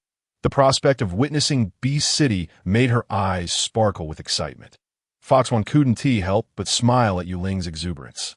The emotional dynamics among the wolves were much more complex. He was about to part from his beastly parents and closest family. Noticing his female master Yue Ling's concerned gaze, Wolf Ji returned a reassuring smile. Fox Ning had already gathered their belongings and awaited Yue Ling's command. They departed without notifying the other beastmen of the wolf tribe, slipping away quietly from the most remote corner of their settlement. To expedite their journey, they transformed into their beastly forms. Wolf Ji carried supplies from their cave, while Yue Ling sat comfortably on Bai Ying's broad and soft back, as if resting upon a delicate cloud. With Bai Ying's steady pace, she was afforded a close-up view of the pristine, unrefined beauty of the beast world that moment. The snow began to melt, as if a magical brush in nature's hand had swept across the land, shedding its silver cloak for a vibrant spring attire. Tender green shoots peeked from the soil, curiously surveying this new world. Vividly colored flowers bloomed in competition, exuding enchanting fragrances. A gentle breeze caressed Yue Ling's face, bringing with it a refreshing coolness and delightful scents. The air was imbued with a remarkably fresh aroma, a blend of melting snow, earth, and grass, invigorating her spirit. Unable to resist, she squinted her eyes and took a deep breath, allowing the exquisite scent to fill her lungs. Reveling in nature's benevolence, in this vibrant tableau, Yue Ling seemed to forget all her worries and fatigue, completely immersed in the serenity and beauty surrounding her. How beautiful, she exclaimed, marveling at the ecological splendor rarely seen in the modern world. Foxhuan gazed at little Yue Ling standing against the wind, unable to conceal his affection. Congratulations, host. You've gained 95 favorability from Foxhuan. Congratulations on receiving an additional 10 years of life, bringing your total to 20 years. Host, keep up the good work. Upon hearing System 999's announcement, Yue Ling's joy was uncontainable, and she turned to the striking fox with fiery red fur and pink pupils. Beaming with a radiant smile, Foxhuan was momentarily dazzled by her brilliance, his heart racing uncontrollably. How could his female master be so beautiful? We're going home, Fox Ning said, joyfully observing his sister's delight, as their family of beastmen was about to reunite. Yes, we're going home, Yue Ling affirmed, nodding vigorously in agreement. Hearing this, Fox Ning's eyes glistened with unshed tears. After all these years, he had finally found his sister. Whenever they felt thirsty, they drank from mountain springs. When hungry, they feasted on leftover provisions from the wolf tribe or hunted for fresh food. When weary, they rested in caves. Their journey resembled a leisurely spring outing. As they took their time, caring for Yue Ling's frail health, Yue Ling alternated between riding on Bai Ying and Foxhuan's backs. Currently perched atop Foxhuan, her delicate fingers playing with the wildflowers he had just picked, weaving together a lovely crown, which she placed atop her head. I look pretty. Yue Ling turned to Bai Ying, adjusting the flower crown, her apricot eyes sparkling. Beautiful, Bai Ying replied with a tender smile, regarding her as the most exquisite female in the beast world. Wolf Ji nodded in agreement, grinning broadly. Indeed, beautiful, he felt no jealousy towards Bai Ying and Huan being able to entrust their beloved little female. He was the weakest beast husband, ranked last among them. Yet he respected by Ying's decision that Yue Ling and the other Fox tribe members merely smiled gently, secretly marveling at how adorable and tender Yue Ling was. When Rita learned that Yue Ling and Bai Ying had already left the tribe, her eyes turned crimson with rage, nearly shattering her silver teeth in anger. The rainy season, as its name implies, is the time when rain falls abundantly. The sky gradually darkened, with clouds rolling together like ink, and soon a fine and gentle spring rain began to cascade down upon the earth as they walked along the path. They were suddenly caught off guard by this unexpected spring shower. "Quick, find a place to take shelter," Bai Ying called out. The frail little female would surely fall ill if drenched in the rain. Even though she possessed healing powers, he would not risk her health. Hu hastily pulled a piece of bee skin from Lang Ji's back and held it over Yue Ling's head, saying, "Don't get soaked." A warm feeling enveloped Yue Ling as she smiled sweetly at Huan. They genuinely cared for her, and this feeling made her acutely aware that she was loved. Hu Ning felt relieved to see his sister so well protected. Consequently, everyone hurriedly searched for a place to escape the rain. Fortunately, not far away lay a cave, and they quickly rushed inside. Once inside the cave, they all sighed in relief, except for Yue Ling, who remained mostly dry while the others were already soaked. In a place unseen by Yue Ling, they transformed into their beast forms, donning half-beast skin skirts. Lang Ji retrieved a piece of jerky from his backpack. They had prepared roasted meat for the female master to eat along the way, but after 3 days of travel, it had all been consumed, leaving only some sausage and cured meat. Yue Ling glanced at the greasy, hard jerky in Lang Ji's hand and couldn't help but grimace. How could one eat such a thing raw? She simply could not tolerate such a method. She longed for warm, cooked food. Furrowing her brow, Yue Ling pondered how to transform this jerky into a delectable dish. After all, in such a damp and chilly environment, enjoying a steaming hot meal would be an absolute delight. Bai Ying looked at the pitiful little Yue Ling and said, "I'll make do for now. Once the rain stops and we reach Beast City, we can prepare you a warm meal, but I want hot food now." Yue Ling insisted. Bai Ying hesitated, glancing at the incessantly dripping rain at the cave entrance. They truly could not find any fire source. And even if they did, it could not be brought back. "We have no fire source," Bai Ying lamented. Yue Ling's eyes caught sight of some firewood inside the cave, indicating that beasts had previously taken shelter there. With plenty of kindling nearby, Huan, noticing the curve of Yue Ling's lips, asked, "Little Yue Ling, do you have a plan?" He had long suspected that she was more than just a female with healing powers. The sausages and cured meat she mentioned were unfamiliar to them, as were the notions of sanitation and drainage systems, along with that white pig fat. Her identity was extraordinary. "The fire source is a gift from the beast god. Could it be that you truly possess a method?" Hu Ning inquired. The fire source of the tribe was indeed a divine blessing, bestowed by the heavens for their sacred inheritance, fracturing wood for fire. Yue Ling smiled at Hu Ning, picking up a stick and some dry grass. Fracturing wood for fire? Bai Ying was taken aback. It was the first time he had heard such a concept. How could wood possibly ignite? Wood for fire? Lang Ji appeared puzzled. He knew that Yue Ling was indeed the messenger of the beast god, but had not expected her to be able to create fire using wood. Yue Ling was truly desperate for hot food. Even roasted meat would suffice, as she had endured several meals of cold, hard meat that lacked tenderness. Furthermore, they were all soaked from the rain, their hair damp. While male beastmen were robust, what if they fell ill? "Just watch me." Yue Ling playfully stuck out her tongue, tugging at Bai Ying to bring out the stick. "Sharpen this." Once Bai Ying had sharpened the stick with his claws, she handed it to Huan and instructed, "Rub it against the dry grass like this." Demonstrating the rubbing motion, she tossed the stick to Huan. This method of fracturing wood for fire was labor-intensive. She was uncertain how long it would take to produce flames and thought it better to leave it to the more capable among them. Huan was particularly pleased, as his little Yue Ling had not overlooked his presence. He followed her instructions and began rubbing the stick vigorously. "Soon, you shall witness a miracle," Yue Ling said, resting her chin in her hand, a smile gracing her lips as she watched Huan work at the base of the dry grass pile. The other beastmen gazed at Huan's efforts with eager anticipation.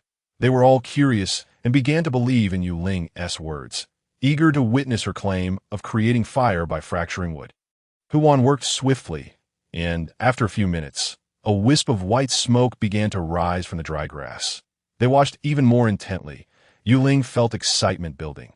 She had never seen true wood fracturing for fire before, having only read about it in books without ever practicing it herself. "Speed up," she urged softly, and upon hearing her, Huan increased his pace. With a whoosh, the dry grass erupted into flames, nearly singeing Huan's hair. Fortunately, he had retreated quickly, and as he realized what had just happened, he stared at his hand in utter astonishment. He had just created fire with his own hand. Yue Ling, satisfied, added more dry grass to the flames, which grew larger, internally lamenting the effort required for this method of fire creation. 999. This method of fracturing wood for fire is terribly inefficient, she thought, recalling how, if it were her, she would likely have blistered her hands without producing flames. "Host, there exists a type of stone within this beastly realm that can ignite flames. I have seen it," System 999 kindly informed her. Yue Ling nodded. It was impractical to always carry a fire source, and the slow process of fracturing wood was inadequate. After finishing her communication with System 999, she turned around to find her companions utterly astonished. Only Bai Ying and Lang Ji maintained a calm demeanor. Huan appeared slightly better than Hu Ning, who, along with the other fox beastmen, stared wide-eyed, some even kneeling before the fire. "Sister, are you the messenger of the beast god?" Hu Ning stammered, unable to believe that his sister had turned misfortune into fortune. Not just being a healer, but also a divine messenger capable of conjuring the heavenly fire bestowed by the beast god. Yue Ling sighed. "I've become quite the charlatan." She rubbed her forehead, looking at Bai Ying and Lang Ji, who were firmly convinced of her identity, and reluctantly replied, "Well, I suppose." Yue Ning's eyes gleamed with joy. His sister was blessed by the beast god, the most revered female in the entire beastly realm, destined to bring a new dawn to their tribe. Yue Ning led the fox tribe beastmen in offering Yue Ling a formal half-kneeling beast salute. Yue Ling quickly pulled Hu Ning back, saying, "Please don't kneel before me. Just give me some roasted meat. I don't know you have fresh meat in your bee skin bags," Yue Ling teased. Realizing this, Hu Ning hurriedly rummaged through their bee skin bag for the remaining meat from their morning hunt. Yue Ling looked at the other fox tribe beastmen and said, "You all can rise. I'm just an ordinary female." The three fox beastmen exchanged glances, confused by Yue Ling's words. Huan fixed his gaze on Yue Ling. He had not overlooked Bai Ying and Lang Ji's reactions, realizing they had known all along. The wolf tribe must have been aware, hence why they could not hinder Yue Ling from departing. They all know, and I don't see that. Huan felt a pang of hurt. The little one was aggrieved. Yue Ling touched her nose, looking at the disheartened Huan. "This is hard to explain. Huan. Please believe me. I didn't mean to hide it from you." She truly was not the messenger of the beast god. She had just been forced to accept it, and there was no way she could boast to Huan about being the beast god's messenger. "I only learned of this from my beast father and mother," Lang Ji added, speaking on behalf of his female master, fearing that his brother would trouble her and make her unhappy. Bai Ying merely shrugged, offering no rebuttal. As the foremost beast husband, it was no surprise he understood these matters. That Huan observed Yue Ling's anxious explanations and Lang Ji's support. He scoffed lightly at Lang Ji, saying, "I'm not the petty male fox beast here." Yue Ling narrowed her eyes slightly and echoed Huan's words. "Indeed, our Huan is the most magnanimous and generous male fox beast man." Huan, unperturbed, recalled that just moments ago, his little Yue Ling had chosen him among 3 beast husbands, enabling him to fulfill the divine will of the beast god and conjure the heavenly fire. This clearly indicated his unique standing in Yue Ling's heart, far superior to Bai Ying and Lang Ji. Unbeknownst to Yue Ling, Huan's thoughts were more intricate. She playfully tugged at Hu Ning's arm, saying, "Beast brother, please grill me some meat." Hu Ning smiled indulgently, expertly handling the skewered meat. Roasting it with care, he soon removed the freshly cooked meat from the fire, his face beaming with a sense of accomplishment. However, when Yue Ling took a delicate bite, she couldn't help but frown. The meat was excessively salty. A thick layer of precious salt crystals had been applied with too much zeal. Yue Ling pouted, regretting allowing Hu Ning to prepare it, for it was truly too salty. Turning her head, she saw Hu Ning gazing at her with eager anticipation, his eyes sparkling with a longing for praise. Observing her brother's expectant expression, Yue Ling felt a pang of helplessness. Although she found the meat nearly inedible due to its saltiness, she couldn't bear to disappoint Hu Ning. Thus, she swallowed her discomfort, mustered a smile, and feigned enjoyment as she said, "Wow, Beast brother, your grilled meat is simply exquisite." She exaggeratedly nodded in affirmation. Upon hearing his sister's compliments, Hu Ning's eyes lit up instantly, his smile growing even brighter. He puffed out his chest with pride, as if he had become a top chef. Meanwhile, Yue Ling continued to chew on the bitterly salty meat, incessantly praising Hu Ning's culinary skills, solely to witness her brother's joyful smile. For he truly was a wonderful brother. Bai Ying, Huan, and Lang Ji watched their female leader with sympathetic hearts. Having discerned her subtle expressions of distress, they resolved to ensure Hu Ning would no longer be tasked with cooking. Determined to prepare meat that was deliciously grilled, crisp on the outside and tender within, rain cascaded down like a curtain of pearls, showing no signs of abating. Reluctantly, they opted to spend the night in the cave. Outside, the gentle patter of rain formed a continuous melody, akin to a soft yet slightly melancholic symphony. Within the cave, a roaring bonfire radiated warmth, dispelling the lingering chill of spring. Yue Ling gently leaned against Bai Ying's soft belly in his beast form.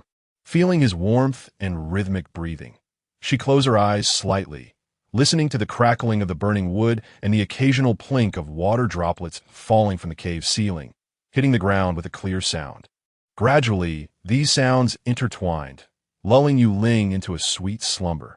The male beastmen took turns keeping watch, for the wilderness at night was fraught with danger, with ferocious beasts lurking about. For Yue Ling's safety, they needed to remain vigilant. Unbeknownst to them, a pair of violet-slit pupils observed the group of beastmen that had unexpectedly appeared in their territory. As midnight approached, the rain intensified fearsomely. Torrents poured down like a breached dam, with large raindrops relentlessly battering the ground, producing a cacophony reminiscent of numerous drummers striking their instruments in unison. Yue Ling jolted awake, gazing at the darkened cave entrance with an indescribable sense of panic. Was the rainy season in this beast world always this ferocious? The deluge provoked severe consequences, causing flash floods that swept down murky waters, carrying boulders and branches in a chaotic rush. It's might akin to a stampede of countless horses, sending shivers down one's spine. Simultaneously, the mountains could not withstand the prolonged battering and soaking from the rain, resulting in multiple landslides. When the rain finally ceased, it was already the afternoon of the following day. At the cave's entrance, a heap of mud, boulders, and branches had accumulated. Thankfully, the cave's elevation prevented the rainwater and mud from flooding inside. Yue Ling mobilized the male beastmen to clear the debris at the cave entrance, allowing Yue Ling to finally see the world outside. The entire beast realm appeared washed anew, the air thick with the scent of earth, trees strewn haphazardly across the ground, presenting a scene of desolation. Yet, against the backdrop of the azure sky, a beautiful rainbow arched gracefully, its pale halo rendering it dreamlike and breathtaking. Fox clan member Hu Yi returned from reconnaissance, shaking his head at Hu Ning. The outside has suffered landslides, and the soil is soft. Forcing our way through could be perilous. Yue Ning rubbed his temples, glancing at Bai Ying beside him. What do you think? I will not risk Yue Ling, Bai Ying replied resolutely, emphasizing that nothing was more important than Yue Ling's safety. Yue Ning nodded in agreement. He had no intentions of putting his sister in harm's way. Let us rest here for a few days until the soil is more stable before we set out. Huan observed the thick clumps of mud clinging to Hu Ye's legs with annoyance. The current soil was soft and sticky, making it difficult to shake off, proving quite bothersome. The other beastmen nodded in agreement, having anticipated a brief rest but now finding themselves stranded. Yue Ling and System 999 conversed in her consciousness, passing the time to alleviate the boredom. The next day, the ground felt less sticky. Stepping on it resembled walking on dough. Yue Ling, wearing her beastskin shoes, found herself lifting heavy clumps of mud with each step.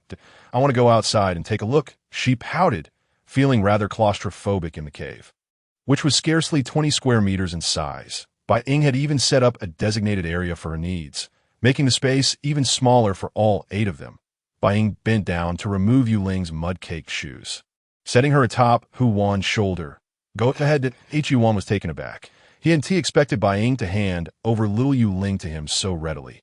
His pink lips parted, then closed again, offering Bai Ying a grateful glance. Ignoring Hu Wan's gaze, Bai Ying reflected on his own initial desire to keep the little female for himself. Alas, he could not be so selfish. If he ventured out to hunt, there would be no beastmen to care for a single beast. He could not manage everything. So he encouraged himself to be magnanimous and accept the male beastmen that Yue Ling favored. Yue Ling admired Bai Ying's generosity, and as Hu Wan lifted her, she found herself considerably higher than Bai Ying. She gently pressed her soft lips against Bai Ying's cheek. "Thank you, Bai Ying." Bai Ying glanced at Yue Ling and softly replied, "There is no need for thanks between us. To go and enjoy yourself. It is quite safe here." Hu Wan felt no further jealousy at Yue Ling's kiss for Bai Ying. His emotions were complex, and he recognized that perhaps he was not suited to be the first beast husband. Sitting steadily on Hu Wan's shoulder, Yue Ling embraced his head as they made their way slowly out of the cave. She gazed at his flowing red hair and exquisitely handsome profile, each moment akin to a stunning painting. Gently inhaling the faint, fragrant scent of Hu Wan's hair, she pondered whether this was the so-called fox odor. Were foxes not known for having a distinct smell? Was this what it smelled like? Sensing her thoughts, System 999 felt the need to clarify. "Host, Hu Wan is a beast man, an evolved form. The odor you refer to pertains to wild foxes, not beastmen. You are riding the only red fox beastman with pink eyes and red hair in the Spirit Fox clan, a being of rare talent and beauty, deserving of being the second target of your affection." Yue Ling was astonished. "So, there is truly only one such being?" System 999 affirmed her realization, noting that throughout the beast realm, there existed only this singular pink-eyed red fox beastman. Is it pleasant?"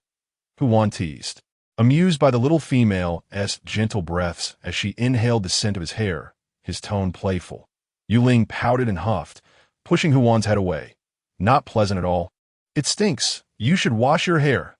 Losing her balance, Yue Ling exclaimed as she tumbled from Hu Wan's shoulder into his embrace, eliciting a melodious laugh from him. "Huh." She looked up to find Hu Wan's affectionate gaze. "Little Yue Ling, will you help me wash my hair?" Yue Ling surveyed her surroundings and realized that, unbeknownst to her, they had arrived at the banks of a river. The river spanned several dozen meters in width, its length extending beyond sight. She and Hu Wan stood upon a stone. Yue Ling couldn't help but feel that she had been bewitched by this enchanting fox spirit, facing his pink, fox-like eyes. She found herself reluctant to refuse him. "Little Yue Ling, how delightful," Hu Wan said with a teasing smile, placing a gentle kiss on her forehead.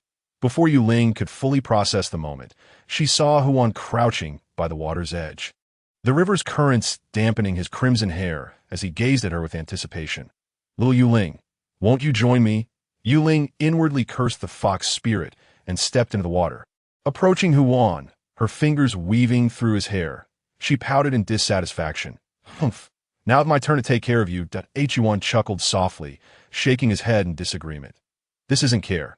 It's called intimacy. Our intimacy." His voice dropped to a sultry whisper, and their proximity made the warm breath he exhaled caress her skin, leaving her weak and nearly toppling into the water. Shyly, she pressed against Hu Wan's chest. Stammering, "Stop saying such things." Hu Wan gazed at the little Yue Ling in his arms, the beloved female he had yearned for over the years, observing her delicate lips, tightly pursed and glistening with moisture. He felt a tightness in his throat. "You look so adorable when you're shy, so cute that I want to devour you whole." His long fingers cradled the back of her head, the rough pads of his fingertips lifting her chin. The warmth of his touch clouded her mind, and she felt herself being drawn into his embrace. The soft and tender kiss left her thoughts in disarray. The white figure was gentle, yet passionate, while Hu Wan was fervent and eager, leaving her with no way to escape, completely at his mercy. Unbeknownst to them, a pair of eyes lurked beneath the water, fixated on their kiss. Yes, her fair face flushed crimson. Yue Ling, on the verge of suffocation, pushed away the oblivious Hu Wan, covering her swollen, red lips. "Stop. They see us. We're not far from their cave." As your beast husband, it's perfectly normal for me to do even more outrageous things, Huan said with a mischievous grin, extending his tongue to lick the corner of his mouth, appearing insatiable. Yue Ling widened her eyes at his long, pointed pink tongue, realizing it bore no resemblance to a human's. No wonder her face turned increasingly red at the thought of it, nearly dripping blood. "Rogue!" she exclaimed, unable to contain herself. How could Huan speak so indiscriminately, uttering such scandalous words? What is a rogue? Huan tilted his head in confusion, having never heard the term before. Was it a type of beastman? Seeing Huan's bewilderment, Yue Ling gritted her teeth and replied, "It means a shameless beastman. I never consented, yet you kissed me. That's what makes you a rogue. But little Yue Ling, you were very warm towards me just now, so warm that I wanted to bond with you immediately. Unfortunately, you're still just a little cub," Huan teased, glancing at his own bee-skin skirt. Yue Ling, following his gaze, noticed the skirt he wore and stomped her foot in frustration. Shameless. This utterly shameless fox beast. Huan observed the flustered Yue Ling and didn't wish for her to dislike him. Fearing she might refuse his affection next time, he bent down, brushing his hair back, and tenderly caressed her face. "All right, I admit it. I'm a rogue. Please don't be angry with me. Little Yue Ling, I just like you too much and want to get close to you. It's all your fault for being so adorable. So beautiful and so fragrant." Yue Ling gazed at Huan's charming demeanor, cursing him internally. "Wretched fox. Enough. Stop talking. Aren't we supposed to wash your hair? I'll help you with that." Listening to Huan's flattery, Yue Ling promptly seized his hair and yanked it forcefully, causing him to lean back, allowing her to wash his hair with a certain roughness. Yue Ling mischievously tossed aside the red strands she had pulled from Huan's head. While he smiled indulgently, yet helplessly, Yue Ling watched Huan kneeling before her, weaving the strands of hair she had pulled from him into a simple yet beautiful bracelet. Yes, she beheld his earnest expression. Her heart raced uncontrollably. Huan pretended not to hear the rapid beating of her heart, which throbbed for him, filling him with sweet affection. His beloved female truly was the most wonderful little creature across the entire beast world. "Such beauty," Yue Ling said, shaking the braided cord made of red hair, her eyes sparkling with delight. "This cord will accompany you just like I do." Huan gently held her hand, his exquisite face resting in her palm. Yue Ling nearly lost her breath at the sight of his handsome visage, quickly retracting her hand. "We should head back soon, lest they grow anxious." Huan glanced at the sky, feeling a twinge of regret. The time they had spent alone together was far too brief. After Huan carried Yue Ling away, the tranquil surface of the river suddenly revealed a head emerging slowly, upon closer inspection. It was a male beastman. His flowing purple hair cascaded over his shoulders like a waterfall, swaying gently in the breeze. Not only was his hair a mysterious and alluring shade of purple, but his eyes also mirrored the same unique color, resembling deep purple crystals that radiated light. This beastman had a delicate yet handsome face, his fair skin smooth as jade, with features exquisitely crafted as if by a master sculptor. Especially his striking phoenix eyes, which were now fixed intently on the direction they had departed, revealing an elusive expression. He slightly parted his cherry-red lips, his scarlet tongue flickering as if greedily tasting the rich, sweet scent wafting through the air. This intoxicating fragrance entwined itself around his senses, ensnaring him in its allure. Having just witnessed the petite, delicate female nestled within the powerful embrace of the fox beastman, he felt an overwhelming sensation in his lower abdomen, his throat dry and itching.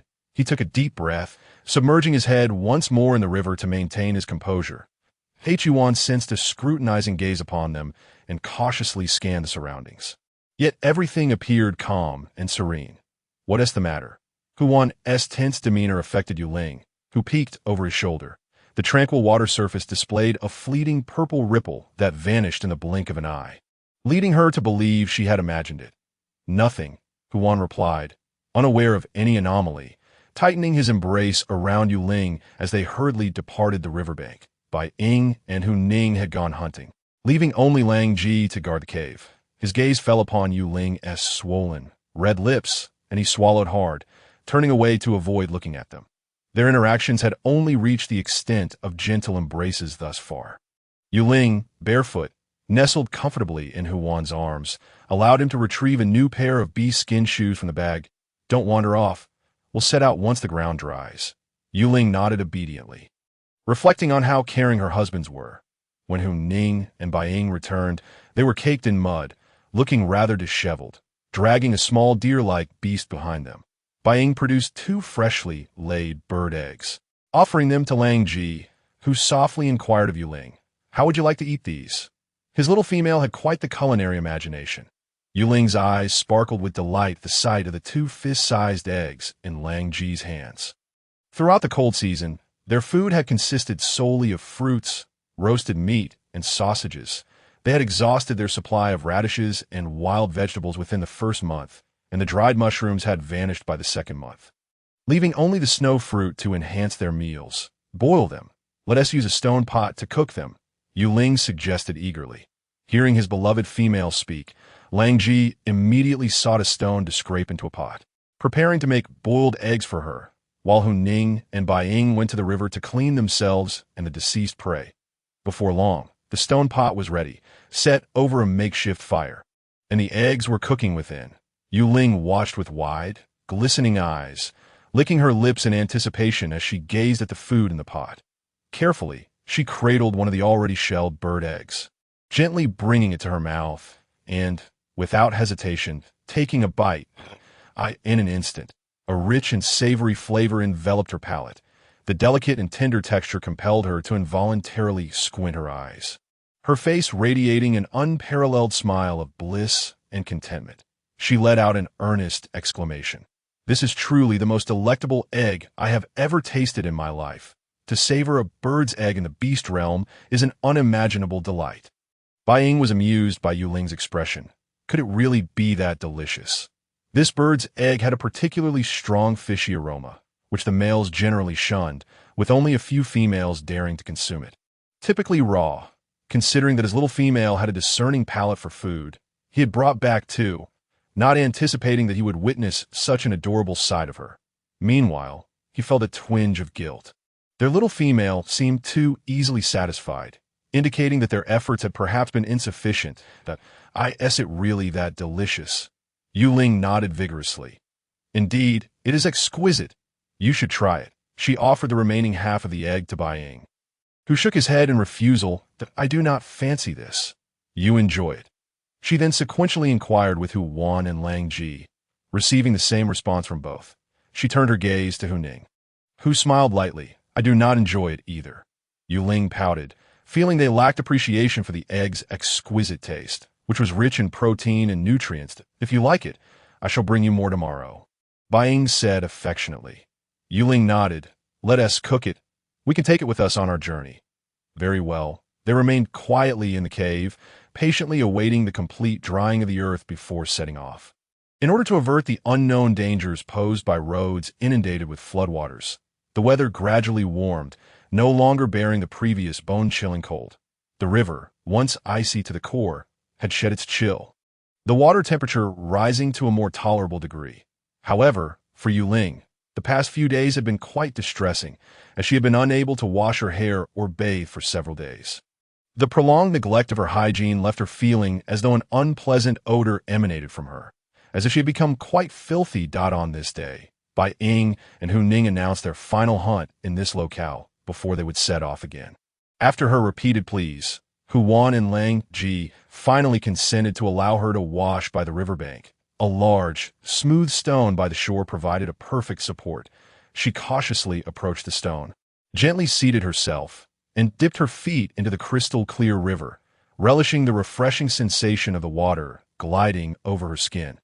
After a period of recuperation, her physical condition had indeed improved significantly. Yet her cautious nature prevented her from taking unnecessary risks. This moment, she leaned quietly by the clear water, holding a soft piece of beast skin, delicately wiping her body. Not far from her, Hu Wan and Lang Ji stood vigilantly, their sharp gazes scanning the surroundings, keeping watch for any approaching danger. Sunlight danced upon the water's surface, creating a shimmering effect that accentuated Yue Ling's delicate features. With a heart full of joy, she continued to cleanse herself, savoring the comfort bestowed by the cool river water. This feels so refreshing. I feel as though I have come back to life. Yue Ling sighed, relishing the fragrant cleanliness she was regaining. System 999 observed her enjoyment with amusement, as it, being a machine, could not comprehend the sheer joy derived from bathing. However, just as she sighed, without warning, a powerful force suddenly seized her ankle and yanked her downwards. The abrupt change caught Yue Ling completely off guard. She did not even have time to scream before she was swiftly submerged in the frigid river water. What in the world? System 999, she thought, attempting to cry out for help, only to swallow several mouthfuls of river water, failing to create any splash. In her panic, she flailed her arms, striving to grasp something, her palms encountering a slippery, cold sensation that sent shivers down her spine. Starved of oxygen, her mind spiraled into chaos, her consciousness fading as she struggled to hear System 999's responses.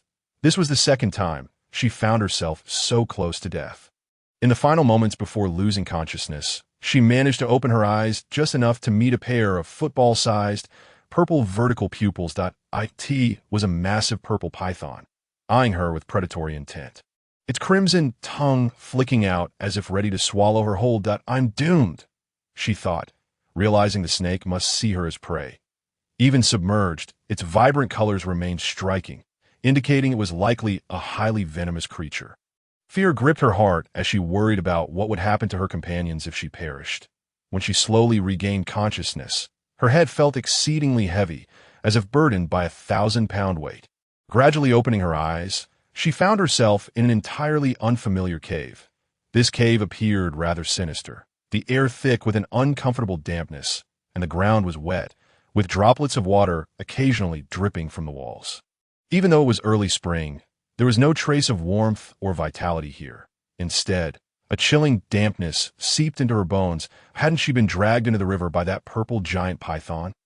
How did she end up here? Yue Ling cautiously surveyed her surroundings, unexpectedly locking eyes with a curled-up purple snake in the corner.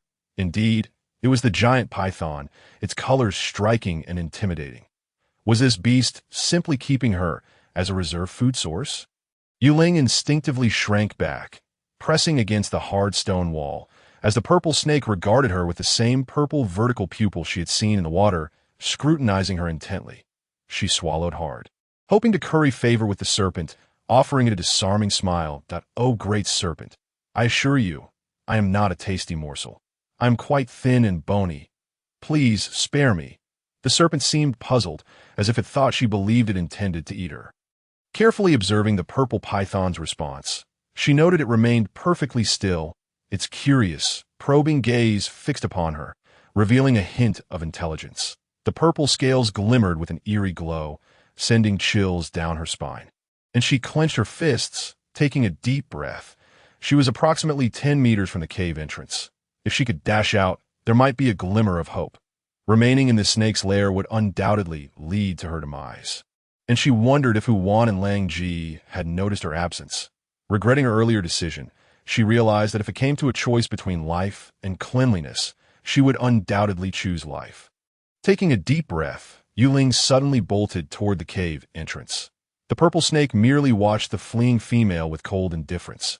Upon reaching the cave mouth, she was taken aback to find a wide, raging river outside, its turbulent waves crashing violently. The cave was positioned in a remote location. Without careful observation, one would never suspect it housed such a secret. The tumultuous river outside left her with no avenue of escape. Venturing out would only plunge her into the churning waters, leading to her inevitable engulfment. 999. This time I am truly doomed, she thought, gazing at the still and unperturbed serpent within. It was evident that the creature was not hungry and had no interest in her as prey. System 999 reassured her. Host, do not panic. That I previously informed you that this purple giant python is your true third beast husband, or rather, your fourth beast husband now, the highly venomous purple king snake. When did you say that? Yue Ling retorted angrily, incredulous that she had not heard such news. System 999, feeling helpless, replied, I told you yesterday, when it dragged you into the water. Have you forgotten? I know nothing about this. Yue Ling exclaimed, realizing that a day had already passed. Her companions, Bai Ying and the others, must be frantic with worry. System 999 felt wronged.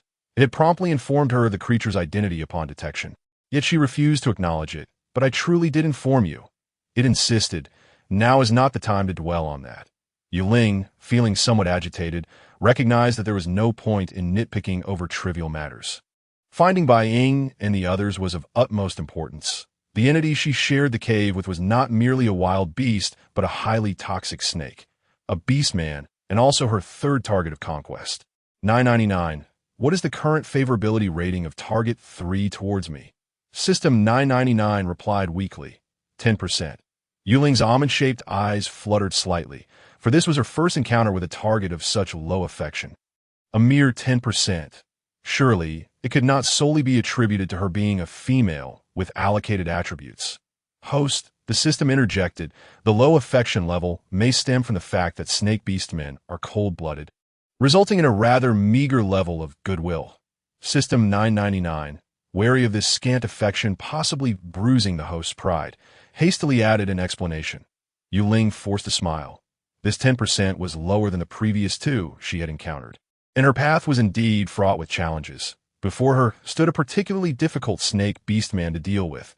Upon learning that the vividly hued purple python coiled within the cave was indeed a beastman, Yue Ling's trepidation diminished significantly. After all, her very lifespan of 10 years was at stake, with a successful strategy potentially extending it by another 5, totaling 15 years. Her mind began to race, pondering why this snake beastman had ensnared her in the first place. She felt the piercing gaze of Shizhua, his cold eyes fixated on the diminutive female he had forcibly captured. Observing her excited dash to the cave entrance, he smirked. No beastman could escape his grasp. And this small female was no exception, unless she wished for her own demise. Realizing there was no escape, she stood quietly, her frail form exuding a stubborn defiance, starkly contrasting those other females who wailed and cried upon capture. It is worth noting that their snake clan's cold-blooded nature rendered them unapproachable, with few willing to accept them. Yet this little creature remained remarkably composed, seemingly unfazed by her perilous situation, even daring to scrutinize him. A flicker of curiosity ignited within Shizhua. He began to observe this unique female closely. Then, he noticed her gradually inching closer. Yue Ling approached Shizhua's side, mustering the courage to overcome her fear of the venomous serpent. I know you're a snake beast man. Could you possibly let me go? My beast brothers and husband must be worried sick. The cave remained eerily silent, and Shizhua had no intention of responding to such queries. Releasing her was out of the question, for she was a hard-won prize. What a distant and aloof snake beast man he was. Yue Ling managed a gentle smile. She did not interpret this 10% affection as genuine fondness. Otherwise, he would not have dragged her into the water. Nearly drowning her, he remained silent, his slit pupils tracking her movements. Yue Ling bit her lip. You can hear me, can't you? Shizhua glanced at her hopeful demeanor, ultimately unwilling to grant her another glance, slipping into a feigned slumber. Could he be a mute snake beast man? Yue Ling, witnessing his apparent disregard, inquired of System 999. Host, how can you doubt our system's capabilities? He simply does not wish to engage with you. System 999 replied, its electronic tone tinged with urgency, feeling wronged by the host's insinuations. Snake beastmen hibernate during the cold season. He likely hasn't fully awakened yet. System 999 elucidated. Yue Ling nodded, realizing that this snake beastman genuinely wished to ignore her. The cave was devoid of any furnishings, even lacking illuminating stones, casting a dim atmosphere, since he refused to acknowledge her. She resolved to avoid further embarrassment, leaning against a stone in contemplation. Meanwhile, Bai Ying, Huan, Huning, Lang Ji, and 3 other fox beastmen were in a frenzy, having returned to find the female master, sister, missing. The most self-reproaching were Huan and Lang Ji. They had heard no disturbances, and Yue Ling had simply vanished. They presumed she had fallen into the water, yet despite searching, found no trace of her. And the surrounding area lacked any signs of her presence. She had seemingly vanished in a thin AI, or as twilight approached. The snake beastman remained silent, engrossed in slumber. Yue Ling pressed her hand against her emaciated belly, her already pallid complexion now devoid of color. She had eaten nothing since yesterday and was utterly famished. Summoning her courage, she poked the snake beside her, her voice soft and tender. "I'm hungry." Shiju was startled by her sudden proximity, revealing his gleaming white fangs. Yue Ling, taken aback, quickly withdrew her hand and murmured, "I'm really hungry." Wait, the deep voice emanated from the serpent's mouth, and the purple snake coiled upright, towering over Yue Ling by a significant margin. Looking down at her with an icy demeanor that sent chills down her spine, Yue Ling stepped back, genuinely unsettled by this cold-blooded creature, yet persevering for the sake of her lifespan. Shiju, recognizing her apprehension, let out a disdainful huff and swished his tail, exiting the cave. This female was indeed afraid of him, albeit braver than others. Yue Ling watched as the massive serpent swiftly slithered out of the cave and into the water. Once he departed, she sank to the ground, gazing at the turbulent waters outside, swollen from the rain, its currents fierce. Lacking swimming skills, she found herself trapped in this place. Host, do not dwell on Bai Ying and the others for now. Instead, focus on how to handle this third target, System 999 declared. This time is truly double the difficulty.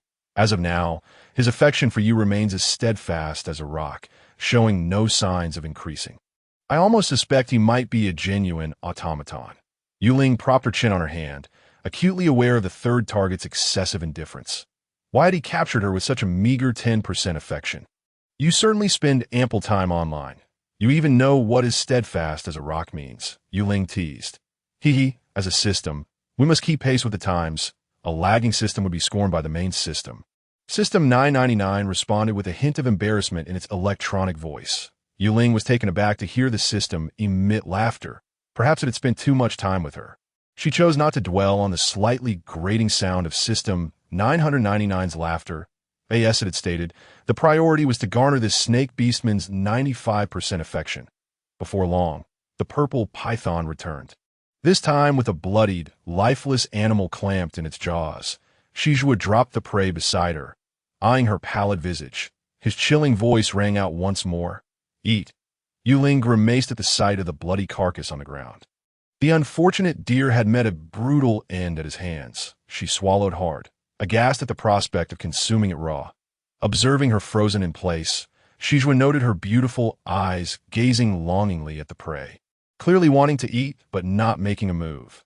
Not poisoned, he assured, having deliberately retracted his venomous fangs during the hunt to ensure this delicate female could partake in the meal. Yue Ling interjected. That's not entirely what I meant. Eat. Shiju's tone grew more insistent, revealing his impatience. Host, the affection level of the third target has plummeted to 5%, System 999 cautioned. This third target was proving exceedingly difficult. Without any action on her part, her affection score had diminished.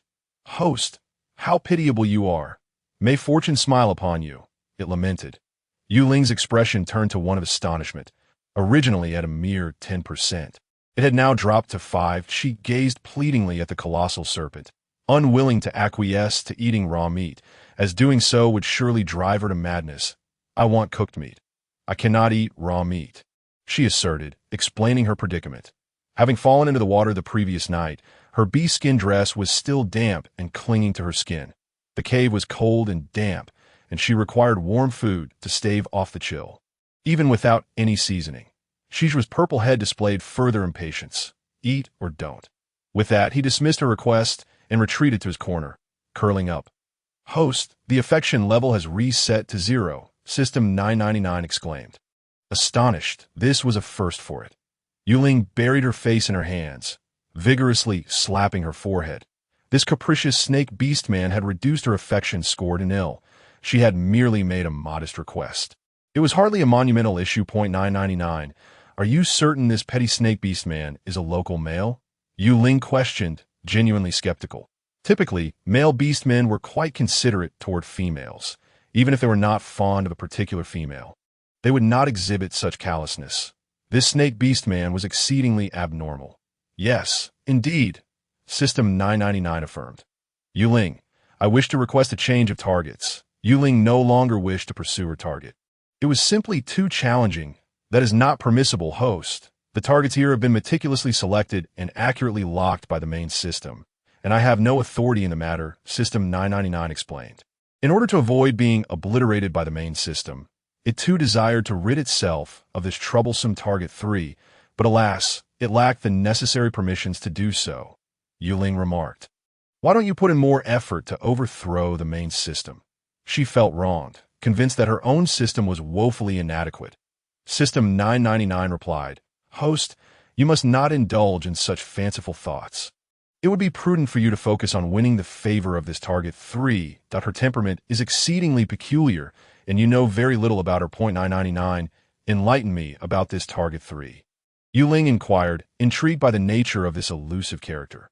Host, all I know is that this Target 3 is named Shizhua, an 8-pattern beastman. Beyond that, you must explore on your own, System 999 responded. An 8-pattern beastman? Isn't that even more formidable than Baiying? Yue Ling had grown accustomed to System 999's occasional unreliability, yet she was taken aback to learn that Shizhua was indeed an 8-pattern beast. Indeed, even among the vast expanse of the beast world, 8-pattern beastmen are a rare breed, the elite among the elite, the geniuses among geniuses. System 999 proclaimed with pride that I in this boundless realm of the beast world. There existed only a handful of 8-pattern beastmen. Yue Ling's heart sank upon hearing this. If Baiying and Huan were to confront Shizhua, it would surely end in disaster, for Shizhua would easily overpower them. Your assumption is entirely valid, System 999 affirmed. Yue Ling collected her thoughts, gazing at the coiled Shizhua nearby, her voice soft and somewhat coaxing. You must have captured me for a reason. Surely you do not wish for me to starve. I cannot consume raw meat without falling ill. Perhaps you could gather some dry wood for me, and I shall make a fire myself. Upon hearing this, Shijua's slit pupils flickered.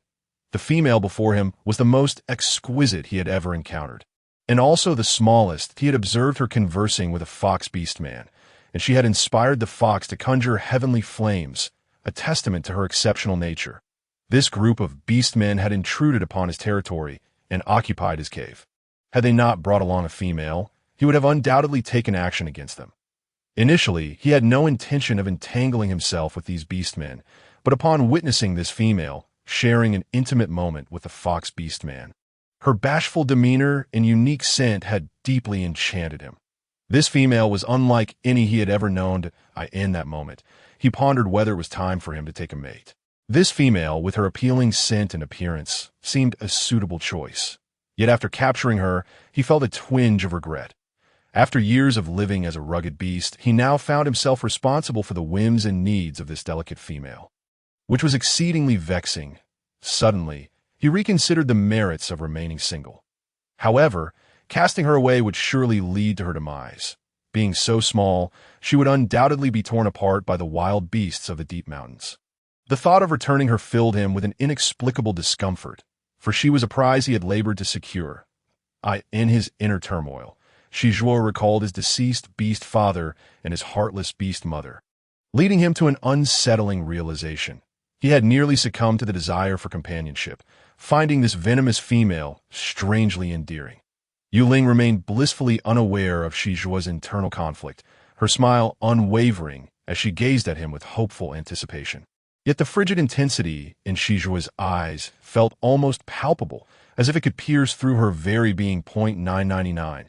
Why do I feel as though this Shizhua wishes to kill me?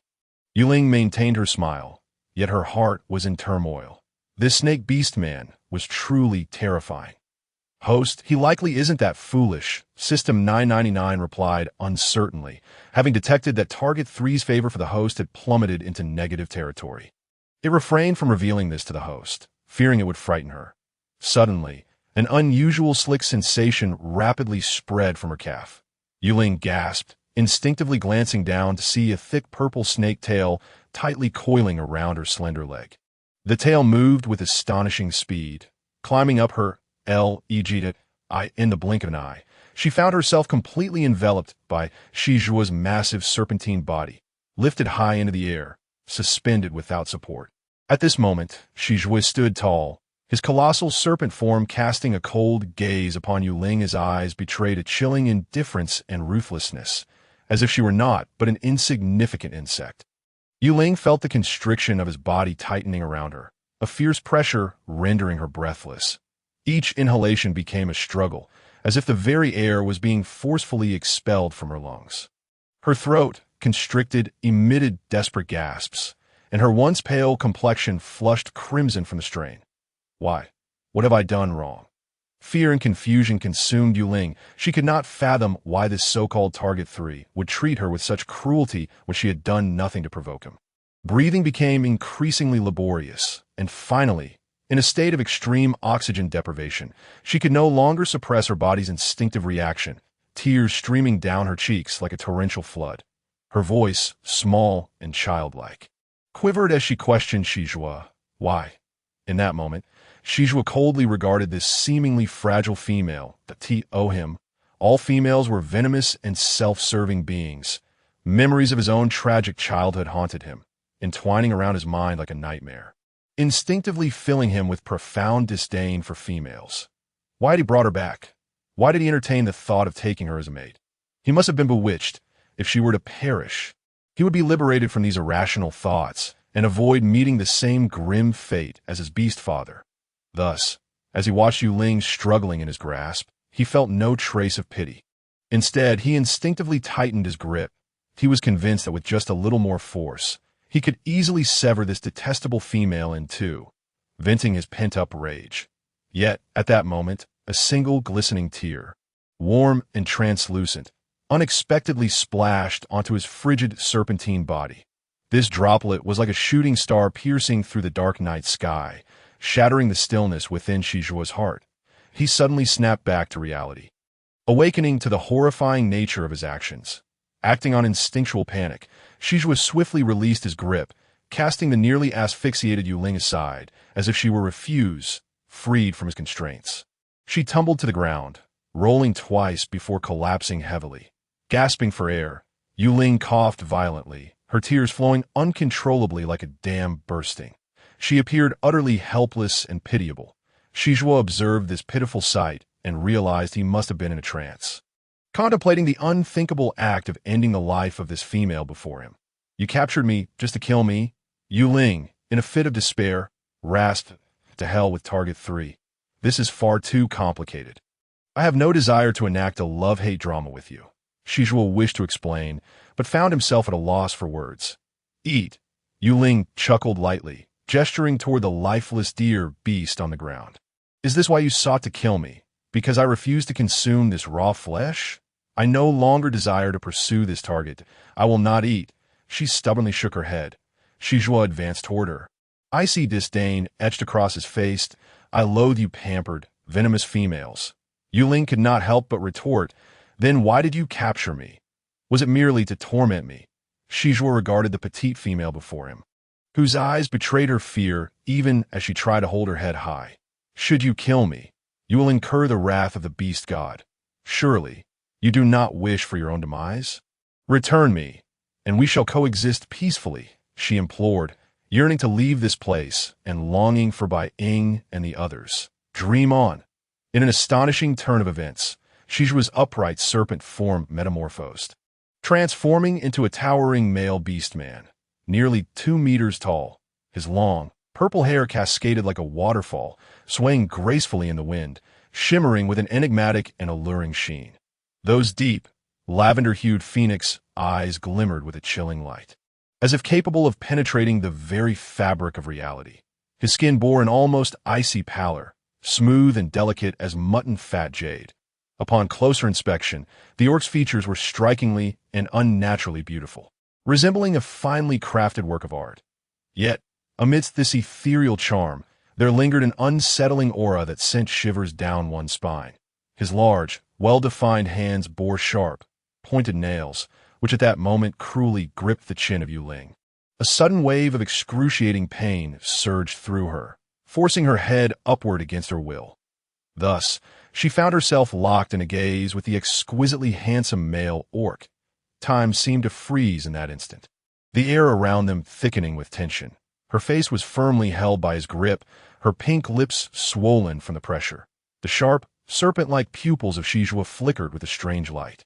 Inexplicably, he found her current appearance irresistibly adorable. His gaze lingered, obscured in mystery, upon her luscious, trembling lips, conjuring memories of a scene he had glimpsed beneath the water's surface. The thought of that vision ignited a fierce, primal rage within him, a desire to tear this female apart. Yet, as if swept away by a gentle breeze, that fury dissipated without a trace. Compelled by an unknown force, he slowly leaned in, a fervent wish blossoming in his heart to taste the lips of this female, to personally experience the satisfaction that had graced the face of the fox orc. Meanwhile, Yue Ling remained utterly unprepared for such a dramatic turn of events. Just moments before, this serpent orc had been threatening her life with savage ferocity. And now, without warning, he was kissing her. However, his kiss lacked finesse, resembling a beast's frantic gnawing at her lips, nearly causing them to bleed. In the face of such brutal treatment, Yue Ling exerted every ounce of strength to push him away. Yet her feeble efforts were as inconsequential as a whisper against the tempest that was Shizhua. Moreover, the protests and curses that escaped her lips were mercilessly swallowed by his domineering kiss. 999, is he insane? With her mouth sealed, unable to utter a word, she raged silently within. This Shizhua is truly a lunatic. Yet the system 999 rejoiced. Host, keep it up. The affection level of the third character, Shizhua, has risen from negative to 25%. Yue Ling, so, his previous affection was negative? Suddenly, a chill enveloped her waist, as if a wave of coldness had seeped into her being. Without warning, a pair of icy hands descended upon her. Before she could react, a powerful force lifted her off the ground. In that instant, Yue Ling realized she was completely suspended in mid-air. Instinctively, she wrapped her legs tightly around the waist of the man before her to prevent herself from falling. In this peculiar, beastly realm, transforming from beast form to orc form left one without clothing, and Shizhua was no exception to that moment. Yue Ling distinctly felt the peculiar nature of his lower body. Her cheeks flushed crimson, a mix of embarrassment and anger swirling within her. It seemed that Shizhua had suddenly grasped something crucial, as his long, slender serpent tongue flickered with a life of its own. Yue Ling's stomach churned violently, an indescribable discomfort flooding her senses. This unprecedented intimacy left her feeling utterly bewildered and terrified. She had never experienced such an all-consuming kiss. It was nothing short of torment. Summoning all her strength, she forcefully pushed Shizhua away, then, without hesitation, grasped his flowing purple hair, yanking it with all her might. Last, unable to endure any longer, she bent over and vomited onto his broad, solid shoulder. Ugh! As she retched, she inwardly cursed. This is utterly disgusting. This is no kiss. It's a throttling. Gritting her teeth, she summoned every ounce of her strength to push Shizhua again, this time caught off guard. He tilted his head slightly, and the once tightly embraced, sweetly soft figure abruptly distanced itself from him. He watched in disbelief as the female he had kissed so fiercely continued to heave. A surge of unnamable rage welled up within him. His expression darkened, as if shadows could drip from his face.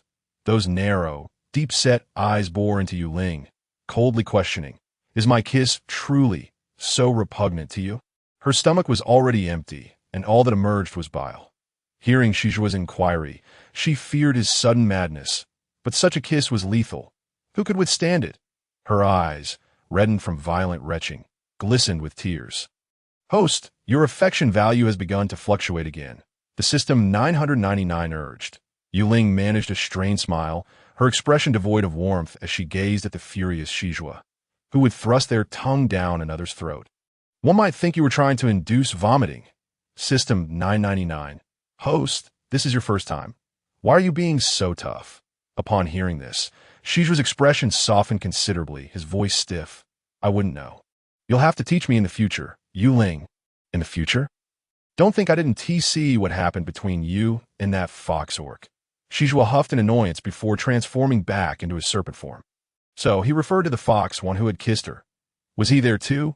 Before Yue Ling could fully grasp the situation, she witnessed Shizhua darting out of the cave with a swift motion. Letting out a long breath, she wiped her mouth, feeling pained. This unpredictable Shizhua, who one moment sought her life and the next forced a kiss upon her, was the true mad male, gazing at the wide river. Her thoughts swirled. She wanted Bai Ying to come, yet feared they would be mistreated. Before long, Shizhua returned, clad in a bee-skin skirt, dragging firewood securely wrapped in hides along with several wild fruits. Yue Ling was somewhat surprised. This Shizhuo was not foolish, as he understood the importance of keeping the firewood dry. "What are you doing?" Shizhuo's expression was as dark as a storm cloud. His displeasure evident as he squatted on the ground, his sharp eyes fixed unrelentingly upon Yue Ling, not wavering in the slightest. Meanwhile, Yue Ling busied herself picking up the scattered fruits on the ground. After casually wiping them on her clothing, she eagerly popped two into her mouth, chewing heartily in an attempt to satisfy her growling stomach. At that moment, a low voice reached her ears, pulling her from her reverie. Turning her head, she was met with the sight of Shizhuo, having picked up a sturdy stick, 1 inch sharpened to a fine point. He was intently focused on manipulating the stick, seemingly attempting to create fire by friction. Yue Ling was taken aback, her expression one of disbelief. She never imagined that Shizhuo had been secretly observing them all along while they remained blissfully unaware. A chill coursed down her spine, causing her to shudder involuntarily. Without hesitation, she explained the method of fire starting to Shizhuo. She desperately needed warmth, unwilling to fall ill in this beastly world. Before long, a roaring bonfire erupted upon the ground. The flickering orange flames dispelled the surrounding darkness, bringing warmth and light to the space. Yue Ling gazed at the fire, unable to suppress a long sigh of relief. Yes, she vigorously rubbed her nearly frozen arms. She slowly inched closer to the bonfire, savoring the intense warmth emanating from the flames. At that moment, Snake Zhuo, who had been silently observing every gesture of Yue Ling, felt a slight easing of the stormy expression that had clouded his face upon witnessing the contentment finally gracing the delicate features of the petite female before him. His overly effeminate and strikingly handsome visage softened as a subtle smile, barely discernible, curved upon his alluring lips. He then extended his long, elegantly clawed fingers, skillfully dividing the freshly caught deer into several portions. With a deft flick of his fingertip, he sliced off the most tender piece of venison and positioned it carefully above the fire to roast. Meanwhile, Yue Ling, too, observed the peculiar Snake Zhuo with quiet curiosity. His demeanor was calm and collected, his movements methodical, as if the fearsome figure intent on her demise moments before was entirely different. Just as Yue Ling was lost in her thoughts, Snake Zhuo's deep, magnetic voice suddenly broke the silence. "What are you staring at?" The unexpected query startled her, causing her to flinch like a frightened rabbit, hastily averting her gaze from him. "But it's nothing," she replied softly, seeing her startled reaction. Snake Zhuo let out a resigned sigh. "I am Snake Zhuo, a serpent beastman of the 8-Pattern clan." Upon hearing his self-introduction, Yue Ling nodded. "I am Yue Ling of the Fox clan." Snake Zhuo chuckled lightly, appraising her still rosy, enchanting almond-shaped eyes. "With such a timid disposition, I assumed you belonged to the rabbit clan." Yue Ling pursed her lips, contemplating for a moment, forcibly suppressing her fear of him, and could not help but inquire, "Why did you capture me?" The smile on Snake Zhuo's lips faded. Yue Ling found it nearly impossible to decipher this man's thoughts, as they seemed to shift more unpredictably than the weather. One moment he was intent on her demise. The next he was drawing near with an affectionate demeanor. Just when she thought he might ignore her, he spoke slowly. "I do not know." He stepped outside for a moment. His conflicted emotions somewhat alleviated. He had no idea how he ended up here. A faint blush crept across his pale skin as he realized he had been beguiled and disoriented by this Fox clan female. Since he had kissed her, he felt compelled to ensure she took responsibility. "Eat," Snake Zhuo offered, handing her the roasted meat. "Congratulations, host. The favorability rating for Target 3, Snake Zhuo, has reached 50%. The system 999 chimed in unison with Snake Zhuo's voice. Could it be that this Snake Zhuo was also of the self-targeting type? "Thank you," Yue Ling replied, taken aback as she accepted the roasted meat. The male beastmen here seemed to possess an innate ability to care for the females. The meat, devoid of salt crystals, carried a pure meaty flavor that was not overly gamey, perfectly roasted to tenderness. Snake Zhuo paused, having never encountered a female who expressed gratitude towards a male. Most females took their contributions for granted, often becoming irate if their expectations were not met. He couldn't help but glance at Yue Ling again, feeling a surge of admiration for her exceptional character. His warmth returned to her body. Yue Ling sensed an awkwardness in their interaction, with both seated beside the fire in silence. She managed to eat only a small portion before finding herself unable to continue.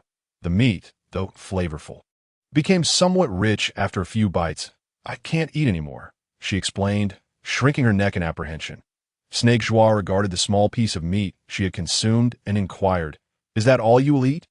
Leaning in suddenly, he startled her, causing her to lean back as his cool abdomen brushed against her. She stared in shock at the hand resting on her belly. Snake Joie anxiously felt her stomach, which was soft yet slightly concave, his brow furrowing with discontent. "Host, the favorability rating is beginning to fluctuate again. The system 999 remarked with exasperation that I'm really full, that I ate a few fruits earlier. So I can't eat anymore," she insisted. Snake Joie scrutinized her earnest expression, raising an eyebrow. "Really, truly," Yue Ling reiterated.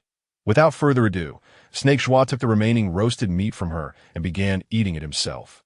The system 999 remarked in a tone of relief, "Host, it's stable now, stable."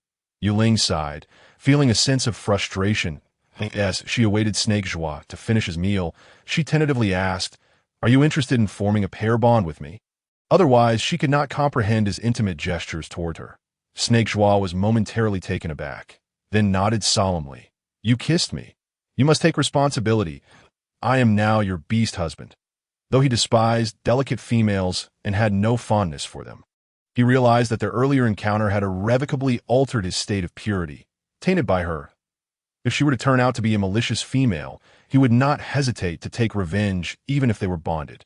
"Who kissed whom? You know very well it was you who forced me," she retorted, not wishing to entangle herself further with Snake Joie for fear of provoking his wrath. Lowering her voice, she added, "I am still an underage female, not yet able to form a proper bond with you, that if you don't mind, you could be my guardian beast for now." After taking a deep breath, she continued, "As you can see, I already have 3 guardian beasts. The first beast husband, Bai Ying, the second, Huan, and the third, Lang Ji. Bai Ying and Lang Ji are from the Snow Wolf tribe, while Huan is of the same fox clan as me. If you don't mind, you could become my 4th beast husband." Snake Joie was taken aback by her forthrightness. Their earlier confrontation had not been pleasant, and yet she accepted him with such grace. He was well aware of their situation. Given her scent, she must be nearing adulthood, and having only 3 guardian beasts was indeed quite rare. "Oh, one of them is my beast brother, Hu Ning, and the others are members of the Fox clan. We are heading to the Spirit Fox tribe in the southern continent," Yue Ling clarified, preemptively addressing any potential misunderstandings. "Can you accept this?" she asked. Resolving this matter swiftly would be ideal. With Snake Joie as her beast husband, her favorability rating would rise, allowing her to return to Bai Ying's side, even though their current rapport was still lacking. Snake Joie nodded. In the beast world, precedence was often determined by who came first, and he had no qualms about being the 4th beast husband. Yue Ling's heart soared. It seemed that this Snake Joie was quite agreeable. "Then please take me back. They must be terribly worried," she implored.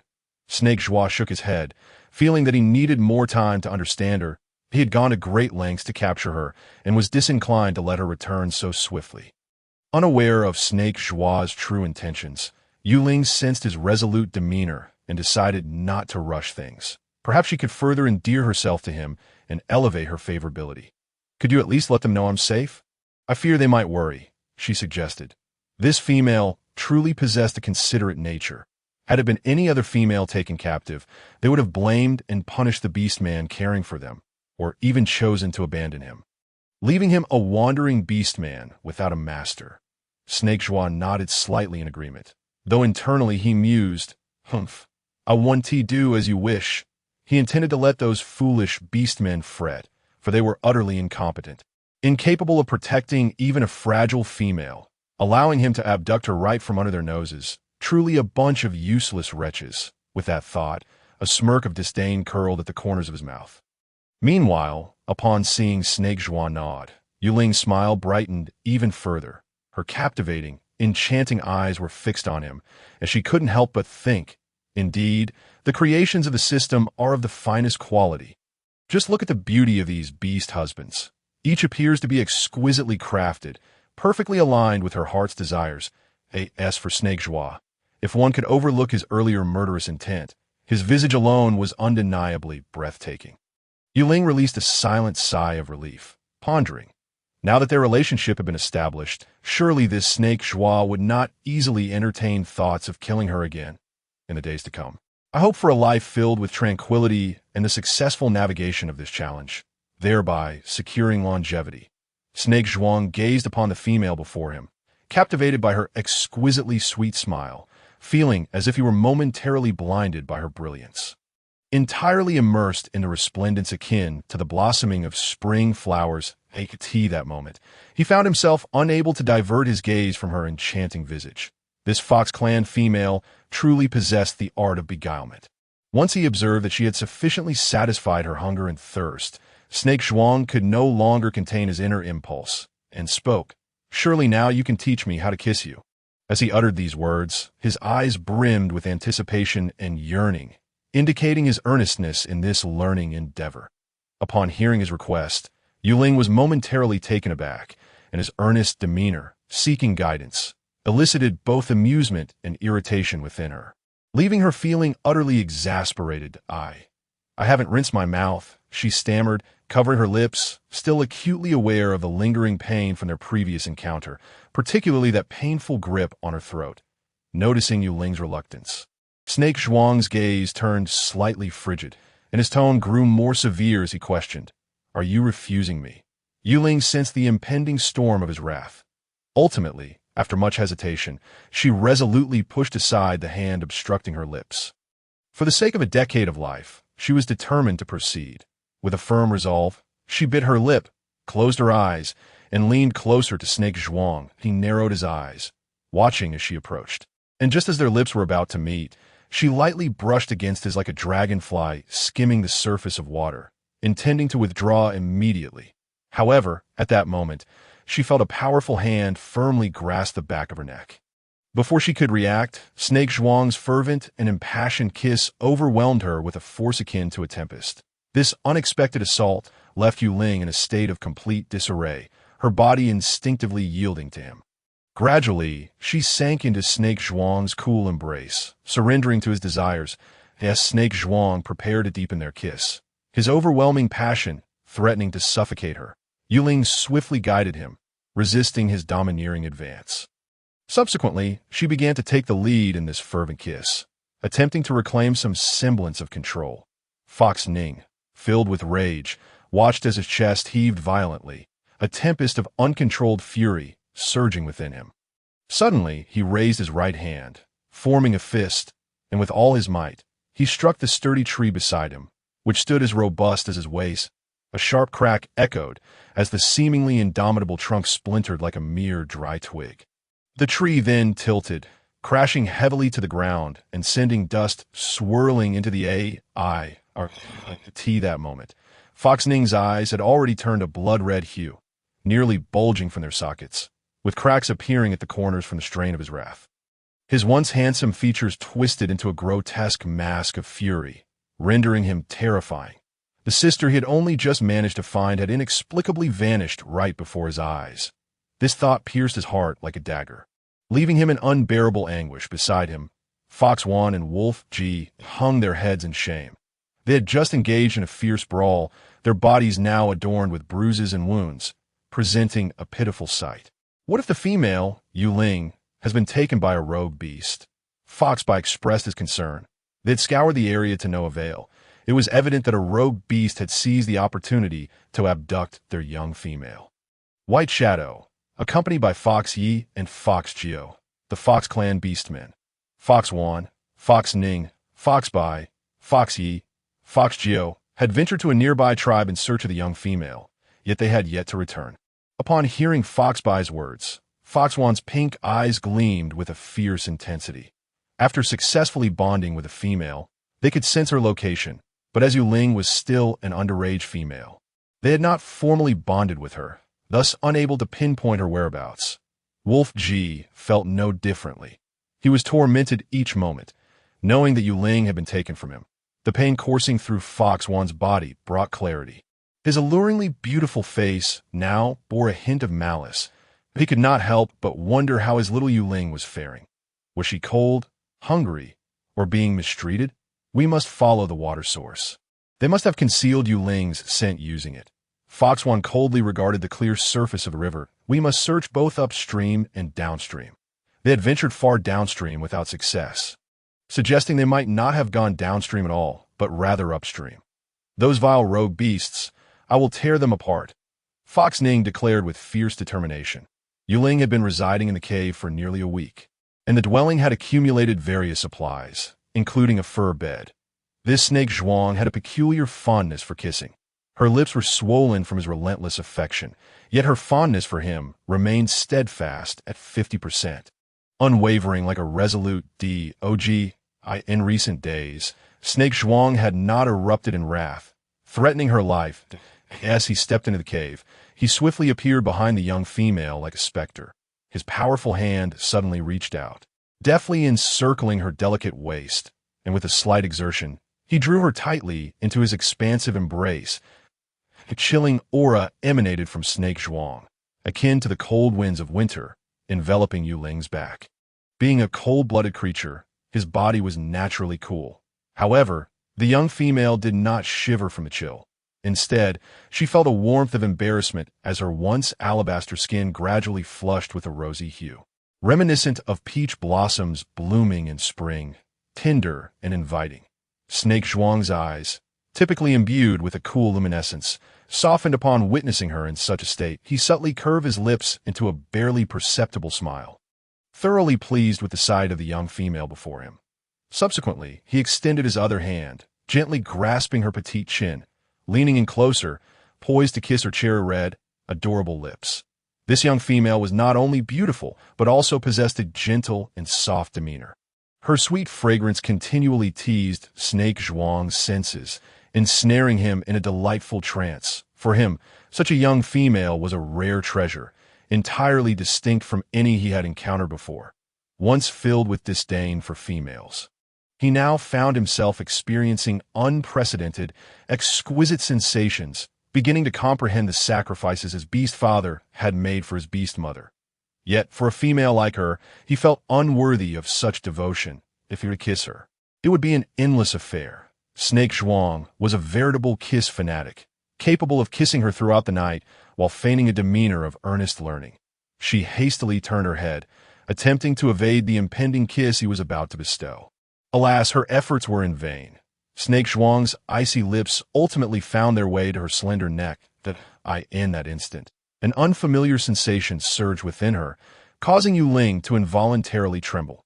Snake Zhuang wickedly revealed his sharp, white fangs grazing her delicate neck, sending a sharp pain coursing through her. Turning her head, she saw Snake Zhuang about to pierce her neck.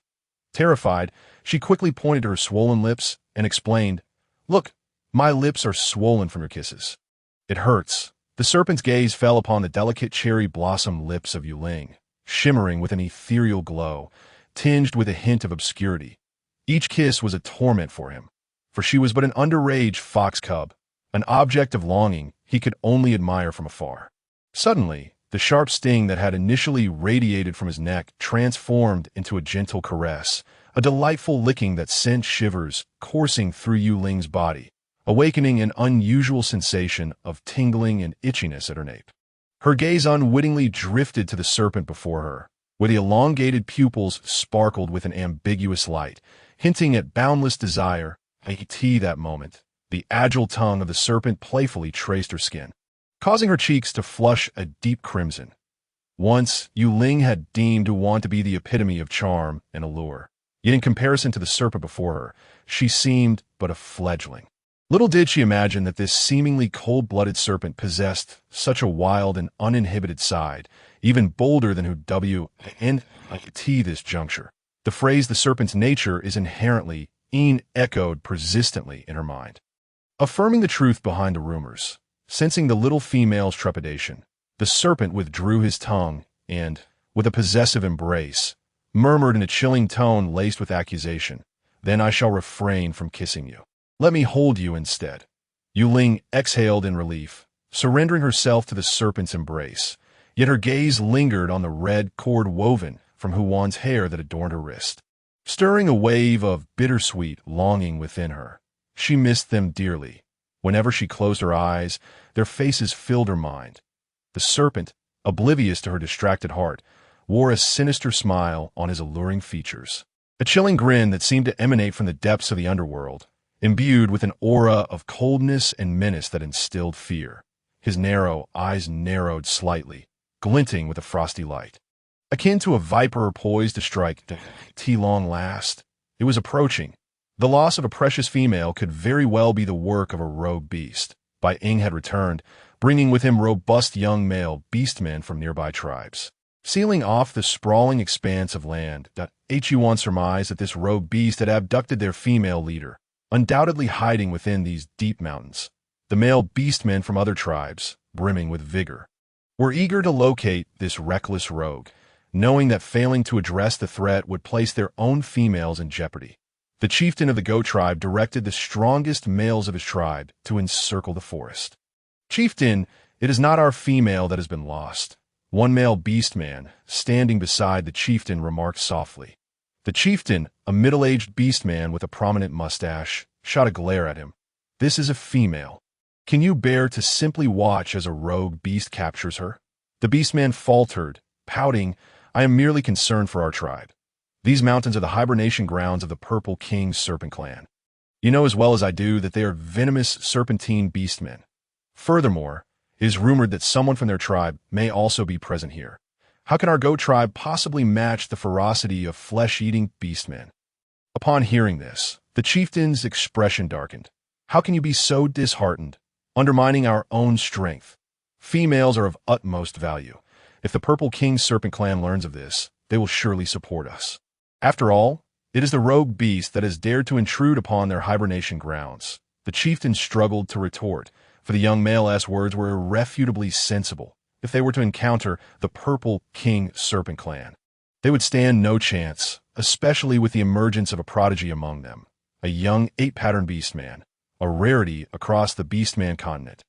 After some contemplation, the chieftain commanded that they avoid disturbing the hibernating Purple King Serpent clan. As the cold season had just passed, and they had yet to awaken, the other beastmen, upon hearing the chieftain's orders, followed suit. Listening to their conversation, Lang Ji could not help but feel puzzled. Turning to the hyena beastman beside him, "Is the Purple King Serpent clan truly that fearsome?" The hyena beastman regarded him with a look of disdain, clearly perceiving him as a naive outsider. "Indeed, the Purple King Serpent clan is notorious.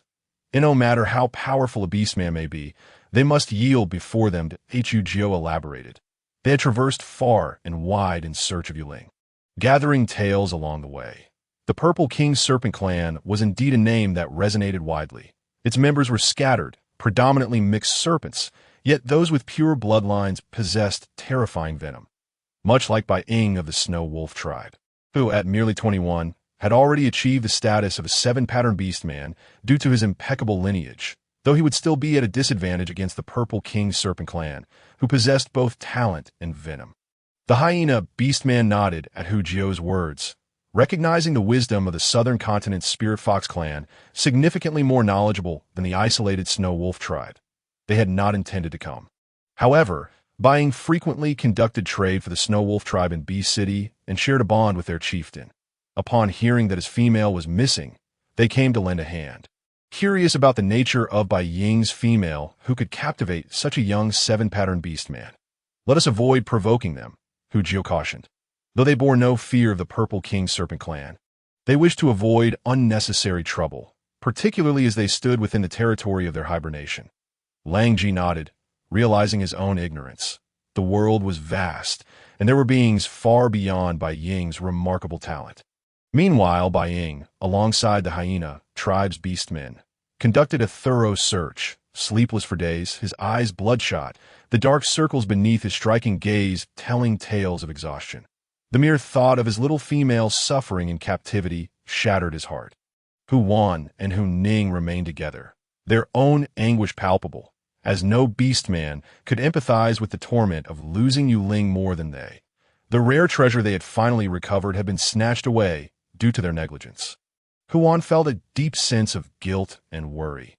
Should anything happen to little Yue Ling, he would not wish to live. Hu Ning's eyes burned red, his complexion pale, Nothing could bring greater joy than the prospect of regaining what was lost. Yet nothing was more painful than losing it again. His sister was still out there, and all he wished for was her safety, for her well-being to be preserved above all else. You wish to leave? The serpent inquired, gazing at the obedient little female beside him. This time. He had come to fully appreciate her uniqueness. She was unlike any other female, distinct from his venomous beast mother. Yue Ling's exquisite, ethereal face instantly reflected surprise, her autumn-like eyes widening in disbelief at his words. After all, she had been confined in this place for over a week, never once hearing the serpent invite her to leave. This unexpected joy washed over her like a long-awaited rain after a drought, filling her heart with exuberance, her excitement evident in her gaze, which could no longer conceal its hopeful longing. Yet this very look of anticipation pierced the serpent's heart like a dagger. His narrow, icy eyes narrowed further, radiating an aura of danger as his slender, sharp fingers glided over Yue Ling's delicate skin. His voice was cold as ice, as if it could freeze the very air around them. Are you truly so delighted at the thought of leaving me? Yue Ling was taken aback by his abrupt inquiry, her heart racing. She knew that this temperamental serpent was not one to be trifled with. A careless response could ignite his wrath like dancing upon a minefield. Thus, she quickly masked her surprise and delight with a charming smile, leaning into the serpent's embrace, her voice dripping with affection. How could I ever wish to leave you? In this lifetime, I could never abandon you. After all, you are my beast husband. Yue Ling's saccharine words evidently succeeded in delighting Shizhua, as the corners of his taut lips finally curled upwards, sketching a barely perceptible arc.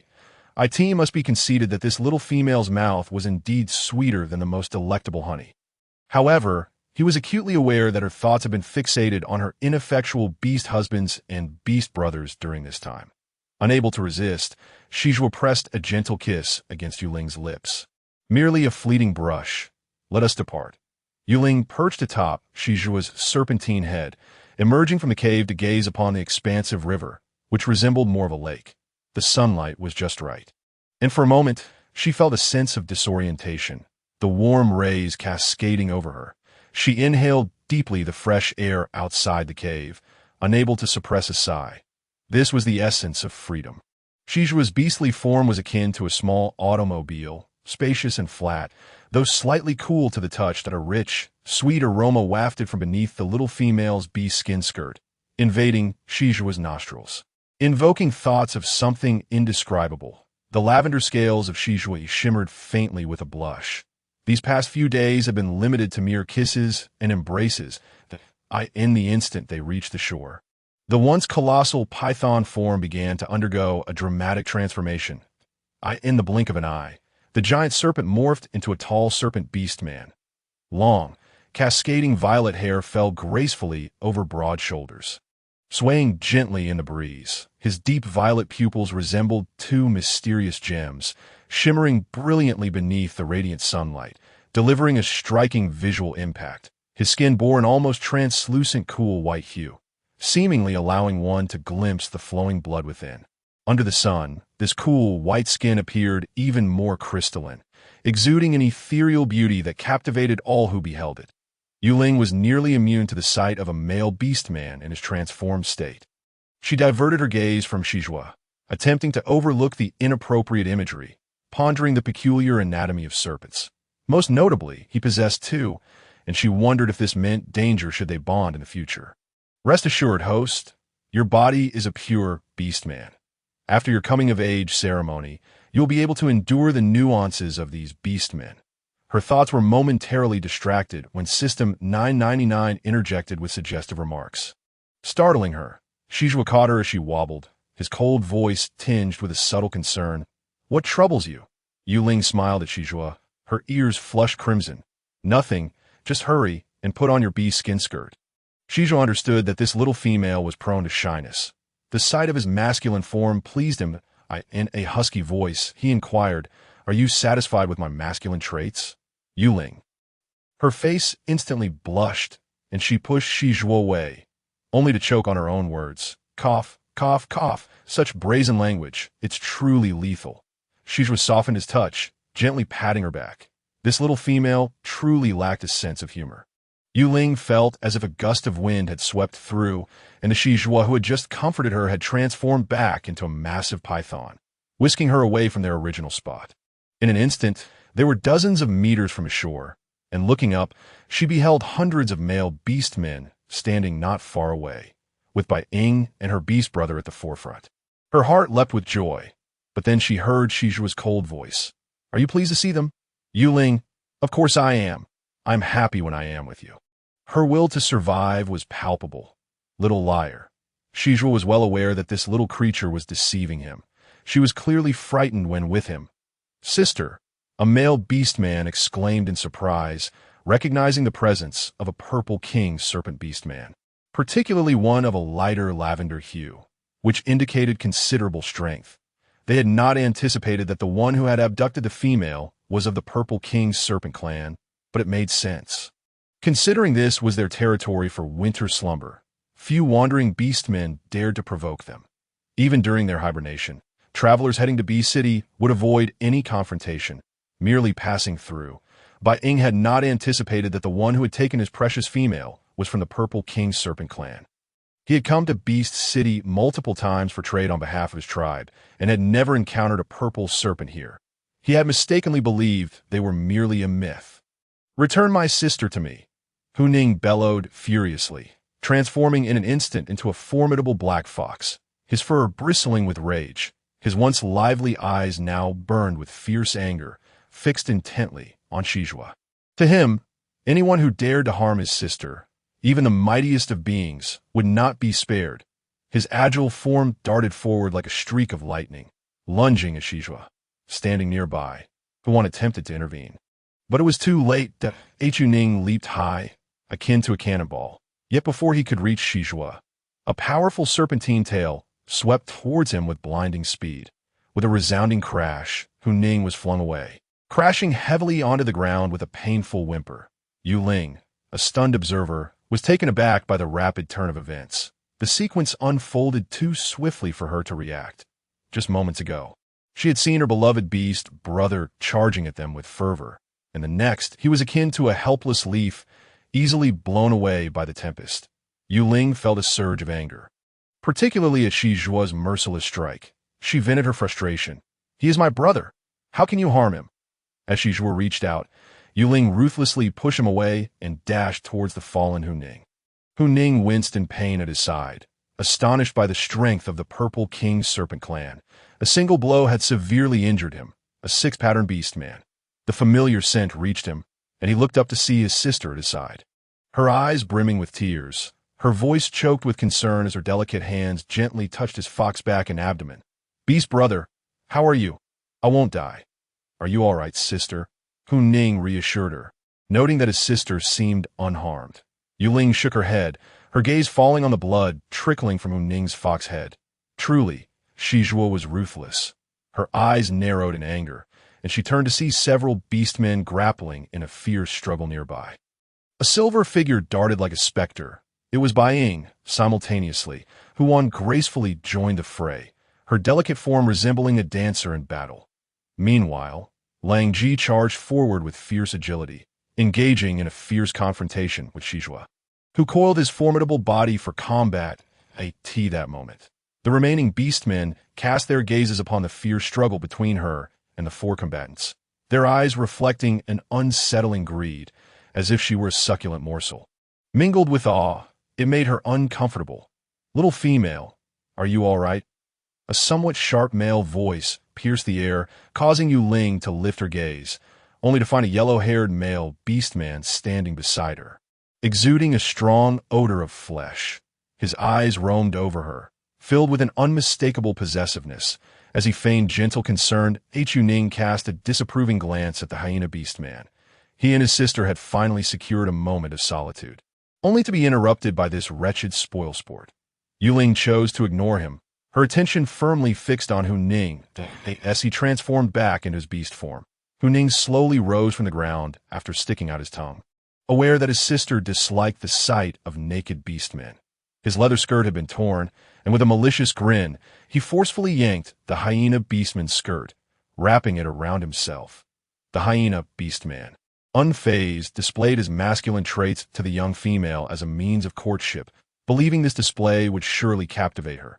Yet, to his surprise, the young female did not even spare him a glance. Yue Ling, noticing the bruises on Hu Ning's back and abdomen, glared fiercely at Shizhua, her heart fervently urging Bai Ying and the others to deliver a sound thrashing to this Shizhua, who had once attempted to kill her, forcibly kissed her, and assaulted her brother. She held grudges fiercely. Shizhua, observing the young female reveling in the spectacle, smirked. Today he would demonstrate to her who among her beast husbands possessed the greatest strength. With a cold, disdainful gaze, he addressed the 3 beastmen before him. Rest assured, I shall not resort to poison, that he knew that should he use poison, these 3 would surely meet their demise, and the young female would be heartbroken, unable to forgive him. Congratulations, host. The favorability rating of the 3rd attacker, Shizhua, has reached 60%, and now System 999 that Yue Ling was taken aback. How could his favorability, which had remained static at 50%, suddenly increase by 10? Was it because he was thoroughly enjoying himself?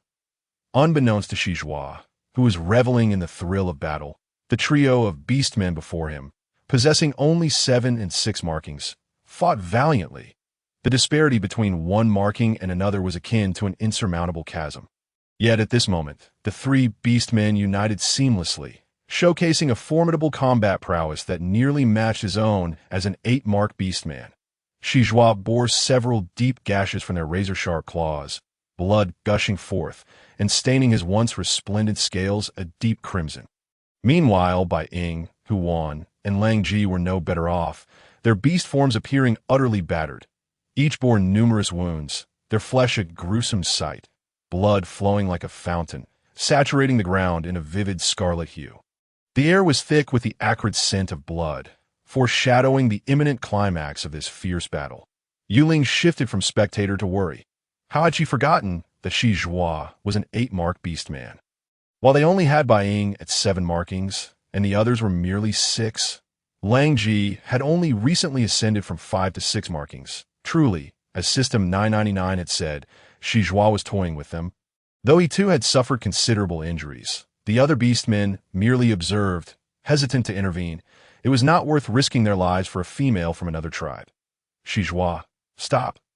Yue Ling exclaimed in desperation, rushing forward to intervene. Regardless of their valor, the difference in markings was monumental. Bai Ying and his companions were barely holding their own against Shizhua, who had not yet exerted his full strength, instead choosing to toy with them for his amusement. Little female, do not approach danger, warned the members of the goat tribe as they saw the petite female charge forward. Resolutely, she stood before the purple king snake beastman, her head held high and arms outstretched, attempting to shield herself from his sweeping tail. Shizhua regarded Yue Ling, who had recklessly dashed into danger, along with her so-called beast brother, in battles. Females were not meant to participate. Hu Ning, anxious for his sister's safety, hurriedly followed, carefully protecting her. Yue Ling's heart raced with fear, yet her concern for the injured Bai Ying, Hu Wan, and Lang Ji overwhelmed her. She dreaded the thought of the unpredictable Shizhua turning vicious and harming them. In a moment of urgency, Shizhua halted the tail that was about to strike Bai Ying, his crimson tongue flicking out as he spoke coldly. Worried about them, Yue Ling swallowed hard, glancing back at Bai Ying and the others. Her voice resolute. I worry about you too. I do not want to see any of you injured. Shizhua, enough. Stand down. She continued. Shizhua is now my 4th beast husband. Make this proclamation. The crowd erupted in astonishment. Who would have thought that this purple king snake beastman had become the 4th beast husband of this underage female? Bai Ying had anticipated this outcome, blood trickling down his forehead. They had lost this competition, and Shizhua had forcefully entered their family. Yue Ning's eyes widened in disbelief. If he had not seen incorrectly, this snake beastman was indeed an 8-mark beastman, a rarity on the beast world continent, with only one 8-mark beastman in the purple king snake tribe. His sister was truly remarkable, first securing Bai Ying, a prodigious 7-mark beast, and now an astonishing 8-mark beast. If Shizhua and Bai Ying were to compete alone, Bai Ying might very well lose his position as the 1st beast husband. Upon hearing the young female's words, Shi Zhuo snorted, expressing his discontent, coiling his tail tightly around Yue Ling's waist and lifting her onto his head as he continued forward. Hu Bai, Hu Yi, and Hu Jiu quickly called out to the goat and hyena tribe beastmen. Return. We have found our tribe's female. Some unyielding males gazed longingly in the direction Yue Ling had departed, particularly the smooth-skinned hyena male. Yue Ling, glancing back with worry, heard Shi Zhuo's chilling voice. If you look again, I shall snap their necks. Reluctantly, she turned her gaze away, addressing Shi Zhuo with an air of discontent. Hu Ning is my beast brother. You should not treat him this way to as for Bai Ying and the others. We only need to explain. She regretted not stopping them earlier. Next time, I will not allow you to harm my beast brother. Hu Ning responded, Thank you. Forethought in the end, Shi Zhuo scoffed, derisively commenting, these three useless fools that he believed himself clever, having successfully removed her beast brother from the equation while only reprimanding her beast husbands. Yue Ning touched his nose, feeling that when Shi Zhuo insulted Bai Ying, Hu Wan, and Lang Ji, he had inadvertently included him as well, leaving him utterly humiliated. Such was the fate of a beast in the beast world. Strength was revered. Yet these three had required protection from a young female. Truly disgraceful, tarnishing the honor of males. Bai Ying, Hu Wan, and Lang Ji dared not voice their anger, especially Lang Ji, who in terms of strength could not measure up to any of them, and had merely hindered their efforts. In terms of appearance, he also fell short, truly a failure of a beast. Yue Ling, led by Shi Zhuo, felt the low pressure beneath her. With feigned concern, she asked Shi Zhuo, How are you? Do you hurt? I am very worried about you. Shi Zhuo, unable to discern the sincerity behind her flattering tone, nonetheless relished her concern. Such a female was simply too adorable. Yue Ling soon realized they had strayed far from their cave. It had taken them an entire morning to arrive, and the inside resembled a den ravaged by bandits. Hu Yi sniffed, wrinkling his nose. It's the small animals from the mountains. It seemed these little creatures had taken advantage of their absence, rummaging through their food stores and making a mess. Yue Ling felt a pang of sorrow. She had some sausages and cured meats left, but there was no time to prepare more for the journey. As Shi Zhuo set her down, the beastmen transformed back into their human forms. Bai Ying, Hu Wan, and Lang Ji quickly donned leather skirts to cover their modesty. Bai Ying, harboring resentment toward Shi Zhuo, could not help but remind her Yue Ling does not like to see beastmen without clothing in her presence. He then offered her a piece of leather. Shi Zhuo pursed his lips, narrowing his eyes, yet disdainfully accepted the leather, wrapping it around his waist. Yue Ning stared wide-eyed at Bai Ying, incredulous at his generosity. She couldn't help but feel fortunate for her sister, who had made an excellent choice in her first beast husband. At this moment, Yue Ling furrowed her brows, her face filled with concern as she gazed at the injured individuals before her. The sight of the scars marring their faces caused her heart to ache painfully, rendering her breathless. It is often said that one should strike the body but spare the face, yet this detestable Shi Zhuang had chosen to target their visages specifically. Her attention then shifted to Hu Wan, whose once enchanting and captivating countenance was now marred with wounds, the left cheek grotesquely swollen, a sight too tragic to behold. We must tend to these injuries without delay. Yue Ling sighed helplessly, her heart heavy as she surveyed their disheveled appearances. With deft movements, she bent down to retrieve a beast-skin pouch from the ground, extracting various herbs from within. She carefully applied the herbs to their wounds, her expertise in healing commendable and impressive. Meanwhile, Shi Zhuang watched in astonishment, completely unprepared for the revelation that this seemingly delicate female possessed such formidable shamanic abilities. Yue Ling continued to dress the wounds of the injured. Shi Zhuang's gaze grew increasingly fervent. Suddenly, it was as if he had grasped something extraordinary.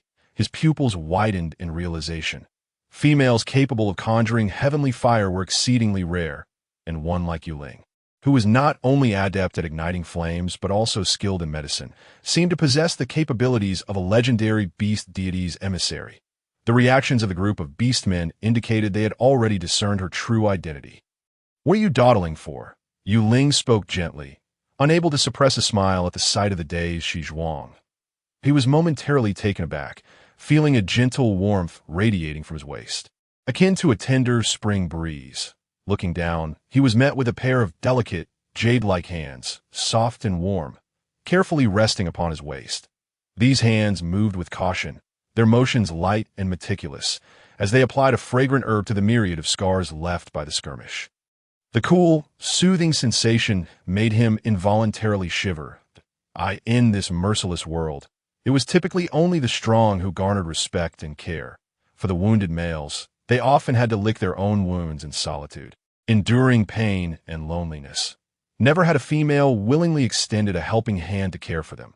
In the eyes of most females, these injured males were merely inept beings deserving of their suffering. Even in death, they would scarcely evoke a flicker of sympathy from the females. Yet, at this moment, he found himself being tended to by the very female who would become his future mate. This sudden display of compassion left Shi Zhuang somewhat bewildered, a faint blush beginning to tint his typically icy gaze that he stared intently at Yue Ling, his eyes filled with yearning and desire. His usually dormant heart felt as if it had been ignited, beating fervently. This unfamiliar and intense sensation surged within him like a relentless tide, nearly overwhelming him. For reasons unknown, as he gazed at Yue Ling's beautiful and enchanting face. Another figure involuntarily surfaced in his mind, one that had once filled him with disdain, that of a venomous female. The two faces began to merge, but just as they were about to completely overlap, Yue Ling's sweet, endearing smile radiated like a brilliant light, dispelling all shadows and obscuring the loathsome visage entirely. Congratulations, host. The favorability rating for Target 3, Shi Zhuang, has reached 80%. Please continue your efforts. The sudden surge of happiness was overwhelming. Having gained 30 points in a single day left Yue Ling feeling somewhat disoriented, for she was now ever closer to claiming Shi Zhuang's 10-year lifespan. Her smile grew more genuine. Once the little female departed, Shi Zhuang regained his composure, his gaze fixed intently on the busy female, who was weaving between the 5 beastmen, her words gentle and her smile brighter than the sun during a drought. Shi Zhuang, we shall leave this place for the Ling fox tribe in the southern continent. What are your intentions? Yue Ling inquired. Having reunited with Bai Ying and the others, it was impossible to remain in this cave any longer. It was time to depart, and she was curious about Shi Zhuang's plans. Upon hearing the little female's words, Shi Zhuang's previously frigid demeanor softened slightly. Typically, such decisions were made solely by the female leader. Without consultation of their opinions, she was exceptionally special, far more extraordinary than any female in this beastly world. Shi Zhuang's thoughts drifted back to the Purple King's serpent tribe. Ever since that incident, he had withdrawn from the clan, wishing to sever ties with the venomous female. Yuan felt somewhat disgruntled, for this sudden emergence of Shi Zhuang had snatched away his beloved Yue Ling. Becoming her mate, and even giving him a sound beating, it was an aggravating sight, particularly this infuriating face. Ignore him. Let him go if he wishes, Huan muttered. Yue Ning shook his head. Huan was not displaying much intelligence lately, and his foolishness was becoming increasingly apparent. Yue Ling offered a comforting smile to Huan, her heart both pained and amused at the sight of his increasingly swollen, handsome face. Yuan had ignited a conflict, and she needed to resolve it. Yuan, Shi Zhuang is now one of us. You should adjust your attitude.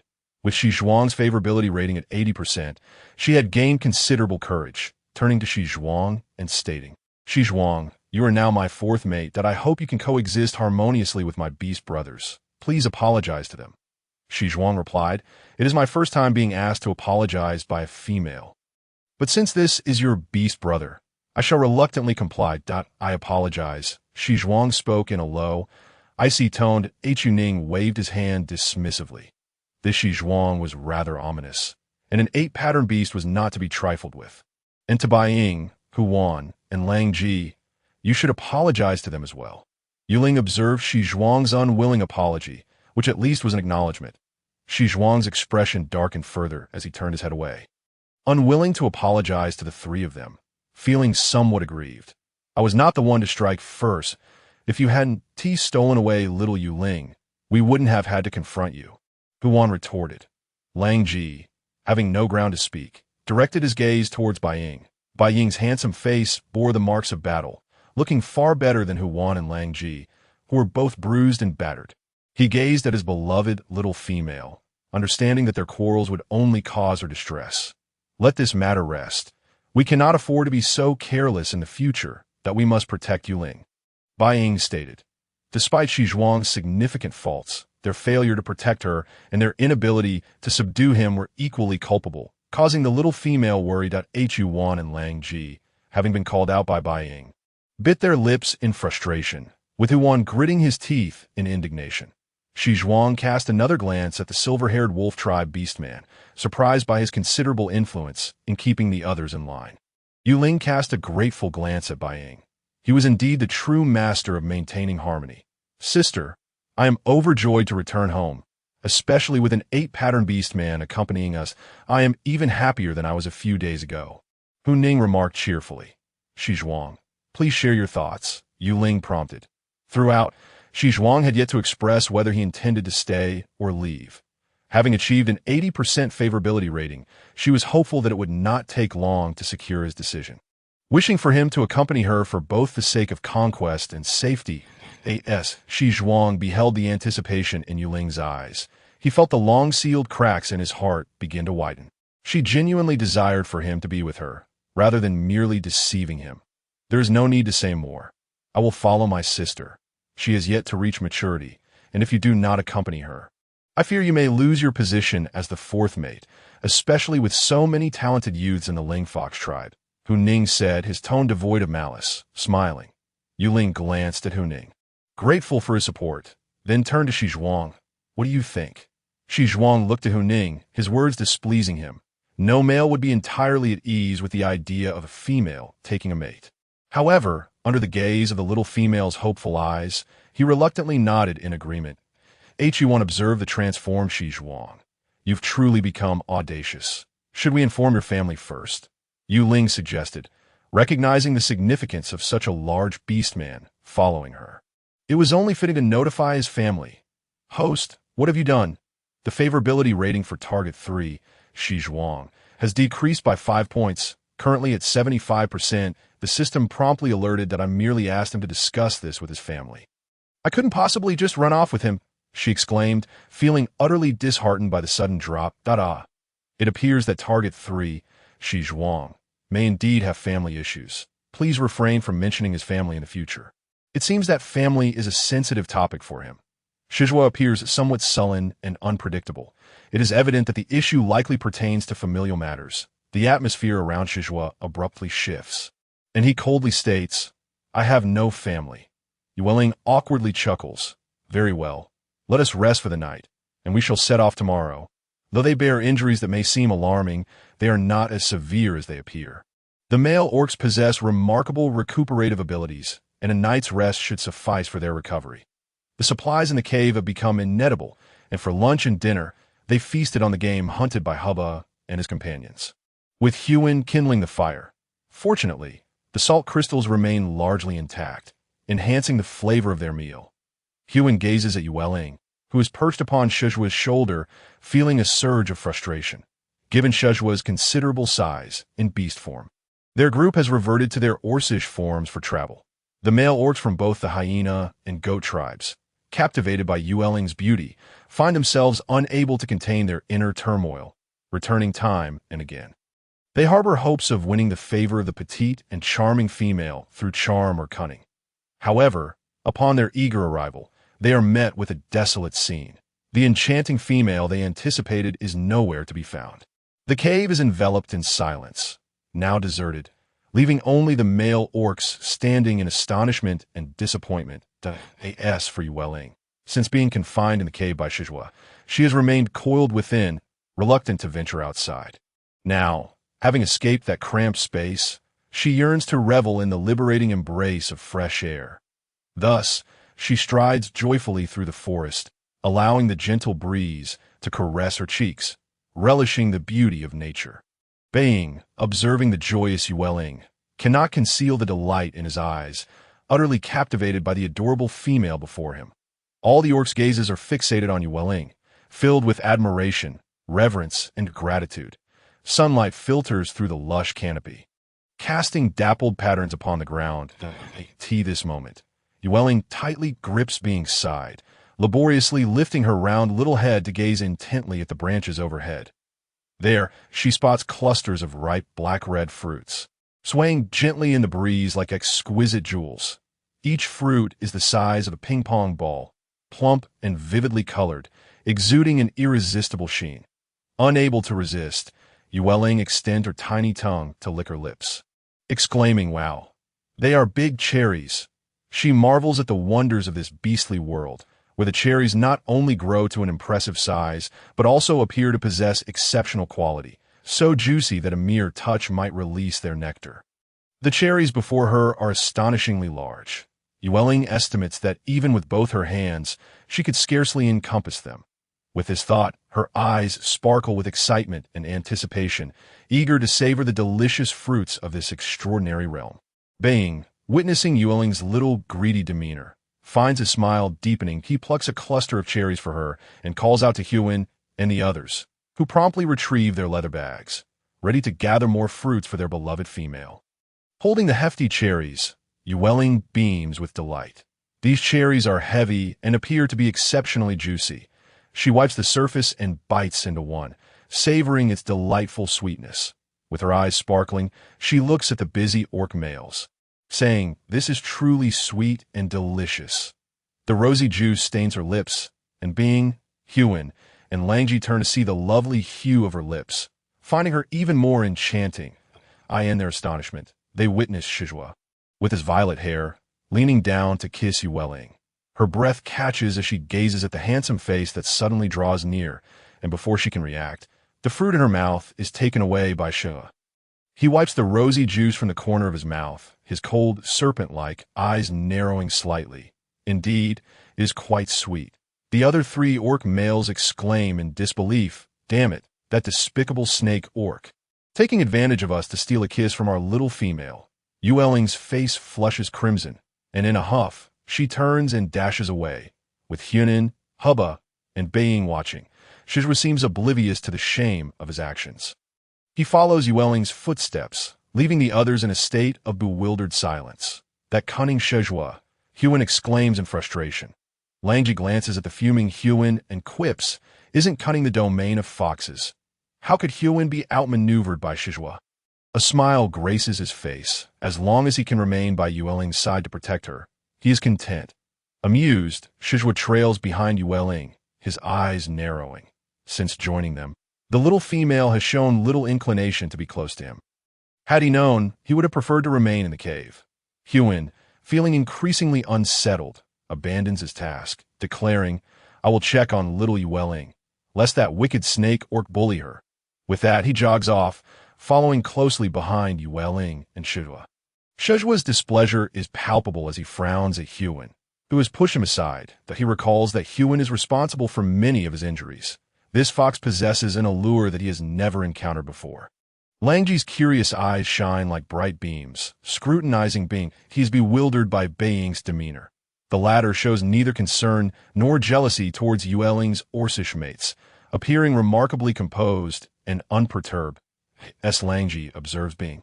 He suddenly notices a detail. Being's hands, which had hung naturally at his sides, are now clenched into fists, the knuckles pale from exertion, and the veins on his arms stand out prominently. It is clear that Being is struggling to suppress some intense emotion. Being senses a gaze scrutinizing him from the shadows. He slowly turns his head to find Langji appraising him. The Being's expression remains tranquil, giving Langji a fleeting glance before quickly redirecting his focus. As if the other were unworthy of his attention, he then returns to selecting the ripe wild fruits before him, knowing they're the favorite delicacies of the little female, and thus must be chosen with care. Being delicately reaches out, gently plucking a cluster of vibrant, juicy cherries and placing them into the leather bag. His movements are soft and practiced, careful not to damage the tender fruits. Each cherry is inspected meticulously to ensure it is both large and red. Langji, akin to a child caught by an older sibling, lowers his head and diligently picks fruits. Little Yue Ling, "These are sweet." Hyun cheerfully offers Yue Ling the wild fruits he had just gathered, which she had dubbed big cherries.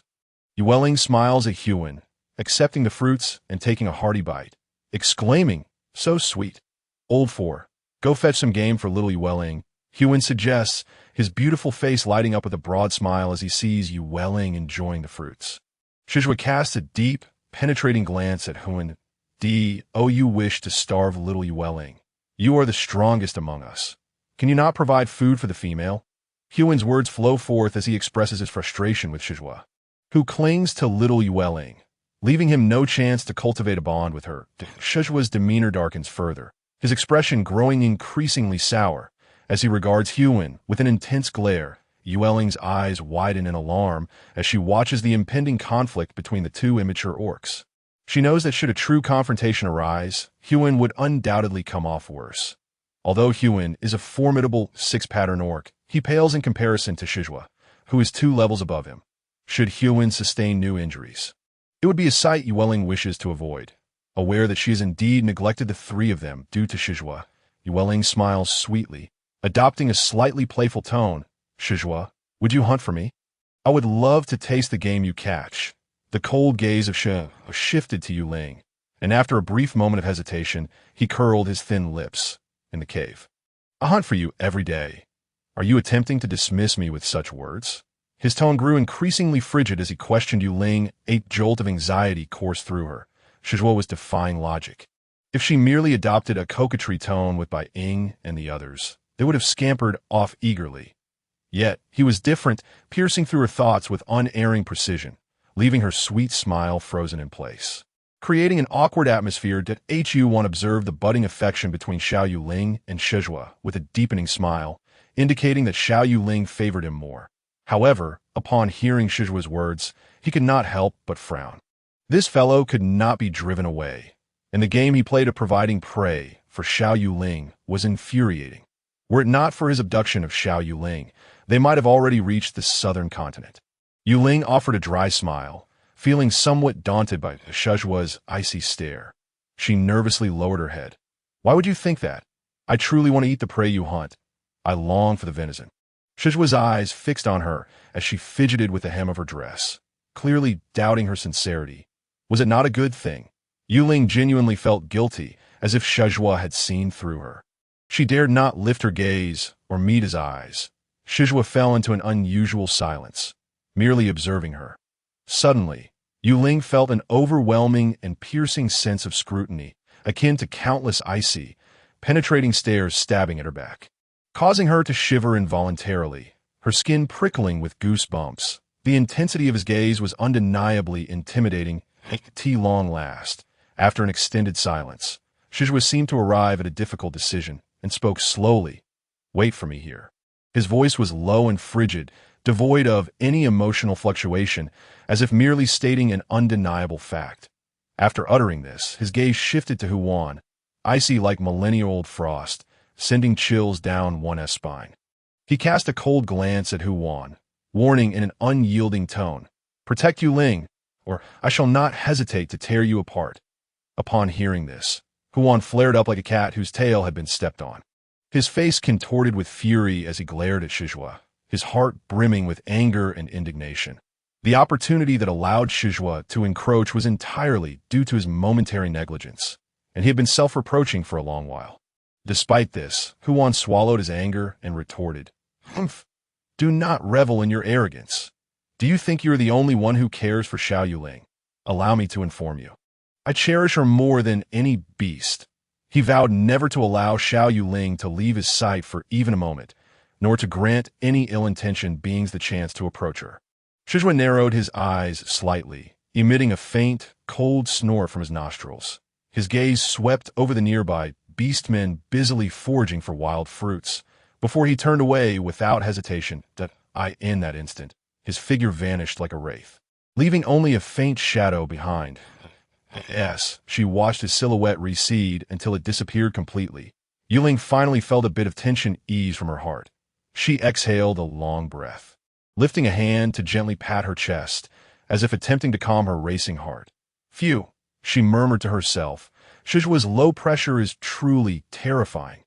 Every time I face him, I feel as if I am being targeted by a ferocious beast." System 999 consoled her. "Host, they are beastmen after all.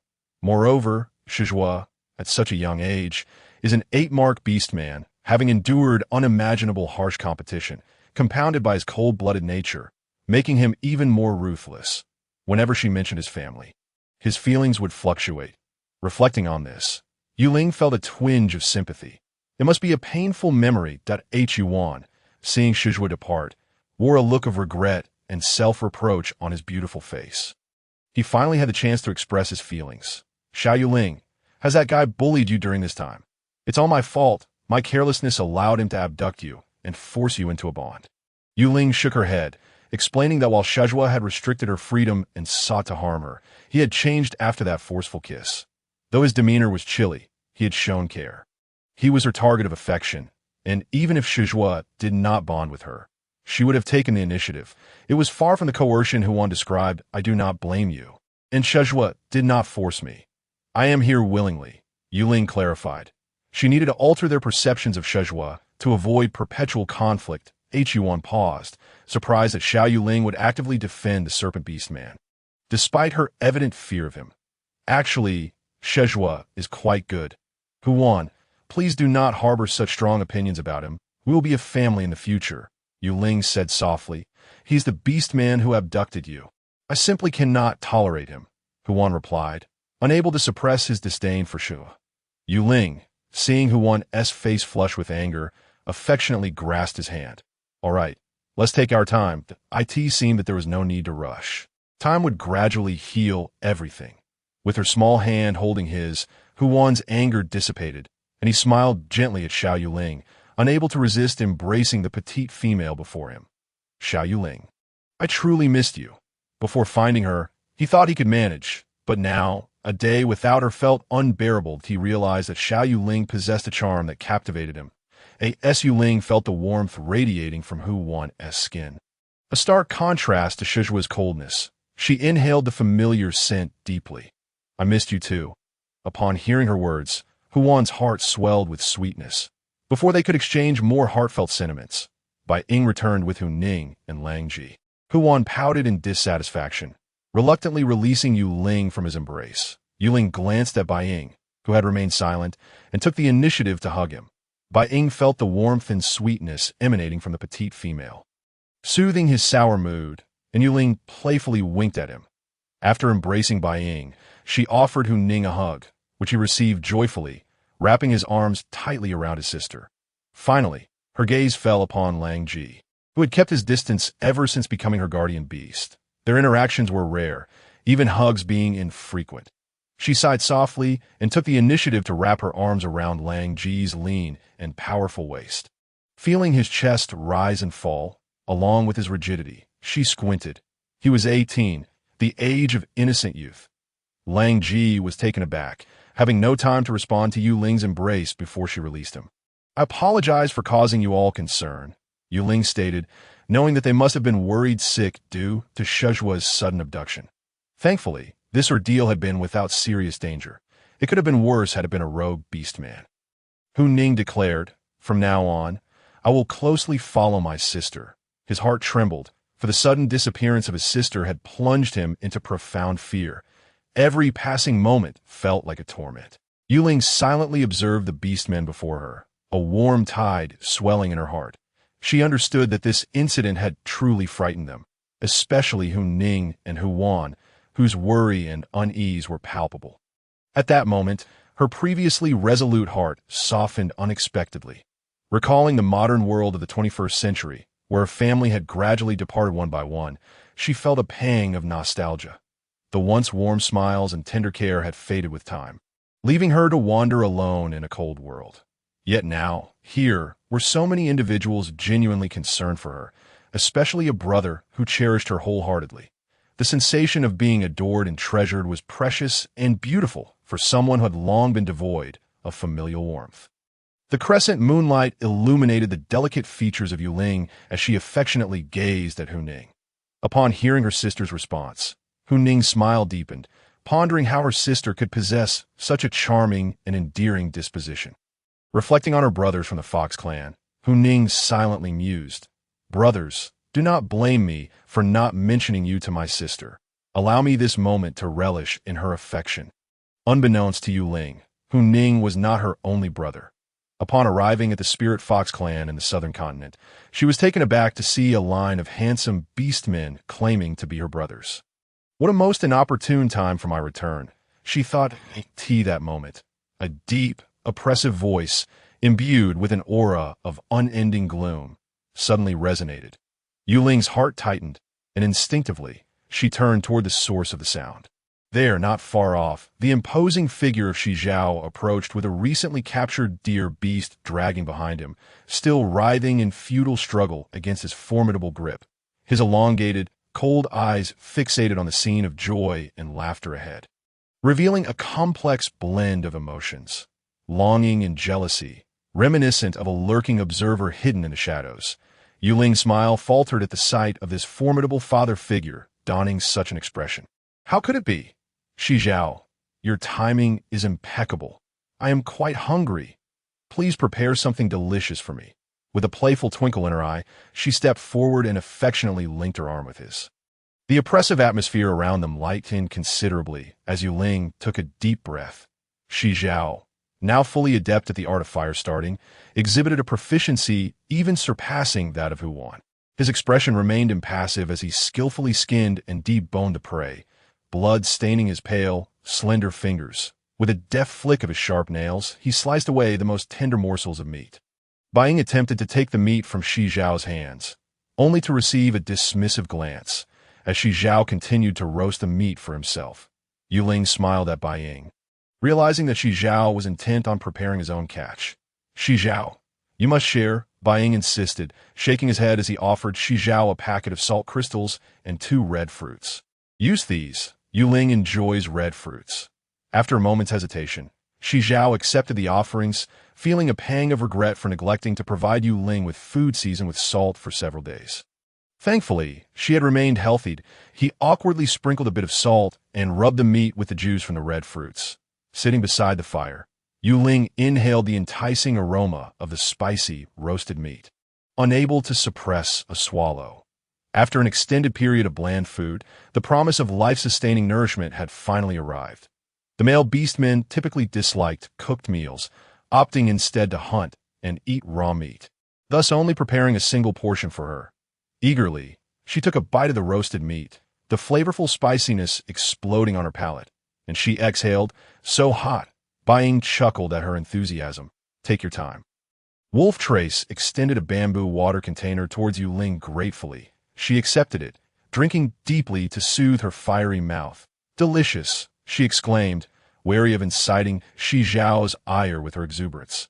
Shi Zhao merely pressed his lips together, his gaze fixed upon her. After their midday meal, they resumed their journey. Time passed swiftly, and at last, she beheld the beast city from a distance. It loomed like an impregnable fortress, standing majestically upon the earth. The city walls, crafted from a meticulous blend of stone and yellow earth, appeared extraordinarily sturdy. Constructed through ingenious layering, these walls reached heights of 5 to 6 meters, forming an insurmountable barrier that divided the city into 2 distinct realms. At the center of these robust earthen walls lay a spacious entrance, through which throngs of beastmen flowed in and out. What a spectacle! Yue Ling marveled, astonished to discover that, even in this uncivilized beast world, the inhabitants had learned the art of wall construction. Eager to explore the wonders within the beast city, she turned to find Huan's face tightly wrapped in a disguise that Huan. What on earth are you doing? She asked, furrowing her brow in confusion. Hu Ning chuckled teasingly. Sister, we scoured the entirety of the beast world in search of you. This northern continent SB city hold a rather tumultuous history with our Huan. Yue Ling paused, taken aback. A tumultuous history? Has Huan been entangled in some romantic escapade? Huan's pink fox eyes widened in alarm as Hu Ning unveiled this secret, fearing that his female master might misconstrue the situation. He quickly clarified, Little Yue Ling, do not listen to Hu Ning's wild tales. Hu Ning, relishing Huan's discomfort, elaborated, it is merely that the daughter of the Beast King, Hunyo, has taken a fancy to Huan, pursuing him relentlessly. When Huan rebuffed her advances, the Beast King, concerned for his precious daughter, dispatched numerous beastmen to capture Huan. Yue Ling was astonished by this revelation, observing Huan's striking fox features. which indeed seemed to attract trouble. Perhaps it would be best for you to wait outside the city. One, I shall explore the beast city and return to you. They were merely passing through. And her curiosity about the city compelled her to investigate. The thought of Huan entering and being recognized, potentially leading to an enforced union, filled her with dread. After all, he was her beast husband. Huan furrowed his brow in concern, realizing Yue Ling's apprehension. Yet, he could not bear the thought of being separated from her again, burdened by guilt from their previous ordeal. You should remain here, Bai Ying suggested after a moment of contemplation. Having encountered Hunyo before, he knew her to be spoiled and domineering. Should Huan be discovered, it would likely result in complications, and he would never risk Yue Ling's safety. Hu Ning concurred, acknowledging Bai Ying's sound reasoning. As long as Huan remains hidden, there should be no significant issue. You need not worry. We will ensure my sister's safety. Shi Zhao crossed his arms. Casting a sidelong glance at Huan, Wolf Trace wore a gentle smile, acquiescing to the group's consensus, particularly Yue Ling's wishes. Seeing their insistence, Huan's expression fell, his demeanor pitiful. Oh, not fret. I shall return swiftly after a brief exploration. Yue Ling reassured him. Reluctantly, Huan nodded in agreement. Hu Bai, Hu Yi, and Hu Jiu regarded Huan with curiosity, marveling at this side of him, so different from his usual composed self. Bai Ying attempted to drape a beast hide over Yue Ling's face to shield her beauty. Yue Ling, you are too stunning. If you do not cover yourself, it is unsafe. Yue Ling merely stuck out her tongue, aware of her modest beauty, which, while considered above average in her previous life, rendered her a breathtaking figure in this beast world. Shi Zhao shot a sidelong glance at Bai Ying, tearing away the hide from Yue Ling's head with a frosty demeanor. Yet his words exuded a sense of security. With me here. She has no need for it. His confidence and commanding presence were undeniably captivating. Yue Ling could not help but give Shi Zhao a thumbs up, exclaiming, Shi Zhao, you're simply magnificent. Upon hearing the words of admiration from the petite female, Shihua, whose countenance had perpetually resembled the chill of ice, displayed the slightest fissure of warmth. His eyes, once frigid to the point of being able to freeze all that they beheld, began to soften. Akin to stars in a wintry night gradually enveloped by warmth, his slender, distinctly defined lips curved upwards, sketching an imperceptible yet genuinely existent arc of delight. Beside him, Bai Ying cast a fleeting glance at Shihua, then chose to remain silent. He was acutely aware that Shihua had every right and the stature to utter such sentiments. After all, Shihua was an 8-pattern beastman, and as long as he stood guard by the side of the petite female, the unwarranted advances from lesser male beastmen would be deterred. Huan, left alone outside the beast city, gazed longingly at the receding figures ahead. In contrast, Yue Ling, filled with joy, bounded towards the beast city with the spirited gait of a liberated fawn. Her beauty captivated the eyes of the beastmen. As Yue Ling approached, the entrance to the beast city became congested with a myriad of male beastmen. Upon noticing the rare 8-pattern beastman Shihua and the formidable 7-pattern beastman Bai Ying at her side, many lower-tier beastmen averted their gazes, filled with envy. Curiosity piqued among some beastmen. This petite female, smaller and more delicate than a rabbit tribe female, how had she garnered the attention of such distinguished male beastmen, alongside several equally capable 5- and 6-pattern beastmen? Yue Ling felt increasingly self-conscious under their scrutinizing gazes, akin to a gorilla on display. Causing goosebumps to rise on her skin, she instinctively shrank her slender neck, her previously buoyant steps now turning hesitant. After a moment's hesitation, she bit her lower lip and decided to approach Shihua and Bai Ying. Observing her, Bai Ying could not help but smile indulgently. He gently crouched down, steadfastly positioning himself behind Yue Ling. Subsequently, he extended his arms and effortlessly hoisted her onto his broad, sturdy shoulders. In that instant, Yue Ling felt herself elevated, the oppressive atmosphere dissipating, yet this only served to make her more conspicuous. Overcome with social anxiety, she wished to vanish into a crevice. Her fair complexion flushed with embarrassment as her fingers clutched tightly onto Shihua for courage. Not be afraid.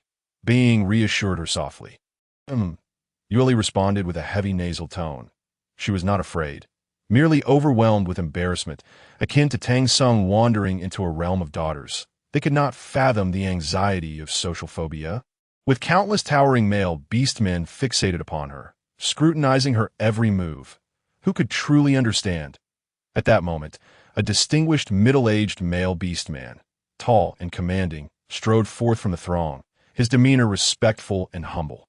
His gaze upon Yue Ling radiating awe as he had never beheld such an exquisitely beautiful female before. "What is this?" Yue Ling whispered curiously to Being, her height suddenly elevated. Being gently explained, females are inherently esteemed. For the beast city to flourish and stabilize, it must attract female visitors. Should a female decide to settle here, they may even provide stone houses and provisions for her needs. Isn't that akin to a retirement home? All meals included, with no decades-long social security payments required. The middle-aged beastman wore a warm smile, yet his gaze inadvertently assessed the beast patterns on Shizhua and Being, expressing satisfaction not only towards the female, but also towards the males. Having arrived, Yue Ling resolved not to display any timidity. With Being carrying her, they boldly entered the beast city. "It seems this is your first visit to the beast city.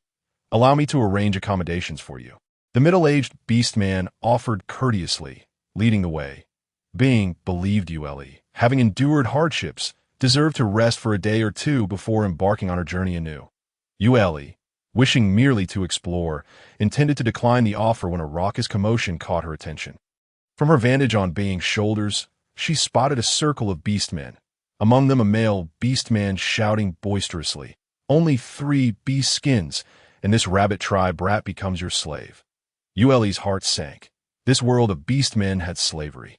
The middle-aged male beastman noticed Yue Ling's shock and smiled knowingly. She was clearly a female unfamiliar with the outside world, still so young and innocent. System 999 chimed in. "In the beast world, strength reigns supreme. The weak are subjected to hardship. This rabbit tribe must have been defeated, now relegated to slavery." Yue Ling nodded, softly suggesting, "Let us go see." Being complied, pushing through the crowd. Shizhua, displaying a hint of impatience, brushed aside the beastmen blocking their path. The onlookers, ready to protest, turned to meet Shizhua's icy violet gaze, the emblem of the 8-pattern beastman, causing them to shrink back and clear a path. Amidst the crowd, a rugged beastman suddenly noticed the strikingly beautiful female and approached with a broad grin. Tightly gripping a beast skin rope, the other end of the rope was a scruffy boy, around 13 or 14, covered in dirt and bearing the scars of abuse. Despite his filthy visage, his innate handsomeness shone through. However, the beastman yanked the rope forcefully, causing the unsuspecting boy to stumble forward and crash to the hard ground. He lifted his head, revealing furious, rabbit-like eyes that blazed with indignation, glaring at the indifferent spectators surrounding him. The middle-aged beastman smirked at Yue Ling. The means to secure a female's presence lay in offering her suitable benefits. Females, often greedy and self-serving, could be easily pleased with small favors. Acquiring a slave rabbit beastman would be a lucrative deal indeed. He beckoned to the shouting beastman, who, upon seeing him, donned a sycophantic grin. "Wolf manager, it's you." This middle-aged beastman turned out to be a wolf beastman. "Host, there are various wolf breeds. For instance, Being is a snow wolf, while this middle-aged beastman is a gray wolf," System 999 informed. Yue Ling grasped this insight. The middle-aged beastman glanced at the filthy rabbit boy on the ground. "Clean him up and send him to the stone house." The beastman nodded eagerly. "Yes, sir." The rabbit boy glared at the middle-aged beastman, baring his teeth in anger, but before he could utter a word, he was struck harshly by the shouting beastman with a wooden stick. Yue Ling, horrified, quickly turned her head away. "Let us go. She is not a savior, incapable of rescuing anyone. Living well and nurturing her own life is far more significant than anything else." Being smiled faintly, leading Yue Ling away from the crowd, while the middle-aged male remained composed, a smile perpetually gracing his face. However, his gaze lingered momentarily on Hu Ning, who touched the tip of her nose. Perhaps due to the matter concerning Huan, he felt fortunate not to have brought Huan along, as it would have been a blatant exposure. The middle-aged male strode steadily, guiding them to a solitary stone house. This dwelling, though somewhat rough in appearance, emanated a unique rustic charm. Upon entering, One could see several rudimentary tables and chairs, also crafted from stone, haphazardly arranged in one corner of the room, but on the opposite side lay a few crude stone beds, covered with straw as bedding. Compared to modern living environments, this place appeared exceedingly humble and shabby. Yet for her, who had always lived in the caves of the wolf tribe, such a residence seemed extraordinarily luxurious. The middle-aged male had been observing the young female before him, noting her lack of astonishment, which instead gave way to curiosity. Every other female who arrived here displayed an expression of utter surprise, touching and inspecting everything with intrigue. Yet this young female remained unfazed, as if she had always resided in such a stone abode. Yue Ling, oblivious to the middle-aged male's subtle thoughts, expressed her gratitude with a smile. "Thank you." This was the first time the overseer, who had brought many females here, heard a word of thanks, causing him to look somewhat taken aback. He then lowered his head in humility. "It is my duty. Shortly, a beastman will bring you the necessities. I must take my leave now. I wish you a delightful time. Oh, by the way, if you require anything, feel free to find me at the Beast King's mansion. My name is Lang Yi," the middle-aged beastman added with a smile. Bai Ying nodded slightly at Lang Yi. "Thank you." Lang Yi's gaze shifted back to Hu Ning. "May I inquire where Brother Huan is?" Hu Ning replied, "What is meant to come will eventually arrive." A standard false smile adorned Hu Ning's face. "Huan has returned to the Linghu tribe, and he should have made it quite clear that he already has a female master." Lang Yi's smile remained intact. "To my knowledge, Huan and that female master have not formally bonded," Hu Ning retorted. "How shameless." Hearing their exchange, Yue Ling realized that this Beast City-esque female still harbored feelings for Huan. "I'm the female master you speak of. Huan is my beast husband." Yue Ling's voice was gentle and resolute, her gaze reflecting unwavering determination. No one could take Huan away from her. He was her beast husband. Lang Yi was taken aback, not expecting Hu Ning to have actually brought her here, but he had heard that Hu Ning and Huan were searching for a long-lost young female. And now, after several days, they had indeed found her. He instinctively took a step back. "My apologies." With that, Lang Yi exited the stone house. Once Lang Yi had departed, Yue Ling stood at the door, glancing back at Hu Ning. "Beast brother, should we stay?" She feared that something might occur. Hu Ning shrugged nonchalantly, a subtle smile playing on his lips. They wouldn't dare harm a precious young female. Beside them, Shi Zhuan maintained an icy demeanor, standing expressionless. His arms were crossed over his chest, his head slightly tilted as he leaned against the rough stone wall, exuding an air of inaccessibility. After a moment of silence, he finally spoke. "If you wish to stay, then stay. Should any danger arise, I will eliminate all threats." If Huan were present, he would surely chastise Shi Zhuan for his pretentiousness. Bai Ying smiled helplessly, gazing at Yue Ling with affection. "Rest here for a couple of days. You have endured much." Lang Ji had already begun to diligently clean the stone house. "Let us explore outside," Yue Ling said cheerfully, pulling Bai Ying along. Having just arrived, she had yet to experience the sights of this beast city. Guided here by the middle-aged male beastman named Lang. "All right," Bai Ying replied indulgently. Yue Ling then took the initiative to grasp Shi Zhuan's hand, his icy demeanor slightly softening as she tugged him along. "Lang Ji, join us," Yue Ling called out to the busy beast. Lang Ji paused, surprised that Yue Ling invited him. Hu Ning's lips curled into a faint smile, his gaze softening as it landed on Lang Ji. Lang Ji stood silently, like a steadfast mountain. Throughout their time together, he had observed that Lang Ji consistently accompanied his sister without complaint, selflessly giving his all. Unlike Huan, he never sought to curry favor or gain recognition. He devoted himself entirely to protecting his sister. Hu Ning pondered that perhaps it was due to the injustices his sister faced in the wolf tribe that compelled Lang Ji to feel guilt and strive to amend past wrongs. This profound sense of remorse and desire for atonement had rendered Lang Ji increasingly reserved and composed, even appearing somewhat humble. Lang Ji offered a warm smile. "You all go ahead. I will stay here." Given Huan's connection, Hu Ning felt it best not to wander too far, especially with his 3 humankin around, lest the tiger female spot them and cause discomfort. With powerful beast husbands like Shi Zhuan and Bai Ying accompanying his sister, he felt at ease. "You all enjoy yourselves. We will wait here for you." Yue Ling said, determined to explore the beast city thoroughly with his sister once they arrived at the southern continent. As they finalized their plans, Yue Ling decided not to press further, her gaze lingering on Lang Ji for a moment. It seemed she wished to find an opportunity to speak with him. Baiying, you're more familiar with this place. Please lead the way. With Baiying on her left and Shizhuan on her right, Yue Ling wore a sweet smile as she addressed Baiying. Baiying chuckled gently, his voice warm. Yue Ling, where would you like to go? Not far ahead is a place for trading goods. In this era, the concept of currency was virtually non-existent. Here, the method of exchange was purely bartering. The items they possessed for trade were scarce, often limited to mere animal hides, all of which Lang Ji had carried along the way. Great! Yue Ling exclaimed happily, eager to see what goods were available for barter. The imposing 8-striped beastmen and 7-striped beastmen, along with the petite and beautiful females, drew attention as they walked, turning heads at every step. Yue Ling thought she might wrap herself in an animal hide, along with the 2 male beastmen beside her. What kind of beastmen are those? They are truly stunning. Just as she stepped into the barter market Baiying had mentioned, Yue Ling's attention was immediately captured by a stone stall nearby.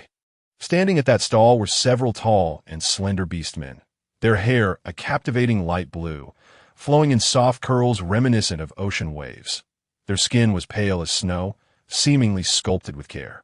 Their complexions smooth as mutton fat jade, faintly glowing.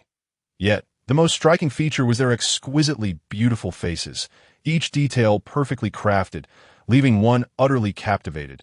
Particularly notable were their eyes, as pure and deep as the azure sky. Standing together, they resembled a breathtaking painting. Baiying followed the direction of Yue Ling's finger and saw the stall belonging to the merfolk tribe, where a thick layer of white salt crystals was stacked. Those are the beastmen from the merfolk tribe trading for salt crystals, Baiying explained. Noticing the young female's gaze, the merfolk beastmen returned her attention with polite smiles. Yue Ling quickly averted her eyes, as the heavy atmosphere beside her was hard to ignore, and she flashed a sweet smile at Shizhua. Shizhua, have you been to the beast city before? Yue Ling asked softly. Shizhua crossed his arms, adopting an expression that seemed to say, "Do not bother me." Upon hearing the words of Yue Ling, he gently shook his head. The serpent beastmen were inherently disinclined towards boisterous gatherings, aside from the females. They garnered little affection from other beastmen, naturally avoiding mingling among them. This was my first visit as well. Let us explore and broaden our horizons. Yue Ling attempted to strike up a conversation, and the favorability of Shizhua remained stable. Yet he was not a talkative beastman, leaving her with little choice but to engage in awkward small talk to elevate her standing. Replied Shizhua. Yue Ling, undeterred by Shizhua's aloofness, maintained her radiant smile. As she passed by a small stall, her gaze fell upon the casually arranged animal bones. Would any beastman truly purchase such items? Moving on, she encountered another stall displaying finished bee-skin skirts and shoes. As she surveyed the area, her eyes landed on a leather pouch filled with glistening golden grains of rice. How can I exchange for this? Yue Ling was filled with delight. After confirming the pouch's identity with System 999, she realized she had been subsisting solely on soup and meat, and the prospect of savoring a fragrant bowl of white rice would be a fulfillment of her desires. The tall, rugged beastman had been quietly waiting at the stall since dawn, eagerly anticipating inquiries about the items laid upon the stone table. Yet, as the seconds ticked by and the sun began to dip, not a single beastman had graced his stall with their attention throughout the entire day. As dusk approached, the beastman's spirits sank further. The hope that once filled his heart began to wane, leaving him devoid of any expectation. Just as he prepared to pack up and leave, a stunning figure appeared before him. It was a petite female beastman, exuding charm and grace, who approached with a smile and inquired about the items on the table. This unexpected change filled the previously despondent beastman with astonishment, his eyes wide in disbelief. This can be exchanged for either beast skin or salt crystals, he stammered in his excitement. Baiying looked quizzically at the pouch of rice, pinching it between his fingers. This cannot be consumed. It is hard and coarse. Upon hearing this, the beastman hastily clarified, this was discovered by my little cub. Despite its tough exterior, the interior is white and fragrant when roasted over a fire. Yue Ling interjected, So they all roast it? Such wasteful treatment of food. Bai Ying, still puzzled by the beastman's explanation, was urged by Yue Ling to proceed with the exchange. Let us exchange, she implored, playfully tugging at Bai Ying's hand. As the household's economic authority, Bai Ying, being the affluent one, couldn't resist her charm, readily agreeing to the exchange. Is this all you have? Yue Ling pointed at the pouch, inquiring further. The beastman quickly retrieved another bag of rice from beneath the stone table, stating, "This is all I have. It was gathered by my little cub. I came here on a whim and did not expect to encounter you." "How many beast skins for this?" Yue Ling asked, nodding in agreement. The beastman raised 2 fingers, then reconsidered. "No, 1 will suffice." After initially stating 2, he quickly amended his request, feeling he might be asking for too much. The prospect of acquiring so much rice for merely 1 beast skin seemed implausible. Was beast skin truly so scarce in this world? Beast skin served as the currency of trade in this realm, and with it, one could procure salt crystal from the merfolk, who lacked many terrestrial goods. System 999 elucidated the situation, and Yue Ling silently acknowledged the understanding that we did not bring any beast skins with us. "Accompany me to retrieve some from our dwelling," Bai Ying suggested. The beastman nodded vigorously. Eager to comply, Bai Ying turned to Yue Ling and Shi Zhuo, expressing his concern. "Yue Ling, will you return with me, or—" Yue Ling glanced at Shi Zhuo, deciding it would be too troublesome to return and then come back out. With Shi Zhuo present, she felt safe and waved her hand reassuringly. "I will wait here with Shi Zhuo. Do not worry. We shall not wander off." After hearing her assurances, Bai Ying took the beastman and left. Once Bai Ying departed, Shi Zhuo slightly bent his body, closely aligning himself above her head, displaying a threatening demeanor. Are those merfolk truly so alluring? Was he feeling jealous? A wave of joy washed over Yue Ling as her delicate face radiated an innocent smile.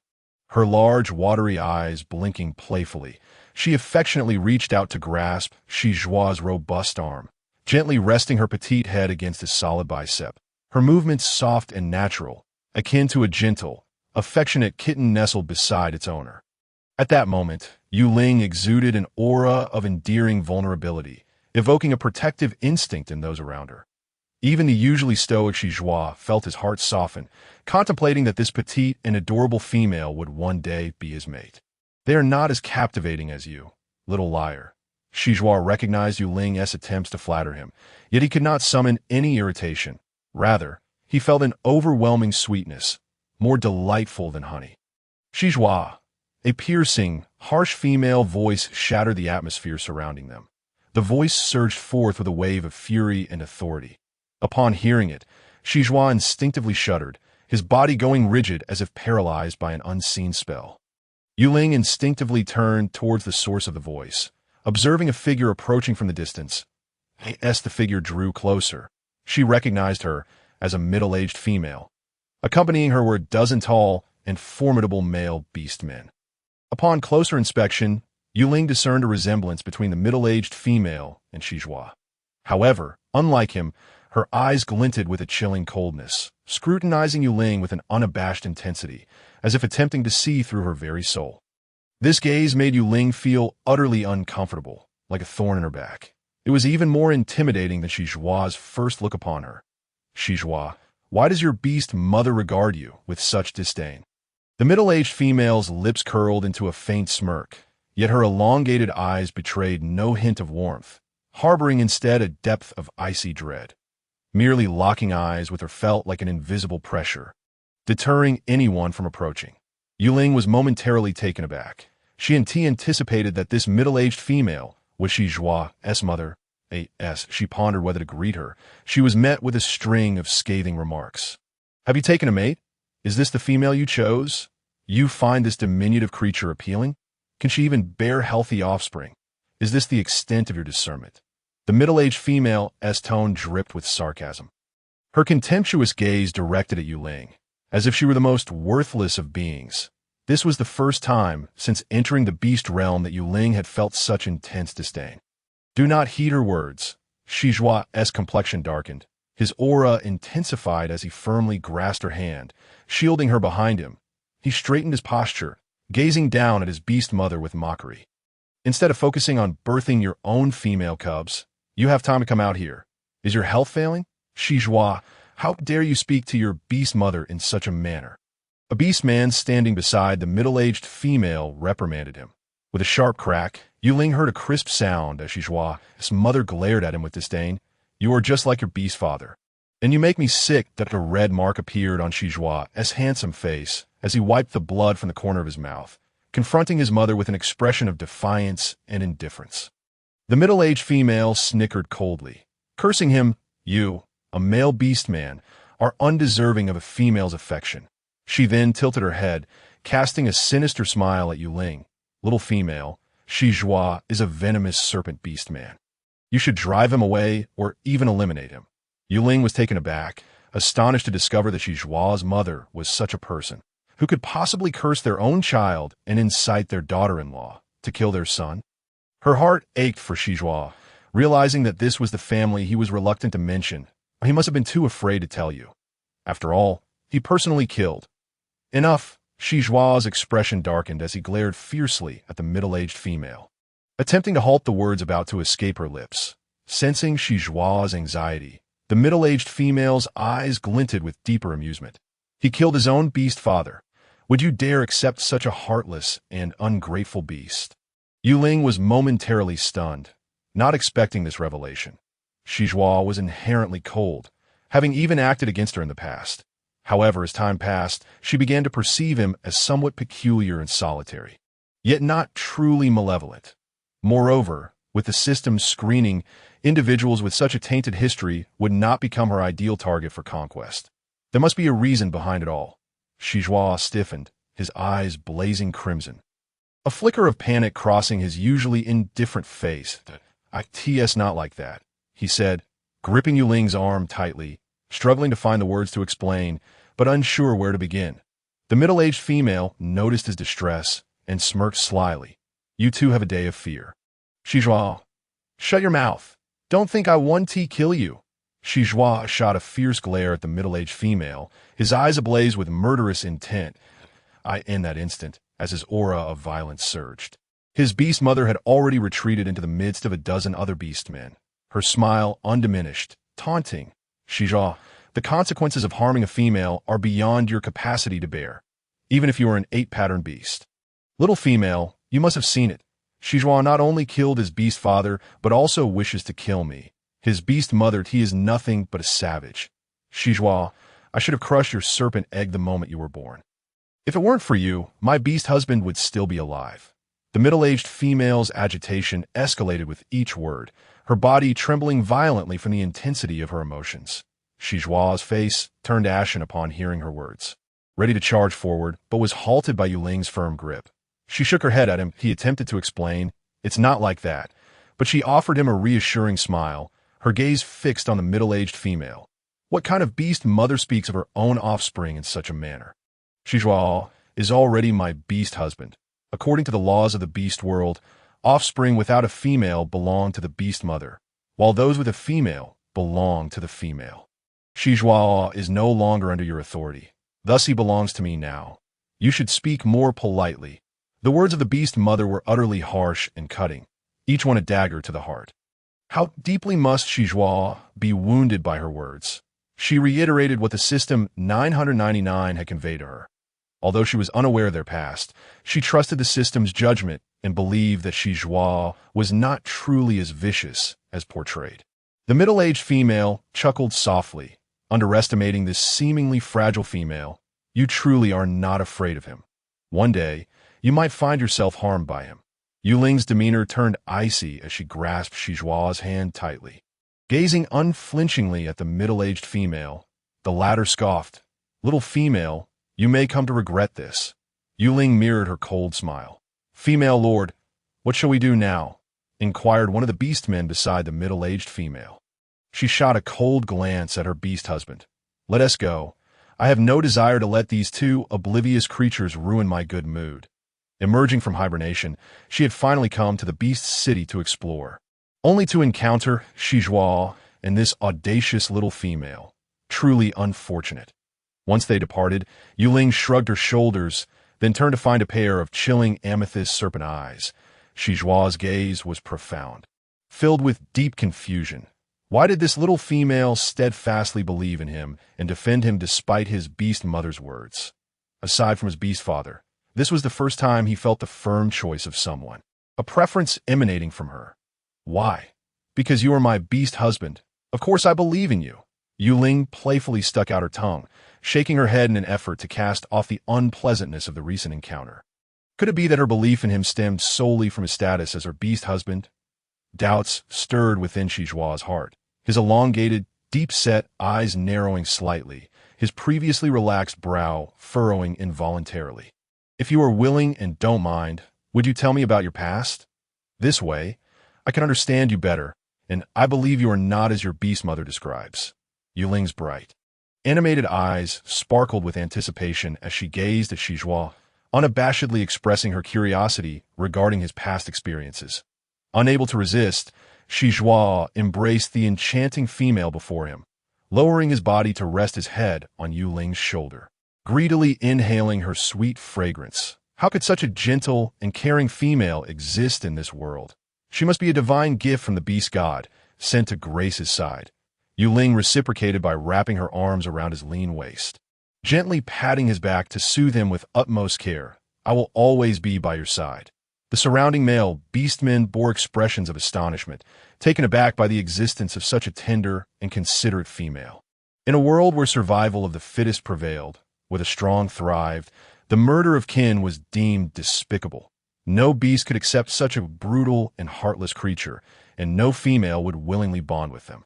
Congratulations, host! The favorability of Target 3, Shijua, has reached 90%. Keep up the good work and secure Shijua. You can do it.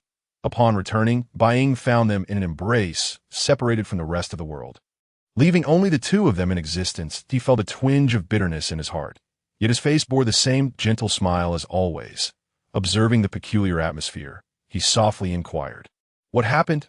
Yue Ling reacted before Shijua, releasing him and shaking her head at Baiying. "It's nothing. Baiying, we both don't know our way around. Would you lead us for a bit longer?"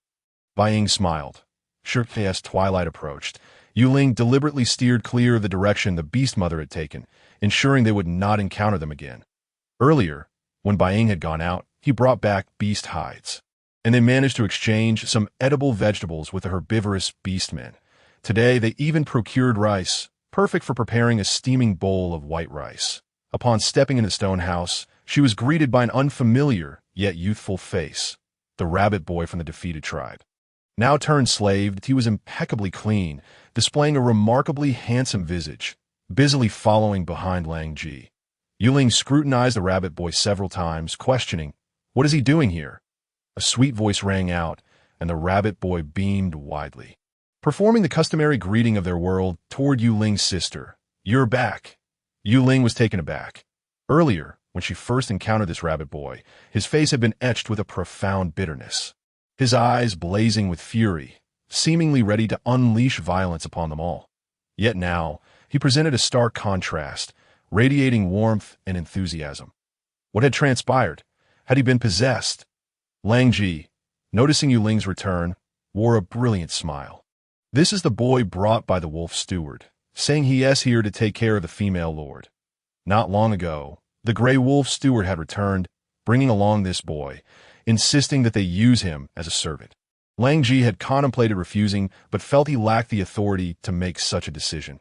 Hence the rabbit boy remained. "Host, it is not uncommon for the members of defeated tribes to become slaves. Most of them are purchased females for labor, and when they grow older, reclaiming their beast husbands is not impossible. More often than not, tribes merge, and slaves eventually become part of their clan, strengthening their lineage. It is not as dire as it seems. Females, regardless of the tribe, hold a position of high esteem," the System 999 explained. "Why would the wolf steward send a child to take care of me? I have plenty of beast husbands who are not mere ornaments. Baiying, please return him," Yue Ling gently requested. The rabbit boy's delicate face registered shock, and tears streamed down his cheeks. "Sister, please don't send me away." Yue Ling gazed in astonishment at the rabbit youth who knelt beside her, tears streaming down his cheeks. How can these tears flow so freely? She felt the presence of Shijua behind her. who, with a disdainful gesture, lifted the 1 meter 70 rabbit boy effortlessly, scram. His demeanor was as frigid as ice, glaring fiercely at the boy who had just clung to Yue Ling's leg. What right did a mere slave have to embrace his female master? Before Yue Ling could intervene, the rabbit youth was flung aside, crashing to the ground. Male beastmen were tough-skinned and resilient. He would be fine. Bai Ying, aware of Yue Ling's tender heart, grasped her arm and cautioned her. Shizhua did not strike hard. Male beastmen grow accustomed to falls and rough treatment. Despite Bai Ying's reassurances, Yue Ling remained uneasy and turned to the rabbit youth on the ground. "Are you all right?" "Big sister, please don't chase me away." The rabbit boy rolled twice on the ground, dragging himself forward on his knees. As he was about to cling to Yue Ling's legs again, he caught sight of the high-ranking male beastman eyeing him menacingly. He recoiled, retracting his hands and gazing at her with longing. Yue Ling replied, "I truly do not require your care. We shall leave Beast City tomorrow." The rabbit boy blinked in confusion. "Isn't Beast City wonderful? Why does Big Sister wish to leave?" Typically, when a female arrived in Beast City, she would remain. He had seen this female earlier in the day. She was even more beautiful than those of his own kind. Petite and endearing, he wished to stay by her side until he grew up to become her beast husband. Yue Ling smiled gently. "We have other matters to attend to." Bai Ying cast a glance at the persistent rabbit youth. His voice cold. "Let us go." The overwhelming pressure caused the rabbit boy to shrink back, resigning to stand up and follow them reluctantly out of their stone dwelling. Though he admired this female, he was more inclined to remain within Beast City rather than venture to another tribe where he could easily be subsumed, much like his maternal kin. Only in Beast City, under the protection of the Beast King, could he hope for a stable future, free from the shackles of servitude. Once Bai Ying had seen off the youth, Yue Ling hastened to direct her beast husbands. Lang Ji sat there with a simple-minded expression, diligently rubbing rice between his hands, faithfully following Yue Ling's instructions. After just a couple of rubs, the golden husks began to fall away, revealing the white grains within. These grains appeared crystal clear, but felt as hard as small pebbles. Curiously, Lang Ji popped a few into his mouth, chewing, yet found them lacking in flavor, even somewhat gritty. "This is called rice. It's quite delicious," Yue Ling said with a smile, watching Lang Ji's experimental expression. Lang Ji nodded, unconditionally trusting Yue Ling's words, even if the taste was not particularly pleasant. Bai Ying returned, busy preparing a meal, while Shizhua worked on the stone pot and containers. That it was a cheerful and harmonious gathering. Though they missed Huan, the overlooked fox tribe beastmen muttered, "Another day of being useless." The beastmen marveled at the white rice in the stone pot, astonished that with just a little rice and water, it transformed into a large pot of fluffy grains. Yue Ling rubbed her hands together in excitement, inhaling deeply the fragrant aroma of rice. With a blissful squint, she thought, "This is truly living. Give it a try." Yue Ling picked up a bamboo chopstick, feeding the white rice to her 3 beast husbands, and Hu Ning in turn tea first. There was little flavor, but with each chew, it became more delicious. Leaving a sweet aftertaste, the eyes of several beastmen lit up, and even Shijua's pupils widened in surprise. Indeed, it was her little female master who had brought this delight. Everyone get a share today. While it wouldn't fill them completely, having a bowl each to sample was certainly acceptable, although it was unfortunate for Huan, who was still waiting outside B-City tea that moment. Huan stood alone in the empty cave, feeling the weight of solitude like never before. Gazing at the round moon in the sky, he couldn't help but let out a fox call. Indeed, his beauty was a double-edged sword, a troublesome blessing. After Yue Ling had eaten her fill, she rubbed her round belly, releasing several loud burps. Bai Ying was further amused by Yue Ling's antics, and both Lang Ji and Hu Ning could not help but chuckle. Yue Ling turned her gaze to Shizhua, eager to understand the beastman more, knowing they would share their lives together in this beastly world. Noticing her gaze, Shizhua offered a faint smile. Yet the affection in his eyes grew more evident. He understood Yue Ling harbored many questions, and as they stepped out of the stone dwelling together, she turned to find him silently observing her. "Let us talk," Yue Ling said with a smile. Shizhua nodded, looking up at the starry sky as he began to recount his past. With each word, Yue Ling's heart ached more deeply, and she felt no regret for standing by Shijue today. She embraced him, who towered over her. Shijue's beast mother had longed to bear a female cub, believing that a powerful male could grant her such a child.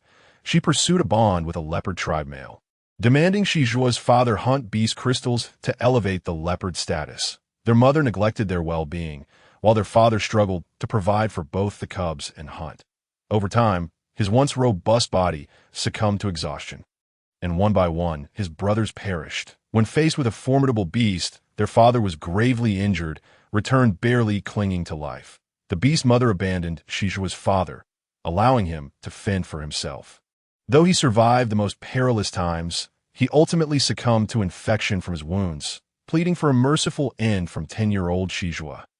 Unable to bear witnessing his father's suffering, Shijue tearfully granted him the release he sought.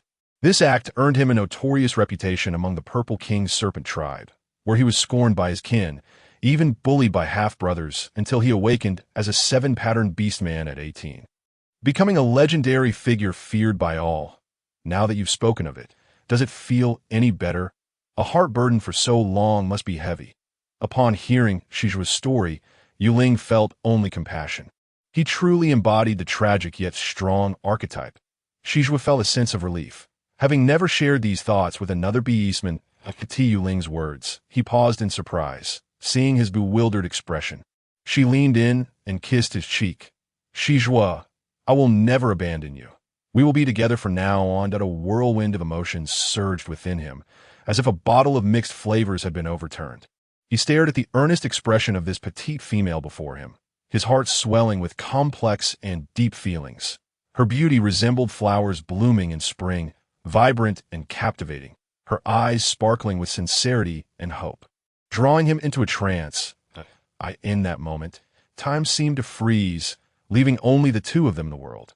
Finally, Shijue slowly lowered his head and gently pressed his lips against her soft, petal-like mouth. This kiss was unlike any before. Previously, their kisses had been forceful and domineering. This time, while still cool, it held an infinite tenderness. Yue Ling trembled slightly, closing her eyes to savor the warmth and sensation of Shijue's lips. Her heartbeat quickened, as if it were about to leap from her chest. Gradually, she became completely immersed in the depths of this passionate kiss, forgetting everything around her.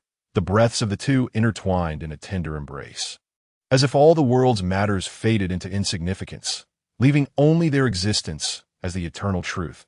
Upon encountering the two in each other's arms, being discreetly retreated and turned to leave, her figure tinged with loneliness. Langji gazed at Bing, then at the couple locked in an embrace under the moonlight, his eyes filled with envy. He then turned and followed in Bing's footsteps, departing silently. Yue Ling, still half asleep, was stirred by a cacophony of noise. Groggily, she rose from her bed and approached the stone steps, where she beheld a tall, golden-haired female, towering over her at nearly 6 feet, brandishing something akin to a whip and angrily conversing with Huni. Suddenly, the golden-haired female struck, leaving a gruesome scar on Huni's face that stretched from his eyelid to his chin, crimson blood dripping steadily to the ground as he clutched his wounded visage. This scene jolted Yue Ling into full awareness, and she rushed down the stone steps, her heart aching for Huni. "What are you doing hitting him?" she exclaimed, her voice rising sharply in anger. With wide eyes, she glared furiously at the towering, golden-haired female before her, whose height dwarfed her by more than a head. Her fists were clenched tightly, knuckles whitening from the force of her grip. Having finally gained a brother, she cherished this long-lost familial bond, now threatened by the audacity of this despicable golden-haired female who so brazenly harmed her brother. The golden-haired female, however, paid no mind to Yue Ling's fury, with a smirk of mockery curving her lips. She looked down at Yue Ling with disdain in her golden eyes. "Humph. What if I hit him? Don't say I merely struck him. Even if I were to kill him right here, what could he do about it? Would he dare to lay a finger on me?" With that, she provocatively stepped closer to Yue Ling. The words ignited a fire within Yue Ling, shaking with rage. Enough was enough. She could no longer tolerate this. Fueled by her indignation, she seized the whip-like object from the golden-haired female's hand and swung it at her with all her might. The golden-haired female had underestimated Yue Ling, believing this diminutive creature posed no threat. But as the whip made contact, she let out a startled yelp. Her male companion, quick to react, shielded her, taking the brunt of Yue Ling's strike. "You audacious female dare to hit me, all for the sake of a lowly male beast." The golden-haired female, Hunyu, pushed aside her protector, incredulity etched on her face as she stared at the petite figure before her. Yue Ling looked around at Bing and the others, all wearing expressions of suppressed anger. Their fists clenched in solidarity. They are not lowly. They are beasts, living beings, and you are no more noble than they. Yue Ling retorted vehemently, her heart seething. "Who dares call them lowly? My brother is not lowly. My beast husband is not lowly. You despicable female, how dare you compare me to these lowly male beasts? Do you even know who I am? I am Hunyu, the daughter of the Beast King. Offending me means you will pay dearly, even if you are a female." Hunyu's eyes blazed with fury. Her pride as the most esteemed female in Beast City unchallenged. It was no wonder she was the pursuer of Huan, which explained why Huan kept his distance. "Fear not. Everything will be fine." Two voices chimed in unison, Being and Shezhua. Their words provided Yue Ling with a sense of reassurance. With an 8-pattern beast and a 7-pattern beast as her husbands, she could always retreat if things turned dire. Hunyu chuckled lightly. "Are you scared? Kneel and bow your head to me, and I will spare you. Also, tell me where Huan is. I hear you are Huan's female master. You look like a mere child. What kind of beast husband are you without a formal bond?" Yue Ling bristled at the insult, swinging the whip threateningly in her hand. Hunyu's audacity to demand her to kneel and relinquish Huan was absurd. Startled by Yue Ling's sudden movement, Hunyu stepped back, fearing another strike, but her male protector shielded her, though he was now considerably shorter than Yue Ling. Unable to reach Hunyu, Yue Ling leaned down to support Hunyu, who was clutching his gruesome injury. "You must treat this quickly. If you ruin your appearance, finding a wife will become difficult." Hunyu, with a smile despite the pain, replied, "Sister, I'm fine." He felt a swell of joy that his sister stood up for him. Feeling unique in the beast world, the blood trickled through his fingers, and Yue Ling frowned with concern. "This needs to be dealt with swiftly. Most of our belongings are with Huan, and we must hurry out of the city." With hands on her hips, Hunyu remained unyielding, looking down at Yue Ling's back. "If you wish to treat him, tell me where Huan is first, and I will summon the city as shaman to heal your beast brother." She believed she was being quite accommodating, despite this fierce female's attempts to strike her. "In no need," Yue Ling replied coldly. This Hunyu was attempting to intimidate her. "Wolfji, gather our things. We are leaving," Being commanded, his expression dark as he glared at Hunyu and the male beast behind her. Their belongings were nearly packed, waiting for Yue Ling to awaken before departing. "Leaving won't be so easy," Hunyu declared, instructing her male companions to block the exit of the stone house. Yue Ling glared at the obstructive, golden-haired female. "Tell me where Huan is.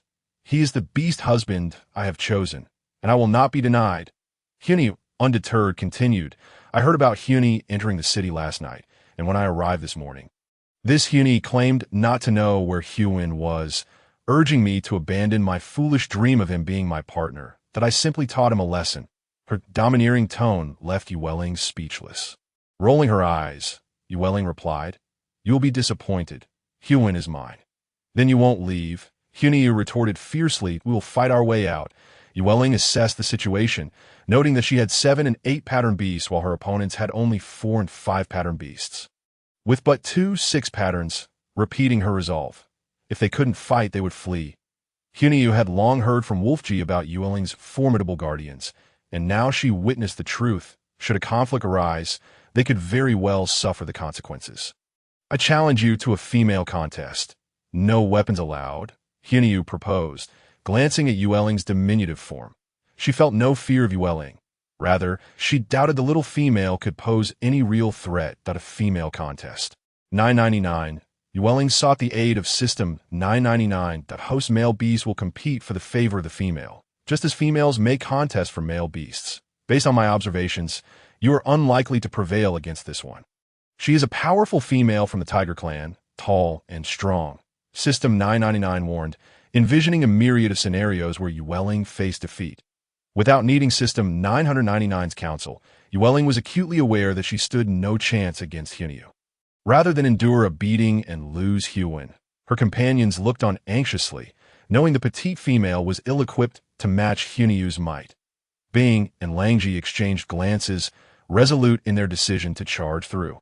Determined to protect Yue Ling at all costs, Yue Ling's mind raced, and she looked at Hunyu. You wish to compete against me?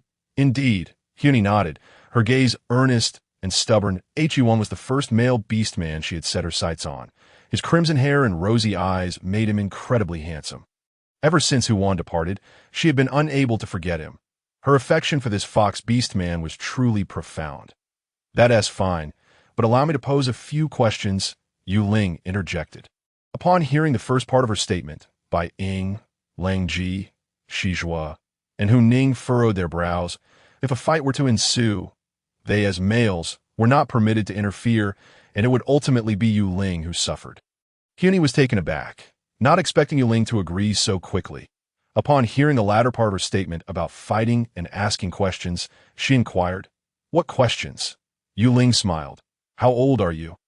Hunyu was momentarily stunned and replied expressionlessly, "I am 23 this year." "What a ridiculous question." Yue Ling smirked. "I am only 1/8. Oh what?"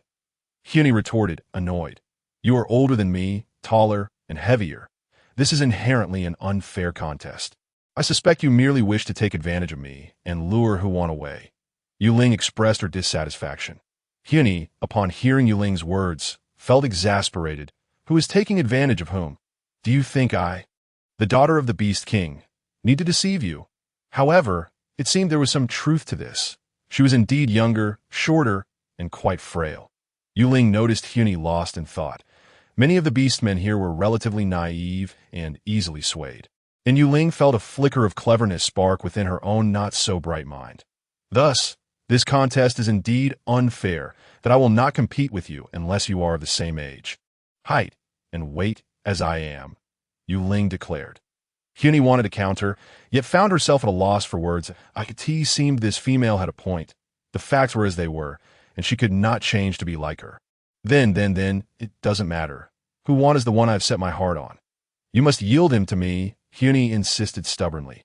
Yue Ling shook her head. "No, absolutely not. I will not relinquish any of them. And if you dare to obstruct me, we shall fight." Just as the two sides confronted one another, on the brink of conflict, a voice imbued with commanding authority rang out. "Hunyu, what are you doing?" Hunyu's heart leapt with joy as she looked at Yue Ling, gleefully proclaiming, "My beast father has arrived. Let us see what you will do now." Turning happily, she affectionately linked her arm with the middle-aged male beastman who had suddenly appeared.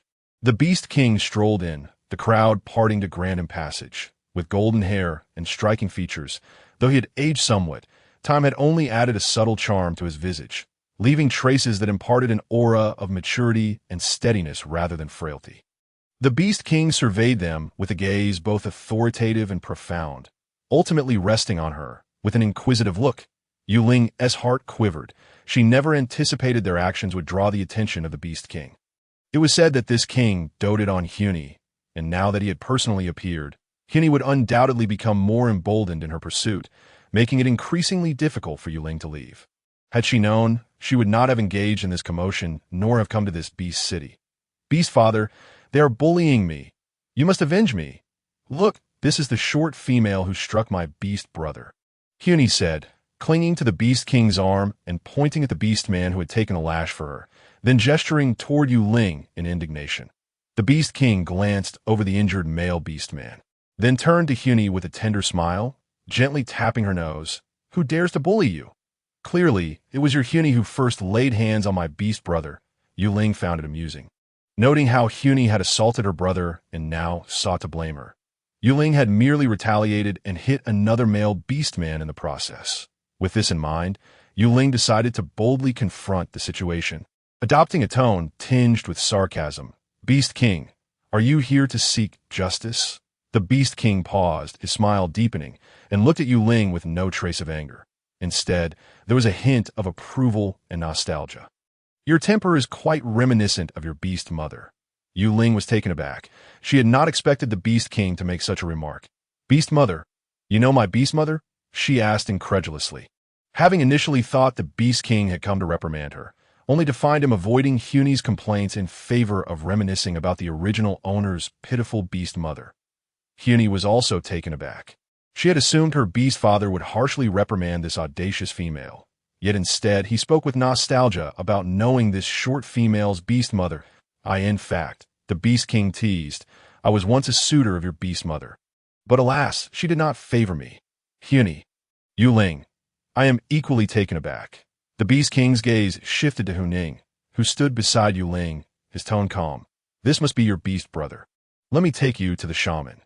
Hunie murmured in discontent. Beast father, you don't intervene when they bully me. Yet who is my beast husband? Why did her beast father suddenly change demeanor upon seeing this female? Furthermore, the fact that her illustrious and formidable beast father had once been a suitor of her beast mother made Hunie feel dwarfed, especially as she gazed at Yue Ling's fair and beautiful face. The Beast King's expression darkened as he addressed Hunie with a firmer tone. You have become accustomed to mischief. Huan is already her beast husband. Even if you were to take him, what sincerity could he possibly have for you? Hunie, a male beast man is not something to be trifled with. Hunie fell silent, confused by the sudden shift in tone. She pursed her lips, refraining from contradicting her beast father's words. Yue Ling and Yue Ning exchanged glances, Yue Ning shaking his head. He was slightly older than Yue Ling and had never heard their beast mother mention tales of the northern continent. It seemed they would need to return to the Ling Fox tribe and inquire with the elders. Given the severity of the injury, the Beast King would not deceive or harm them on his own territory. Following the Beast King, Yue Ling and the others arrived at an unfamiliar stone hut, where they were greeted by a strong scent of herbs before even entering. The shaman of the Beast City was an elderly male beast man with graying hair. And at that moment, his calloused and slightly withered hands gently cradled a hemostatic herb that she had once introduced to the wolf tribe. He carefully crushed the herb and applied it evenly to Yue Ning's injured cheek. As he worked, the shaman muttered, What a peculiar male beast man. It's just a minor injury, yet he has come all this way for treatment. Such a small wound will heal in no time. Upon hearing the shaman's words, Yue Ning merely smiled faintly. For him, the injury on his face was trivial. What truly warmed his heart was the attentive care his sister showed him. It was the first time he had seen her so angry and even strike a beast. Especially on his behalf, that he felt he was the happiest brother in the entire beast world. The Beast King chuckled as he glanced at Bai Ying. This was not their first encounter, and the hemostatic herb had originated from their wolf tribe. Hunie crossed her arms, displaying a defiant demeanor.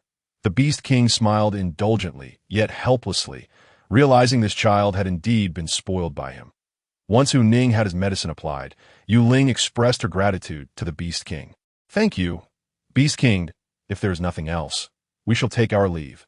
She wished to avoid further trouble. This Beast King was rather odd, and this Beast City was not a place for prolonged stay.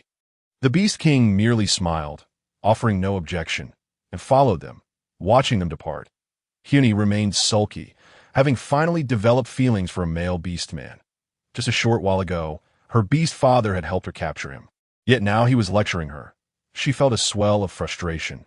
With her beast father present, she could not openly obstruct their departure. Yue Ling exhaled heavily, surprised that the situation had concluded so smoothly. It was indeed unfortunate for her brother.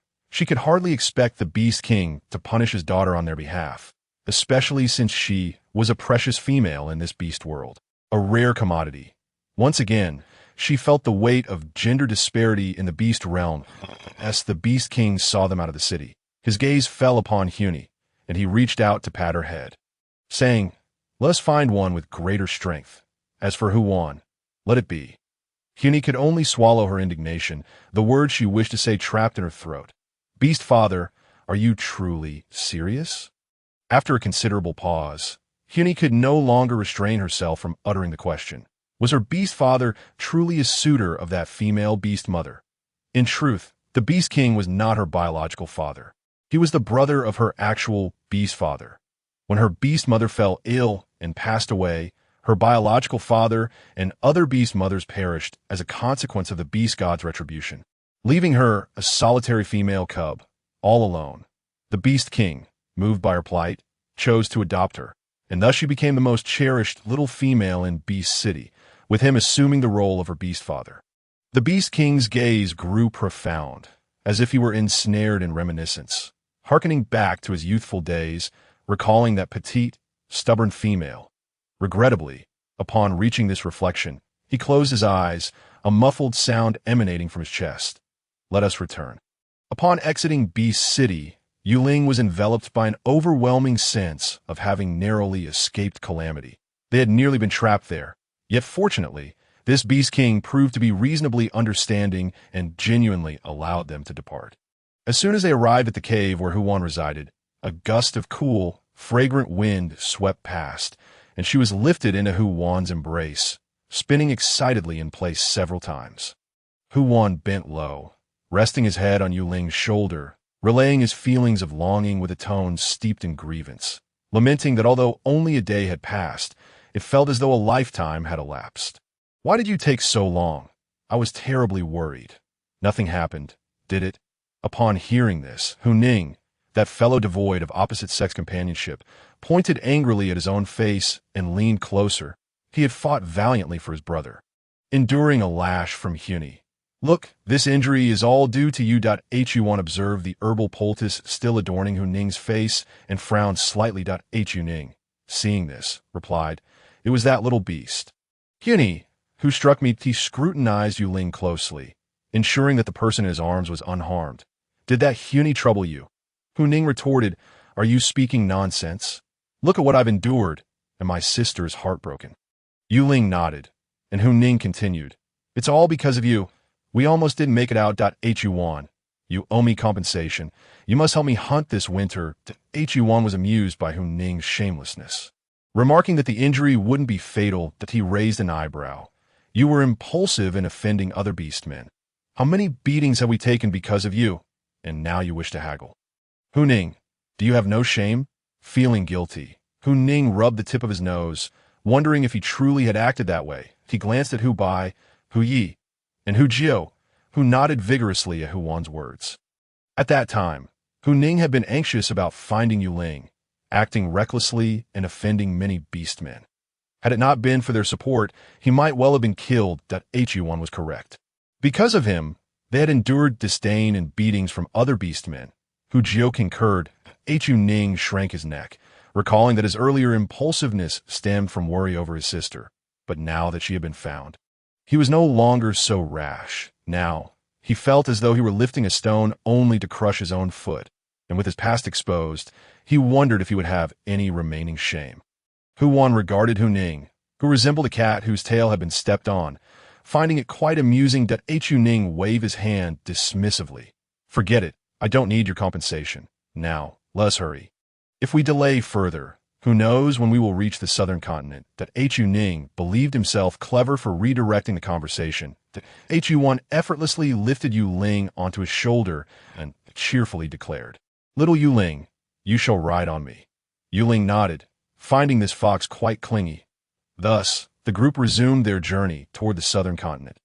Along the way, Yue Ling marveled at the majestic mountains that stretched endlessly, towering high into the clouds, and the rivers that meandered like emerald ribbons encircling the peaks, sights of breathtaking grandeur she had never encountered in the modern world.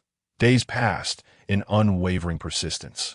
And finally, after an arduous month and a half, they reached the border of the southern continent. Yue Ling gained a deeper understanding of her current body, when her monthly visitor had not arrived in the first month.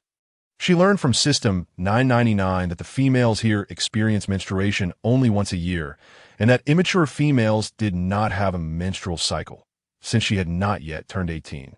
She did not menstruate. If it were to occur, it would signify her coming of age, thus indicating her intention to formally bond with the four of them. The mere thought of this made Yue Ling's face flush, her mind swirling with dizziness. Yue Ling, what troubles you? Lang Ji asked, concern etched on his face as he noticed her suddenly rosy complexion. He reached out to touch her forehead, inquiring worriedly. Yue Ling covered her flushed cheeks with her hands, shaking her head and casting aside the alluring images in her mind. It's nothing. We'll rest here for today. Bai Ying inspected the cave and its surroundings, confirming the absence of any issues before speaking. Traveling at night posed great risks, and they would not take such chances. Upon hearing this, Yue Ling prepared to jog over to Bai Ying, But before she could reach him, a pair of strong hands encircled her waist. Drawing her into a cool embrace, the weather grew warmer. Being nestled in Shijua's arms was far from uncomfortable. It was rather refreshing. During this period of togetherness, Shijua had grown more talkative, expertly and affectionately holding Yue Ling. "I shall take you to wash. Little female, you must be feeling quite uncomfortable after days without cleansing that I will accompany you," Huan interjected, visibly displeased. His foremost concern was that little Yue Ling might bathe alone, fearing she could be abducted by some malicious male beastman. Shijua shot Huan a cold glare, glancing at the new bee-skin dress cradled in his arms, and chose not to respond. Striding away with purpose, followed closely by Huan. The caves they inhabited were often near water sources, and Shijua quickly dug a small bathing pool for Yue Ling. He felt at ease only once the stream filled it. Meanwhile, Huan set up a few simple frames, draping bee-skin over them to shield the bathing pool. He would not allow Shijua to gaze at Yue Ling while she bathed. This arrangement also provided him with greater peace of mind, as they would be able to see anyone approaching. Yue Ling felt warmth in her heart upon seeing the bathing pool prepared for her. She gently untied the bee-skin skirt at her waist, allowing it to glide down to the ground like a soft, falling leaf. Stepping into the crystal-clear water, the coolness enveloped her legs, dispelling the remnants of heat before gradually rising to her waist and chest, until she was entirely submerged. Unable to contain herself, Yue Ling let out a long sigh. The sensation was utterly delightful and profoundly comfortable. The stream opened her pores, and she inhaled deeply, relishing this rare moment of bliss and relaxation. The bathing pool offered an exceptional sense of security and privacy. Reflecting on her past, she recalled how, in previous attempts to cleanse her body, she had to hide cautiously, wielding a small cloth to wipe herself bit by bit. The anxiety of being spied upon by other beastmen lingered vividly in her memory. Yet now, to luxuriate freely in this bathing pool without fear was an immense blessing. The sound of the gently flowing water reached the keen ears of Shijua and Huan. This sound seemed to possess a mysterious allure, stirring their hearts with an involuntary desire to join Yue Ling in the bath. However, reason acted as a formidable barrier, firmly restraining their impulsive steps. They knew Yue Ling was still young. If they were to intrude recklessly, they might frighten her. Reflecting on this, Shijua and Huan exchanged helpless glances, two beastmen who typically clashed but, in this moment, recognized the shared restraint and patience in each other's eyes. They silently prayed for time to pass swiftly, allowing their little female to grow into adulthood, as enduring days of longing was a challenge for these ardent male beastmen. Unbeknownst to Yue Ling, who was blissfully bathing, Hu Ning was conversing with Hu Yi nearby. "You should return first thing tomorrow morning and inform Hu Ji and the others that my sister and I have come back. If they know she has returned, they will surely be overjoyed." Under normal circumstances, the journey from the Snow Wolf tribe of the northern continent to the Spirit Fox clan of the southern continent would take merely a month and a half. However, considering her sister's health and the unpredictable nature of their travels, they took over 2 months to reach the southern continent. Given their current pace, it was estimated they would need another half-month to arrive. As the cold season approached, their failure to return to the tribe on time surely caused great concern among everyone. Who is Hu Ji? This was the first time Yue Ling had heard Hu Ning mention other fox beastmen from the Spirit Fox clan, and her curiosity prompted her to ask. Hu Ning was momentarily taken aback, not realizing that his sister had overheard him. After all, she was the one he had brought back, and he felt entitled to her affection. Feeling somewhat awkward, Hu Ning scratched the back of his head and replied, "No one in particular, just a fox beastman." Hu Ye's eyes widened in disbelief. "Really, Hu Ning?" Yue Ling nodded, not questioning Hu Ning's words. She settled beside Bai Ying, who was surrounded by a pile of firewood, the flames roaring brightly. Bai Ying slowly turned to face Yue Ling, a gentle smile gracing his lips, radiating warmth and charm. He extended his hand, as if imbued with boundless tenderness, drawing Yue Ling closer into his embrace. A tremor coursed through Yue Ling's heart. She realized she had neglected Bai Ying during these days. This thought brought forth a wave of guilt within her. Consequently, she obediently leaned against Bai Ying's broad and sturdy shoulder, savoring the warmth emanating from him. Yue Ling's delicate hand intertwined with Bai Ying's long fingers. their grips firm and unyielding. Bai Ying felt a warmth spread through him at Yue Ling's gesture, alleviating some of the bitterness and loneliness in his heart. As long as she held a place for him in her heart. That would suffice. Meanwhile, Huan and Shizhua looked on enviously as Bai Ying and Yue Ling's hands intertwined. That Huan scoffed dismissively, his eyes betraying his jealousy. He turned to glance at the silent Lang Ji, who had been strangely subdued over the past few months, neither vying for affection nor making his presence known, as if he were a transparent beastman. Lang Ji, don't you feel envious? Huan teased lightly. Upon hearing this, Lang Ji suddenly froze, as if struck by a bolt of lightning, unable to move. After a considerable pause, he gradually regained his composure and instinctively directed his gaze towards Yue Ling and Bai Ying. The two figures stood closely together, resembling a pair of fated lovers. Lang Ji's brows involuntarily furrowed, a flicker of undeniable envy flashing in his eyes. Indeed, how could he not feel envious? Watching their intimate bond stirred a bittersweet sensation within him.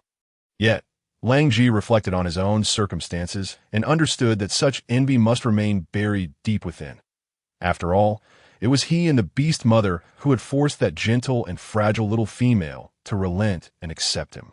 Recalling the events of those days filled Lang Ji with profound guilt and self-reproach that he dared not harbor excessive hopes, contenting himself with merely being able to quietly accompany Yue Ling, even if it was just from a distance. Gazing at her silhouette and feeling her presence brought him immense happiness, for it was in this way that he could alleviate some of the guilt weighing on his heart, granting his restless soul a modicum of solace. Growing increasingly insecure, Lang Ji did not respond to Huan's words, merely offering a faint smile.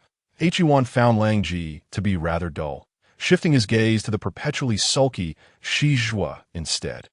Yue Ling observed the bubbling porridge in the stone pot, adding some minced meat and freshly picked wild vegetables, the aroma of the food wafting through the air. Bai Ying used a stone spoon to ladle out a steaming bowl of meat porridge, stirring it continuously. Be careful, it's hot. Yue Ling accepted the bamboo bowl, feeling the warmth of the porridge and their meticulous care for her. She felt as though she had come here to indulge in luxury. Host, it's perfectly fine to think this way. Just consider that you still have 7 exceptional suitors yet to appear. Once you gather 10 suitors and gain over a century of lifespan, surrounded by handsome men, won't that be the epitome of happiness? The system 999 chimed in. Yue Ling mused that while happiness was indeed blissful, excessive happiness could also bring concerns, such as her worry about her body not being able to handle it. Fearing it might lead to exhaustion, oh dear, host, worry not. You are a genuine female of the beast world. Even those with dozens of beast husbands are unfazed, so you needn't fear.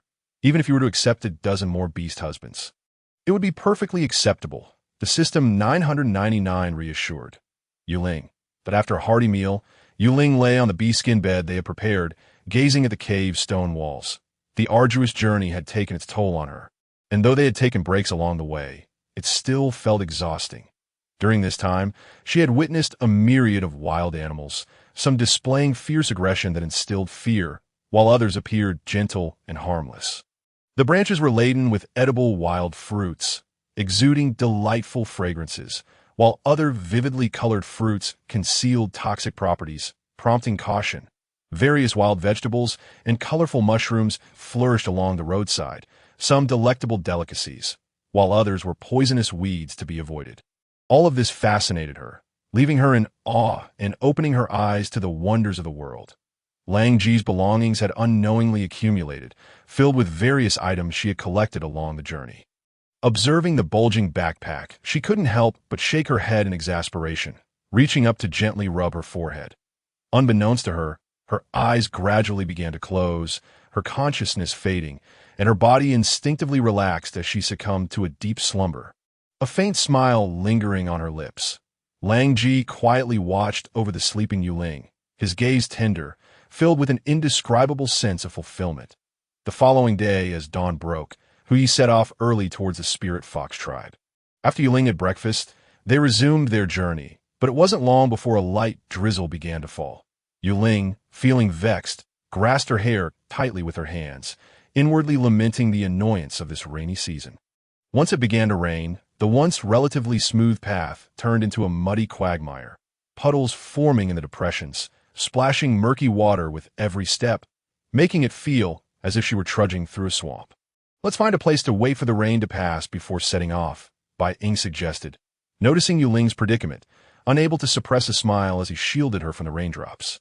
Yue Ling looked up at Bai Ying's hand, only to notice something flying in the sky. That magical? "Bai Ying, look, there are bird people," Yue Ling exclaimed, grabbing Bai Ying's hand and pointing at the sky.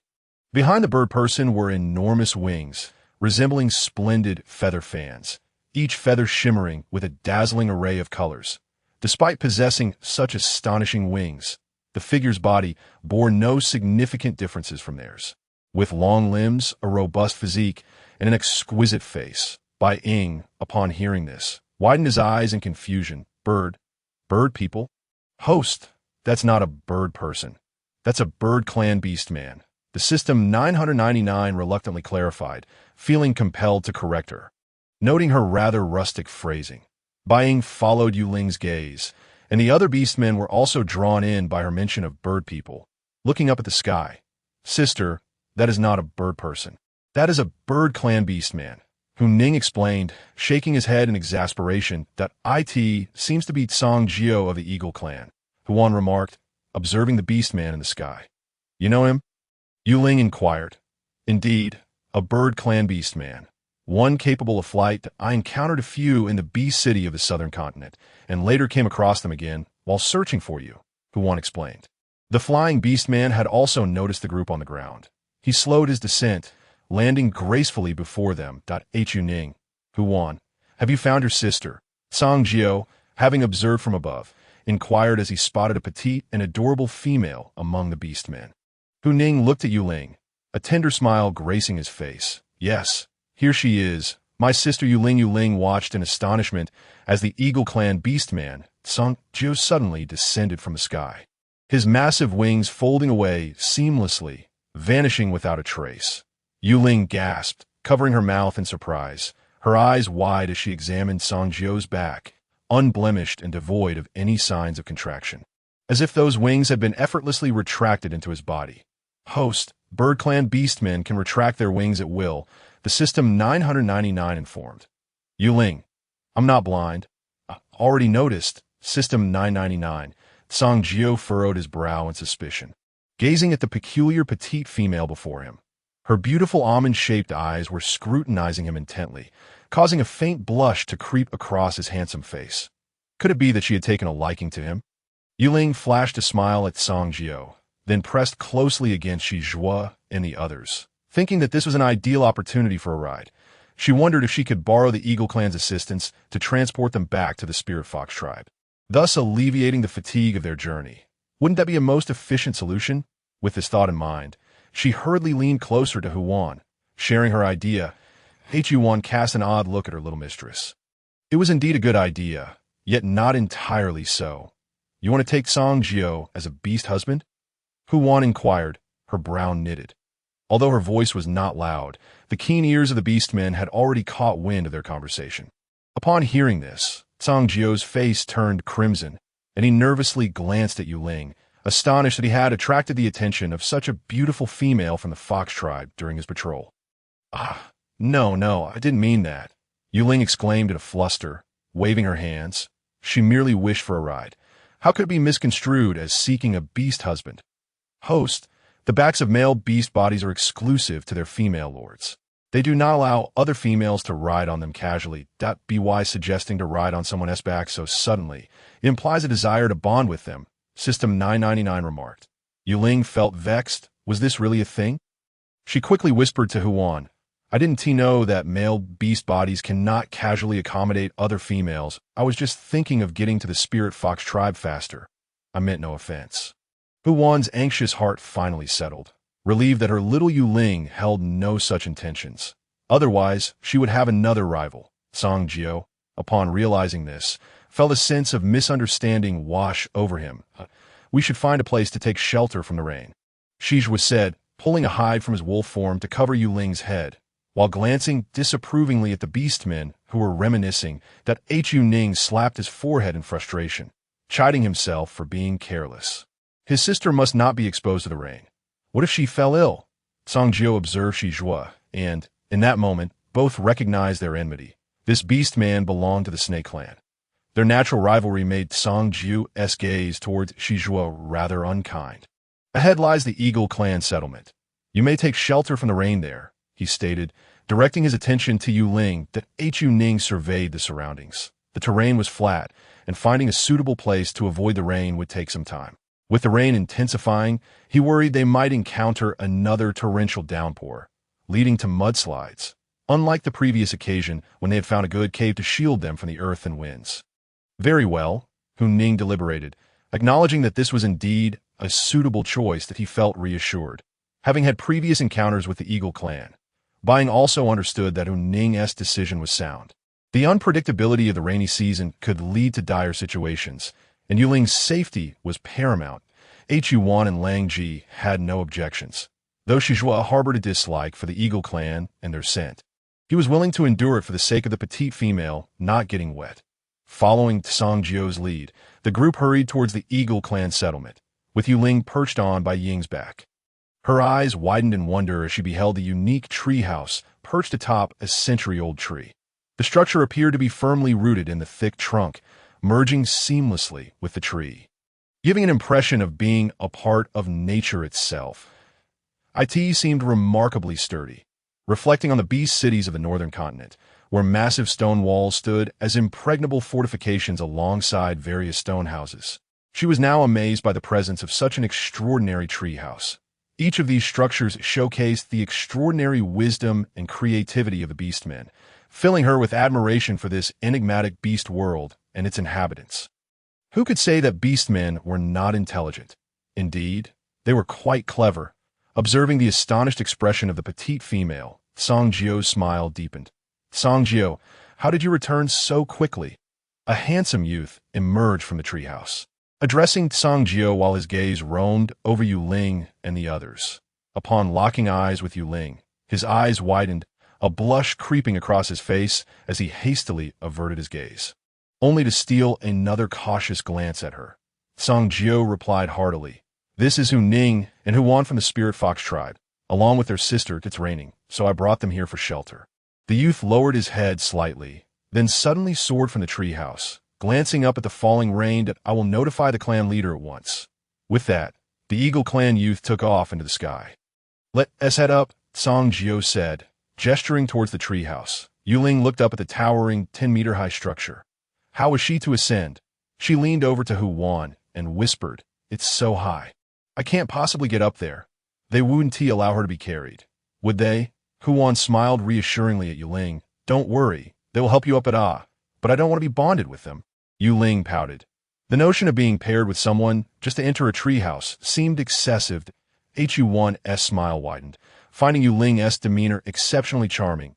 "I'll take you up," Shizhua said, glancing down at the petite female beside him. He then transformed into his beast form, a massive python, and with a gentle lift, he towered effortlessly to 10 meters. Yue Ling found herself wrapped around his serpentine tail. A gust of wind swept through, and before she knew it, she was atop the treehouse, as she was shifted back to his humanoid form, not wanting to focus on that part of him. Yue Ling turned to look at the gathering below, her gaze landing on Lang Ji, who quickly wrapped himself in his hide skirt. Walking around as a naked man was quite mortifying. Songjiu narrowed his eyes, bemused by the Snake Clan beastman's consistent lack of decorum. "I'll lead you all up," Songjiu said, quickly averting his gaze and addressing Hu Ning, Huan, and the other beastmen.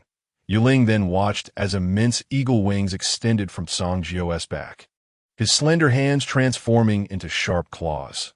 With Hu Ning on his left and Huan on his right, they soared into the treehouse. Songjiu descended once more to retrieve them, and Yue Ling leaned over to Huan, whispering, "Does this count?" Huan nodded, explaining, "As long as you're not sitting on a beastman's back, it doesn't count." Yue Ling nodded in understanding.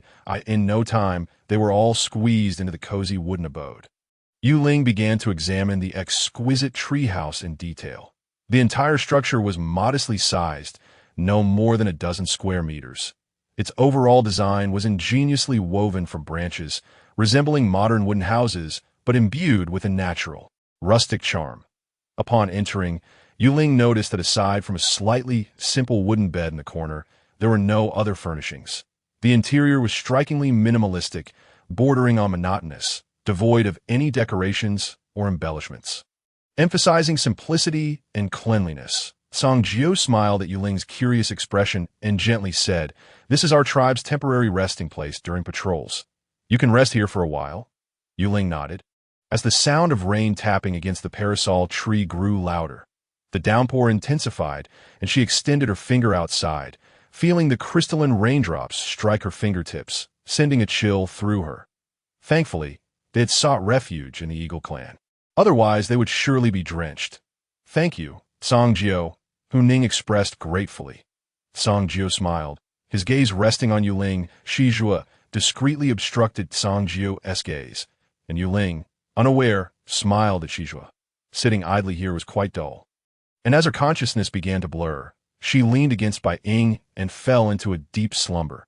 Yue Ling awoke with a splitting headache, as if countless steel needles were stirring within her skull, rendering her nearly intolerable. Accompanied by the severe pain was a wave of dizziness that crashed over her, making her feel as though the world was spinning, everything around her swaying incessantly. Her consciousness became hazy, and she felt as though she were engulfed in a chaotic void, utterly disoriented and lacking any awareness of her surroundings. One moment, she felt as if she had been cast into an ice cellar, the bone-chilling cold seeping through every pore. The next, she felt as if tossed into a raging furnace, the searing heat scorching her skin, causing her immense suffering. The oscillating sensations of warmth and chill perpetually tormented her, nearly rendering her completely exhausted.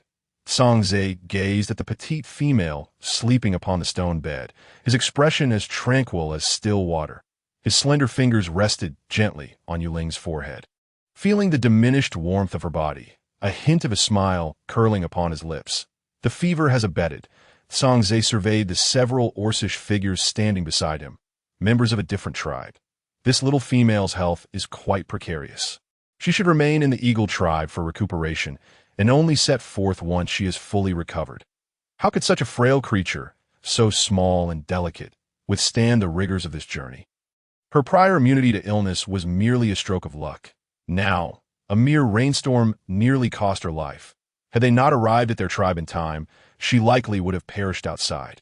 The high-ranking male orcs lowered their heads, overwhelmed with guilt, lamenting their failure to care for her properly. Huxing, who had not slept for several days and nights, knelt before Song Zhe, her eyes reddened, and humbly performed a deep bow. "Thank you. Eagle Tribe Shaman Wei, the Spirit Fox Tribe, owe you an immense debt of gratitude.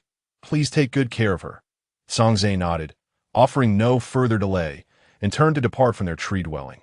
Song Jiu lowered her head in respectful farewell to the youngest and most formidable shaman of their tribe as he receded from view.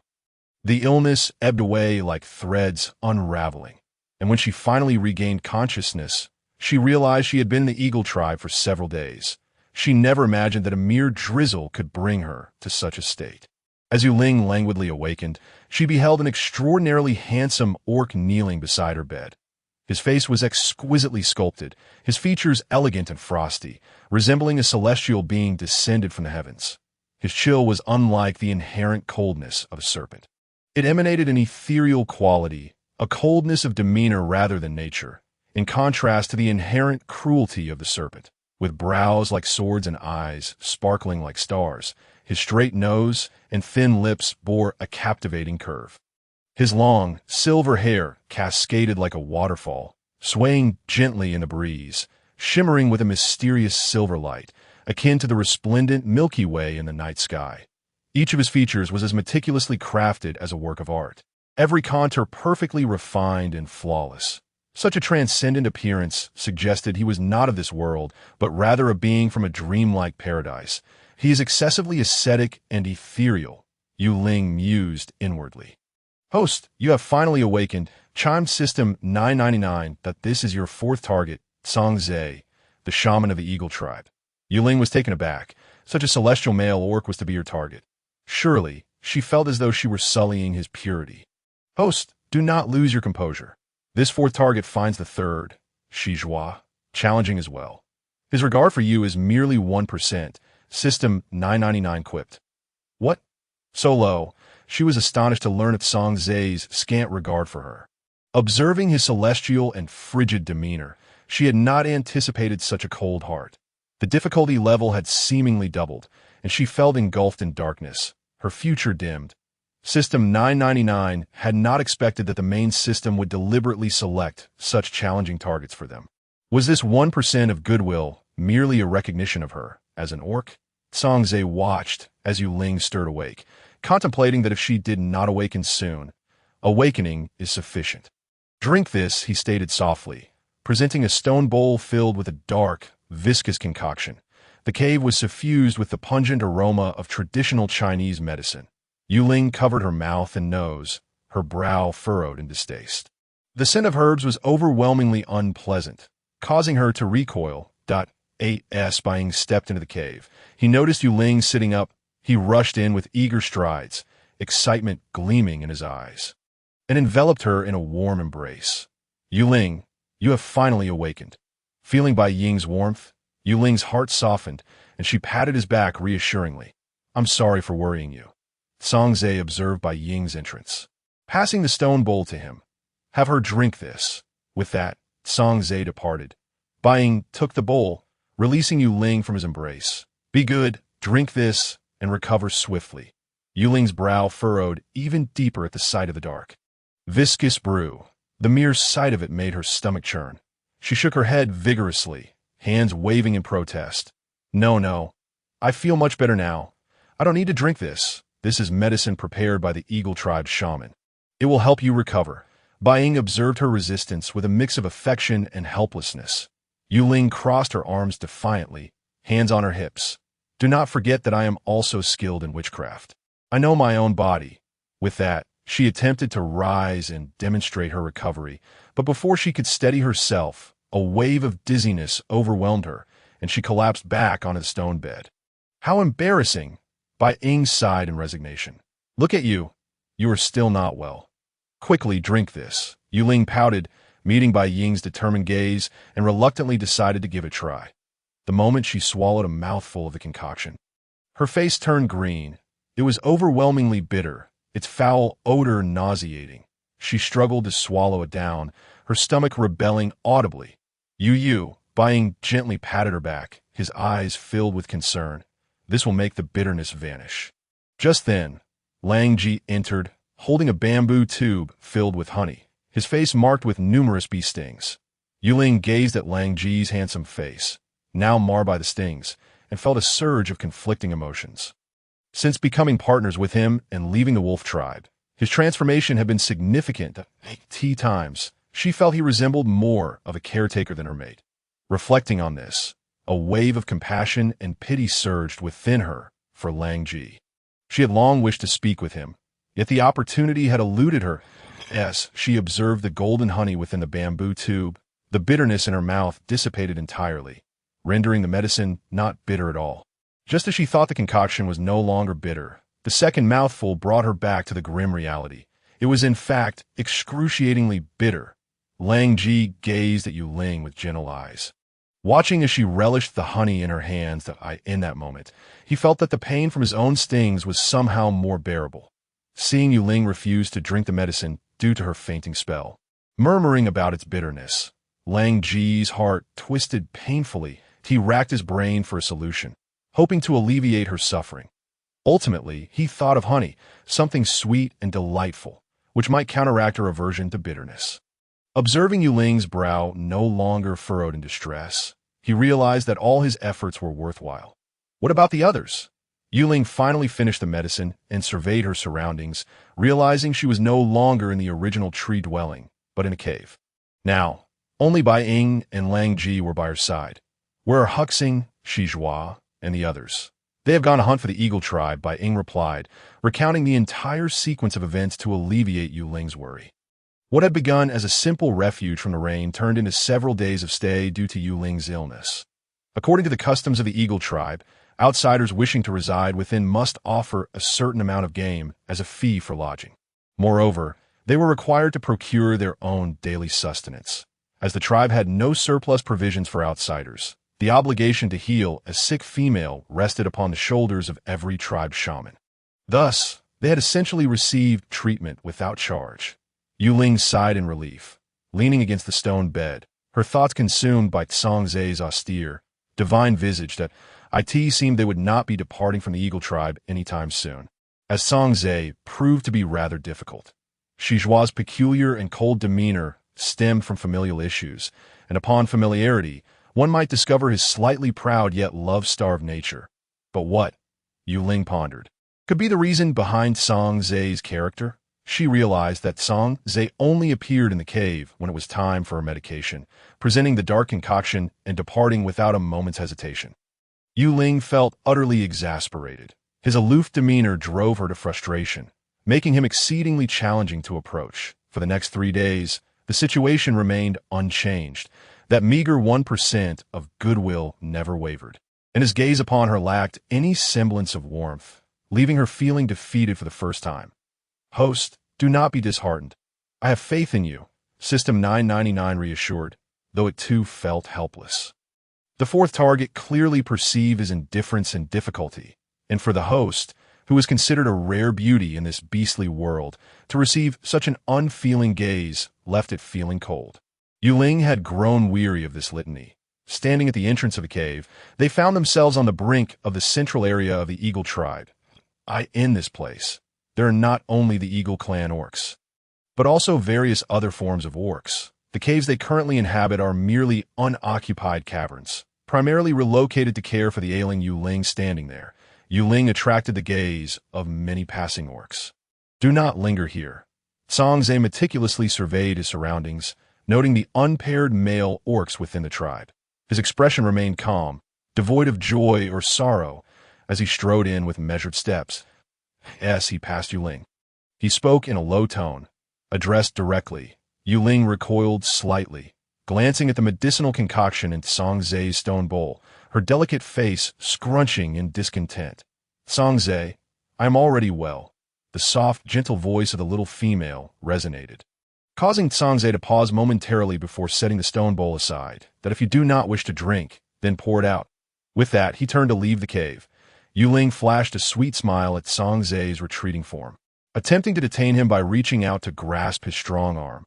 However, just as she was about to make contact, he vanished like a phantom, creating a distance of 2 to 3 meters between them in an instant. Tsongze looked down at the spirit fox female with indifference in his eyes, issuing a dismissive decree. Now that you are healed, leave the Eagle clan. Yue Ling was left momentarily stunned. Not only was Tsongze unfeeling, but he was also exceedingly aloof, mirroring the chill of his exterior and keeping others at bay. Concealing her inner disappointment, she maintained her smile and spoke softly. Tsongze, why do you avoid me? Have I done something wrong? Tsongze regarded Yue Ling, whose large, watery eyes blinked up at him, and his expression shifted slightly. This female was the most gentle he had ever encountered. Yet he wondered if this gentleness concealed her true nature, perhaps a facade masking a more sinister essence. Tsongze chose not to respond to her, turning elegantly to depart, watching him fade into the distance. Yue Ling stamped her foot in frustration. He had become her foremost source of vexation. Lang Ji observed Yue Ling's agitated stance, gripping the wild fruits he had gathered tightly, forcing a smile. The wind at the cave entrance is fierce. Prolonged exposure may lead to headaches. Upon seeing Lang Ji, Yue Ling's expression softened considerably. She glared discontentedly at Tsongze's retreating figure, muttering, Tsongze truly dislikes me. I cannot fathom where I went awry. Lang Ji chuckled softly, seeking to reassure her. Yue Ling, you are wonderful. He simply fails to recognize your merits. Do not be disheartened. It seems he treats every female this way. Lang Ji continued. Everyone, Yue Ling inquired. Lang Ji nodded, offering her the fruits in his hand. That's so? Then it appears it is simply his nature, she thought, her sense of defeat easing somewhat. Accepting the fruits, Yue Ling bestowed a sweet smile upon Lang Ji. Thank you, Lang Ji. You are truly kind. A faint blush adorned Lang Ji's handsome face, and as Yue Ling settled on a stone bed, he tentatively spoke. Are you? Yue Ling responded with a look of curiosity. You may speak your mind freely. Lang Ji, she encouraged. Taking a deep breath, Lang Ji ventured. Do you wish to have Song Zhe as your beast husband? Yue Ling paused, countering with surprise. Is it that obvious? Lang Ji nodded, affirming, not only did I notice, but Bai Ying, who won, and Shizhua also perceived it. Song Zhe is quite remarkable. He is an orc of the Eagle clan and a shaman. You require a partner from the Eagle clan who can care for you. Yue Ling's expression stiffened, so everyone had noticed. Have they said anything else? She asked, feeling somewhat guilty for seeking multiple beast husbands within mere months of arriving in the beast world. Lang Ji shook his head, his gaze drifting outside the cave, his tone tinged with melancholy. O female can maintain 3 or 4 beast husbands. We all understand that you will likely have more than just US, as long as it is for your benefit. We have no objections. Yue Ling gently pressed her lips together, realizing that if anyone felt neglected, it was undoubtedly Lang Ji. Since he had become her guardian beast, their interactions seemed confined to mere embraces. When she found the medicine bitter and was reluctant to drink it, it was Lang Ji who sought honey to alleviate the unpleasant taste. His attentive care and thoughtfulness stirred a warm current within her heart. He truly was a gentle and understanding beast husband. She reached out, placing her hand on Lang Ji's, speaking softly. No matter how many beast husbands I have, each of you occupies a unique position in my heart. You are no exception, Lang Ji. You hold a special place within me. Lang Ji was taken aback by her heartfelt words, feeling profoundly moved as his gaze filled with affection for her. Lang Ji, what has been troubling you lately? She felt it was time to inquire about his situation. Lang Ji hesitated, then heard her continue. Do you no longer like me? This question struck Yue Ling as insincere. How could Lang Ji not like her when he had endured beast stings for her sake, or left his clan, sacrificing his status as heir of the wolf clan? Furthermore, wolf orcs are known for their unwavering devotion. Once committed, they do not let go. I do not dislike you, Lang Ji stammered, perplexed by her sudden inquiry. How could he not like her? He felt unworthy of such a wonderful Yue Ling, and the more he interacted with her, the more he recognized her virtues, leading to his feelings of inadequacy. Then why do I sense you avoiding me? Yue Ling dismissed thoughts of Song Zhe, focusing solely on this bashful and sensitive little wolf. Finding amusement in his flustered demeanor, she leaned closer. A playful smile danced in her eyes. The unique and sweet scent of the female wafted over Lang Ji's face. He had never encountered a female with such an intoxicating fragrance. It penetrated deep into his chest, causing his palms to dampen with sweat as he sat up straight, his ears flushing crimson. I do not. Lang Ji opened his mouth, his voice trembling with anxiety. Lang Ji, something feels off with you lately. Truly off, Yue Ling